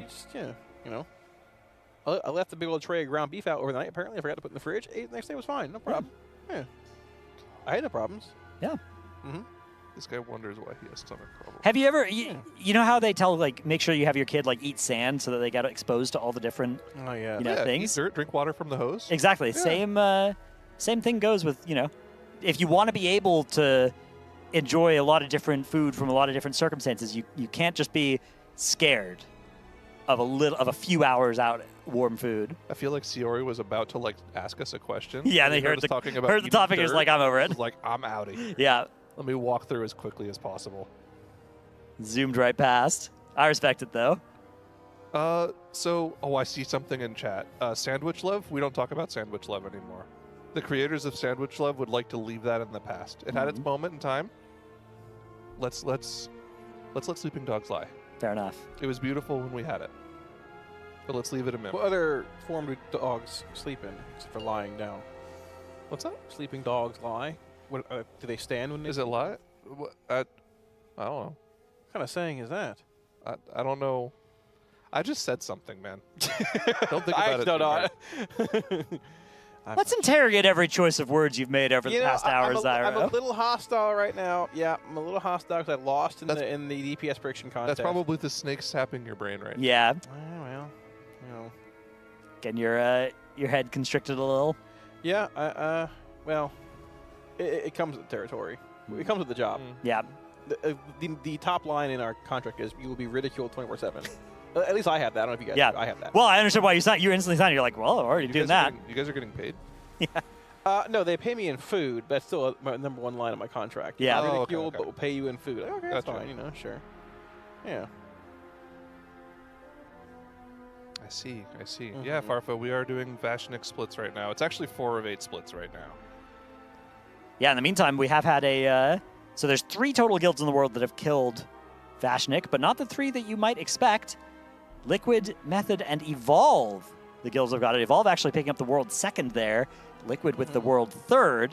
Our leaderboard shows boss health on Scissorak, which Method, I believe, are hiding any pulls that they did of that from their page right now.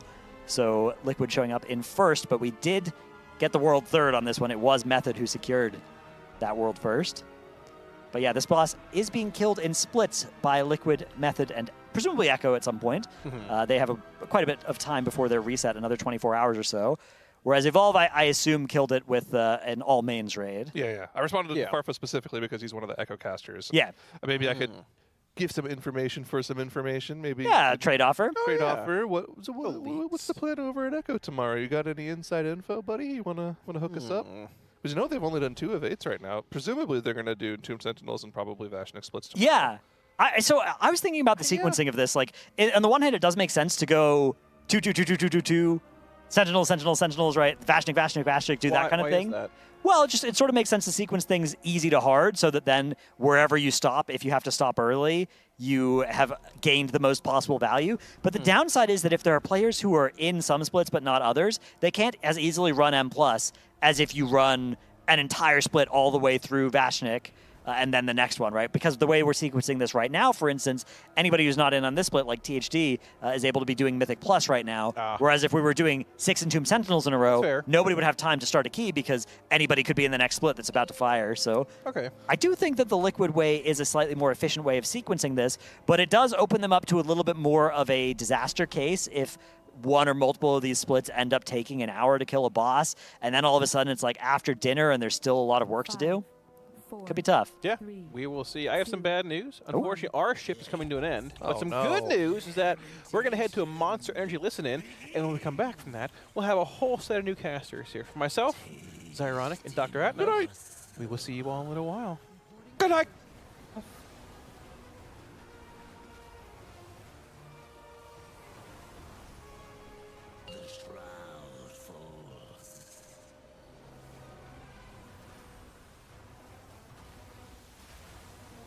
Nice. Big AoE in 3, 2, 1, now. Okay, and we're getting purple absorbs plus dispels now. And now Plague Froth is in 10 seconds. Watch your feet and identify where a lot of the totems are. Get pre-spread. Plague Froth coming out in 3, 2, 1, now.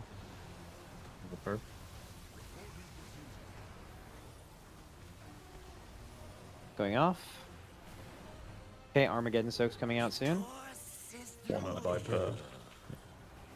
One perp, one orange, one boss. There's 5. Less, maybe, right? It's only 3. I only see 3. Holy fuck, that was one smurfing. perp, one boss, one Someone can orange. stand here and hit. We don't this even one need to hit and that both, one. right? Just like literally claim a totem and it's GG. Yeah, just call perp and orange and then boss will be sorted. Orange. Someone say purple. Yes, we did. Yeah, that was what the meant. Yeah. Stack up and make sure you do the completely missed. stack up and you can do the AMZ in 3, 2, 1. You might Everyone be in luck, it? bro. Everyone in it? This is so you can do the early dispels. Imbibe in 2, 1 now. Probably just spell mark, right? Are we holding for someone? Okay. Nope.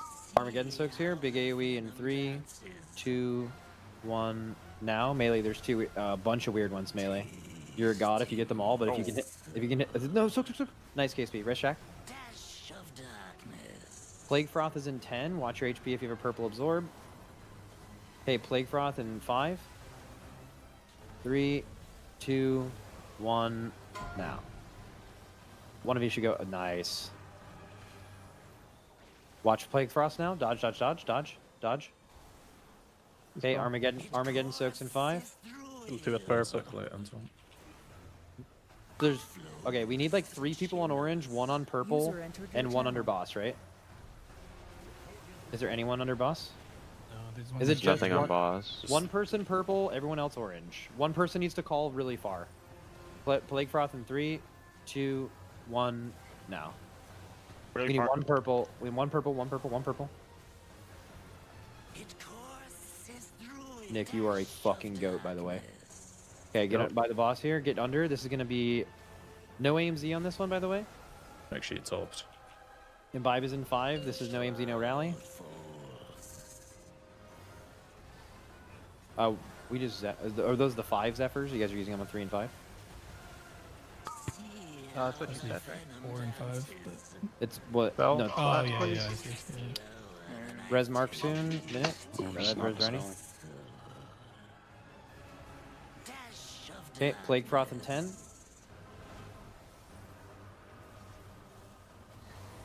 Someone to spot first. Plague Froth in 3, 2, 1. Now we can res Dryny in 45. Go perp. Good call. Watch HP. Dodge, dodge, dodge, dodge. Oh, boom. Chain reaction.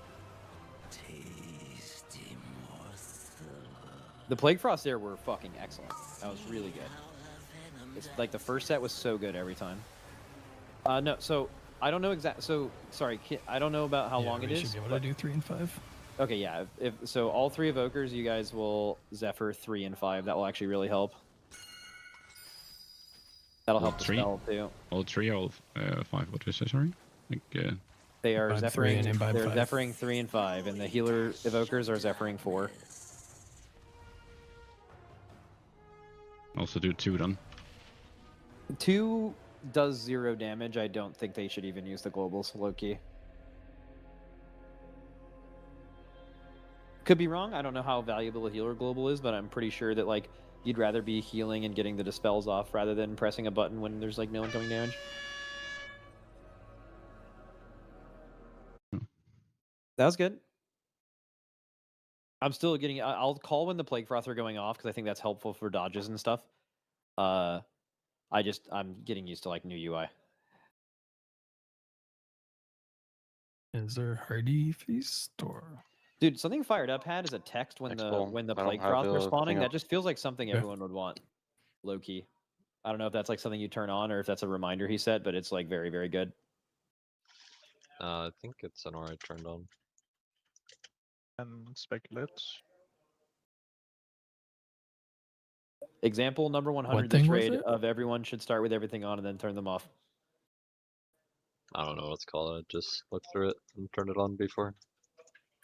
It's like like this this back summon me. me. It just does. What did you say? Yeah, it's Disco?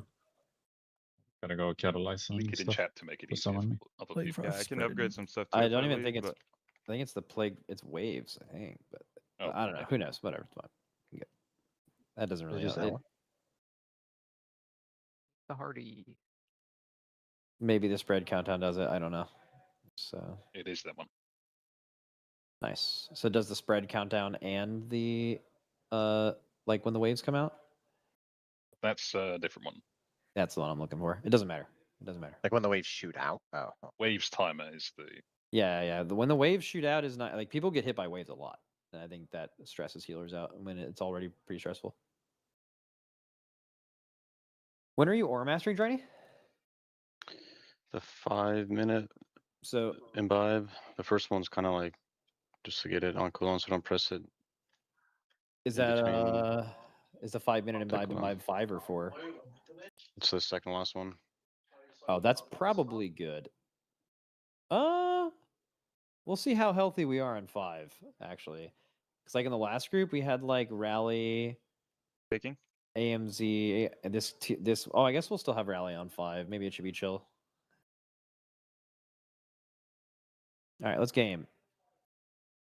Plague Froths are great. We have to like, if we're running into the problem on this boss where Plague Froths are really consistent and we have to shore up the other stuff, that's an extremely good problem to have. Yay! Yo. Hey. Yo. Yo. Yo, hopeful. Yo. Got a trinket recently? Wow. Wow, no small talk.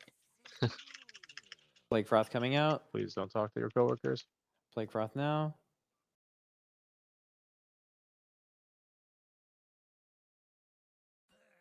Okay, Imbib. Okay, Armageddon soaks in 3. I would like that timer to be accurate instead of 4 seconds before. Okay, get your soaks here. I can get the far one.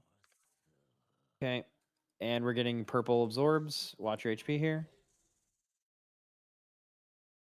Okay, and Plague Froth is in 5. Pre-spread for Plague Froth. Going out in 3, 2, 1, now. Purple. And the waves are happening in 3, 2, 1, now.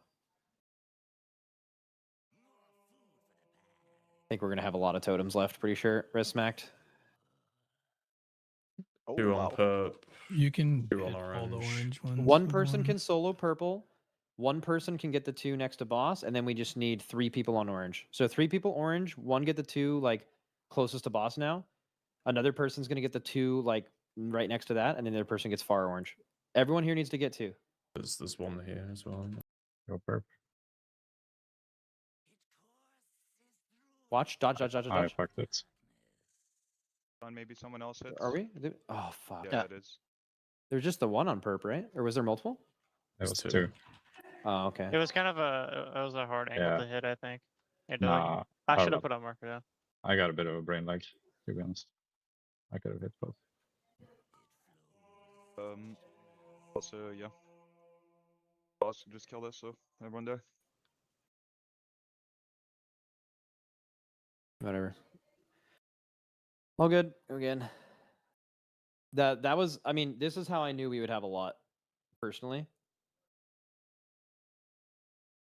Like, if I'm watching a PUV, like, I feel like, do you guys tell me you guys are in the fight? Tell me if I'm wrong. If, was it on the set? No, the set before this.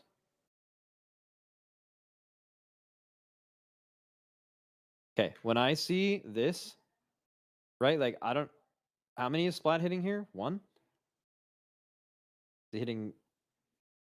Yeah, I was scared to move back because there was another person there, but then he moves like actual like Omega fast, so I should just take another step back. I could have So, been like the I the feel line like there. if this is just for reference, if this guy's is ever you, where you're basically hitting 1 or 0, where this is a wipe. Like, this can't happen. You guys have to hit more than this. Who had X here? I want to see the angle you took and why you went all the way to the wall. A It was shine. me, because it's like we kind of met up, and then yeah, I think we both just like got too far from the others. My camera angle got like completely fucked. I'm trying Like, to just hit the one to the way left. I would look at this is like one of you skull, one of you's X. Yeah, I kind of thought that he would honestly get them, but then he moved far. But I could have reacted to him moving far as well. And then that one was clear too. Yeah, I think 2 people basically hit almost nothing there. All right, let's go. Drip Hellstones. Guys, just one person on each marker, generally speaking, and then you just adjust slightly. That's all it is. Identify which marker is yours, then aim. Good aim.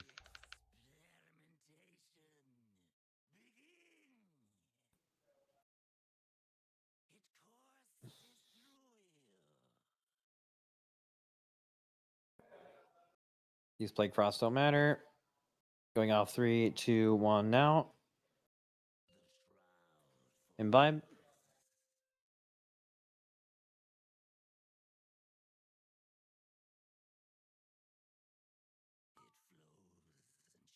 Armageddon soaks now. And we're soaking now. Oh, I fat fingered something. Resin. No, I fucking. Okay, purple absorbs plus orange. Okay, Plague Froth in 5. Make sure you know where you are. Identify your marker in 3, 2, 1. Which marker are you? I'll go melee. Okay, impacts out. Watch Plague Froth. Yeah, we had people off the line there. That's why you died. Yeah. Don't know healer for 4. They just die, right? Yeah. Just die. So what caused that death? Another thing we talked about in the previous group, and maybe some of you did not know. There's a reason there's a line. If you go off the line, you kill someone just like that. Here we go. So you aim within the line of the markers. So like this line. When one of you goes off here, what happens is you just shoot one directly at someone who's not really looking. And like you guys are doing like these people have the hardest job. If you have a Plague Froth, you have the hardest job. You are trying to make us not wipe to the totems, right? What you don't want to have to think about is like dodging a Plague Froth from right next to you. You're going to get hit. It happens every time. That's why we're in the line. It's impossible while you're in the line for this person to hit this person for this exact reason, right? But when Where's someone the best place to go with this then? Because I was kind of like hitting nothing where I was. Just walk Up up. and, up and down. Like the guy above you is supposed to hit the ones you walk to. You see. You Yeah, walk to something and then you hit Yeah, nothing. he would have cleared those anyways. like look where's the Lummel thing? Lummel, show your Discord stream again. This is don't move it. Or wait, there's a previous one. Show me but some like other slides. Yes. There, I will. there. Like notice. Yeah. Okay. So like notice how if you move off the middle. Yeah, put them in the middle. This isn't gonna work. Yep. Okay. Yeah, I so was never mind. showing the other box just because that's the So I box should you're have just supposed stayed to on be skull in. here. If you guys are Yeah, lining I yourself mean- up, yes, you stay in the line. Move if Okay. there's nothing on skull, cool. Move all the way up to triangle to try to aim far and hit something. But if you move off the line, think about where all these lines are coming from. Splat, don't move your screen. Like there's a line here. There's a line here. Oh, okay. Move direct. Instantly move your screen. So like here, here, here, here, here, here. Like this, right? It's roughly like this. So if you're moving like you're this guy and you're like, okay, I'm gonna go here, you're like all this shit is getting hit by accident, right? So like you're not even hitting anything good. You're just hitting more totems. So like just use the line. If you didn't get a lot of spawns on skull, that can happen, but still move along the line. Don't kill people. Oh. I pulled the boss. That's fine. We can go. We're used to this. Fully used It, to it. it is not. It is not an easy mechanic. This Yeah, is, it was just and weird It, 'cause and there's, like, and it's nothing near me. extremely RNG. How long do you need, Arky? Never mind. All good. Pretty deep breath. Yeah. And it would make it hard to Forgot dodge that the resets waves, now. but I had a suggestion, I guess, to try That'll for show. actually making more things hit in a line. What are we doing? I mean, it's not necessarily like maybe nothing's broken, but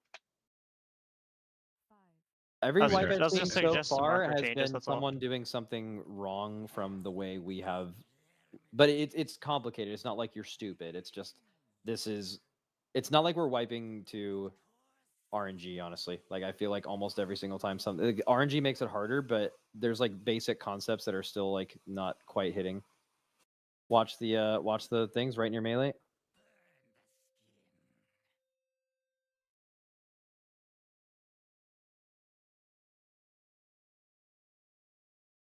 Okay.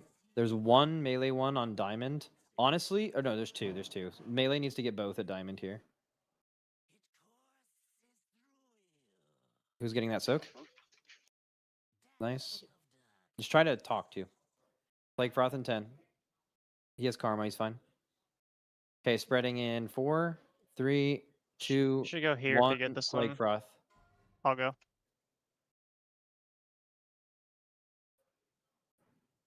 Okay, going off now, dodge. Did we hit that one at purple? Okay, so 1 goes purple, 2 goes orange. Someone can get the 2 far orange. Someone can get the 2 close orange, and then we have 2 people get the stuff over there, like by purple. 1 person goes far purple, 1 person close purple, 2 people orange, 1 person float. Everyone is responsible for 2 here. You can ping that if you want to. Other person's responsible in. That person's getting both. They should be getting whatever. Should be getting it. Okay, good. I wish I could ping and drop markers, bro. It'd actually be so much easier to communicate.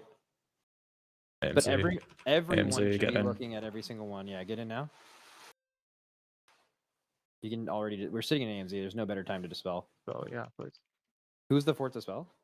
Me, but Is I was that like invoking and intentionally I held? can just cancel it. Okay, Armageddon 3, 2, 1, and we're soaking. Adaptive infection. Here comes purple absorbs. Here comes purple absorbs. Give us to the middle, Yips one. We can just always play that. Okay, and we're getting spreads, plague froths in 5. Pay attention. Identify your marker. Marker. Oh, we're going 5 in the line here. 5 in the line. 5 in the line. That's fine. Hey, we need some help over other side of orange on this one after, and we need like 2 people diamond, maybe 3. Can 1 person get everything at orange there? Drill? You can summon both, yeah. There's Yeah, one just entrance, past that one right there. entrance, and then double, right? Okay, so 1 person orange, 1 person entrance, everyone else diamond. Everyone else diamond, 1 person orange, 1 person entrance. You ready to go? Go now. Go. You have time, Spiral. I'll go orange.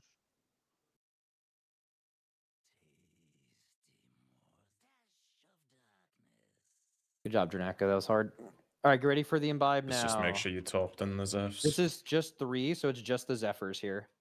Just the Zephyrs here. Make sure you're topped and on the raid. Going off in 3, 2, 1, now. Good.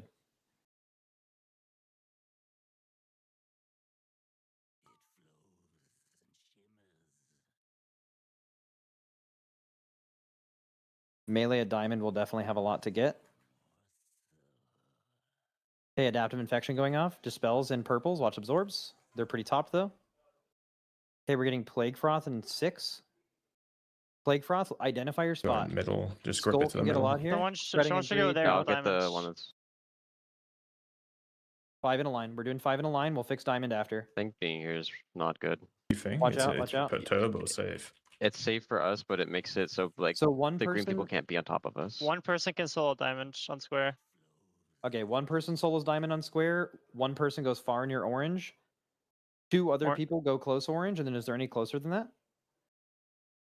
Directly on circle should also hit. 1 with diamond, 3 on everyone else circle. orange. It's communicate. It's in 4 Wait, no, seconds. that's 1 not true. diamond, everyone else orange.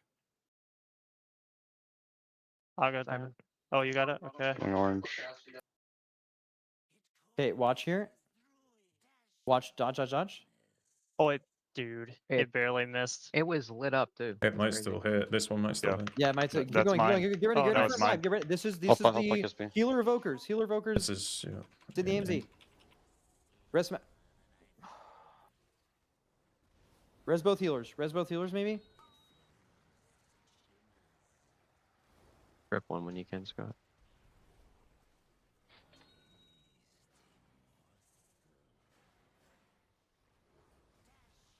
Banish? Or we don't have. He's dead. Yeah, I'm dead. I'm dead. I think it's over. Yeah. Practice the Plague Froth for fun. The only reason I think it's bad is because we just cover a bunch of space that a green guy might want to go and makes it hard for them to look. Obviously, it's like safe for us to like dodge there. I just don't know how good it is to like stand in the middle of the totems. Maybe we just like pick an open spot or something early. We can just like find like an open spot where they wouldn't go. I've noticed the more you guys have the boss in the middle, the more like no one's getting hit by Plague Froth ever. Yeah, I mean it's I mean impossible that's to get hit, yeah, but like that is a nice thing. What's the bad part about it? I'm just saying, like, if we're stood here when they go out, Yeah, like then the the green person people who can't has stand the up. The damage, person who yeah. has the It's plague very crowd hard to can't see the come. totems. It becomes hard for the people to see the totems and like boss line up noise, where they're yeah. trying to go. Like the Okay, people in the yeah, line that is makes the sense. argument. What's the reason to like risk it with just 1 to clear 4? We had like 3 extra people for like nothing or. Just because someone confidently said you can hit all 3 from this, but also we did. But no, we didn't. Someone got it from far. Yeah, it's someone like got a it. fire Yeah, on yeah. accident. But I mean, I'm pretty sure I died because I'm pretty sure like healers like stopped or like I don't know. Yeah, I'm sorry about that. Is that why we died to the AoE? Do we not have enough CDs there, or did we stop playing the game because we thought we were wiping? I stopped playing the game for Yeah, I kind of stopped for a couple globals. Okay. Because we could rally there. I just feel like the next Was one that would be. in 4 or 5 there? The That's people 4. that broadcast. Yeah, My my aim- AMC's not even I mean, supposed I to can be put my aim there. there if we wanted. Wait, instead of we're 5. we're only getting 5, right? Yeah. Okay. Isn't that the 5-minute thing you said you were using it on? That was at 4:30. That was way earlier than 5 minutes, according to the cooldown manager or his timeline reminders. Like, Let's check that.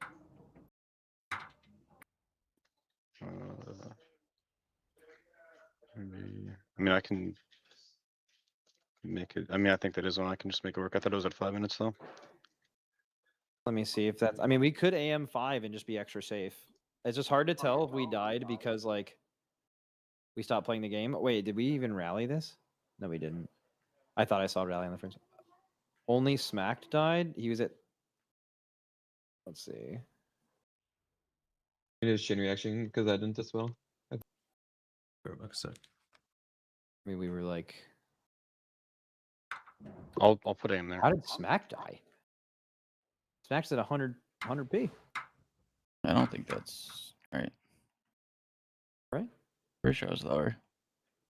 You're Imbibe going off in 2, 1, you're 100% HP.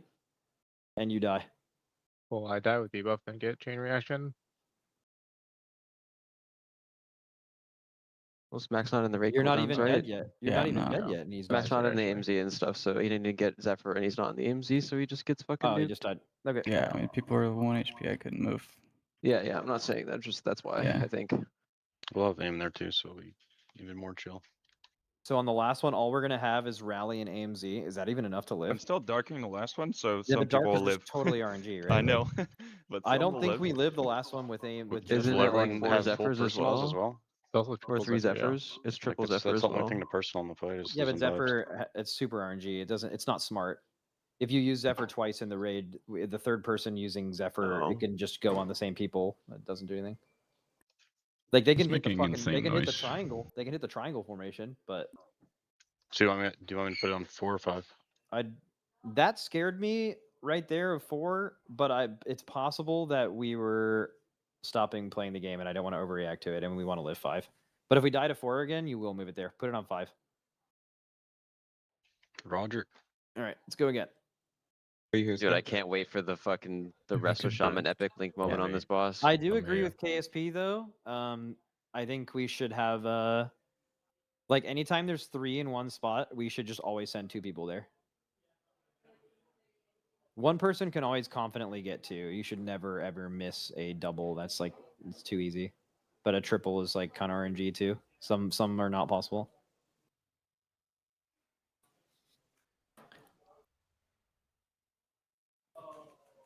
Okay, we're spreading here.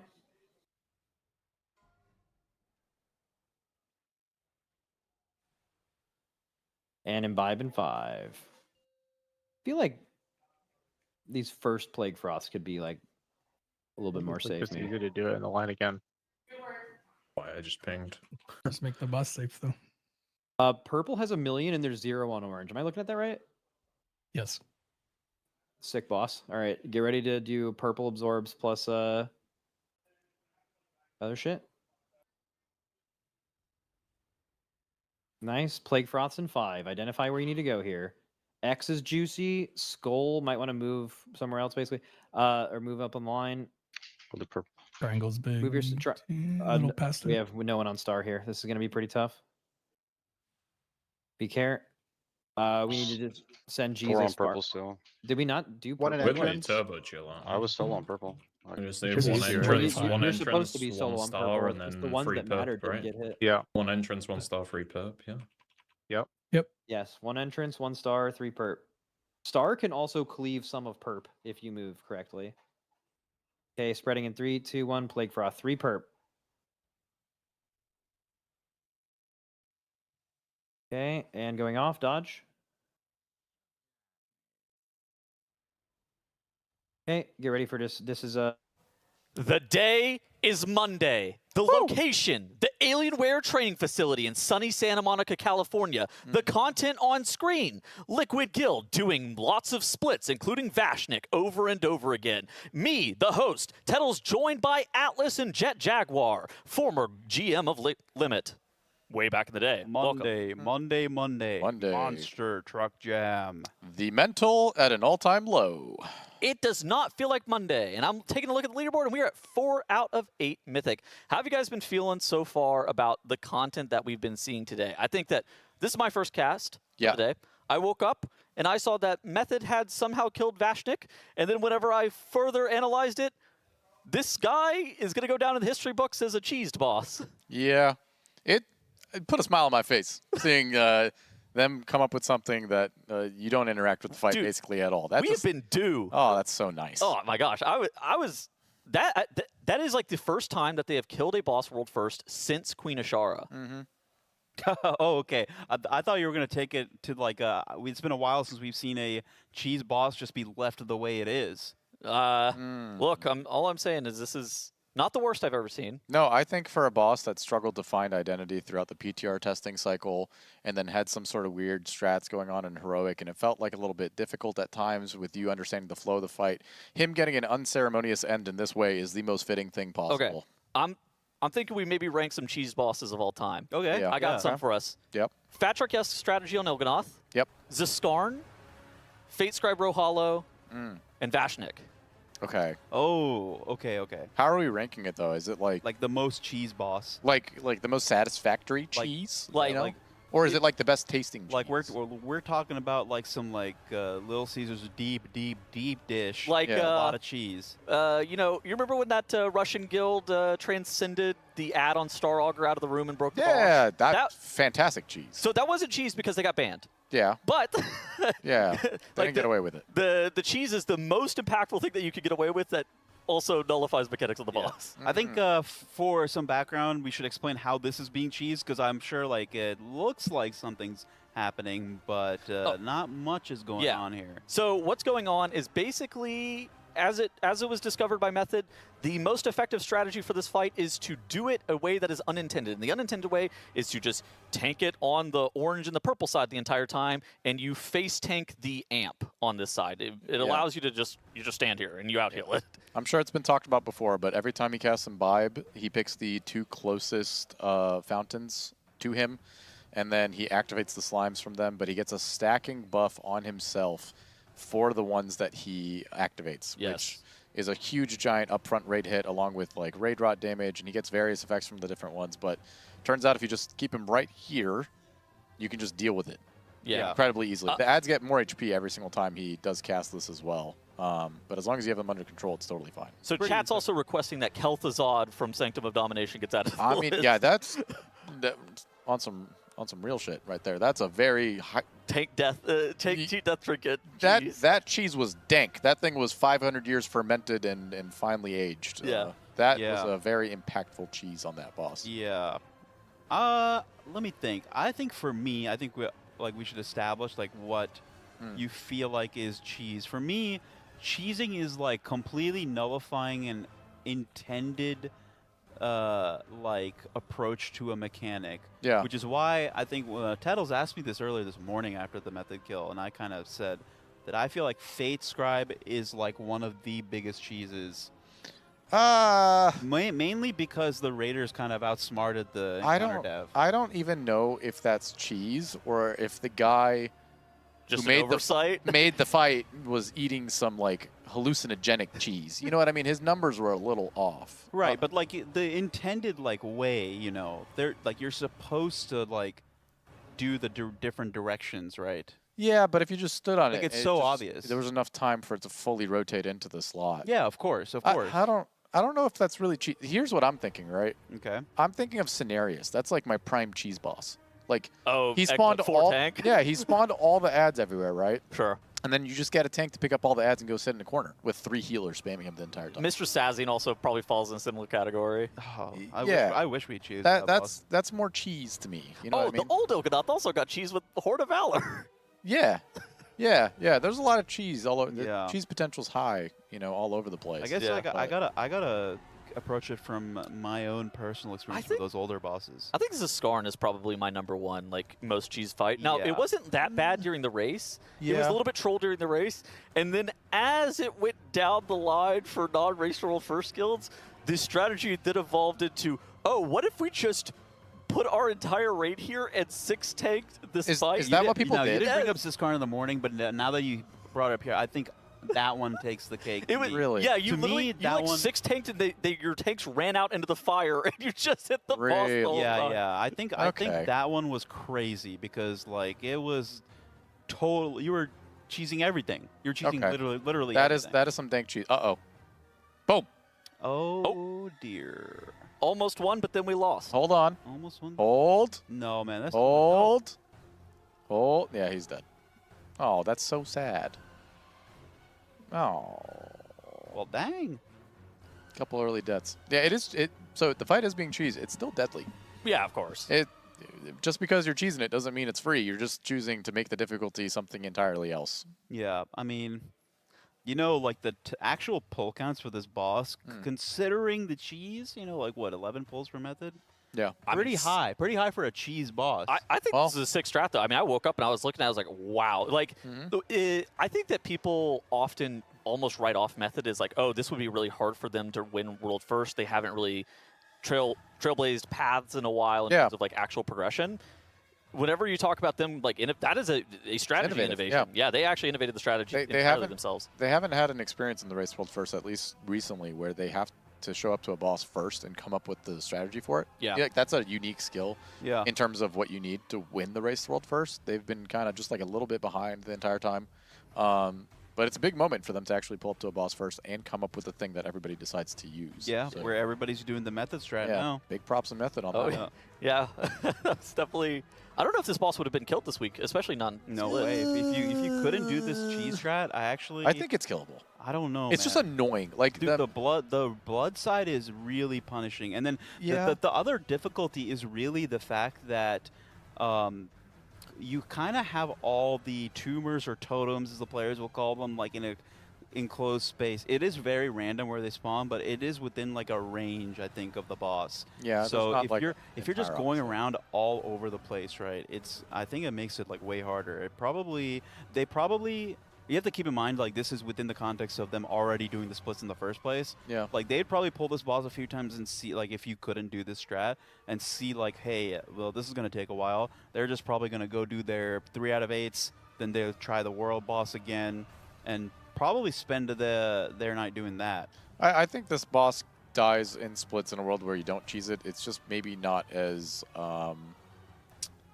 what's the word I'm looking for? Consistent. They're probably going to spend like a lot of pulls per split to the point where they won't kill many of these if they were to actually do the entire fight itself. Yeah. But, you know, this is relatively low execution demand. It's more of like a throughput demand than anything. Like, people need to be good with their defensives. They have to play safe. They have to be good with, like, health stones and health pots. You have to be pretty aggressive with the dispels. That's what I noticed was the difference between some of their earlier pulls and their actual kill was that they were pretty slow on the dispels up until, like, a point where somebody... I think Sevi was like, we just need to be dispelling faster. This is also a caster two-hander boss. Like, this is the fact that this is killable this week is a huge deal for the gearing purposes. Yeah, especially now that we're splitting it. You know, Yeah. like the value of potential gear across these groups is incredibly high. So, I'm curious to see because we haven't seen it in a little bit. We did like the caster pull prediction count right at the beginning of the week, and then we saw what the first couple of mythic bosses were when we were casting together titles on that first mythic. I don't remember what I put for what's his name? Vashnik. But I feel like I'm close. I feel like every time I've been up here, I have yet to see that being posted. So I don't remember either what I did. Yeah, I did tell them, So I did predict that they would wipe on the turtles, but they didn't. It was what, 19 pulls for Liquid to kill it the first time? I think so. I think it was 19. Yeah, it was just on the screen there. Yeah. Yeah. I mean, I feel like that's a guessable number. For the fourth boss, yeah, I think so. I think that's I think a lot of somewhere between like 1 and 25 is probably those are probably the band of which you would guess. 1 normally. being Rashanan, and then 25 being like your average fourth boss. I think. Yeah, and then 200 being the Sticks. the brick wall ones. Yeah, a Fortress Raz. Yeah. It's hard to predict the fourth one. You know, you never know what you're gonna get. Either impossible or just cakewalk or cheese. Yeah. I think last night before they were, you know, thinking about this method stack strat, Scott was saying he doesn't know how guilds outside like the top 5 would even kill this boss of the week. Which now I see how. I wonder if Blizzard's actually going to come and fix this on the reset and then like completely nerf the fight into the ground. They've had a precedent of like fixing bosses that somewhat are engaged with in this way before. You know, at worst, it would probably come with like a compensation nerf, if anything. That's usually something they do. Like they fix the the cheese strat, but then they give you a little gimme. It's like, okay, yeah, you guys have to figure out a harder fight now, but we'll maybe make it more reasonable. Yeah, if they fix it, what do you think they do? I think they reduce the number of spawns of the totems, right? I think they might reduce the health of the red ad. I think the range of which they can spawn around the room, it should be it should be relative to the boss. It should not be relative to like what's being empowered. Boom. Dang. Like that is I think a really big deal because if you saw on screen right as they wiped right there were the malignant totems on the opposite side of that orange skull. Yeah. If you just have those spawn relative to the boss, way more chill than them spawning 120 yards away from the boss. It just seems like there's a few of them that kind of spawn like at the halfway mark. Yeah. Really, really. Like entirely too far. Yeah. So having those a little bit more condensed would probably be good. I would imagine there would be some sort of health nerf on either the ads or the boss, one of the two, if you were forced to do the fight. I would assume properly. the red ad would probably get a health nerf. Yeah, like the red ad and the boss probably, not like a substantial one. Yeah. Somewhere around like 3% on the boss or something. You know. The precedence for them fixing fights like this, especially once they've been killed with an alternative strat, is like, oh, we're gonna gun this guy down and make sure that he is not a hard fight. Like we don't want people to feel like they lost something that they could have taken advantage of and otherwise now have to fight something that is ridiculous. Yeah, but also let's keep it real. I'm totally chill with them not doing anything to it. I'm trying to think of Mistress when they fixed Mistress if they nerfed her. I don't like a compensatory. I don't think they did not nerf because her. we killed her unfortunately the normal way that you're intended to kill her. So they probably just were like, okay, well, we've already seen it done this way, but then like everyone else that's smarter than the world or U.S. First Guild is doing it like this cheese way, so we're just gonna fix it and leave it as it is. Whenever they reworked the Zaskarn, like they didn't even just like patch out the bug, they like almost completely reworked the boss. Yeah. And then he was significantly harder than previous, and then they nerfed him straight into the ground like the week after. Windwalker looks so fun to play. It is fun, man. It is great. I just watched him rip a 0.8 second channeled fist of Yeah, Conduit gives you those super speedy fists. It's really awesome. I was playing it in Cold Altar. It was great. Now I do miss though the spell effect that you get from. This is what I was talking about, by the way, where these malignant totems, for some reason, they are 85 yards from the boss. Yeah. Luckily, you can just have a monk kind of fly over and do that to them. But lose 15 seconds worth of uptime. Yeah, but like it's weird, right? Because like they spawn this far away because they're intending you to eventually work your way towards there. You know, like the goal is between this boss's cast is you're slowly inching him across the room and you're getting him towards the next altar. So it's like a priority system. You clear the ones close, and then as you're working your way to the next altar, you clear those before they pop. But you know, in a world where we're not moving, you just end up in a situation where you're sending people super, super far for no reason. Well, whenever, if you like, say we're moving them constantly clockwise or whatever, there's still the ones that get spawned behind you where get a little sweet. You'll get to them eventually, but also like, oh, this is really annoying. Yeah, it is annoying, but like, you know, I can see the design intention there with why they do that. Yeah, the intention makes sense. But yeah, it's just a major grievance when you're not doing that because it feels like it's inconsistent or not inconsistent. It's inconvenient for just the sake of annoying you, you know. Yeah. But if they were walking around the room, it wouldn't feel as bad.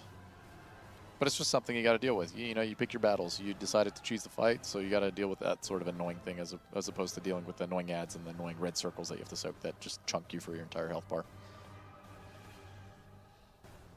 But yeah, we're in Mythic Splits. I assume they're gonna, you know, finish up their Vashniks, hopefully in all of the groups that they have planned, and then with any leftover time, we'll see them either go into what I assume would be Nimrissa Wavecaller. Like a full main 25-man Nimrissa?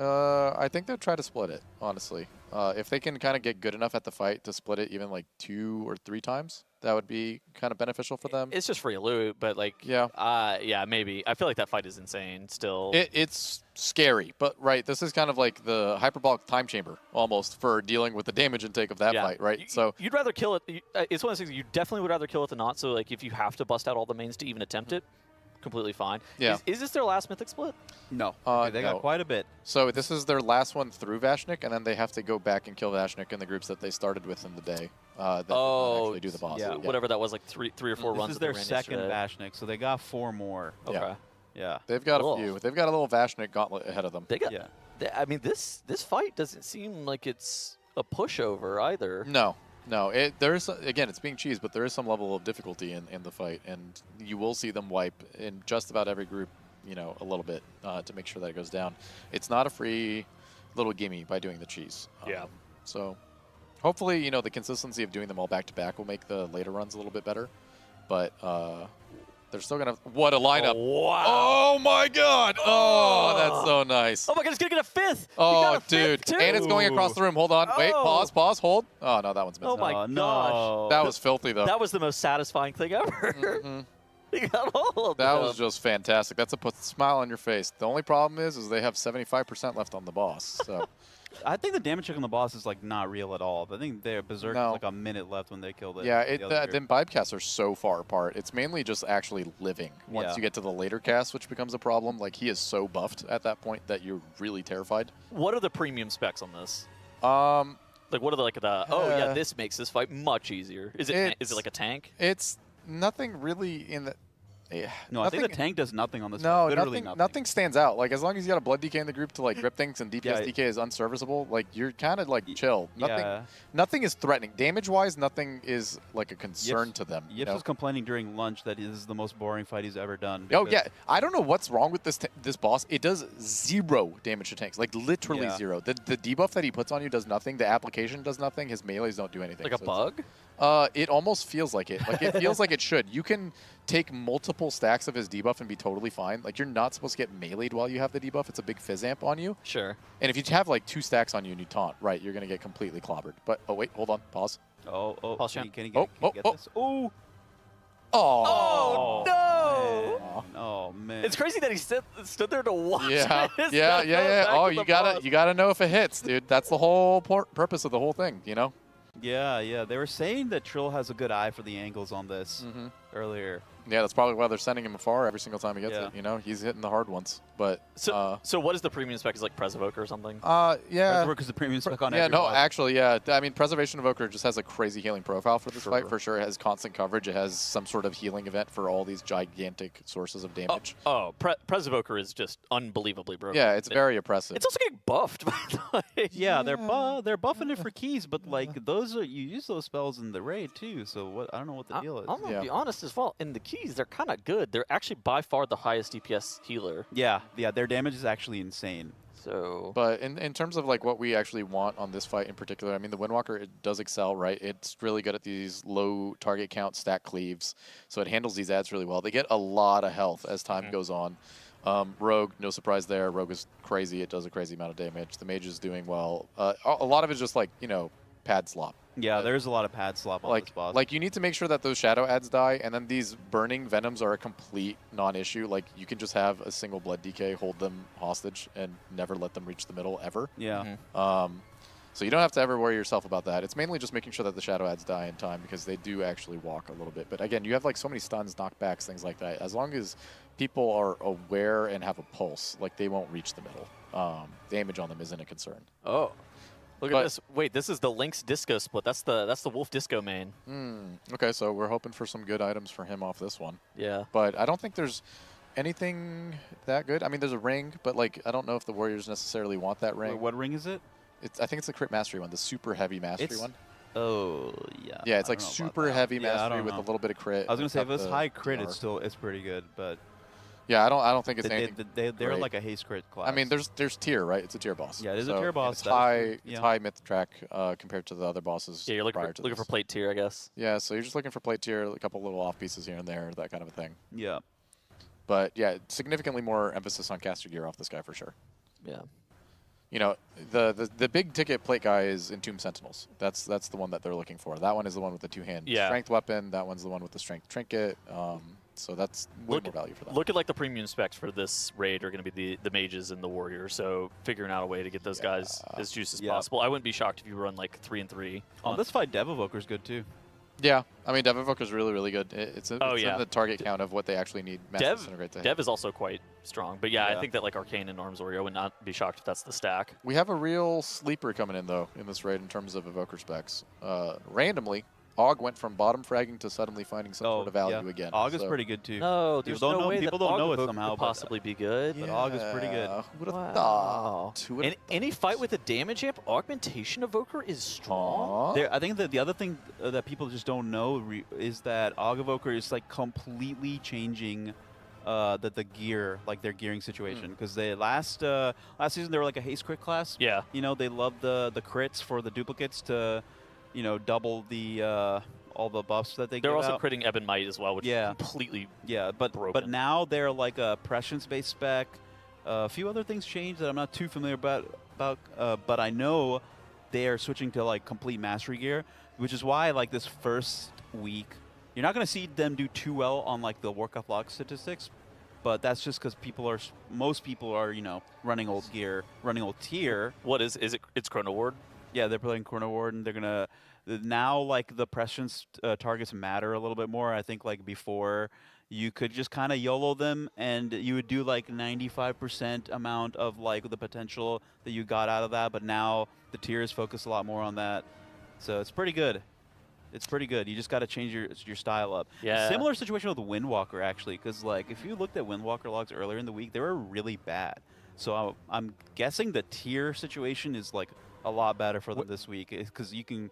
Well, Trill died, but, you know, I feel like while he was alive, he was doing a lot of damage. During PTR testing, like on Twin Fangs as well, Windwalker was doing like pretty good damage. Yeah, so I assume it's a tier thing, right? You were able to run this season's gear and actually do quite a lot of damage. Let's see what drops. Oh, boy. Plate tier. Plate tier caster weapon. Pass it over to Link's Disco. Boom. No. No caster weapon? Tier? Red is plate tier color, I right? believe it's red. Yeah, well, we got plate tier at least. So that is Was that mail? lovely. Oh. Are those mail belts? Ugh. Yeah, but I mean, plate tier is really, really good for Wolf's Warrior, right? We want the big ticket items on the Warriors, so could be worse. Mail belt. I'm not certain it could be much worse. No, you definitely don't want doubled up. Like doubled up items is, you know, doubled up items is bad. Doubled up like armor. Yeah, you want doubled up weapons. That could be lit. Yeah, you want doubled up trinkets. That would be great, but like not the off pieces. Yeah, I did get word that the next run is the THD main run. So, oh, that one's blessed. Okay. So that one we could see some big loot. It's not even could. That guy gets lucky every tier, so it's guaranteed to have some crazy drops. I'm telling you right now. Yeah. But yep. Look at that Presovoker healing. It's totally chill. Yeah. It's totally fine. It should be like that. Yeah.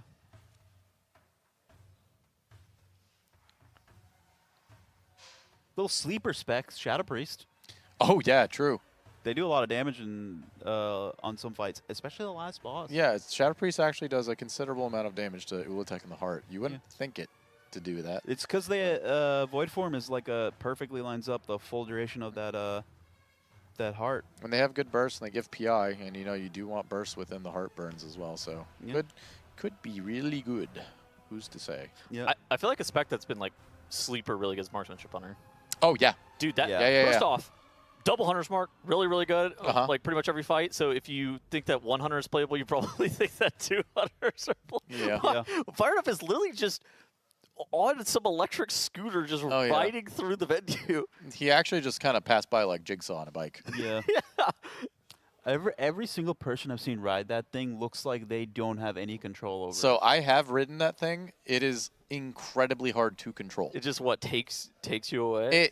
It accelerates so fast. Yeah, and it doesn't look like it's easily controllable. Nope, here he comes. Look at this guy. No, he's actually hitting that incredibly clean though. Wow, very controlled speed. No, he is probably the most controlled I've seen on it out of every single person I have seen. He's like a savant with that thing. Yeah, we've seen Nada on it. She does not have any control. No, let me tell you. She does not. She doesn't hit things, but she looks like she's going to. Any anything can knock that bike over.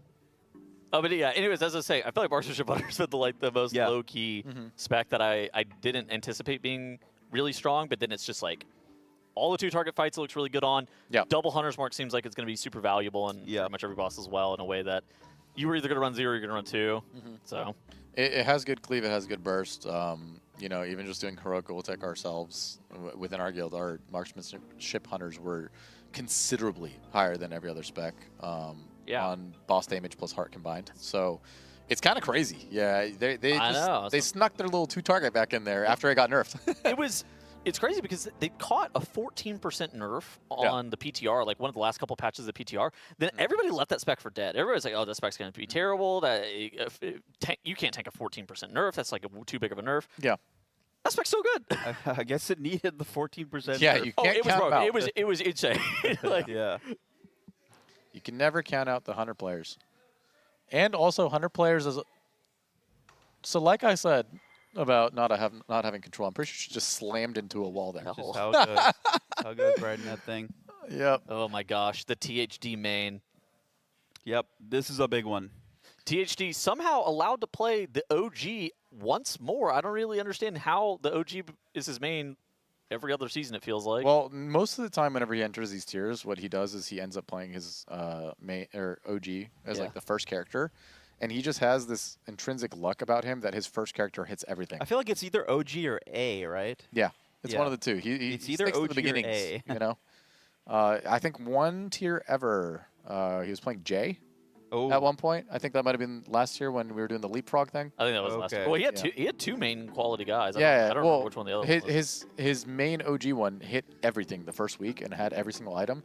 But since we existed in that that split world, split world. Oh, he had to juice the character. Yeah, it was the staggered raid, so he was told to spend all of his crest on that character to kill it, so that the second character could leapfrog it in the second. That was the heroic crest down conversion thing on the myth crest. Yeah. So silly. Yeah. You We're down. gonna see that again from them this year? No, it got patched out. No. Oh, really? Yeah, I didn't even know that. It's not a thing anymore, but they very well could have leapfrog characters going into week 2. I'm thankful that got patched out because that strategy was horrible. Yeah, it's just going to come down to what's in their vault and what if they take a coin, what they coin between their characters, and then that'll just become their main for week 2. So it's still very in the air. There's no guarantee on which character is being played quite yet. Yeah. I see. In theory as well, there's some people that could have 2 mains, or if, like you have 2 main quality characters, you could Vantage Rune 2 different bosses. We saw that a little bit last year, and that was that'd be a little psycho, but I could also look. A Vantage Rune is worth about what 3% damage. Yeah. If your character sims within 3%, there you go. There you go. I mean, you log on that guy, lock it in, and it's a bit better than that as well because you also get some DR from the Vantage Rune. Yeah, I'm dubbing it Clownland. That's what I've been calling it. That's where we're at right now with the state of the raid, the state of the splits, the state of the tuning. And the state of them having multiple characters that they can just do basically anything with, where we're all up in the air regarding every single decision we're making. So, is it possible to get punished by this? Like this doing mythic splits like this? Only if Cold Altar felt killable this week. Okay. Yeah. Which I'm gonna keep it real with you, not looking good. I think the only guild that could have like really tried to punish in quotation marks like the mythic splits against Liquid would have been Echo, and it. You know, they're not going. Don't count out Method. They killed Vashnik first in the splits. You know what I mean? I more meant like. Okay, sure. It's more just like Method wasn't going to try to kill Coiled Altar on Mythic, whereas Echo, if they like all-ined on it, it would have been different. I just think that when you're faced with 2 days left of the raid week and you have Twin Fangs and Coiled Altar in your way, and the major benefit of killing Cold Altar is not only the loot, but also getting to see what the last boss looks like before the reset. Yeah. That's really the reason why you want to push to progression instead of doing splits. It's just a tough feat to kind of like ask for. I think Twin Fangs is going to put up a considerable fight for these guilds. It's going to take a few pulls for them to actually get through the kick coordination, let alone like the damage check or anything else that is required of you of that fight. 7 stacks of the acid debuff kills you on Mythic, which if any single person ever gets hit one time with the wave or anything, it's an immediate wipe. There's no resolving it whatsoever. Yeah. So it's very punishing, and that would probably take them at least like half of a day, like optimistically, if they're playing well. Damage check on a fight like that is always, those kind of fights, they lend themselves to having pretty tight damage checks. Yeah, but you know, opting into doing what is it, 6 mythic splits at this point? Sure. Is a considerably less daunting task for a much more significant guaranteed payoff. The amount of items that they're accruing on their characters right now is increasing their week 2 power in a way that is unheard of outside of just last year. They I would assume are getting 2 to 3 mythic pieces of gear on every single person's playable characters by doing this. Have a pinned comment now in the chat. Who is the guild Evolve?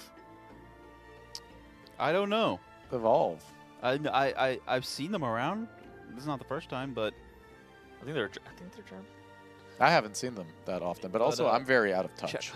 I think they were like world 15 to 20 last year. I think it was like 18 or something like that whenever I was looking last year. I mean, if you're like not a guild that splits a ton, they're on I think Draenor. 4 of 8 is like a very good goal to chase after, especially after seeing what Method is doing here. We have an interesting decision, though, after they finish all of Not their German. Vashniks, if they are efficient with it and have leftover time. It's what do they go do? Oh, this was the guild that. This is the guild that JB used to be in on EU. They actually perform quite well in Manaforge Omega. AJ used to raid there as well. If you guys are familiar with him. Yeah.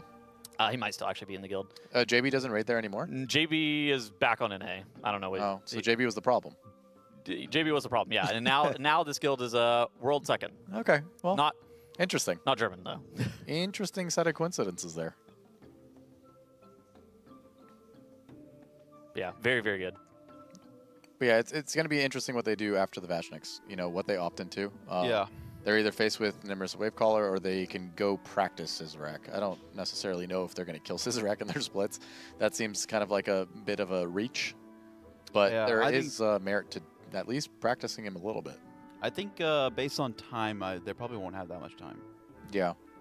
I would imagine either they just run out of time and do some Mythic Plus, or they go do Nimrissa maybe in like 2 groups, 3 groups, try to split it.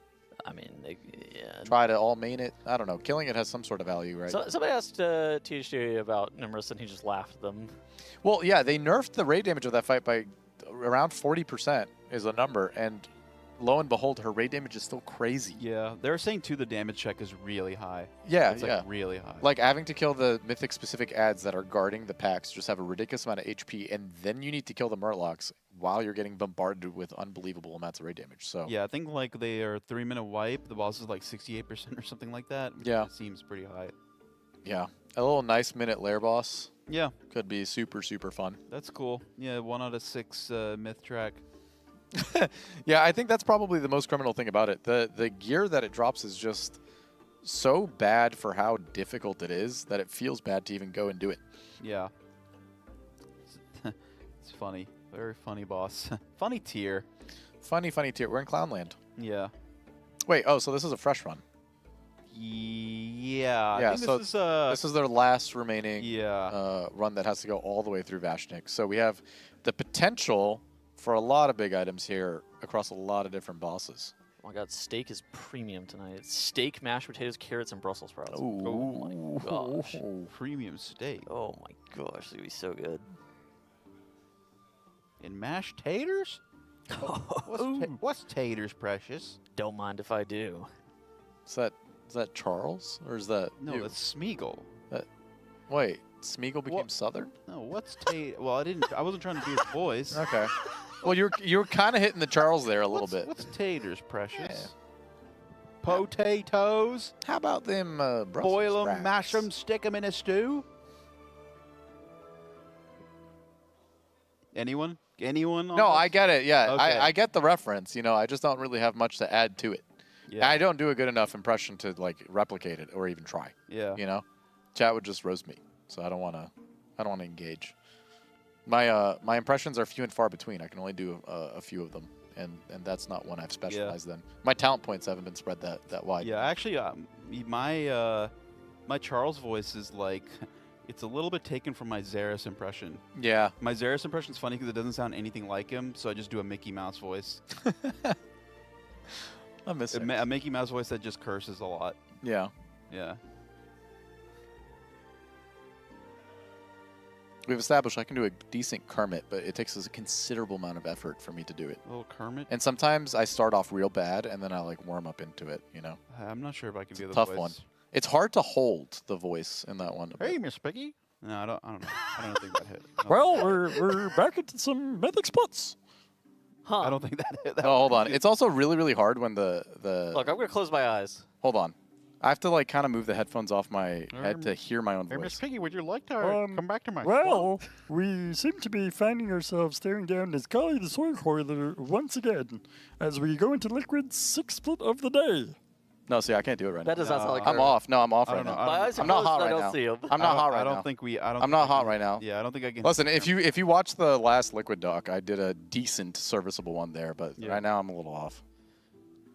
I can do a good goofy. Gosh. Oh, yup. Yup. Yeah, the hard part is saying other things. You know. Gore, Sora. Yeah. We gotta get the Heartless. I remember there was a There's a clip of Jet with the think goofy one. Jet. I think it was the Nyalotha race, and you had to do a British impression, and it was very good. Sometimes it's good, sometimes it's bad. Like sometimes, like if you ever seen that episode of It's Always Sunny in Philadelphia, where one of the characters, like he does a good British accent in his like head, in his delusion, but then he like at the end of the episode he tries to actually do it in real life, and it's completely messed up. He's like, "Stop, Charlie! This game has gone on long enough." Ah, shit. He realized he messed it up. I can do an angry Donald Duck, but I can't do anything else as Donald Duck. Yeah, just Oh, that. God, you that's just loud. spit. You just Oh, spit. that's dude. loud. I can kind of do like Yeah. the little bit of like the I don't know what accent this would even be. Would it be like just like a Cockney accent? Hey, mate. Okay. We doing some split runs, mate. Yeah. Back again with Nescali the Soul Coiler. What is this nonsense? In it. Oh, we're pissing off a lot It's of Tuesday, British ain't people it? right now. We're pissing off a lot of British people right now. Oh no. Now they're all asleep, bro. No, it's okay. Nah, there's got to be some late night ones, you know? They got to be up right now. I'm trying to think of other impressions that I can do. I'm really... Gorge THD, is this some kind of Heartless? Huh. Jet's Goofy is iconic. We used to have a soundboard of it in Liquid for a good minute. Yeah, yeah. Isn't it the line the line he says when in Kingdom Hearts 1 when you win like a match in the Coliseum, he goes, Yeah. "Not bad, huh?" Yeah, that's the one. Yeah. Oh, man. We should hit like an entire Goofy cast. It's one day. Goofy. I can't wait to see what drops in this split. Oh, yo. Okay. My favorite Mickey line is also from Kingdom Hearts. It's in Kingdom Hearts 2 when the spoiler, like a rock lands on Goofy's head and knocks him off for a little bit, and they like think he's dead. I actually kind of so Mickey's I kind of like, did hit a Forrest Gump instead of a I was Goofy. like, I was gonna say something. I was like, I Hold on. couldn't- I actually do have a decent Forrest Gump. Hold on. okay, all right. Well, it seems that they have cheesed the Vashnik boss a little bit. What? Dude, it's actually so hard to do a single impression with these headphones on my head. I feel like I can't hear myself, and then I go way off. That's not sounding like a good accent. to me. No. It's actually impossible. I can't hear myself whatsoever. It does sound like You guys have to take. It sounds like Foghorn Leghorn, like on his deathbed. I've gone for like 3 accents now and whiffed on all 3 so bad. So I'm sitting here, dude. I'm sitting here saying that I'm good at impressions, and I've shit my pants 3 times in a row, so no one believes me. But I promise you, I'm good at impressions. The acoustics are all bad right now. I can't hear myself, and it's making me really, really do a weird little funk to it. Oh, the side man. toad. I'm just not gonna try again. You know? Yeah, I'll it's just, okay. You just keep. I'll leave it be for a little bit. The impressions are funny when they're bad, but like, you have to like keep doing them, and they gotta keep. Yeah, being just bad. commit to the bit a little bit. Yeah, no, I think I'm tapped out for now. Those who know, you know. Those who have been privileged enough to hear my impressions know that I'm good at them. Yeah. Oh yeah, Frank's got a crazy Obama one. He only spams one line. Though. Let me be clear. Yeah. Let me be clear. And then you go like, then- oh, and that's then- awful. and then he goes says- like, Michelle. Then he says, "I'm Barack Obama," but it doesn't sound anything like him. He doesn't let me. Be clear. See, he immediately typed Michelle. Huh. I would say I have a good Barack, but I can't do it right now. No, you cannot. I got a lot of heat on me right now. A lot of critics. So gotta lay low for a little bit. The ops are watching. Yep. The sad part is even if I hit a really, really good impression, I think people could gaslight me into thinking that it's bad. Yeah. Because I have a bad little streak going right now. Can you hit a Magni impression? Magni or Bran? I'm better at Bran. Both are good. Champion! I've opened this tomb and I'm in a bunch of trouble. I have an impression of Lil Wayne. That's pretty good, actually. I have an Yeah, it's impression not of bad, Lil right? Wayne like right after he takes like a really long puff from a cigarette. He goes, "Yo." Huh. That's a good one, right? That one's good, right? I can spontaneously do like Arnold falling down a staircase for like half a second. Yeah. Just wow. You know, like he just got surprised a little bit. Yeah. Yeah, that one. Right. Wow. I could do a good troll when the death animation. Oh, that's really good. That was really good. I did not remember you. Oh, that might have been the best one. Dude, that was beast, actually. Oh.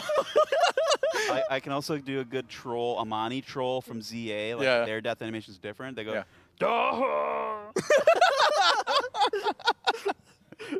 That's actually. Well, this might be the best one so far. Oh my god, dude, you're so good at trolls. Yeah.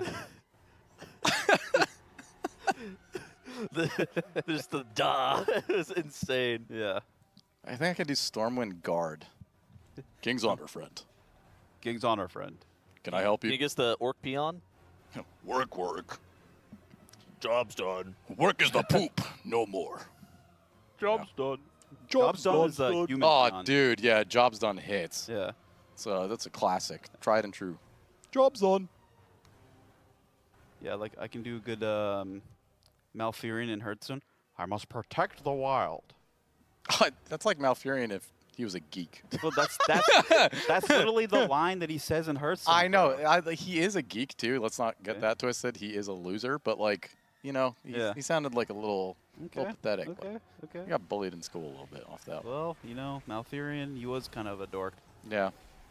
He is like the OG loser of WoW, considering how like powerful he is. Well, is he a loser because he got like the biggest night elf baddie out there?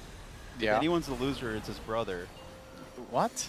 His brother. There's no way. Dude, his brother's like Oh, Tyrande. Oh, Tyrande. why must you choose my brother over me? That's how he sounds. Yeah. Yeah. He's not his scars or anything like that. No. He goes that direction later, but like at the time he's like, oh, please pick me, Tyrande, please. Illidan always sounds like he's out of breath a little bit, you know? Yeah. Just like he ran up a flight of stairs. He's just like, I will do what must be done. I think a lot does do that. Okay. I think a lot of the voice acting recently is kind of like that. There's a lot of pauses in between words. If we are to defeat the Legion. Yeah. Yeah. I think the audible breath thing is so real. Yeah, for sure. There's like these really weird pauses in between words. I don't really like it. Can you do a good Arthas? Arthas? That one's tough.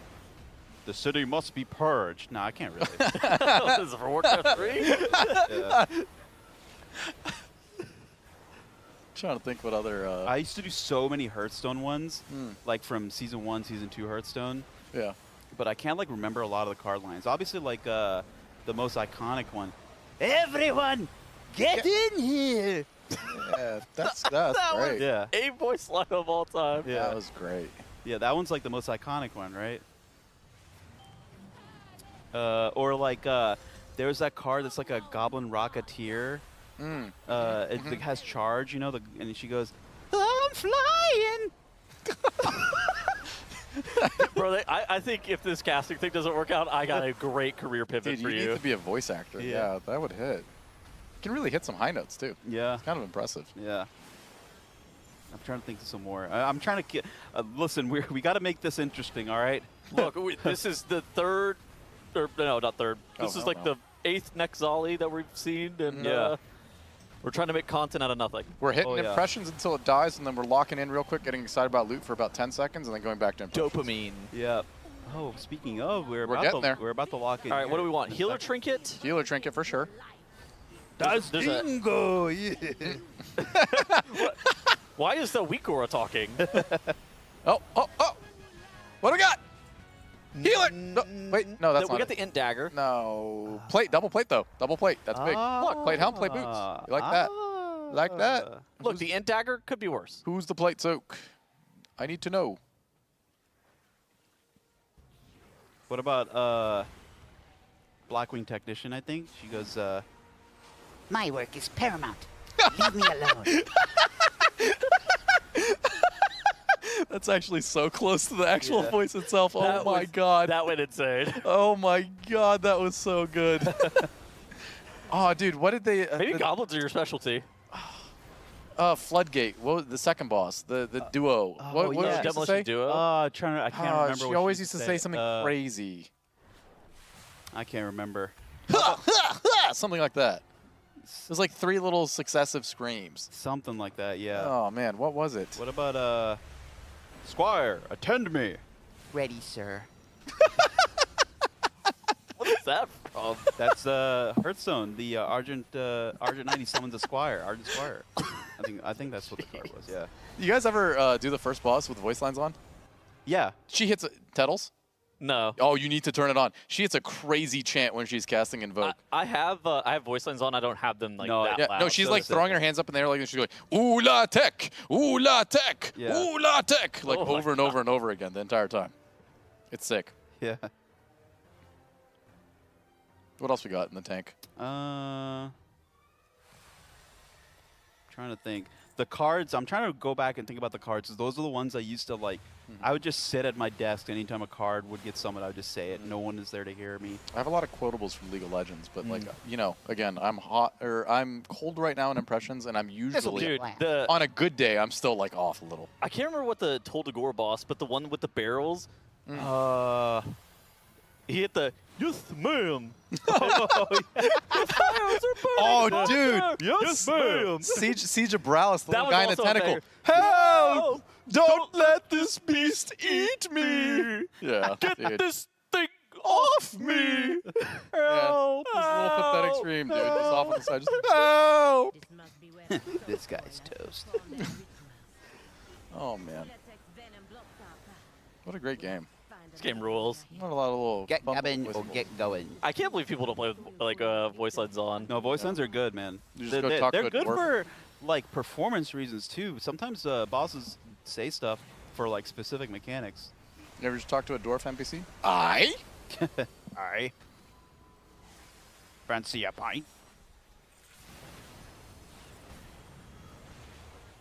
We don't really have many other characters that have like fun little voices though. Yeah. Oh, Magni. I mean, I think that guy's iconic. Champion. They're mining Azerite from the world's open wounds. I used Put to- a stop to it. My biggest problem is I'm That was having incredible. trouble. Yeah, that was really good. I'm having trouble remembering some lines because Yeah. I used to do so many in Nighthold. Like the High Botanist, I used to do so many. Oh my god, the botanist like spammed voice line. Yeah, yeah. I can't even remember. It was like it was like I think it spammed like grow, right, or something. Yeah, he had insane. he had a bunch of stuff. He had like because he sounded like a nerd. That was like the thing that was funny, because he had like all these like serious lines, but he sounded obviously he's supposed to be like a nerd. Like that's Yeah. they were going He's for the that. botanist, dude. Yeah, they're going for that. So like he sounded very nerdy, but yeah, I couldn't remember. I couldn't remember some of the ones that I used to do. That fight was insane. Yeah. Oh, dude. You got a good Jiraxis? I feel like you'd be a good Jiraxis. You face Draxus, Erdor, Lord of the Brain. I could do Draxus, but I Yeah. think I don't like doing those kind of lines because it's too yelly. It's like teeters too much on the yelly. Yeah, you like the more like sinister. I like. the, I like. what about God King because Stovall? when you yell too much, dude. you can't like inflect and have these like certain qualities in the voice. Yeah. It just sounds like he's just screaming. That's all he's doing.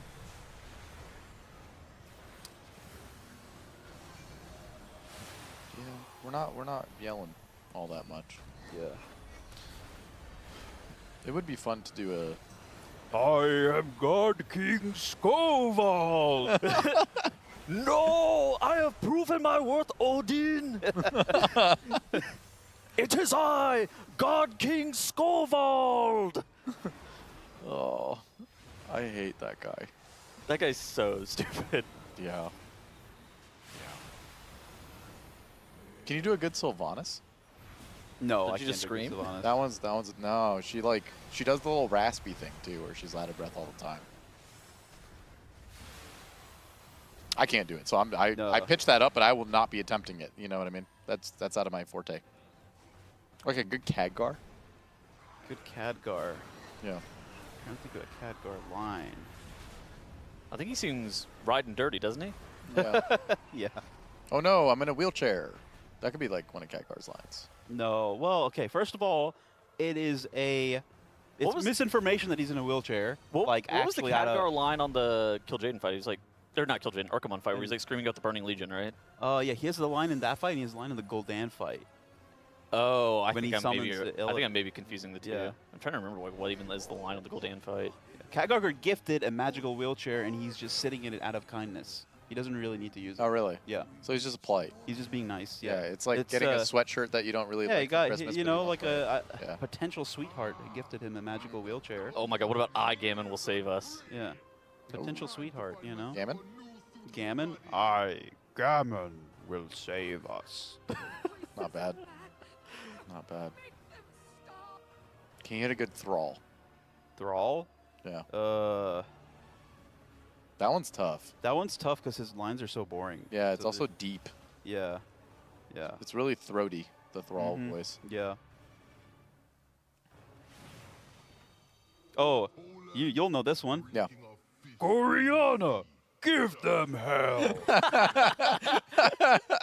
Or Master Blackhorn. Yeah, that's a good one. My goat.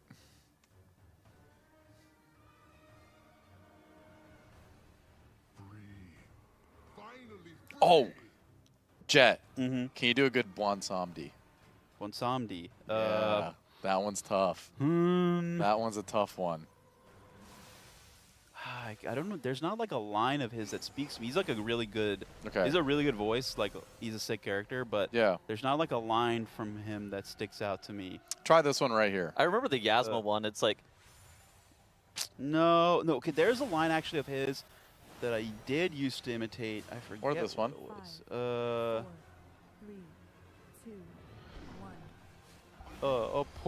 Poor. No, bro. I'm not. Ah, you come to spend some quality time with Bwansamdi. That was good.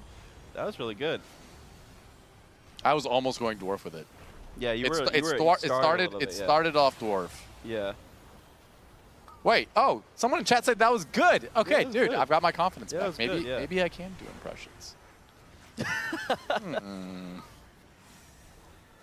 I just remember like Yasma at the end of a Taldazar being like, Rezad, what are you doing, old Loa? That was good.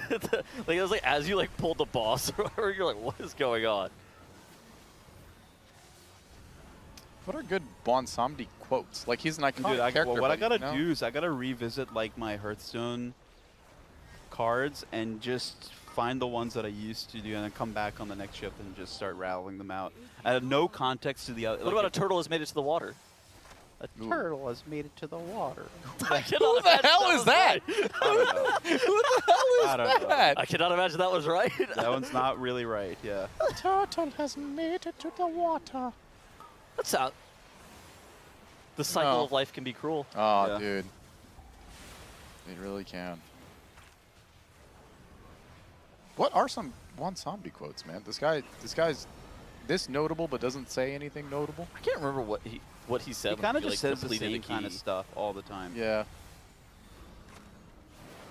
Ooh, Boomy's frames are so funny when there's a bleed on it. Yeah, and this boss That's a bleeds good the debuff, whole yeah. raid, so it just turns all red. Yeah. You know the shield goes between you and the enemy, right? That's a good ensemble. Yeah.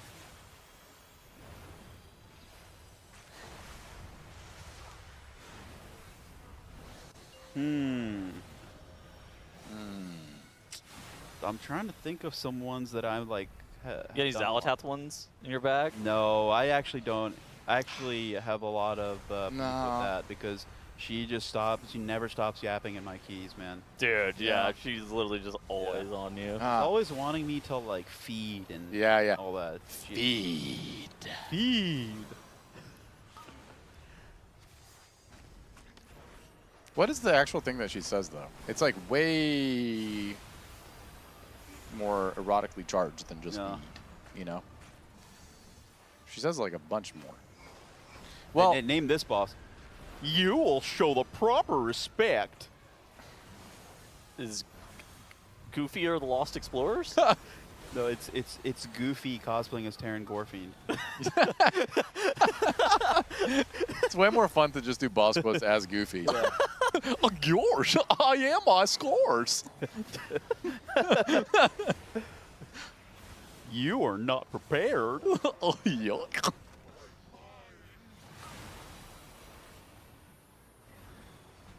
Yuck! Frostborn hungers. Gosh, I think this entire city needs to be purged. Chat, we need to hurry it up and get out of Mythic Splits. This Yeah. We're in Clownland. Somehow Splits ended up lasting way longer than we thought they were going to. We procced impressions for 2 hours. Well, it could be a lot worse. We could be fighting Nimrus Wavecaller, who's doing a crazy Dude, okay, amount of raid damage. You just beasted on me because I was about to do a Mickey boss impression. Really? Yeah. I just stole that from you? Yeah. That's actually my bad. It's okay. No, go ahead. Aha! It's time for another experiment. I can't wait to see if Gebo drops his bag off this boss. Why did he have the same cadence as your Barack Obama impression? Well, it's Mickey Mouse doing a Barack Obama impression. Oh, okay. Michelle! Wow, I let me gave be it clear. 4 of 8. They smoked that boss. I think they just started their raid. If I remember Wait, right. who? ID. They just killed 4 of 8. Oh. Check it out on the leaderboard. Yeah, they killed they killed the Entombed Sentinels after 11 attempts, which is actually kind of insane. That fight did so much damage. Yeah. What was their split situation?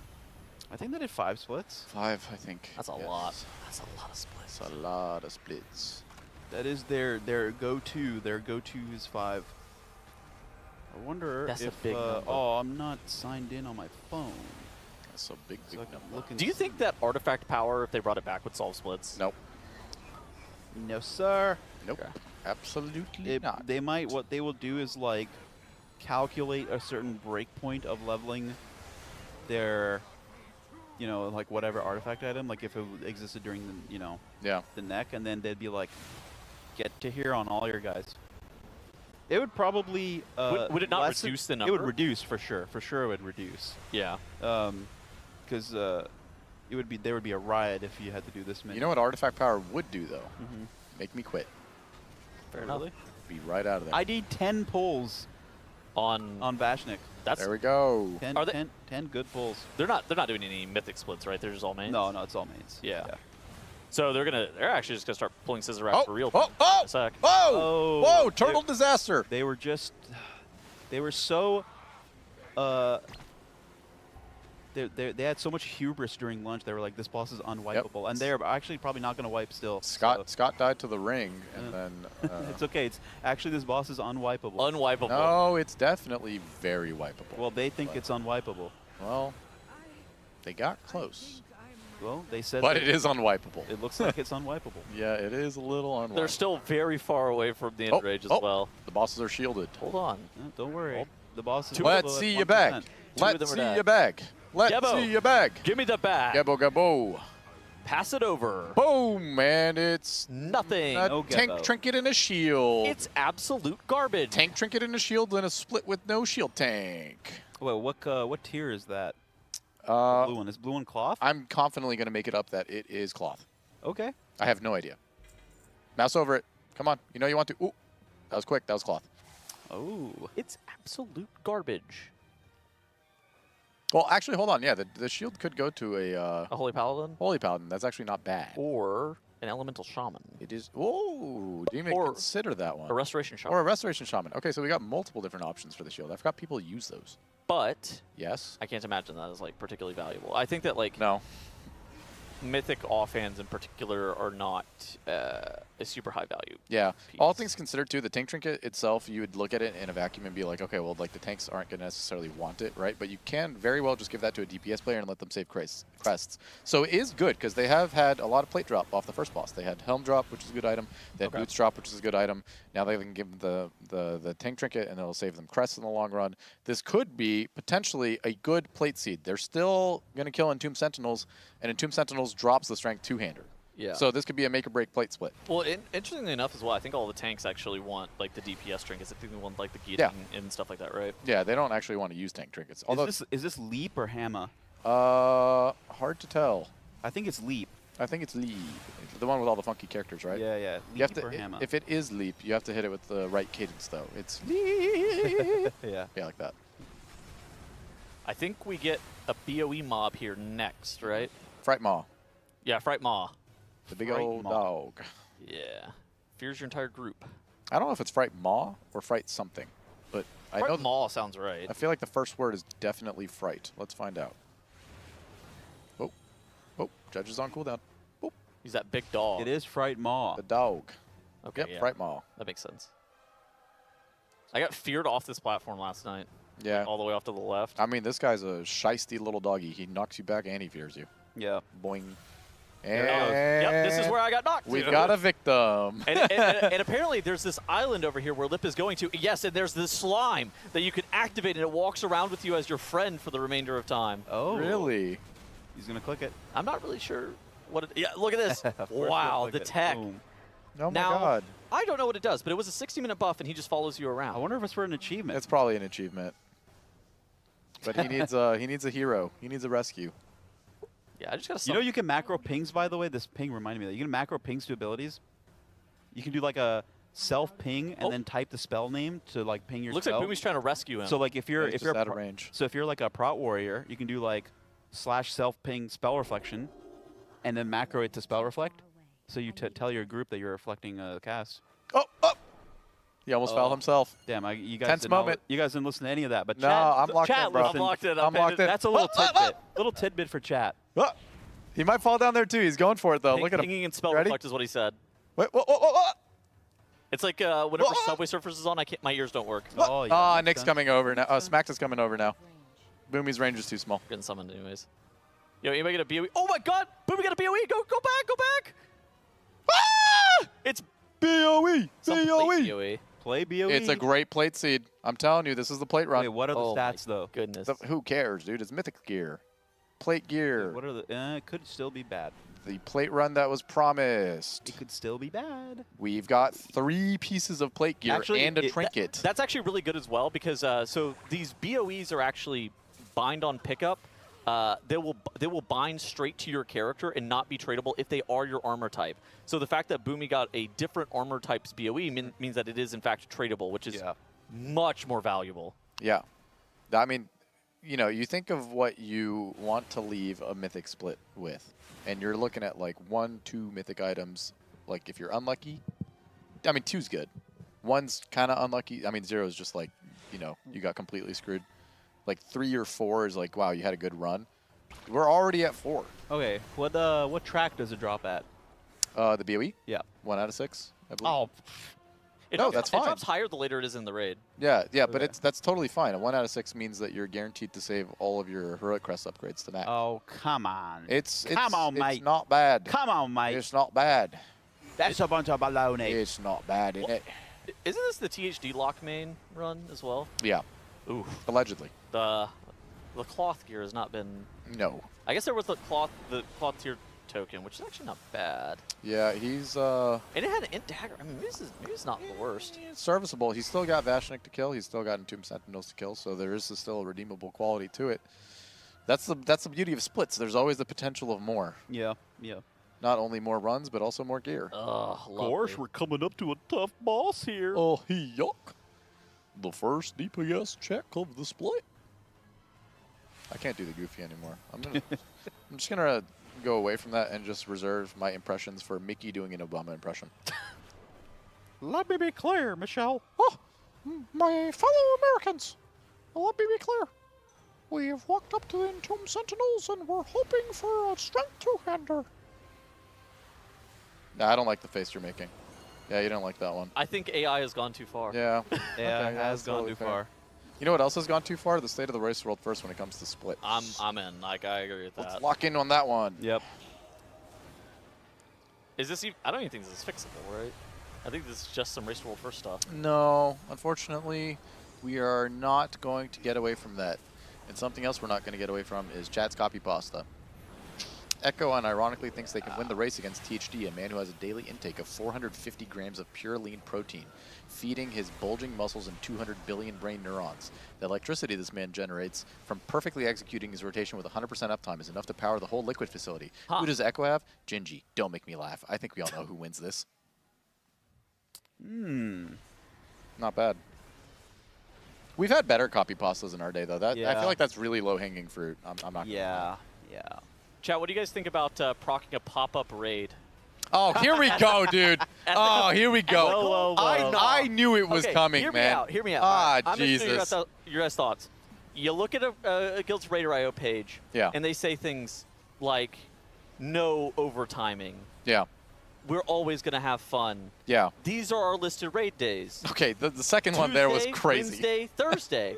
What do you go and think whenever they have a pop-up raid day, perhaps, to kill heroic Ula'tek? Oh my gosh, as you can see on screen right here, PTR rating is not required. PTR rating is not required. Put it. 12 You're hours. on blast here. You're getting put on blast. Dude, come on, Zero. dude. You see that? I think it's like the 6th line on the screen. Zero Come on, overtime. dude. Yeah. Come on. Well. All right. Can I defend myself a little bit? No. Or are we You just may- going to you may critique? de- Okay. you may defend All yourself. right. Here we go. We are a 12-hour-a-week guild. Okay. We have 3 designated raid days of 4 hours apiece. We have finished our raid day yesterday and are our 10th pull of Ula'tek. At the end of our raid day, our very last pull, we went at 0.7%. Okay. Right? Our raid's done for the week. Okay. Yeah. I finished my first casting segment, and I have 5 hours until my next one. Okay. Am I going to go do a temple for 5 hours or altar for 5 hours until my next shift? No, absolutely not. I would want to die if that was the case. So all I was thinking was, okay, listen, people are at work or something. People aren't going to be around, whatever. What if I do a little pop-up raid, and then any of my friends who want to come will come, right? Okay. And I'm expecting 10 people to show up, right? We're going to go 10-man Ula'tek or something like that. Maybe I get like a Curio. I don't know. Something a little light. Let's make something that a little light. Stops typing 0 overtime. It's not typed. That's a screenshot. Yeah, okay. Stop making it big. Oh my god. Okay, anyways, this is a pop-up. This is a pug for all intents and purposes, right?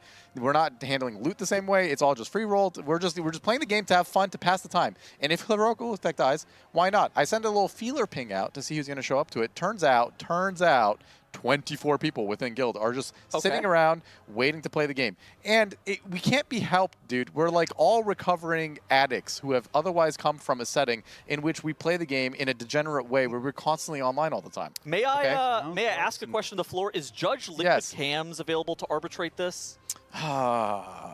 This is some coping. Okay, right but there. here's the part where it gets a little bit lost in the sauce. We end up going in where we pull Heroic Ula'tek, right? It gets worse. Within our It group. get worse. We have a bunch of friends that are just there. Jet is not our friend apparently, so he doesn't want to come. He just said no, absolutely not.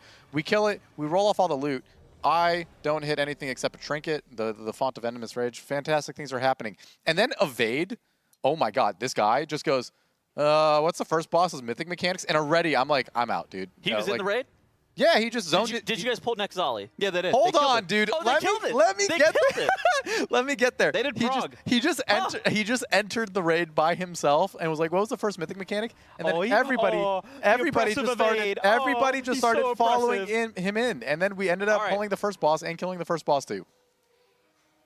Now to the floor, we have jeez. Judge Liquid Oh Cam man. arbitrating the case. Oh man. Atlas versus man. Raider.io posted hours. The claimant here is claiming that Atlas of Guild Lucid is claiming that their guild does 0 overtime, 0 PTR, and raids a very strict Tuesday, Wednesday, Thursday schedule. According to their Warcraft logs Tuesday, page, Thursday, Sunday. Tuesday, Thursday, Sunday schedule. Yeah. According to their Warcraft logs page, not only did they zone into Ula'tek and kill it on Heroic, but also killed Nexali on Mythic on Monday. Welcome to the floor, Judge Liquid Cams. Thank you, Tettles. So I did review some of the documents that were sent in. Do I not get an opening statement? No, that was No, not in this court. This is arbitration. Okay. So I reviewed them, and I do like the argument of a pop-up raid. Yeah. And I do agree with that. But I've been looking for pugs all day long. I sit right next to you, and I got no invite. Guilty. Oh, dude, Cam. Overtime. Overtime? Yes, if I was in there, then I could verify that this was a true rule. How come every single thing that requires me to have some sort of judgment or someone judging me, the PvP tournament and this, is entirely based on the premise of bribery? Your Honor. Not bribery. Your Honor, what is the punishment? Frank took $5. I get next week's curios from your guild. Oh. Let it be Cam's known. Claiming curios from our guild? That's the punishment? Yeah. We're going to have to do some overtime to make that work. Okay. Okay, all right. So then is retroactively this week not overtime if the same stipulation applies to next week's? No, that's the No, punishment. because you're trying to get out of this through some sort of loophole. That's not true. Okay. Well, can I also just clear the air a little bit?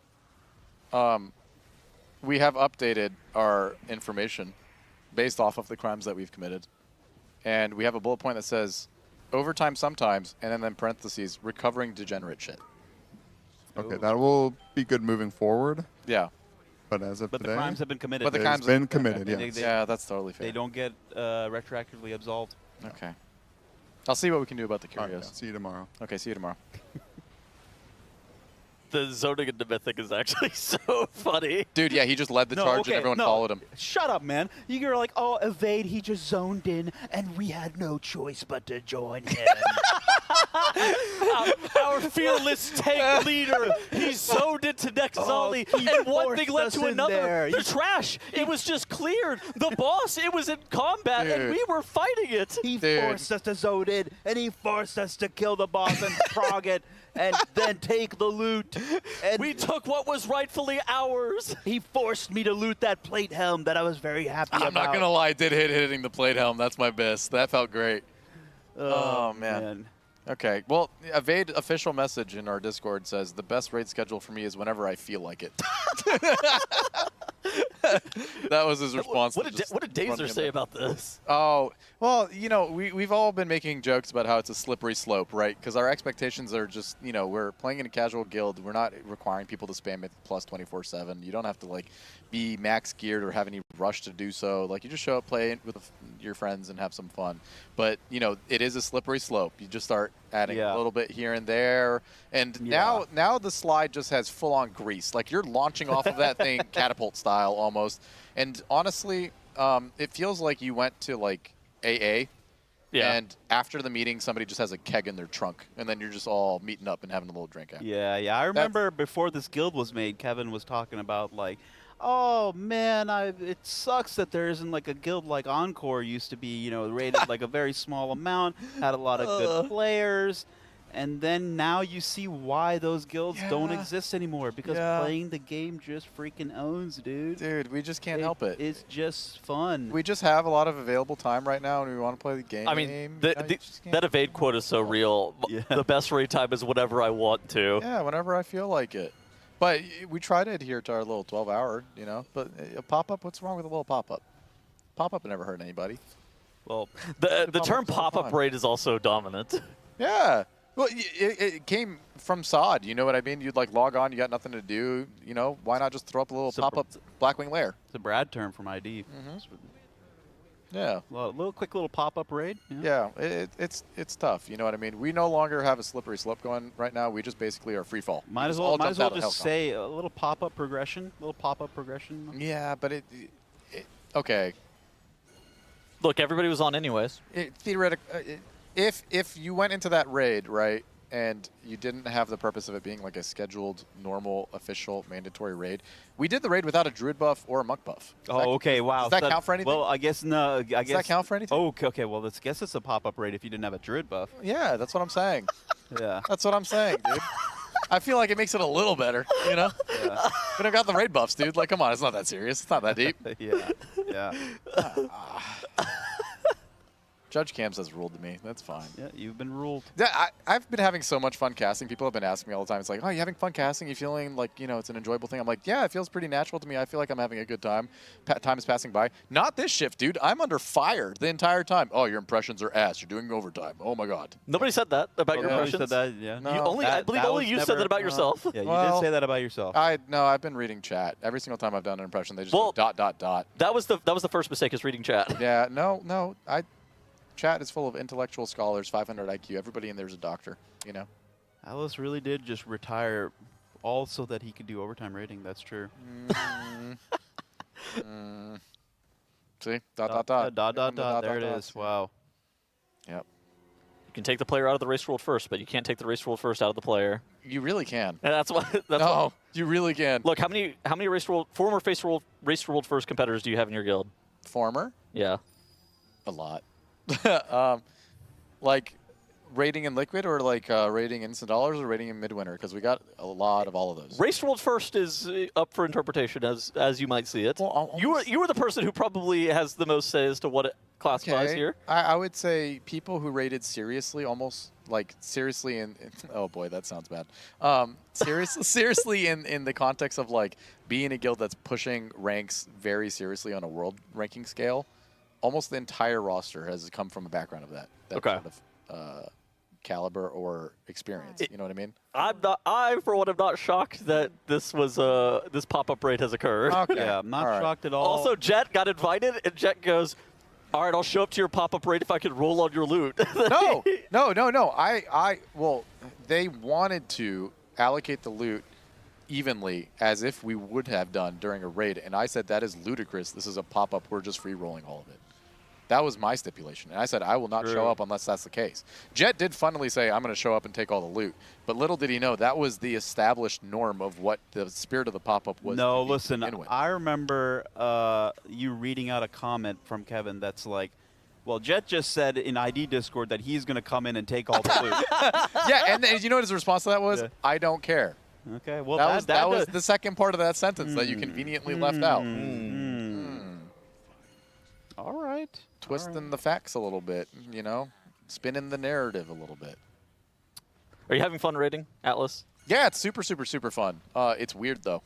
Like, it's really weird. It takes a really big sort of mental reset for me to show up in these heroic weeks and feel like my character is good, not having every single item off of heroic equipped on every single slot. So you're having like retool mentally like what it means to have fun in raiding? Well, not even fun, but just like what is expected. Because I went from playing DPS and having almost every single piece I would want out of splits to I have a pair of boots and I'm a tank, so I have nothing to look forward to. That's a big switch up, you know? Like I'm not going to get loot and I didn't get loot. I'm 0 for 2. I got no potential there. I mean, even if you're playing DPS, it's kind of like with only 2 splits, it's a little bit of a crapshoot. Yeah. So that's been a little bit different. But, I mean, I was so burnt out after the last race, so getting the availability within my guild to outside of pop-up raids, just not play the game, has been really, really nice. Yeah.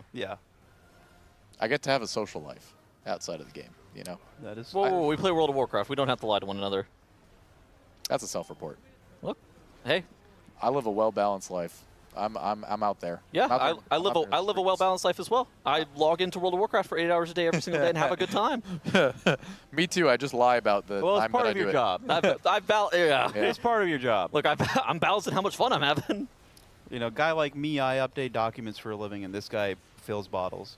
stuff. I don't fill the bottles. I drain them. Oh, he drains the bottles. I'm draining those Yeah, bottles. he drains the bottles. Yeah.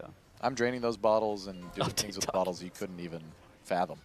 Yeah. Yeah. I'm a bottle boy. That's my official role at work. An Excel spreadsheet hates to see you coming. Oh yeah. Actually, I hate to see Excel spreadsheet coming. But we're not here to trauma dump about our jobs. No, we're here to trauma dump about other things. Yeah, like overtime rating and mythic splits. Can we also not use banned words like that? Overtime Like rating? job? Oh, job. Oh yeah, it is a banned word. Yeah, sorry. Sorry. It evokes a bad feeling. Job and work banned. Oh. Oh. Unless they're in reference to something. What does that Alice is do? not. Alice is a doctor. I'm not a doctor. I'm not a doctor. Alice is a doctor. I always find it so amusing reading random comments of like what I do because it progressively gets more involved in some sort of serious thing that I am very much not. Like someone said that I remember reading this comment randomly. They're like, dude, he's like an attending surgeon, and I have no idea how he manages to manage that during the day and do Race World First Prep. They said I'm you're like, an attending? I was like, dude, what? Like, when did that happen? I have a bachelor's. That's all I've got. Like, what's going on, guys? Bachelor's degree. For a time, I was trying to get into dental school, but you know what? I failed. I did not accomplish that. But then they go wild with it. They go, you know, he is a dentist. Like, he runs his own clinic. He's got a little 8 to 5. He runs his own clinic. Yeah, he's doing extractions in the morning and running and doing. Call yourself you a know, world class- microbiologist. Yeah. Okay. Yeah. Yeah. there you I'm go. out there playing with dirty stuff. I would definitely not call you micro. I think you're kind of jacked. Are you flirting with me? No. I'm just saying how it is. Okay. Well, thank you. But what I'm working with is definitely micro. Oh yeah. That thing Yeah. is teeny tiny. You Little can see it. little diseases and stuff like that. I hope that's what you're referring to. What? Uh-oh! Math problem! Oh! Red alert! no! Red alert! Red alert! 2 Red alert! plus 2. Math problem. 4. Womp No. GG. No. The problem is too, once you mess it up, once one person messes it up, it's like 4 people mess it up. Yeah. It's Jover. It's Jover. Can we set the record straight on what I actually do? Yeah. Go ahead. Briefly, so that we don't do this like whole doctor spit. I feel like that's stolen valor. You know what I mean? People are setting me up to be something I'm not, and I can't live up to their expectations. Yeah. Okay. I just make sure that hospital water and air is like clean. Like people sample that and then they bring it to us and then we just process that and tell them what's in it. Yeah. If anything. That's all I do. Yeah. Huh. Yeah. A lot of bottles. Yeah. A lot of bottles. But no doctor. There's no doctor. And Not air even like and water. Not even like a doctor. PhD. Air and water doctor. That's so funny. Yeah, no that's PhD, just a bachelor's. But you do save lives, right? I would describe you as a lifesaver, yeah. Indirectly, yeah, I would say that you do. If you were to make that fact Mr. Fantastic and stretch it to the highest extent that he's capable of stretching to, then yeah. It's like pretty inconsequential stuff, but like somebody's got to do it, you know? Yeah, you're a lifesaver. Okay. Yeah. Like a first responder. Yeah, I'm an essential worker. They're actually not dead yet. I'm surprised that they didn't wipe to that, by the way. Yeah, how is that not a wipe? I don't know. I think that they're going to run out of space here on this next phase. Yeah. But because your space is normally not super limited on this fight. Yeah. But with the messed up math, I'm also pretty convinced that they're going to miss the damage check being down 3 DPS. The damage Yeah, check they're is not they're looking 50 good. seconds away from the enrage. So 50 yeah, seconds with they're- 20% on each. Yeah, they're screwed. Looking a little bit toast. Little a bit messed up here. Atlas equals Aquaman. I see what they're saying. I could talk to some animals. They don't understand what I'm saying. Well, Aquaman specifically talks to fish. Okay. And other marine. Okay. Marine Yeah. There's more than just fish in there. Marine creatures. Yeah. I can't talk to fish though. That's not my forte. Do we know when JPC's coming back? He's at Harvard. I mean, I know he's. I say let's get the record straight on me, and I'm just spreading lies about him. What do you mean coming back? So, fun fact, I tried getting him into Lucid. I desperately tried recruiting him over and over and over and over and over again, and he was like kind of non-responsive, like a little bit. There's the berserk. We're dead. GG. I tried recruiting him. He's a little non-responsive, and then he's like, I don't know, man. Yeah, I think he's just too locked in on old school RuneScape. You know, that's his thing. He probably doesn't like. About 6 months ago, Shine was trying to recruit him to play Warrior.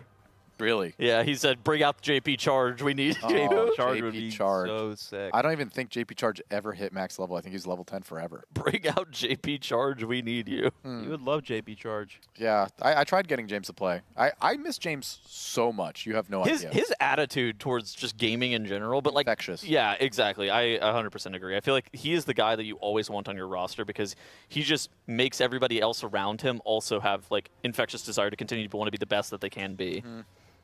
He's just a wholesome, hearty guy. I miss him so much, but he said no. So, rip. I don't think he's coming back. If he's not coming back for Lucid, who does 0 overtime, he's not coming back for anything. You know what I mean? Yeah, that's right. He came back for Mythic Plus for Season 2 of the War Within. Well, there was a I did see that. Yeah, there was a very brief moment where he even came back to Liquid, and he was supposed to play. Oh, I don't know if that's a very well-known fact. Oh, I was unaware. Yeah. Oh yeah, I got the juicy details. He was on DK. Was he going to raid on DK too? He was just doing Mythic Plus on DK. Yeah. You know, he found it fun. It was good in Mythic Plus at the time, but I think his intention was, you know, he had a little bit of FOMO from what I'm just like spilling his secrets now. He had a little bit of FOMO watching the race and being like, oh my god, I really, really want to be a part of this again, and I kind of missed that, and watching that was super fun. Yeah. Came back to the game, and this is at a part where we have escalated really in terms of what we were doing character count prep-wise. Like, we were doing 14 characters, like spam split raids all the time, like doing keys outside of that. And then he wasn't necessarily like on the same level in terms of involvement and desire to do that. And he willingly said, you know what, I actually don't have enough passion to match what you guys have done now and where you guys are at. And I don't want to feel like I'm under-servicing people or being disrespectful. This is the Ben at the beginning of Midnight thing where he heard about the amount of Voidspire characters and he goes, never mind. It wasn't even like, you know, I don't think I could do the prep. It was more so he didn't want to be disrespectful for the people who are actually trying really hard and making them feel like they're overworking for something when he's being catered to. Even if we told him, like, you know, you could just do less characters, dude. We just want you to play. He would feel like that would be... well, but it's not consistent with the other 29 people on the roster, and he feels like he's getting special treatment, right? Yeah, you feel like you're doing some level of guilt, and he just said, like, you know, the guild has changed a lot since I've been in it, and maybe I can't necessarily keep up with how invested people are in keeping up their characters. A raid warning for Malarkus. Yeah, Mark. He's AFK. Is he ever going to show up to a race? No. No way. Well, he's the son of an estranged billionaire, and he's like a super famous philanthropist. He's got a lot of got a lot of heat on him, you know. You can't have eyes on him like that. Dude, I want Anarchy to show up to a race too. That'd be fun. Bring Cryptics as well.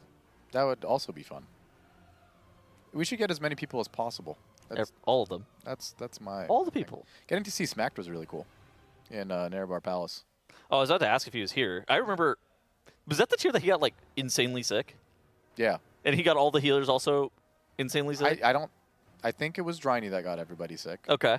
But it wasn't Smack. But Smack did get insanely sick. But all the healers got insanely sick that tier? The entire healer room was just like ground zero. Yeah. They were all sneezing and coughing and just having the worst time. Yeah, they were. I remember that. And we haven't seen him since. Who from Midwinter is in Lucid? Oh, a whole bunch of boys. A lot of people. A lot of boys. We have DT. DT is back? That guy quit, right? He's a warrior player, isn't he? He's a warrior player, then he was tanking with me, and then Evade swapped to tank, and now he's back on DPS warrior this tier. Gotcha. Brahmacide helped us with splits this tier, but he doesn't raid with us. Youth played with us briefly for a little bit, Euphonious, and then his work schedule didn't allow for it, so now he's gone. Lich was playing for us for like a little bit. Bring back Sloot, bro.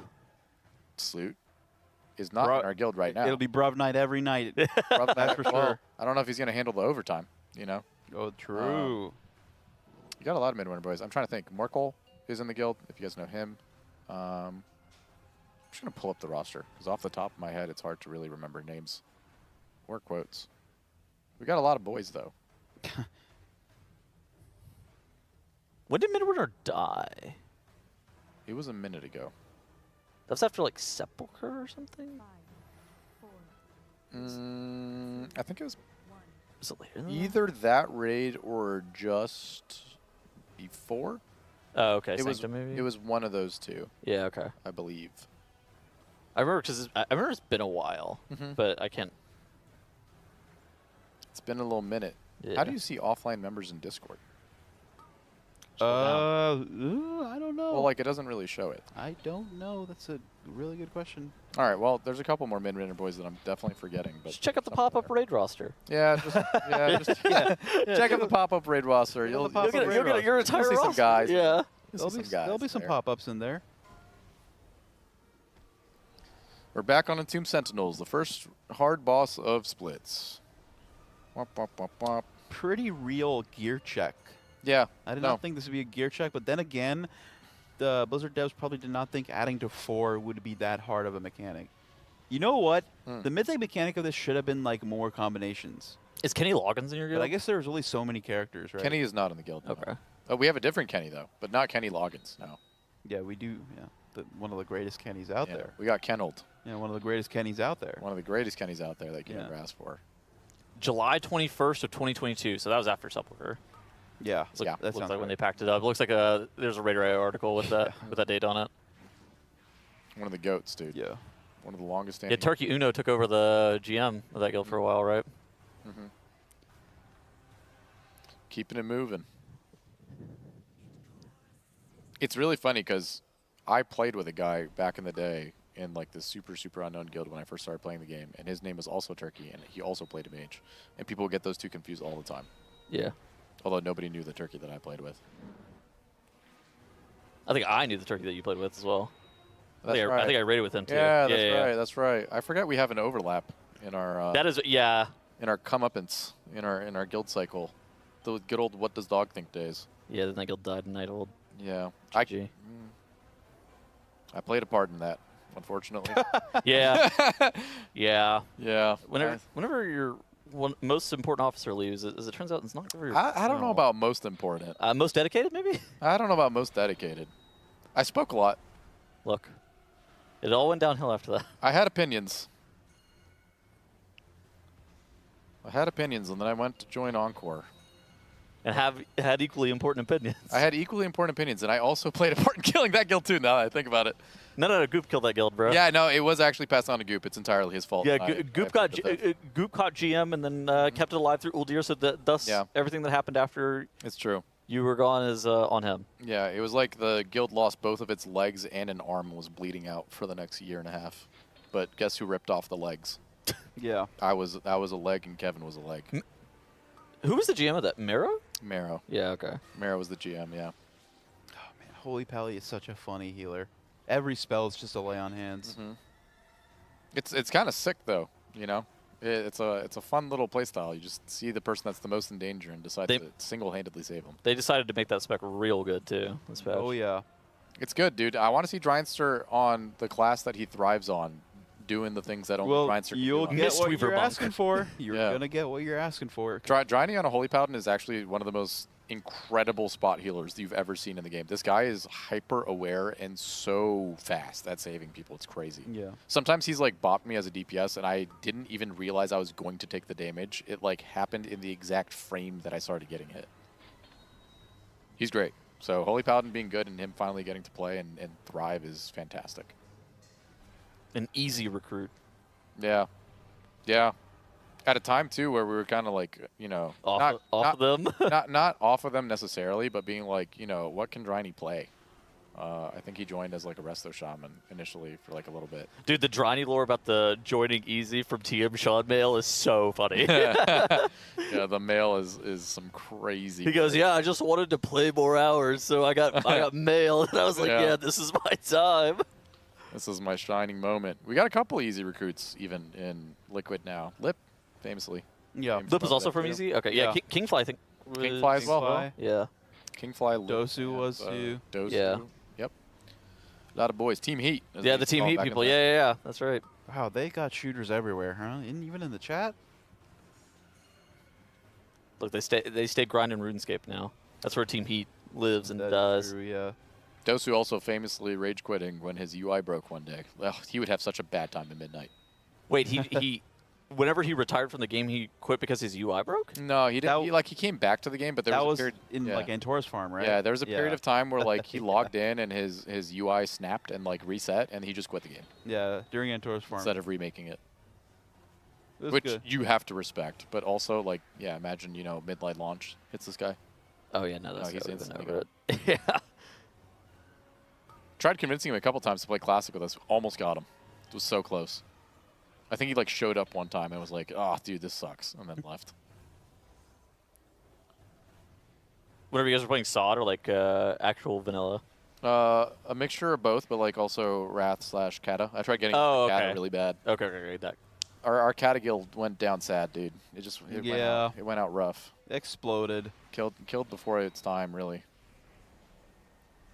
We really just didn't get anything going after No. first tier. Very little motion. Yeah. The dedication just fell off a cliff. We're really meant to be a SOD and TBC guild. That's like where we thrive. Mhm. Though even this time around, the TBC thing was bad timing this time around. I think. Well, on the anniversary launch or whatever. Yeah. Not even bad timing necessarily, but also it gets played out once you get like the anniversary of a classic that already. Yeah, anniversary. It was like 2 weeks before midnight launch too. Yeah, that is just, anniversary is just they just kind of it just doesn't hit the same because they added like they nerfed the raids and then they gave you dual spec and like that was it. Nothing fun or cool, you know. Like why not do something? Oh, somebody fell in there. Guys, somebody's guys, in there. Somebody's in the water. Get out of there. Guys, DH in the hole. Guys, potentially incredibly hype moment coming up. This boss What do might we need? die, and we want a strength two-hander. Strength two-hander, strength trinket, strength two-hander. We're on an incredible plate run right now. Also, we want gear for THD. I think his main warlock is in here, so anything that would be useful for him is good. But let's see it. Strength trinket and I a think neck. that's leather. The neck is big. That's a really good neck. Almost an irreplaceably good neck. And it has leech, so that's a big neck. Nice. Yeah. This is a plate seed if I've ever seen one. Is that a cloth helmet? I'm not sure. I can't really see it. Drindy's got a little chopped off window. They are bracers. Oh, those are the Gigabis bracers for clothies. Yeah, but also it's like THC has a crafted embellishment in that slot. Yeah, he's got the crafted embellishment in the slot. He looted like even socket bracers on one of his other warlocks off a dungeon. It's like famously a crafting slot for most people. You know, it's a pretty low budget, high effective craft slot to get, and item level really doesn't matter on it since it has less stats. So not really a big deal, but that neck is big. It's probably like one of the biggest items they can get coming out of these splits that they're looking to actually. Are they not going to all be wearing the Akirbane Reliquary? So they got really unlucky with their necks. Oh, through okay. splits. I'm not sure if, you know, I don't know what the exact neck situation is, but just from an anecdotal perspective of watching them do their heroic Ula'teks, I feel like I casted a bunch of them. They almost never saw one. And even talking to them at lunch, they're like, yeah, we got pretty screwed by that. Dude, look at his frames. It's just debuff slot. 3 debuffs, yep. Yeah, these worms have just like an aura around them, and not a good one. It's a stinky one. Next boss is going to be big, though. Yeah. A big THD weapon. Yeah, it could be a good weapon boss. We haven't really seen any weapons yet. Yeah, we've seen it. We've seen one stick. We need a BOE drop here. We saw a stick on the first kill. Okay. Yeah. So we're working our way towards getting a lot of stuff. Yeah. Yeah, they got an int dagger that dropped off this too. Yeah. For the split, which a lot of people really want to craft offhand because at least for average Hall of Fame rating guilds, they want to craft offhand because they want to bonus roll the Ula'tek main hand. So I think that dagger would probably be more valuable. I can't imagine that's like premium for a race roll first guild that's trying to down mythical Ula'tek by the end of next ID. I think anything. I don't think you can make any loot decisions off of heroic or mythical attack, really, or heroic for that matter. Since any crafted weapon's gonna be better than that. Yeah, that's what I'm thinking too. Yeah, the cantrip effects are just so OP that it does drive your decision if you're trying to clear after like 6 weeks, 7 weeks, 8 weeks, maybe. Yeah. But, yeah. A lot to be seen in that regard, but this split, all things considered, not the worst loot. It could definitely be better. They got a couple. They got a BOE already too, which is pretty good. They got a BOE. Might get another one here. It was stacked on the same armor type as all the plate that they've been getting. Yeah. So whoever the plate soak is in this run is really happy. They would have been through the roof. What's the ratio? 4/16.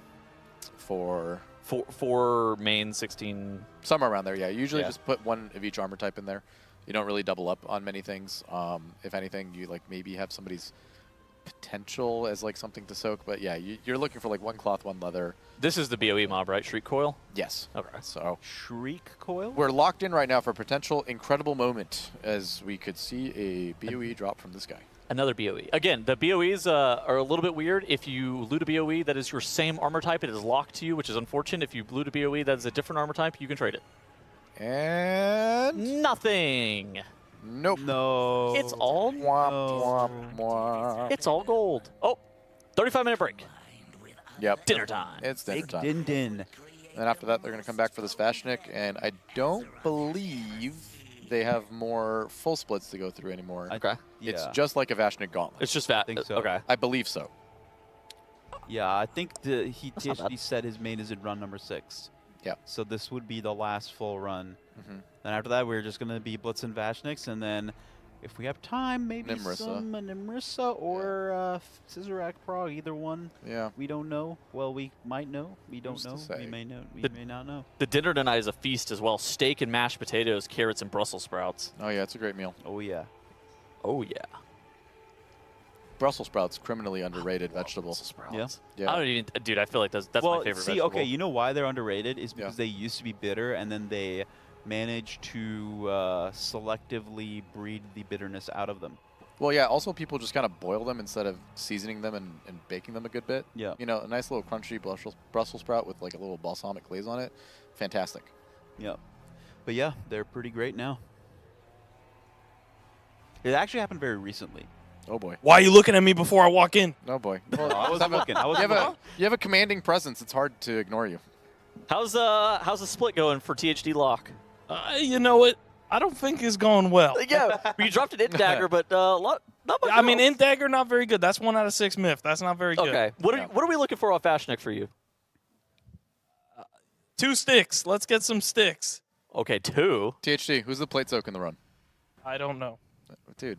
It's probably Impact Warrior. I don't know. Who's higher on the meter that cranks? I have no idea. Okay. It's probably Impact Warrior. He's high on the meter and he Well, cranks. we were talking about it, and it looked like it was a really, really good plate seed, outside of the fact that the... Every run's a plate run. Yeah. That's everyone- fine, though. Well, Warriors that's are good. great. We want that. Yeah. But I also have something else that's great. What's that? Zennies. Tell me more. They're on my face. TL.GG/Zenny. How much damage did they give you? Up to 25%. And Ooh, how much that's is an and interesting how number. much is the discount? Up to 25% off. That lines up. Oh my goodness. With code RWF at TL.GG/Zenny. An affordable steal, even. Oh. I mean, everyone's always trying to steal my Zennies. If I leave them at my desk for just 5 seconds, oof. Dry just keeps taking Atlas's Zennies Yeah, as well. That's Yeah. what I keep saying. Oh, Well, they're head just, rub by Tobes. they're just so fantastic. How could you not? Yeah. It's one of those things like designer glasses, way too expensive. But Zennies, if you go and check out their website, they're extremely affordable. And THD has a fantastic code for you. That's right. I love my Zennies. Get your Zennies today. That's right. That's right. That's right. I love That's Zennies. right. That's right. I love Zennies. Zenny, That's Zenny, right. Zenny. TL.GG/Zenny. Code RWF. Up to 25% off. Lock in. Get your Zennies today. He just said the Zenny. Deal. Mic drop and everything. A mic drop. That's good. Thank you, Todd. Unfortunate for the main character. Really fortunate for anybody who needs some new glasses, though. Mm-hmm. I think I look forward to THD's Zenny drop every single day now. I think these glasses I'm wearing right now are older than some of the people in this building. Oh my goodness. They're Really? really old. I've had them since I was a kid. My God. And your prescription hasn't changed. Not really. Well, no, not really. Doesn't change much. Okay. Yeah. It's changed a little bit, but he's just Probably accepting it. He's You know? just- Yeah. Well, no, He's just like, in denial. You can Oh, get, I've like, gotten a little old. I can't You really can, see all no, that you well. can get All right. the lens changed out. So That's what I did a couple of times. while the Raiders are going to lunch, we have some transmogs to rate. Oh, let's get you it. guys have been Oh, donating okay. some money to UNICEF at tl.gg/donate, and some people are linking. Oh my gosh, hello! And some people are linking their transmogs as part of that. If you donate $30, you will also be able to show off your transmog. This is Zuljeremy? Jeremy. Yeah, my goat. He submitted a mog earlier in the Yeah. week as well. He's got multiple. The Bulwark of Azeroth, the most iconic shield in WoW. Mm-hmm. And then we got ICC set. Furious Gladiator Shoulder. Is it Furious or Maybe it is the one season after that. I believe it it's was- Furious. Yeah. And then we got ICC gloves, helm, chest. Mhm. The belt is something else. I actually don't know what the belt is from. And the legs. Those look like. Where's that hat from? The helm is from ICC. the ICC Warriors. Oh, okay, set. okay. Yeah. Yeah. I actually don't know where the weapon's from either, but it looks pretty old. The legs might be from Ulduar? They look like Ulduar legs. Ulduar legs. No, they're not the same color as the Ulduar set, unless they're like. Not the set. Yeah, unless there's some like offset. I don't know. I actually don't know. The I boots are also part of the ICC set. Interestingly enough, those boots, Yeah. you can only get that color on normal difficulty. If you want to get the heroic color of those boots, they don't exist in ICC, and they put them in the game in, if I remember right, Violet Hold Legion version. That is an insane gum. Yeah. Dude, he's a Mog master, bro. He's a Mog master. Listen, I He used, knows to, where I it's used to be from. a big fan of that red set, and it was so annoying that their boots never got put in the game until like way later. The heroic version of those boots take on the DK set. What would you rate Those those on a have scale of skulls 1 on to them. 10? You guys are both plate enjoyers, right? I'm gonna give It's it a very s- classic warrior set. Yeah. I don't like that the legs don't match really at They all. they probably do match better in game with like some better lighting, you know. But in just the model preview, when it's like a black backdrop, it's kind of probably harder to see it a little bit. They are like a little off, you know. Yeah. But I can also respect the fact that he didn't go full set. Like he's going for a little mix and matching thing going on here. Yeah, yeah. I can respect it. It's really like you'd see this guy in like a WoW Machinima video or something. Yeah. Like like in a WoW trailer, you would see like random characters and stuff like that. Mhm. You know, Oh, like the NPCs running up to the ball, like Yeah. yeah. You probably see this guy. You know. I'll give it a 7.5. I think he I'll went give for it a something 7. there. I think he went for something there. Like he has a good idea. Maybe it's just like a little bit off. I think I could probably get a 5. I feel like it's like an average warrior mog. Okay. Yeah. All right. Oh, hello. Oh my gosh. Hi. Oh, you're so comfy. Hello, welcome. We gotta get the lint roller ready. That's for sure. This is an insane proc. Proc to dog. Hi. How are you? How are you doing? Huh? Oh, she's looking all cute, like to the side. Whose dog is that? No idea. She's new. Yeah, she's a new one. No, second appearance actually. Oh. Yeah, I was here for the first one. When was she here last? Wednesday? Ooh, the dog Maru. is named Maru. Yeah, Wednesday. Okay. Yeah. Hello. We spent some time on the. We spent some time on Oh. It's a he. the. Yeah. Spent some time on the. Hi, Maru. On the sofa. Hi, Maru. Who's a good boy, huh? You're a good boy. Hello. Hello, Maru. But we did have to. There was a lot of shedding. Oh, okay. There was a ton of shedding. Maru's just really kind of stood over me as if I don't exist. Not right as now. much this time around. Actually, fair amount. A fair Who's a amount. good boy, Maru? All right, we got another mog up as well. Maru. Oh, yeah. Atticus. This is a troll, Zandalari troll restoration druid. Is this leather? It's a resto druid. This. Yeah, it is. Oh, leather. this is a- it that is is a leather druid set. because Silver. the helm is like it looks like the rogue tier, so it's just like a look-alike offset piece. That's the rogue helm from Sepulcher. I actually really don't know where the rest of this is from. The And then the helm is, or not the helm. The weapon is Merciless Gladiator weapon or something like The that. tear shoulders are from. Gosh, I'm trying to remember. It's from like a recent patch. I want to say it's like Manaforge or something. Manaforge? Okay, that's probably why I don't know, because I didn't play that season. I think this set is sick. I just It don't. looks really I'm not sick. rocking with the weapon choice. You know, the weapon in the offhand. The weapon matches. This doesn't look like a druid to me. Well, Just- because he's no, that's using a fine. lot of leather that's like off-piece. I feel off like that tier. also the using helm is a why. helmet. Yeah, like I feel like a helmet That's is the- like so anti-druid. That's a rogue helm. That's why. Yeah. I mean, that's totally fine though. I like. No, it you looks know, really, classes really looking sick. like I'm- something else. This is a 10 out of 10 for me. This Really? is a really sick set. Yeah. Really. I like it a lot. Even with the chest not matching, like 1-to-1. It's not even like. Is that even a chest or is it hidden? I mean, he's got his nips out actually. Yeah, I it's think like about it's it. just Yeah. Sandor Oh. Troll with a tattoo. There's not even a chest. Mm. Yeah, no, this is a 10 out of 10. Okay, well, I was gonna critique it, but if he's got his nips out, then that gets bonus. No, this is a really sick set. I'll give that like a 9. I think that's just a uniquely cool looking character. You see that in the game, and you're like, holy Yeah, crap, this guy's yeah. cool. Yeah, I would definitely. This is a head turner. Yeah. Yeah, this is really cool. Actually, I haven't seen most of those pieces on a single character ever. So, Yeah. Beast, 9. Beast. I'd say 7 probably. That's a 10 out of 10 for me. My only point missing is the weapon choice. I think you could like have a little bit something else going on there. Apparently those are near our palace shoulders. Oh, okay. I remember there's something from War Within. I couldn't remember what the set was. Yeah. Because those shoulders to me always looked like a shaman set. Oh no, Zul Jeremy got done dirty. That yeah, was he the did get wrong done dirty. transmog, by the way, that showed up. Armory didn't The armory update. didn't update. You know, armory is so weird, man. Yeah. I just don't understand how it works. Oh Somebody my made gosh. that the armory shows like the first slot in your transmog thing. I don't think that's true This is either. Hog mentality. His Okay. character, I'm CC'd Step Bro. I'm CC'd Step Bro, the Mechanome Fireman. This thing looks demonic. Yeah. This thing looks The so helm is like evil. Is the helm like a store helm? It might be, yeah. Or it could be a set helm. It's either a store helm or a trading post helm, I feel like. The shoulders are Legion Remix. Yeah. The cape is Legion Remix. Yeah. I mean, this is a beast. The weapon is character. the artifact weapon. Pretty Yeah, much. Fire artifact mage weapon. Yeah. I mean, this is sick. Where is that hat from? It's either a store. Yeah, I think it's either store or trading post. It's one of those. I think it's a trading post helm because they used to have that one in like an ice version of it. I think. Yeah, Those yeah, are the two yeah, things yeah. That they put on the on the trading post. It's Nobes. It's always hard to tell like what the chest and legs are, especially because this is a diaper gnome. Yeah, but I mean, he doesn't even have the diaper on. You know.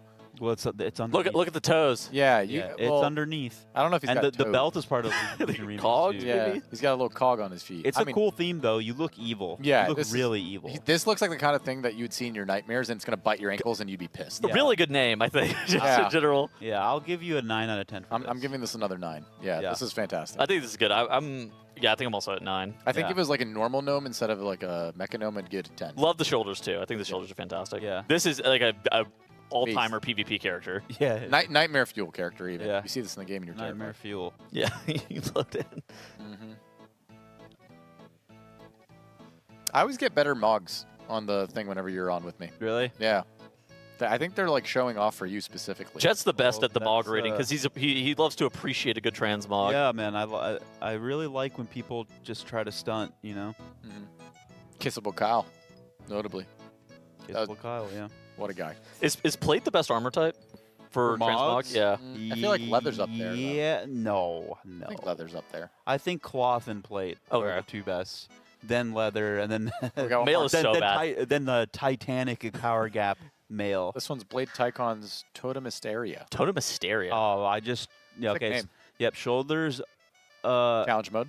Well, it could be challenge mode. It could be the recolor from the what's it called? The order halls. Because remember the order halls recolored. Yeah, but I think and did made some mods. How do you guys feel about Draenei? Female Draenei are sick. Okay. I like female Draenei. Female Draenei, yeah. I mean, all Draenei can be sick if you have a good mog with it. I think Lightforge Draenei look really cool. The Eridar Draenei look really cool. Oh, the Order Hall shoulders don't have totems. Okay, Yeah, yeah. those So are this is challenge mode, yeah. And then that's the Doomhammer artifact appearance. I couldn't tell you the rest of this. I mean, the rest is just kind of like ragtag pieces from about, but it kind of works, you know? None of it's like super, super off. None of it's super flashy. I'm not going to be too critical because you just, this is what you got to work with as a male character. Yeah. This is just what you get. So I'm not going to be like, oh, this looks horrible. Does this look like an Ellie Shaman, though? This is a... got the little lightning because they're holding an offhand in the other hand. I guess. Yeah. What would be more elemental to you, Tattles? A shield? A shield? Wielding a shield. Really? Yeah. I do Probably not the Doomhammer, I think is actually what it was like a little bit off. All Yeah. Ellie Shamans are relegated to shields, huh? Yeah.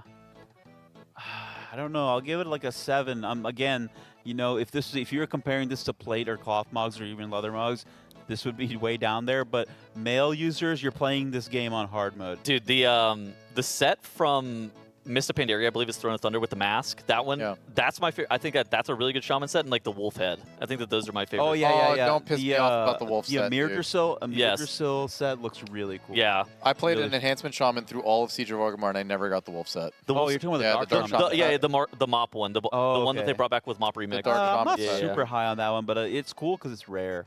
Well, not so rare anymore. Well, but it's mop rare enough remix. that I didn't get it. Well, you could have. You could have gotten it with a Mock remix. and then you would have gotten it easily. Yeah. Yeah. Those are, I think, really cool. I like to create problems. I was talking about myself. the Amir Drasil set. The Amir Drasil Shaman set, specifically the blue variant of it, looks super cool. All right, cool. Thank you guys all Thank for you for the submitting mods. those transmogs. You guys have been donating to Battle Station TL.gg/donate setup. stuff. Oh, we got a setup. We got a setup rating. We got a little. Wow. I like the ultra wide. You know, I like the background. I'm big on the ultra wide, Elden especially Ring background. It's really especially sick. the Alienware 34-inch ultra wide monitor. I'm really on that recently, so Yeah. I approve of that one within the setup. This thing is fire. We got a Yeah. foot pedal set up in the bottom there. Is that what's going on there? No, I don't think so. Surely not, right? Or the heating pad. One of the two. Oh, okay. Could be a heating pad situation. Yeah, maybe it's a foot warmer. Yeah, gets cold down That's there. kinda It's beast. like a basement room, basically. I mean, it's clean. You know, it's got everything. You It want. works. It's got everything you need. It's got a lot of screen space. I'm hearing it's a foot warmer because my feet get cold. Oh, of course. There you go. Yeah. No, that's valid. That's yeah, no, that's this is actually good. beast. This is good. I love the triple monitor setup here. Nice little triple monitor setup. You got yeah. a nice little headset holder. Things are intentional. You got the little, not the Stream Deck thing, but like the, you know what I mean, like the little button thing on the side. Yeah. The presets. You got the triple monitor setup, and you got the ultra wide, which is actually Ultra, I feel like ultra wide. yeah, I feel like Yeah. ultra wides normally take up so much of like your desk space that's like the only monitor you can ever have. But I mean, I feel like this is done really well. No, you're setting up your space well. You know, Yeah. you've made the space work for you in a good. Is way. that PC on the ground on the right? No, it's on this little It's shelf. on like a little shelf. looking Okay. Thing, yeah. PC on the ground's criminal. If we ever see that, that's instantly points down. How do you feel about Wi-Fi? I think my PC here in the cast room is on the ground. So.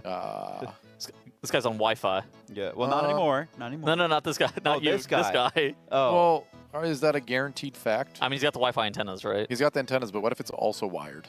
That would be impressive that he figured out a way to get that wired. Give it a 9. I'll You have give to it. rate it, right? I'll give it an 8.5. Okay. Not bad. Clean. You know, it's got Yeah. a lot of screen space. Intentionally designed. Yeah. I really like that. That's I think It's that's nice. a 9 for me. Yeah. It was good. It was great. Great even. Oh. Whoa. Wow. 10. Man. Wait, hold on. I mean, we that's gotta, a cool room. We gotta I'm figure all- out what we're looking Yeah, at we got to here. break this down a little bit. Can we zoom in on some of that art on the wall? I mean, this is awesome. That is sick art on the wall. You know, they've got their triple monitor set up. They've got a Yeah. lot of extra space Nice on their lighting. desk. They got a liquid desk mat as well, looks like. Ooh. Love that. And the PC's off to the side, not on the floor. We also love that. Yeah. They've got really cool lighting. I mean, plenty of desk space too. The I love lighting the looks good. I love the wall art. I think that's the thing that like really like ties this all together super well. Yeah. It's a very intentional space. That is a nice little setup going on there. I'll give that a 10. Dude, he's got 10. he's got the Zyro side monitor. Oh give yeah, it- the vertical. I used Yeah. to do a vertical monitor for a while. I'll give it a 9. I kind of got sick of it, but it wasn't bad. Yeah, I'm also 10 on this. This is Yeah, fantastic. that was great. I love this wall art. I feel like this really just brings it together. Yeah, I'll give that a 9.5. I think the Doing a bit of a zoom. I would have liked. Oh my guys, in the altar of fangs. Oh my gosh, I think his desktop background is Silver Moon on that top monitor. Yeah, that's the central area where Lorthmar's. Yeah, Yeah, that is so cool. And this guy's signing up for liquid splits on the Oh, dude, yeah. the Okay, virtual all right. monitor. I said 9.5. Now it's a 10. 10. Big Blizzard Entertainment fan, man. Look at all these posters. What a beast. Yeah. Absolute beast. That's a 6 setup, actually.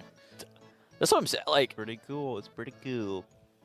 I think for a while, like I think it's hard to like have a bunch of really cool wall art in a way that like ties an entire room together, and I think that this guy did. Yeah. It's got a nice theme. Gamer room and a really good idea. Yeah. And a warm-looking room too. You know, It looks. it looks cozy. The color grading on this photo What's is the- very warm. What's on the like top right? What is that? Those like drapes? It looks like it's like almost a Right. divider to the room. It does look like drapes, but it does look also. They look like blackout curtains. It's just blackout curtains. Yeah. Yeah. Something about it looks like maybe like a divider to the room, but I can't imagine that that's right. No, it's probably just they've set up intentional lighting Yeah. in their room and they don't want outside lighting. Nah, that's valid. That was sick. Yeah, Cool. That's good. Those are two really cool setups. Yeah. Thank you for sending those in. Oh, one more setup. we got a third one. Oh, we got. This looks cozy. What's this? And we have like a console station on the left. Yeah. We got, what is that? Like, we can see like an N64 Switch. Console station. We got. Oh, a custom keyboard too. Yeah. I think it's This is pretty chill. This is a pretty chill situation. Oh, look, you can tell this is right next to the bed too.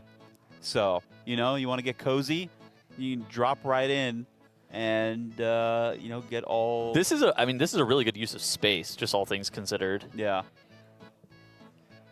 I like, what do you think about the console setup here? It's pretty cool. I mean, it's very compact. I like the console station. Yeah, the little console station. And then having the little, what game is that on the monitor? I can't tell. Can't tell.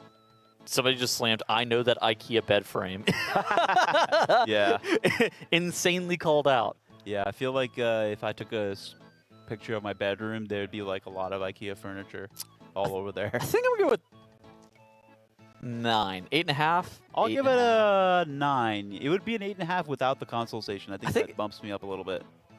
I think it's really good for like the trying to make the most of the space. But anyways, today we are joined by the queen of Raider.io, Hula Hoops, for the Raider.io recap. Welcome. Thank you very much for that enthusiastic introduction, Tuttles. Can you raise the microphone to your mouth a little bit? Whoop.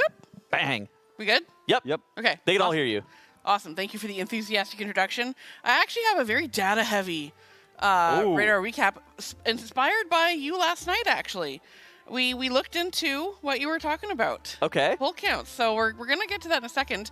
I do want to start with the leaderboard, of course. We've had some mythic kills from some other guilds. Yes. So we do actually have a top 10 leaderboard worth looking at. Yeah. So I'll do a quick around the world so everyone can get caught up on what's been happening.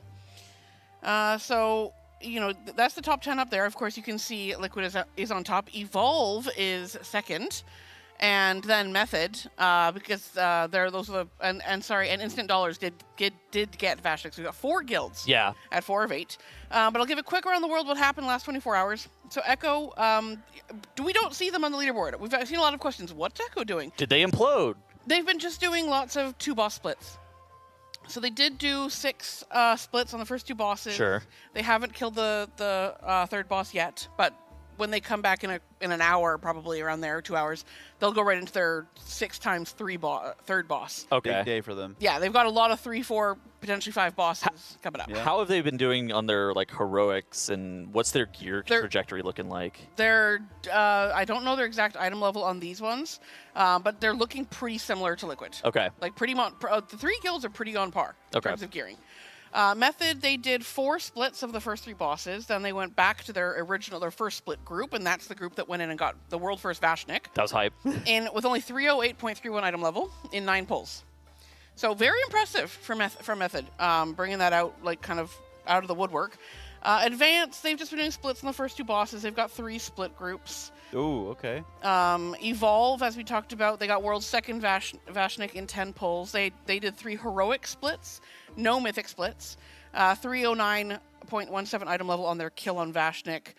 They did 2 pulls of Surak, and then they were done. They were world 22nd last year. Yeah. So they're not a nobody guild. They game. They're I think kind of similar in scope to like the projects of the world, where it's like a bit lower hours, but like one of the top end European guilds. Yeah, they are.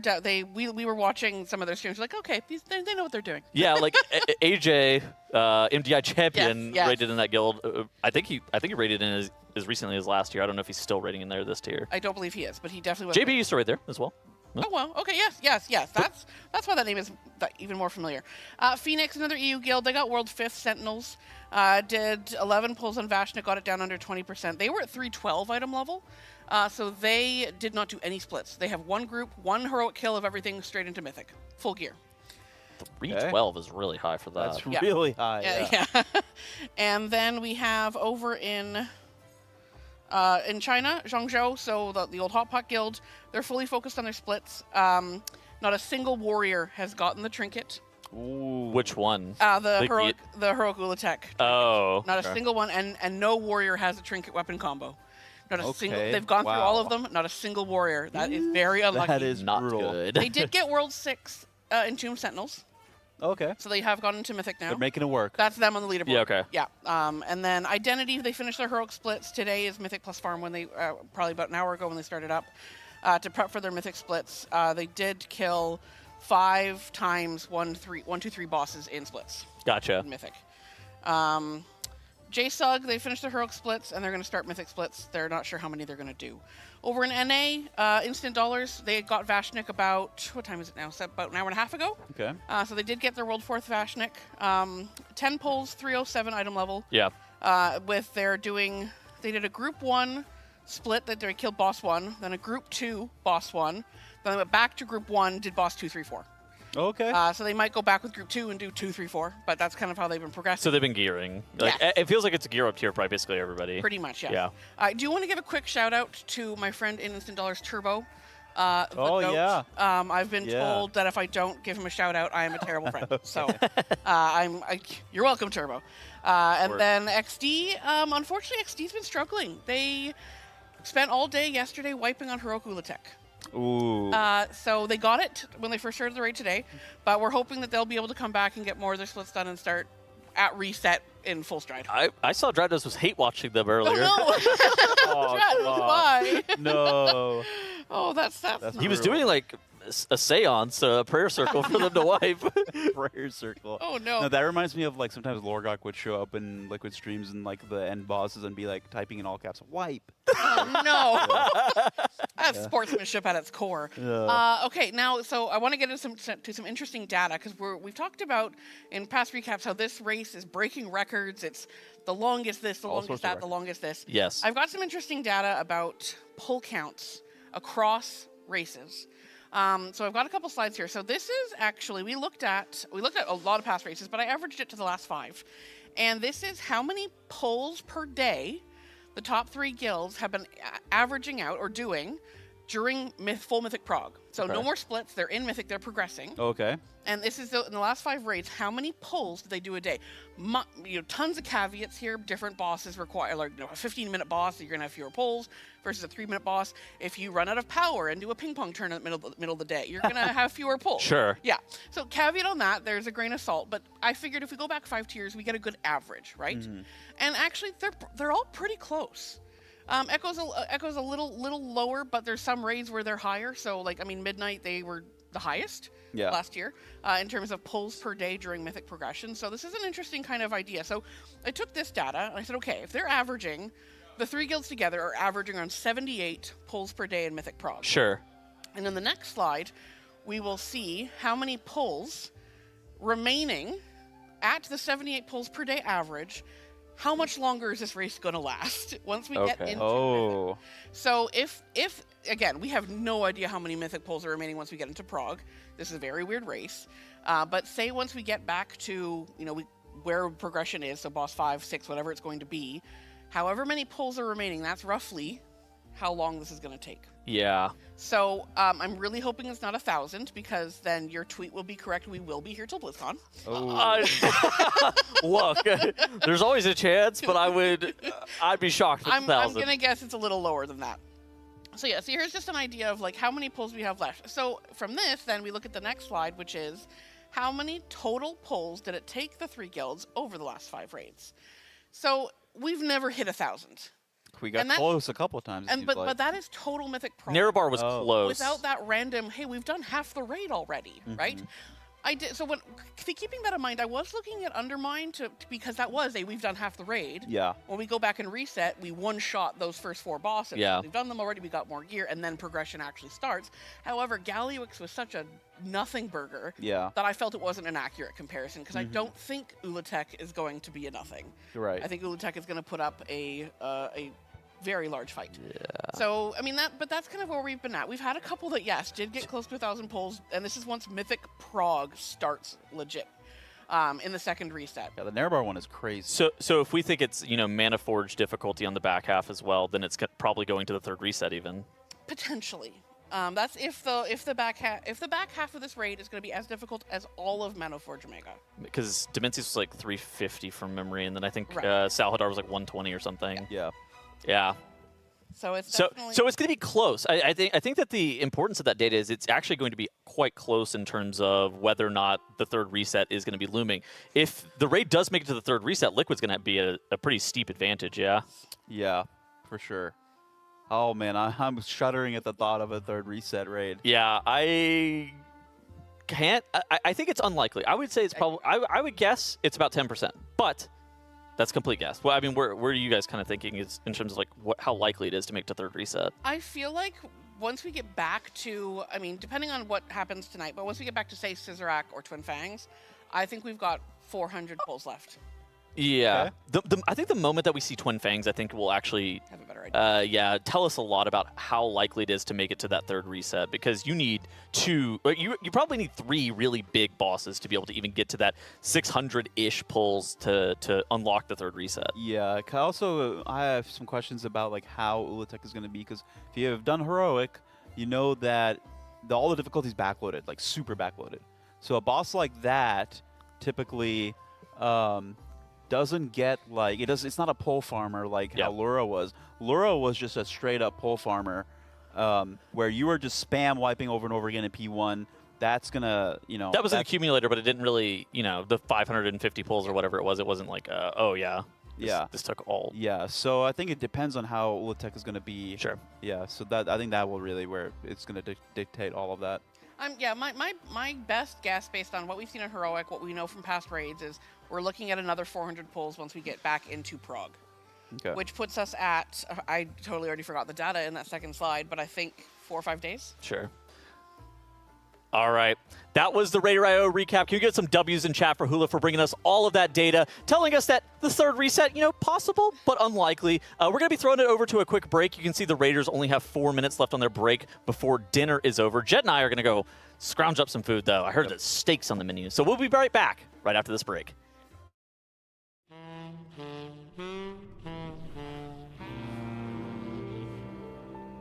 Pretty comfy, huh? Isn't it funny that people wonder if THD is awake or not during raids? Obviously not. He's actually microdosing naps in his chair. Sitting on a soft supportive memory foam seat really makes all the difference, you know? But he's not just sleeping. He's somehow optimized recovery for the race. And the trick is getting the 4-way lumbar support on this thing just right to keep my posture ready. So it's not even a nap, it's a cool down. Watch this. It's so awkward when I'm trying to call comms in the raid and he's asleep. Like at least recline or something. That's one of the best parts of the chair.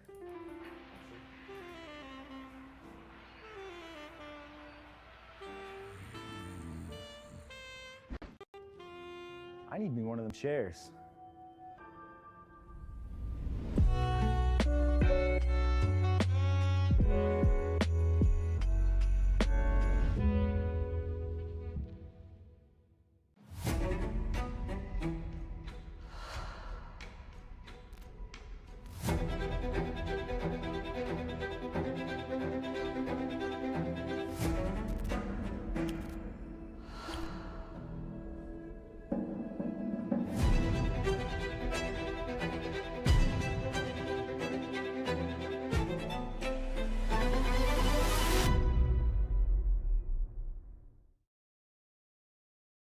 This is Alienware's most powerful desktop yet.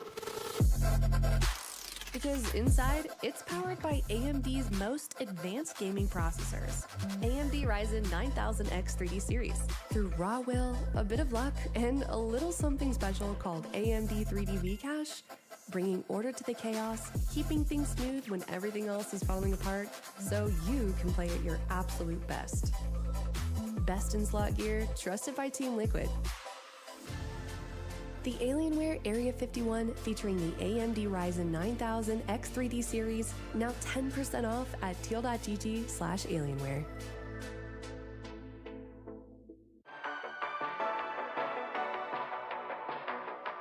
Stop guessing your way through the season. Get a cheat sheet. Liquid Armory, built on the same tools top guilds use, so you're not sitting there theory crafting, you just know what to run. It's kind of like a one-stop shop for all type of improvement stuff. That means it helps you gear, it helps you get to where your character needs to be. Every drop, every trinket, every decision, filtered, ranked, optimized. The trinket tracker is a very useful tool to look at all of the different trinkets that are available. It can take time for players, and so we've done that all in advance with template characters where you can see how every trinket performs for every single specialization. No login, no friction, just the data that actually wins fights. New season, you're caught up in seconds. And on top of that, we also have a new VOD feature called the Watchtower. The addition of the Watchtower actually helps you improve as a player, giving you access to VODs from the Liquid Guild members throughout the rest of World First. See how the best in the world actually do it. Pull by pull. Unlock Watchtower for just $4.99. Not guesses, not opinions. Guild-validated data built to get the kill. Liquid Armory. Get the pass. Enjoy the access. This is what a 27-inch OLED looks like on your desk. Colors that pop. Black that disappears into nothing. And at 240 Hz, every fight stays smooth. No blurring, no ghosting. This kind of performance used to come at a premium, but not anymore. Alienware brings QD OLED to its lowest price yet, with the AW262060M, $350. And from now until the race is over, Alienware is offering 10% discount codes on this 27-inch monitor and other products, exclusively for our audience. Get your code while they last at teal.gg/Alienware.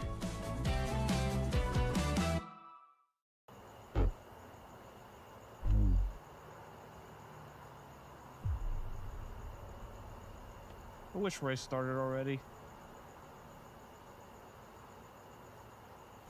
Hey, THC, what are you doing out here? The race started.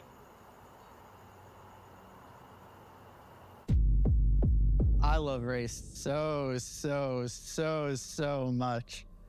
I love only the glasses of Zenny can help me see. I just think it's weird that race started all of a sudden.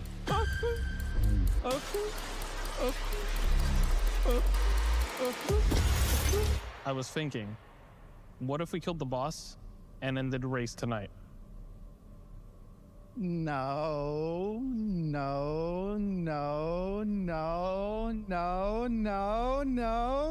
Don't do that.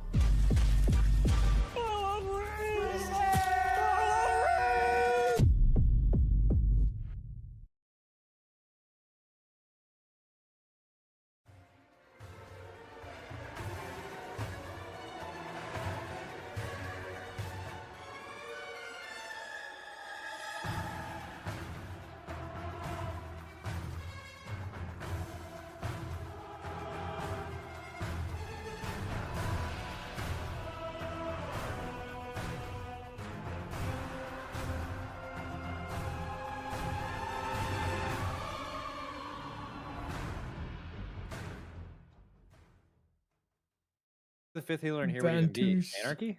Is that weird? Anarchy or me on my ult, but all right, so we don't even have a fifth healer. no. Yo, all right, is anyone new? Yo, but I watched all the polls. Yeah. Did you watch all the polls, Cryptics? Yeah. Lie? Did you guys just lie? Every single one. I actually, the one question I have is, how do you determine which? Okay. Bang. How do you determine what melee marks? goes Let to me put the purple? marks. Boom. Good luck. Figure it Boom. out. with DK, so probably not you, bro. Yeah. You got like 5 seconds once you get it, bro. You so are you just kind of probably gotta lowest go. prio. Take right? initiative. You just start moving, and if someone else is moving, you don't move. Exile, wouldn't you be lowest prio if there wasn't anyone to step to? Nice. Oh, there's Oh, one you change I want to make spring. here. We have two warlocks, right? I Isn't think DK there needs to be a default gateway. Like, okay, there's one on the left. There needs to be a gateway out to Diamond to help melee 100p. I can go horse and be quick, I guess. I mean, if you're the only melee picked, which is going to be true most of the time if you get it, you will be going to Diamond. And again, Diamond, don't move your camera, THD. If you're watching my stream, I fucked up. the ones that matter on Diamond are anything to the left of this.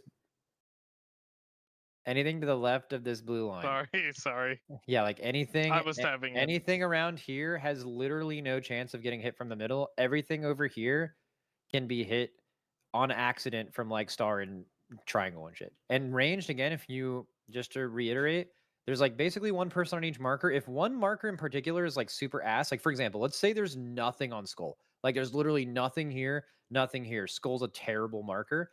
You guys can just like scoot up on star and like one can go here, one can go in between triangle, one can go on triangle. Like it needs to be a little variable. Like most sets, one on each marker works, but sometimes like a marker is actually useless.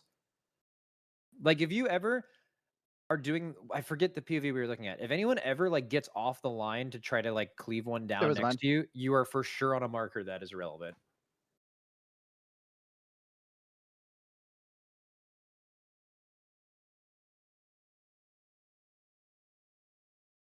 E-type/FK, Trill and Draneko. Third POV in a row on this fight. Let's fucking go. Alright, here, Lamal, can you just link me the screenshot? I don't know, the import is not working for some reason. Yo, Doc, did you see that Twitter DM? No, I did not. What was it? Check it out as soon as you can. Gulp. Gulp. Gulp. Gulp. Yo. Make sure you have Vantist. Amen. Amen. Amen. Amen. Amen. Sorry, I'm saving for Ula'tek. Ula'tek. Same. Ula'tek. All right, let's go. We need to bang this boss like 4 times. Ready check? Yeah, always. Ready checks are useless. 4 bang. Boschnick. So Fast. Cryptics, you're AMZing 1 and 4. You don't have to do it on 1. Yips, you're doing 2 and 5. Impec, you're gonna rally on 5 with Shack and KSP's. Paul Yips, Castillo. With Shack and KSP's Darkness. Dryny, I'd like you to AM 5. Actually, no, Dryny AM 4, Zevi link 5, which means you can also link 2, Zevi, if you're. I'm still frozen. Good luck. That's what you have right now. Zevi, line. We don't have anything on number 3. So line what? We talked about doing line on the first one just for like easier dodges. Same with the end in B5. Yeah, I was not in the last run. Okay. Oh. I'm probably dead. Oh, you're alive, King. You're alive. Oh, he's got a healing Amazing. though. Never mind. Okay, and get in here. This is infections in 3, 2, 1. Dispels soon. Everyone start looking at plague froths. I think every marker's There's a like lot on pretty chill purple. here, actually. But where's this spell? It's looking good right now. Melee, get ready for perp here. 1 needs to go to perp for sure, even if there's 5 ranged. Speak. Plague froth now. I'm going. You able to hold? Dodge. Yep. Oh my god, everything caught up. There are Like- still waves on my screen. Yeah, you might have been lagging. You were having a Hey, connection Armageddon soaks here. Big AoE in 3. I need to look at the room, THD. Okay, so 2 people need to go orange. Can 1 do diamond? No. 2 diamond, 2 orange, 1 like Moon. on moon, 1 moon. 2 orange, 2 diamond, 1 moon. Moon. Play, my kid, play. They're Go close for healing. get close, get close. Okay, this is gonna be the second one. This is gonna be AMZ. Yips AMZ. And your links, Evie. You can grip them halfway where we are. Aurora's over. Okay, this is gonna be Armageddon soaks. Big AoE in 3, Everybody's 2, 1. Now. Okay, get in the soaks. They're landing soon, and purple absorbs plus dispels right now. Okay, plague froth and 10. Start identifying. Wait. Make sure if One you go second. purple, you get the ones Second to the dispel. left of the thing. Okay, spreading in 3, 2, 1. Plague froth. I'll just take a next Trying time to it go lines up. melee. I'll take a 2-stack. No, don't so you say, can be yeah. the boss. No one's Can on you back up triangle. THD? I hit you, but you didn't hit me. We can't res shack for a while. Just keep going. Armageddon soaks. Okay. I don't have the best One to pop. Someone purple. call it. Wait, 1 on purple. One And purple, one one orange. purple, 1 orange, 2 in the raid, maybe? 1 entrance. Yeah. Yeah, 1 purple, 1 orange, 1 entrance, 2 in the raid, which means star. I'll go by the way. purple. You ready to get in after for heals? Okay, dodge, and get in. What? This is the 3rd one. It might hit. Just get under boss. Okay, and get ready to. This is nothing here. This is just fucking being alive. Going off in 3, 2, 1. Now. That dispel was spicy. I respect it though. Rising Shack in a minute. Armageddon's here. 3, 2, 1. AoE. Okay, new dispels are in 5 healers. Okay, adaptive infections now. Good. Plague Froth's in 10. Take a look. There's actually very little need for melee to go diamond here. We should actually do 5 in a line. We should do 5 in a line here. 5 in a line. Red now.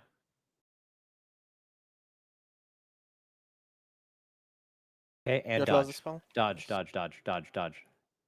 Good. And get stacked up here. One Okay, purple. one person can do square. Actually, wait, there's like nothing. We did all of them, right? Like Square, There's one one square, one one orange, over two by purple, orange. two So purple. one person goes orange, one person goes far diamond, one goes left of X, and one goes to square. And then we have a floater as well. Spread yourself out. Go. I'm gonna take double here, Scott, so I can do the grips and you can move boss. Get in for heals after. Get in, dodge. Get in for heals. This is 4. This is going to be Yips AMZ. We can red shack. No, it's Cryptic's AMZ. Cryptic's Maybe it's AMZ. Cryptic's AMZ, and get in it, guys. Get in it. Maybe it hits it. There's Oh, no, also no, Dryny's it Ore didn't. Mastery. Dryny's Ore Mastery as well. I'll res Shirk. Okay. Move quick, here's. I'll do 30 spell after. Good. Hold the 4th. Get one of them. Nice. Watch KSP here. Good Armageddon soaks now. Big AoE in 3, Yep. 2, Vortex down. 1 now. Yeah, it's fine. When's in right, Scott? Now. New 7 infections here. seconds, I give you insta. Yeah. We What's do need that? one melee. We do need one melee to go diamond here, by the way. What's your health? Trouble on me. Try to heal me. Mark I have needs nothing. Jesus. We're good. We're good. Plague Frost soon, guys. Look at your lineups. Plague Frost here. One melee a to spell. diamond. I go. Okay, and going off in 3, 2, 1 now. Dodge. Heal Trill a bit. I'm doing lost spell now. I'm my second pot. Okay, and Armageddon soak soon. Where's the soak? Or we need like 1 diamond can One get purple. the 1 purple, 2 orange. I can't really see. Someone Left call of it. X. Needs one more. Yeah, left of Prob- X for sure. Probably. No. Soak. Wait, what? We might be okay. Fine. Yeah. Don't I maybe we're heal okay. for a while? Okay, spread here. If you have next still absorb, rip a health pot insta. I don't know if teaching you both. It died. It's fine. Keep going. Okay, everyone get stacked up here. This is gonna Somebody be get first. I'm... This is Rally, AMZ, Link. and Spirit Link, and all Link. Perkies here. Use it now. Going off in Get the 3, dispel done. 2, Got the 1 lost spell now. too. Do it. Good. Oh, I don't know why I gripped here. We're not killing these. By Yeah, the way, we're don't not. grip. Just- Banish one of them. Banish both of them. Yeah, banish the one in the group. Oh, it's fine. Dispel again. No, he's banishing the far one. I'll get first. I've New got infections these. here. We just have to do these dispels correctly, right? Without a healer. I'm doing What's your 1. health? Heal me. You have railing pick? Boot me We're died. gonna have Down a 2 healers. burning venom. It's gonna blow up. That's bad. Okay. Keep going. Just spread these out. These don't matter. Just don't die with Just them. Going dispel off in one. 3, To the 2, boss. 1 now. Can you Watch. grip the Watch. hatch? Yeah. Zevi can onk. We have a Yeah, long rebanish time. one Make of sure, them. make sure Yeah, the burning I would venoms don't go in, tanks. Armageddon soak Yeah, here. could Make be sure you nice have- I grip can this root one. it. Oh, it didn't work.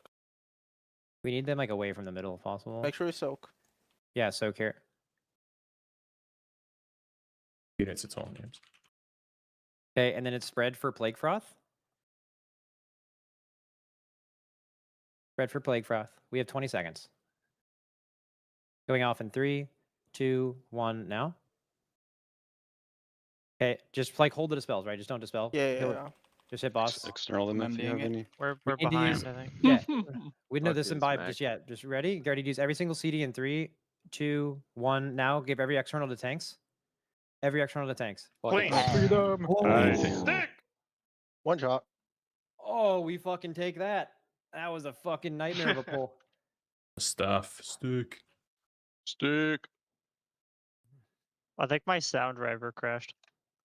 Was that the one where Trill was DC'd on the pull? Yeah. It was- That's a one way. shot, It's not. bro. I mean, PC Windwalker doesn't do frozen anything on during pulls. The, Like the rare CDs. Vachnik one shot, bro. Glad we didn't 5 heal. Holy shit. Well, we would have been able to heal A few more people. the would- sound back to me. driver. Heal the sound driver. Okay, dude. Honestly, low key, I'm really glad we killed that. But if we would have wiped to Dryny being dead because we missed that soak with literally nothing happening, that would have been. I don't even know where it fucking was.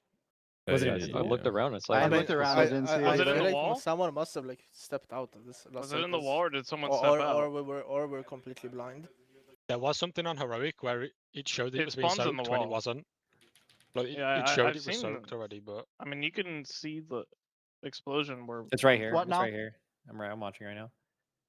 Okay, so we're just saying to soak. 1, 2, in. Where are they? Is it this one? No, Dryny's in that one. right? I'm in that one. But where's the 5th soak? Invisible one in the middle, maybe? Is that a 4 very low? Here, thought it just was, like, wait to see where the reticle comes from. on the right. I thought. But it's on the right. Like the right one, maybe. It There's just just- goes off.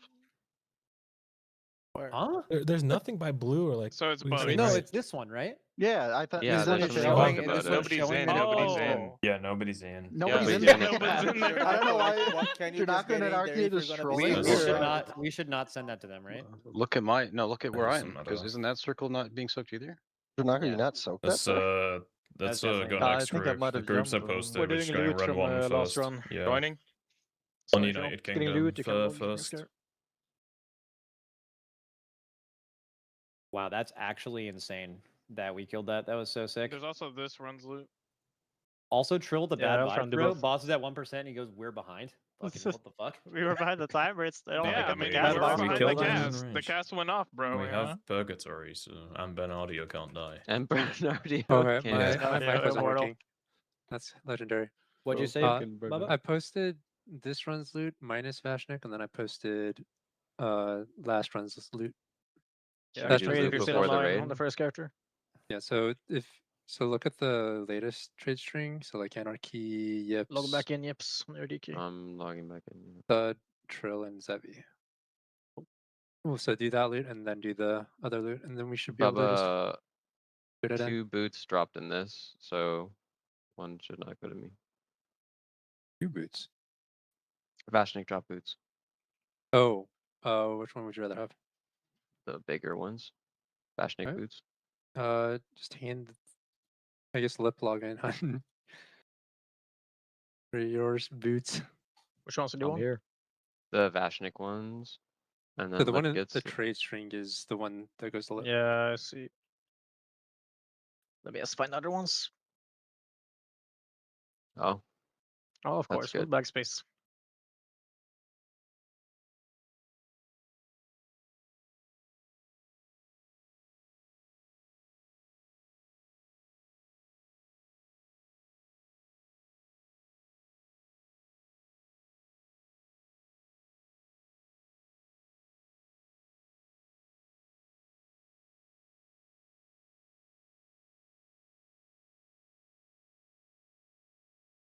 Hello. Hi. Alright. Fuck you. Hi. No. Dude, sorry, Mark. And I Dude, yelled you and you didn't even The yell me one I back. hit by Boom. just running I'm out sorry, I definitely just should saw have hit, but it just fucking landed. I don't know, like, what is going on there. Oh yeah, I saw you run out of the deep of it, just fucking not even the line, but it's chill. Yeah, What no, is that's the group good. for the next run? I mean, it's like UK. a flawless mech. UK. Typed it in this channel. How was I the only one that got one Good shot luck. too? Uh, I was soaking, I guess. No Devo. you have He's sack weak. up or some shit? No, I literally went 100-0. Just build weak, bro. Were you soaking too? No, I was just in one. Fuck it. What are we highlighting right now? I think he's talking in chat. Oh. Yo, chat. Hey, chat. Who's got this group? United Kingdom. Is Disco here? Who has this group? United Kingdom. Am I muted? Yes. Where's the group? United United Kingdom. Kingdom. You might Yes, man. be... Thank you, Mark. Thank you so much, Mark. Next one to say is getting something bad happened to you. Bro. You clutch. User disconnected from your channel. The Holy Priest is so chill on that boss. Feels and vibes. Yeah. What do we think about double disc? Fine discus run.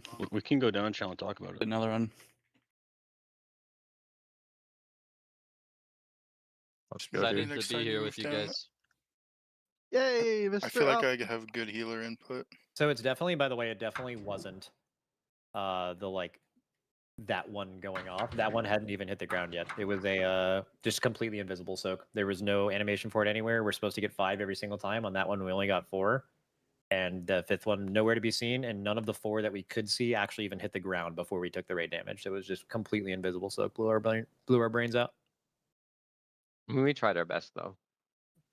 Dude, That's what imagine you matters. 1% wipe to the fucking invisible soak. Oh my god, what a lock in. Well, didn't we would have wiped if my GM friend didn't replace my Ventus with the correct boss. Well, right, so. Wasn't that funny, Hopeful? What's the goal with that laugh? I'm dead. Right there? To make him fuck? feel bad Ooh, because the of the horrible thing. trash. UK is fucked. The UK fell. Damn, the UK UK's just not. followed. That's No, real talk, by the way, if we ever don't see a 5th soak, we have to just like spread the fuck out. That means that one is Just like invisible. hope we get out it. of healing range. Yeah, I mean, I think so. I mean, or It could okay, be yeah, worse. actually, no. I saw Okay, one no, he's spawn right. in the wall in heroic. So No, so it's definitely not what I just said. You don't do that. You just personal. If you ever see 4, you know you're taking the damage. You just have to. The people who are soaking basically just need to personal, or they need an external. The Everyone middle of else the will live. room's like a different phase. Maybe it's like the center of it spawning there. I've seen them straight up in the wall in heroic, and you couldn't soak them. Like when people went By to red. die in the middle, they were in a different phase. Oh. I mean, By the as a way, healer, there's some I really don't think I weird can do thing that. happening on this boss. Like THD's POV shows this perfectly. THD like was not gonna make one of the And then I soaps, just ran. It just worked. but I it don't just know. like went invisible. Like, do you remember exactly how far away it was? It was the second. It was the second one. I ran to purple on a second plague froth. Yeah, that was a This hard. one? Like you're not making No. it there in time, but then it just It's the fucking. one before this, I guess. No, it was not making. Yeah, it was a Yeah, wipe for sure. we should have wiped. It just, I think it like maybe allowed it, like gave you grace for your momentum, and it like would have hit it if like some kind of lag I happened. think or it does something. momentum. There was one Take the totem speed, set right? where I was like 6 yards away from hitting it, and it let me hit I'm it for already free. No, committed, mine Like, it Mark. was I'm felt already bad for egregious, me. committed. bro. I was like 10 No, yards mine away. was horrible. Wait, you mean on that one? I said Yeah, the fucking one you hope. said. I was like, looked yeah, back. bro, because It was 7 yards away. The game felt bad for me and like gave me the hit because I was like so bad at it. Like insta despawned. it just gave me the hit. Losers. I was. When the This is fuck what- was it? I don't think that's it though, right? Because there's someone on the opposite side, and it works like Pac-Man. If you guys are old enough to know that, it comes like back through the wall from the other side. No, not and then this hits one. it. It's the next one. No, I know it's the next one. Yeah, I thought I looked and it just didn't Of show course, up. Max knows. By the way, that one that I called where we do 5 in a line, we literally hit every single one in the room except for 3 of them. W me. This guy fucking right? What the fuck? Why Really, does he... healers? Oh my god. Dude, THD, when the fuck did you do it? It was last pull, right? Yeah, I mean, Dude, I did looked we through the did whole we pull. pull it Oh, twice here or it is, here it something? is, here it is. Yeah, yeah, that's the one. Dude, look at this. Look at this. Someone explain to me what the fuck just happened. THD's trying to line this up. It's going Oh, off watch in this shit 2, live. 1. It's going off right now. So like this is a wipe, right? And then it just disappears in his face. Yeah. The game feels bad for you and gives it to you. But no, the one that you stand inside also didn't hit it, so that's good. It's because of the But I momentum. think from the that's character because movement. he's when you move, right? Like the animation is not actually done playing before you're. So that's why people miss probably as well, because you move right after it goes off and you think it's fine. No, I don't think that's. Mark doesn't think that's I think fair. the animation Do you is know early. what? Do you know what gravity Because is? his I debuff think is it's still gravity based. on him before he, exactly. like once the animation starts. Like if you look at the VOD. I It's think like I know the when- reasoning. Grok. Yeah. It's like when Yeah. you aim your line at a totem and it takes like 3 extra seconds to light up. It's just the same thing. Yeah, no, I agree with Shay. When you stand completely still and they start fucking disco lighting, like, yeah. Because your debuff is client side. And I actually don't the even know the totems are fucking server purpose of. side. Yeah. Thanks, Mark. Like, actually.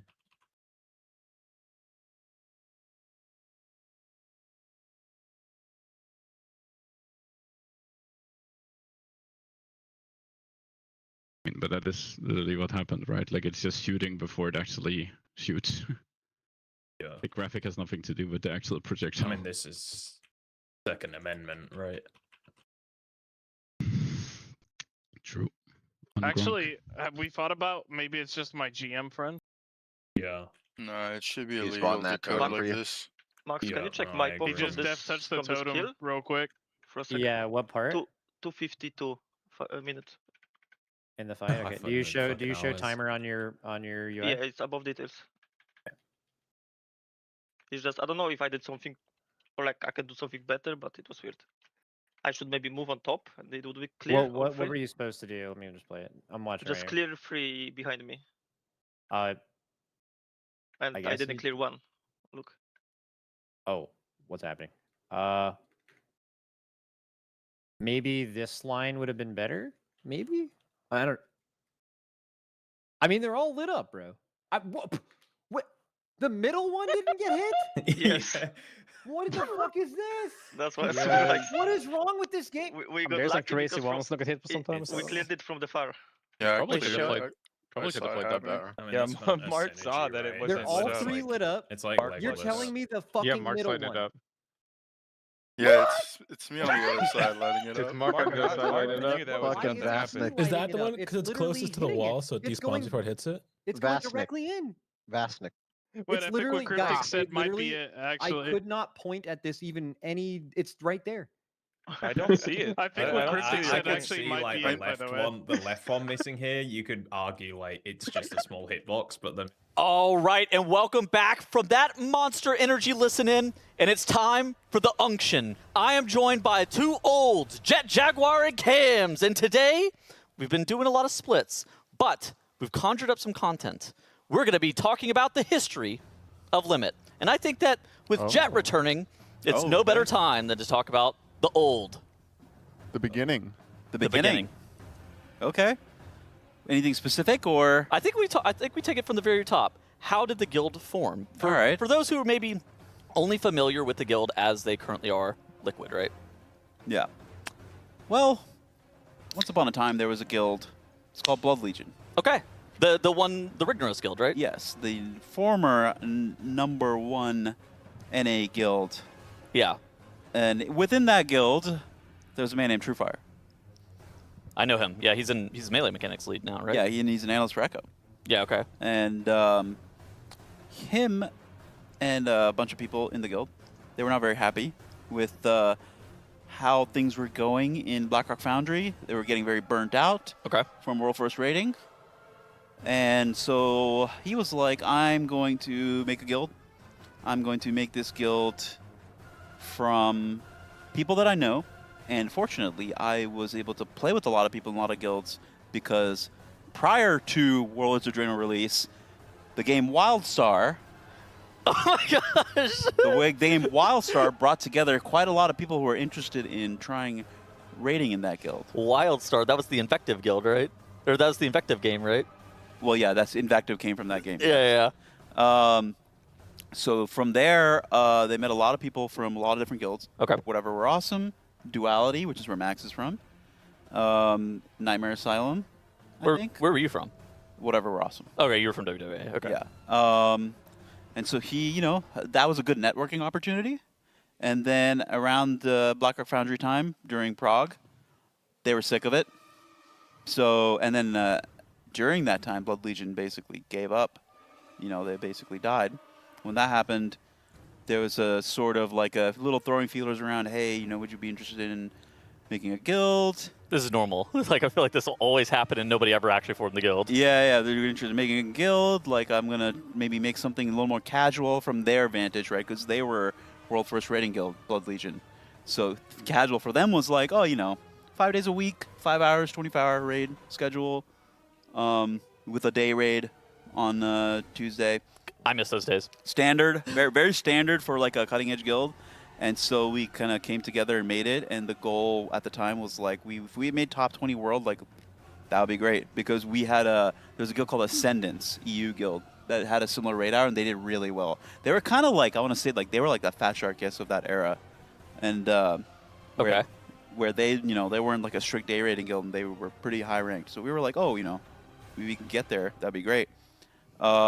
We made the guild pretty early. Like, we waited until like a lot of people in these guilds, either their guild died, which was the case for Nightmare Asylum and Blood Legion. Kill Blood Legion, yeah. Or like in case of WWA and Duality, like they waited till we finished our prog. Okay. And then we all came together, we made the guild, and pretty much the rest is history in terms of like the formation. There was a lot of, I'll say this, Truefire really put his iron fist down and said, we are naming the guild Limit. I really like that guild name. A lot of us did not like it. We were not fans. We were workshopping a lot. What were some other names? The one that was like fairly popular was Elephant Herd. That was a pretty popular name. And unfortunately, he was like, I don't want a meme name. And, he was like, I like Limit. What was the lore on the bald eagle American flag edition of the Archimond kill? Okay. Because I remember a lot of people got mad about that, but I could not figure out why. The Archimon story, it's a funny story, okay? So we never expected to get US first because Midwinter, you know, they were a better guild. Let's not talk about this story. No, they were a good guild. They were in some ways a lot better too. They're a better guild in a lot of ways. But we tried to play a lot of mind games with them. So there was a guy in the guild in Midwinter who used to be in WWA that I raided with. So that's how I knew him. The Shuttle. We were like, oh, you know, like, how are you guys doing, the boss? Like, how's it going? Of course, he was like not trying to like leak anything because we were like hot on their tail. We were like probably a few days behind them in terms of prog. So then I decided, this was something I did. I photoshopped a log showing an Archimon kill that was like 10 minutes deep into the boss at like 30% or something, which is actually like a crazy, like it's crazy bad. But of course I linked it to just him, no one else. There's no one you could probably tilt harder. Yeah. I can imagine than Shuttle. Yeah. Yeah, and then he decided to spread that on his own, of course. And he basically, you know, it kind of caused a lot of tilting, I think. I don't know to what extent, because I think they like, I don't know. I think I had a conversation with Midwinter people at BlizzCon about this once, but that was so long ago I don't remember. And maybe Cams can speak up. Yeah, Archimon was very rough. Yeah. We tried a lot of dumb things in P1 instead of just copying method. Yeah. Their video had come out, and it was the thing where it was like, we can't change our strat, we're so deep. And then it just was not going well, and we would not switch. And you guys were on like a time limit too. Like I remember that was like the real reason why things kind of blew up. Because didn't you guys have like a couple people that were like going to work for Blizzard, stuff like that? I know. Like Sten Haldy, wasn't he one of those? He might have. I know someone who did for sure. I don't know if I can say their name.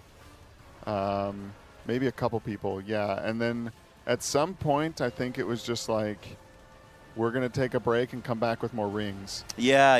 This is so brutal. Oh, yeah, because the ring RNG was ridiculous, that tier. As far as I remember, like, you guys had, like, a time limit, basically, to, like, where you could, like, you know, actually finish the tier at a reasonable time.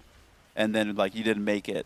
The tilt, we like to joke, like, that the Photoshop tilting thing had a big part of it. And I feel like it doesn't seem like it anyway. But, yeah, so we ended up claiming...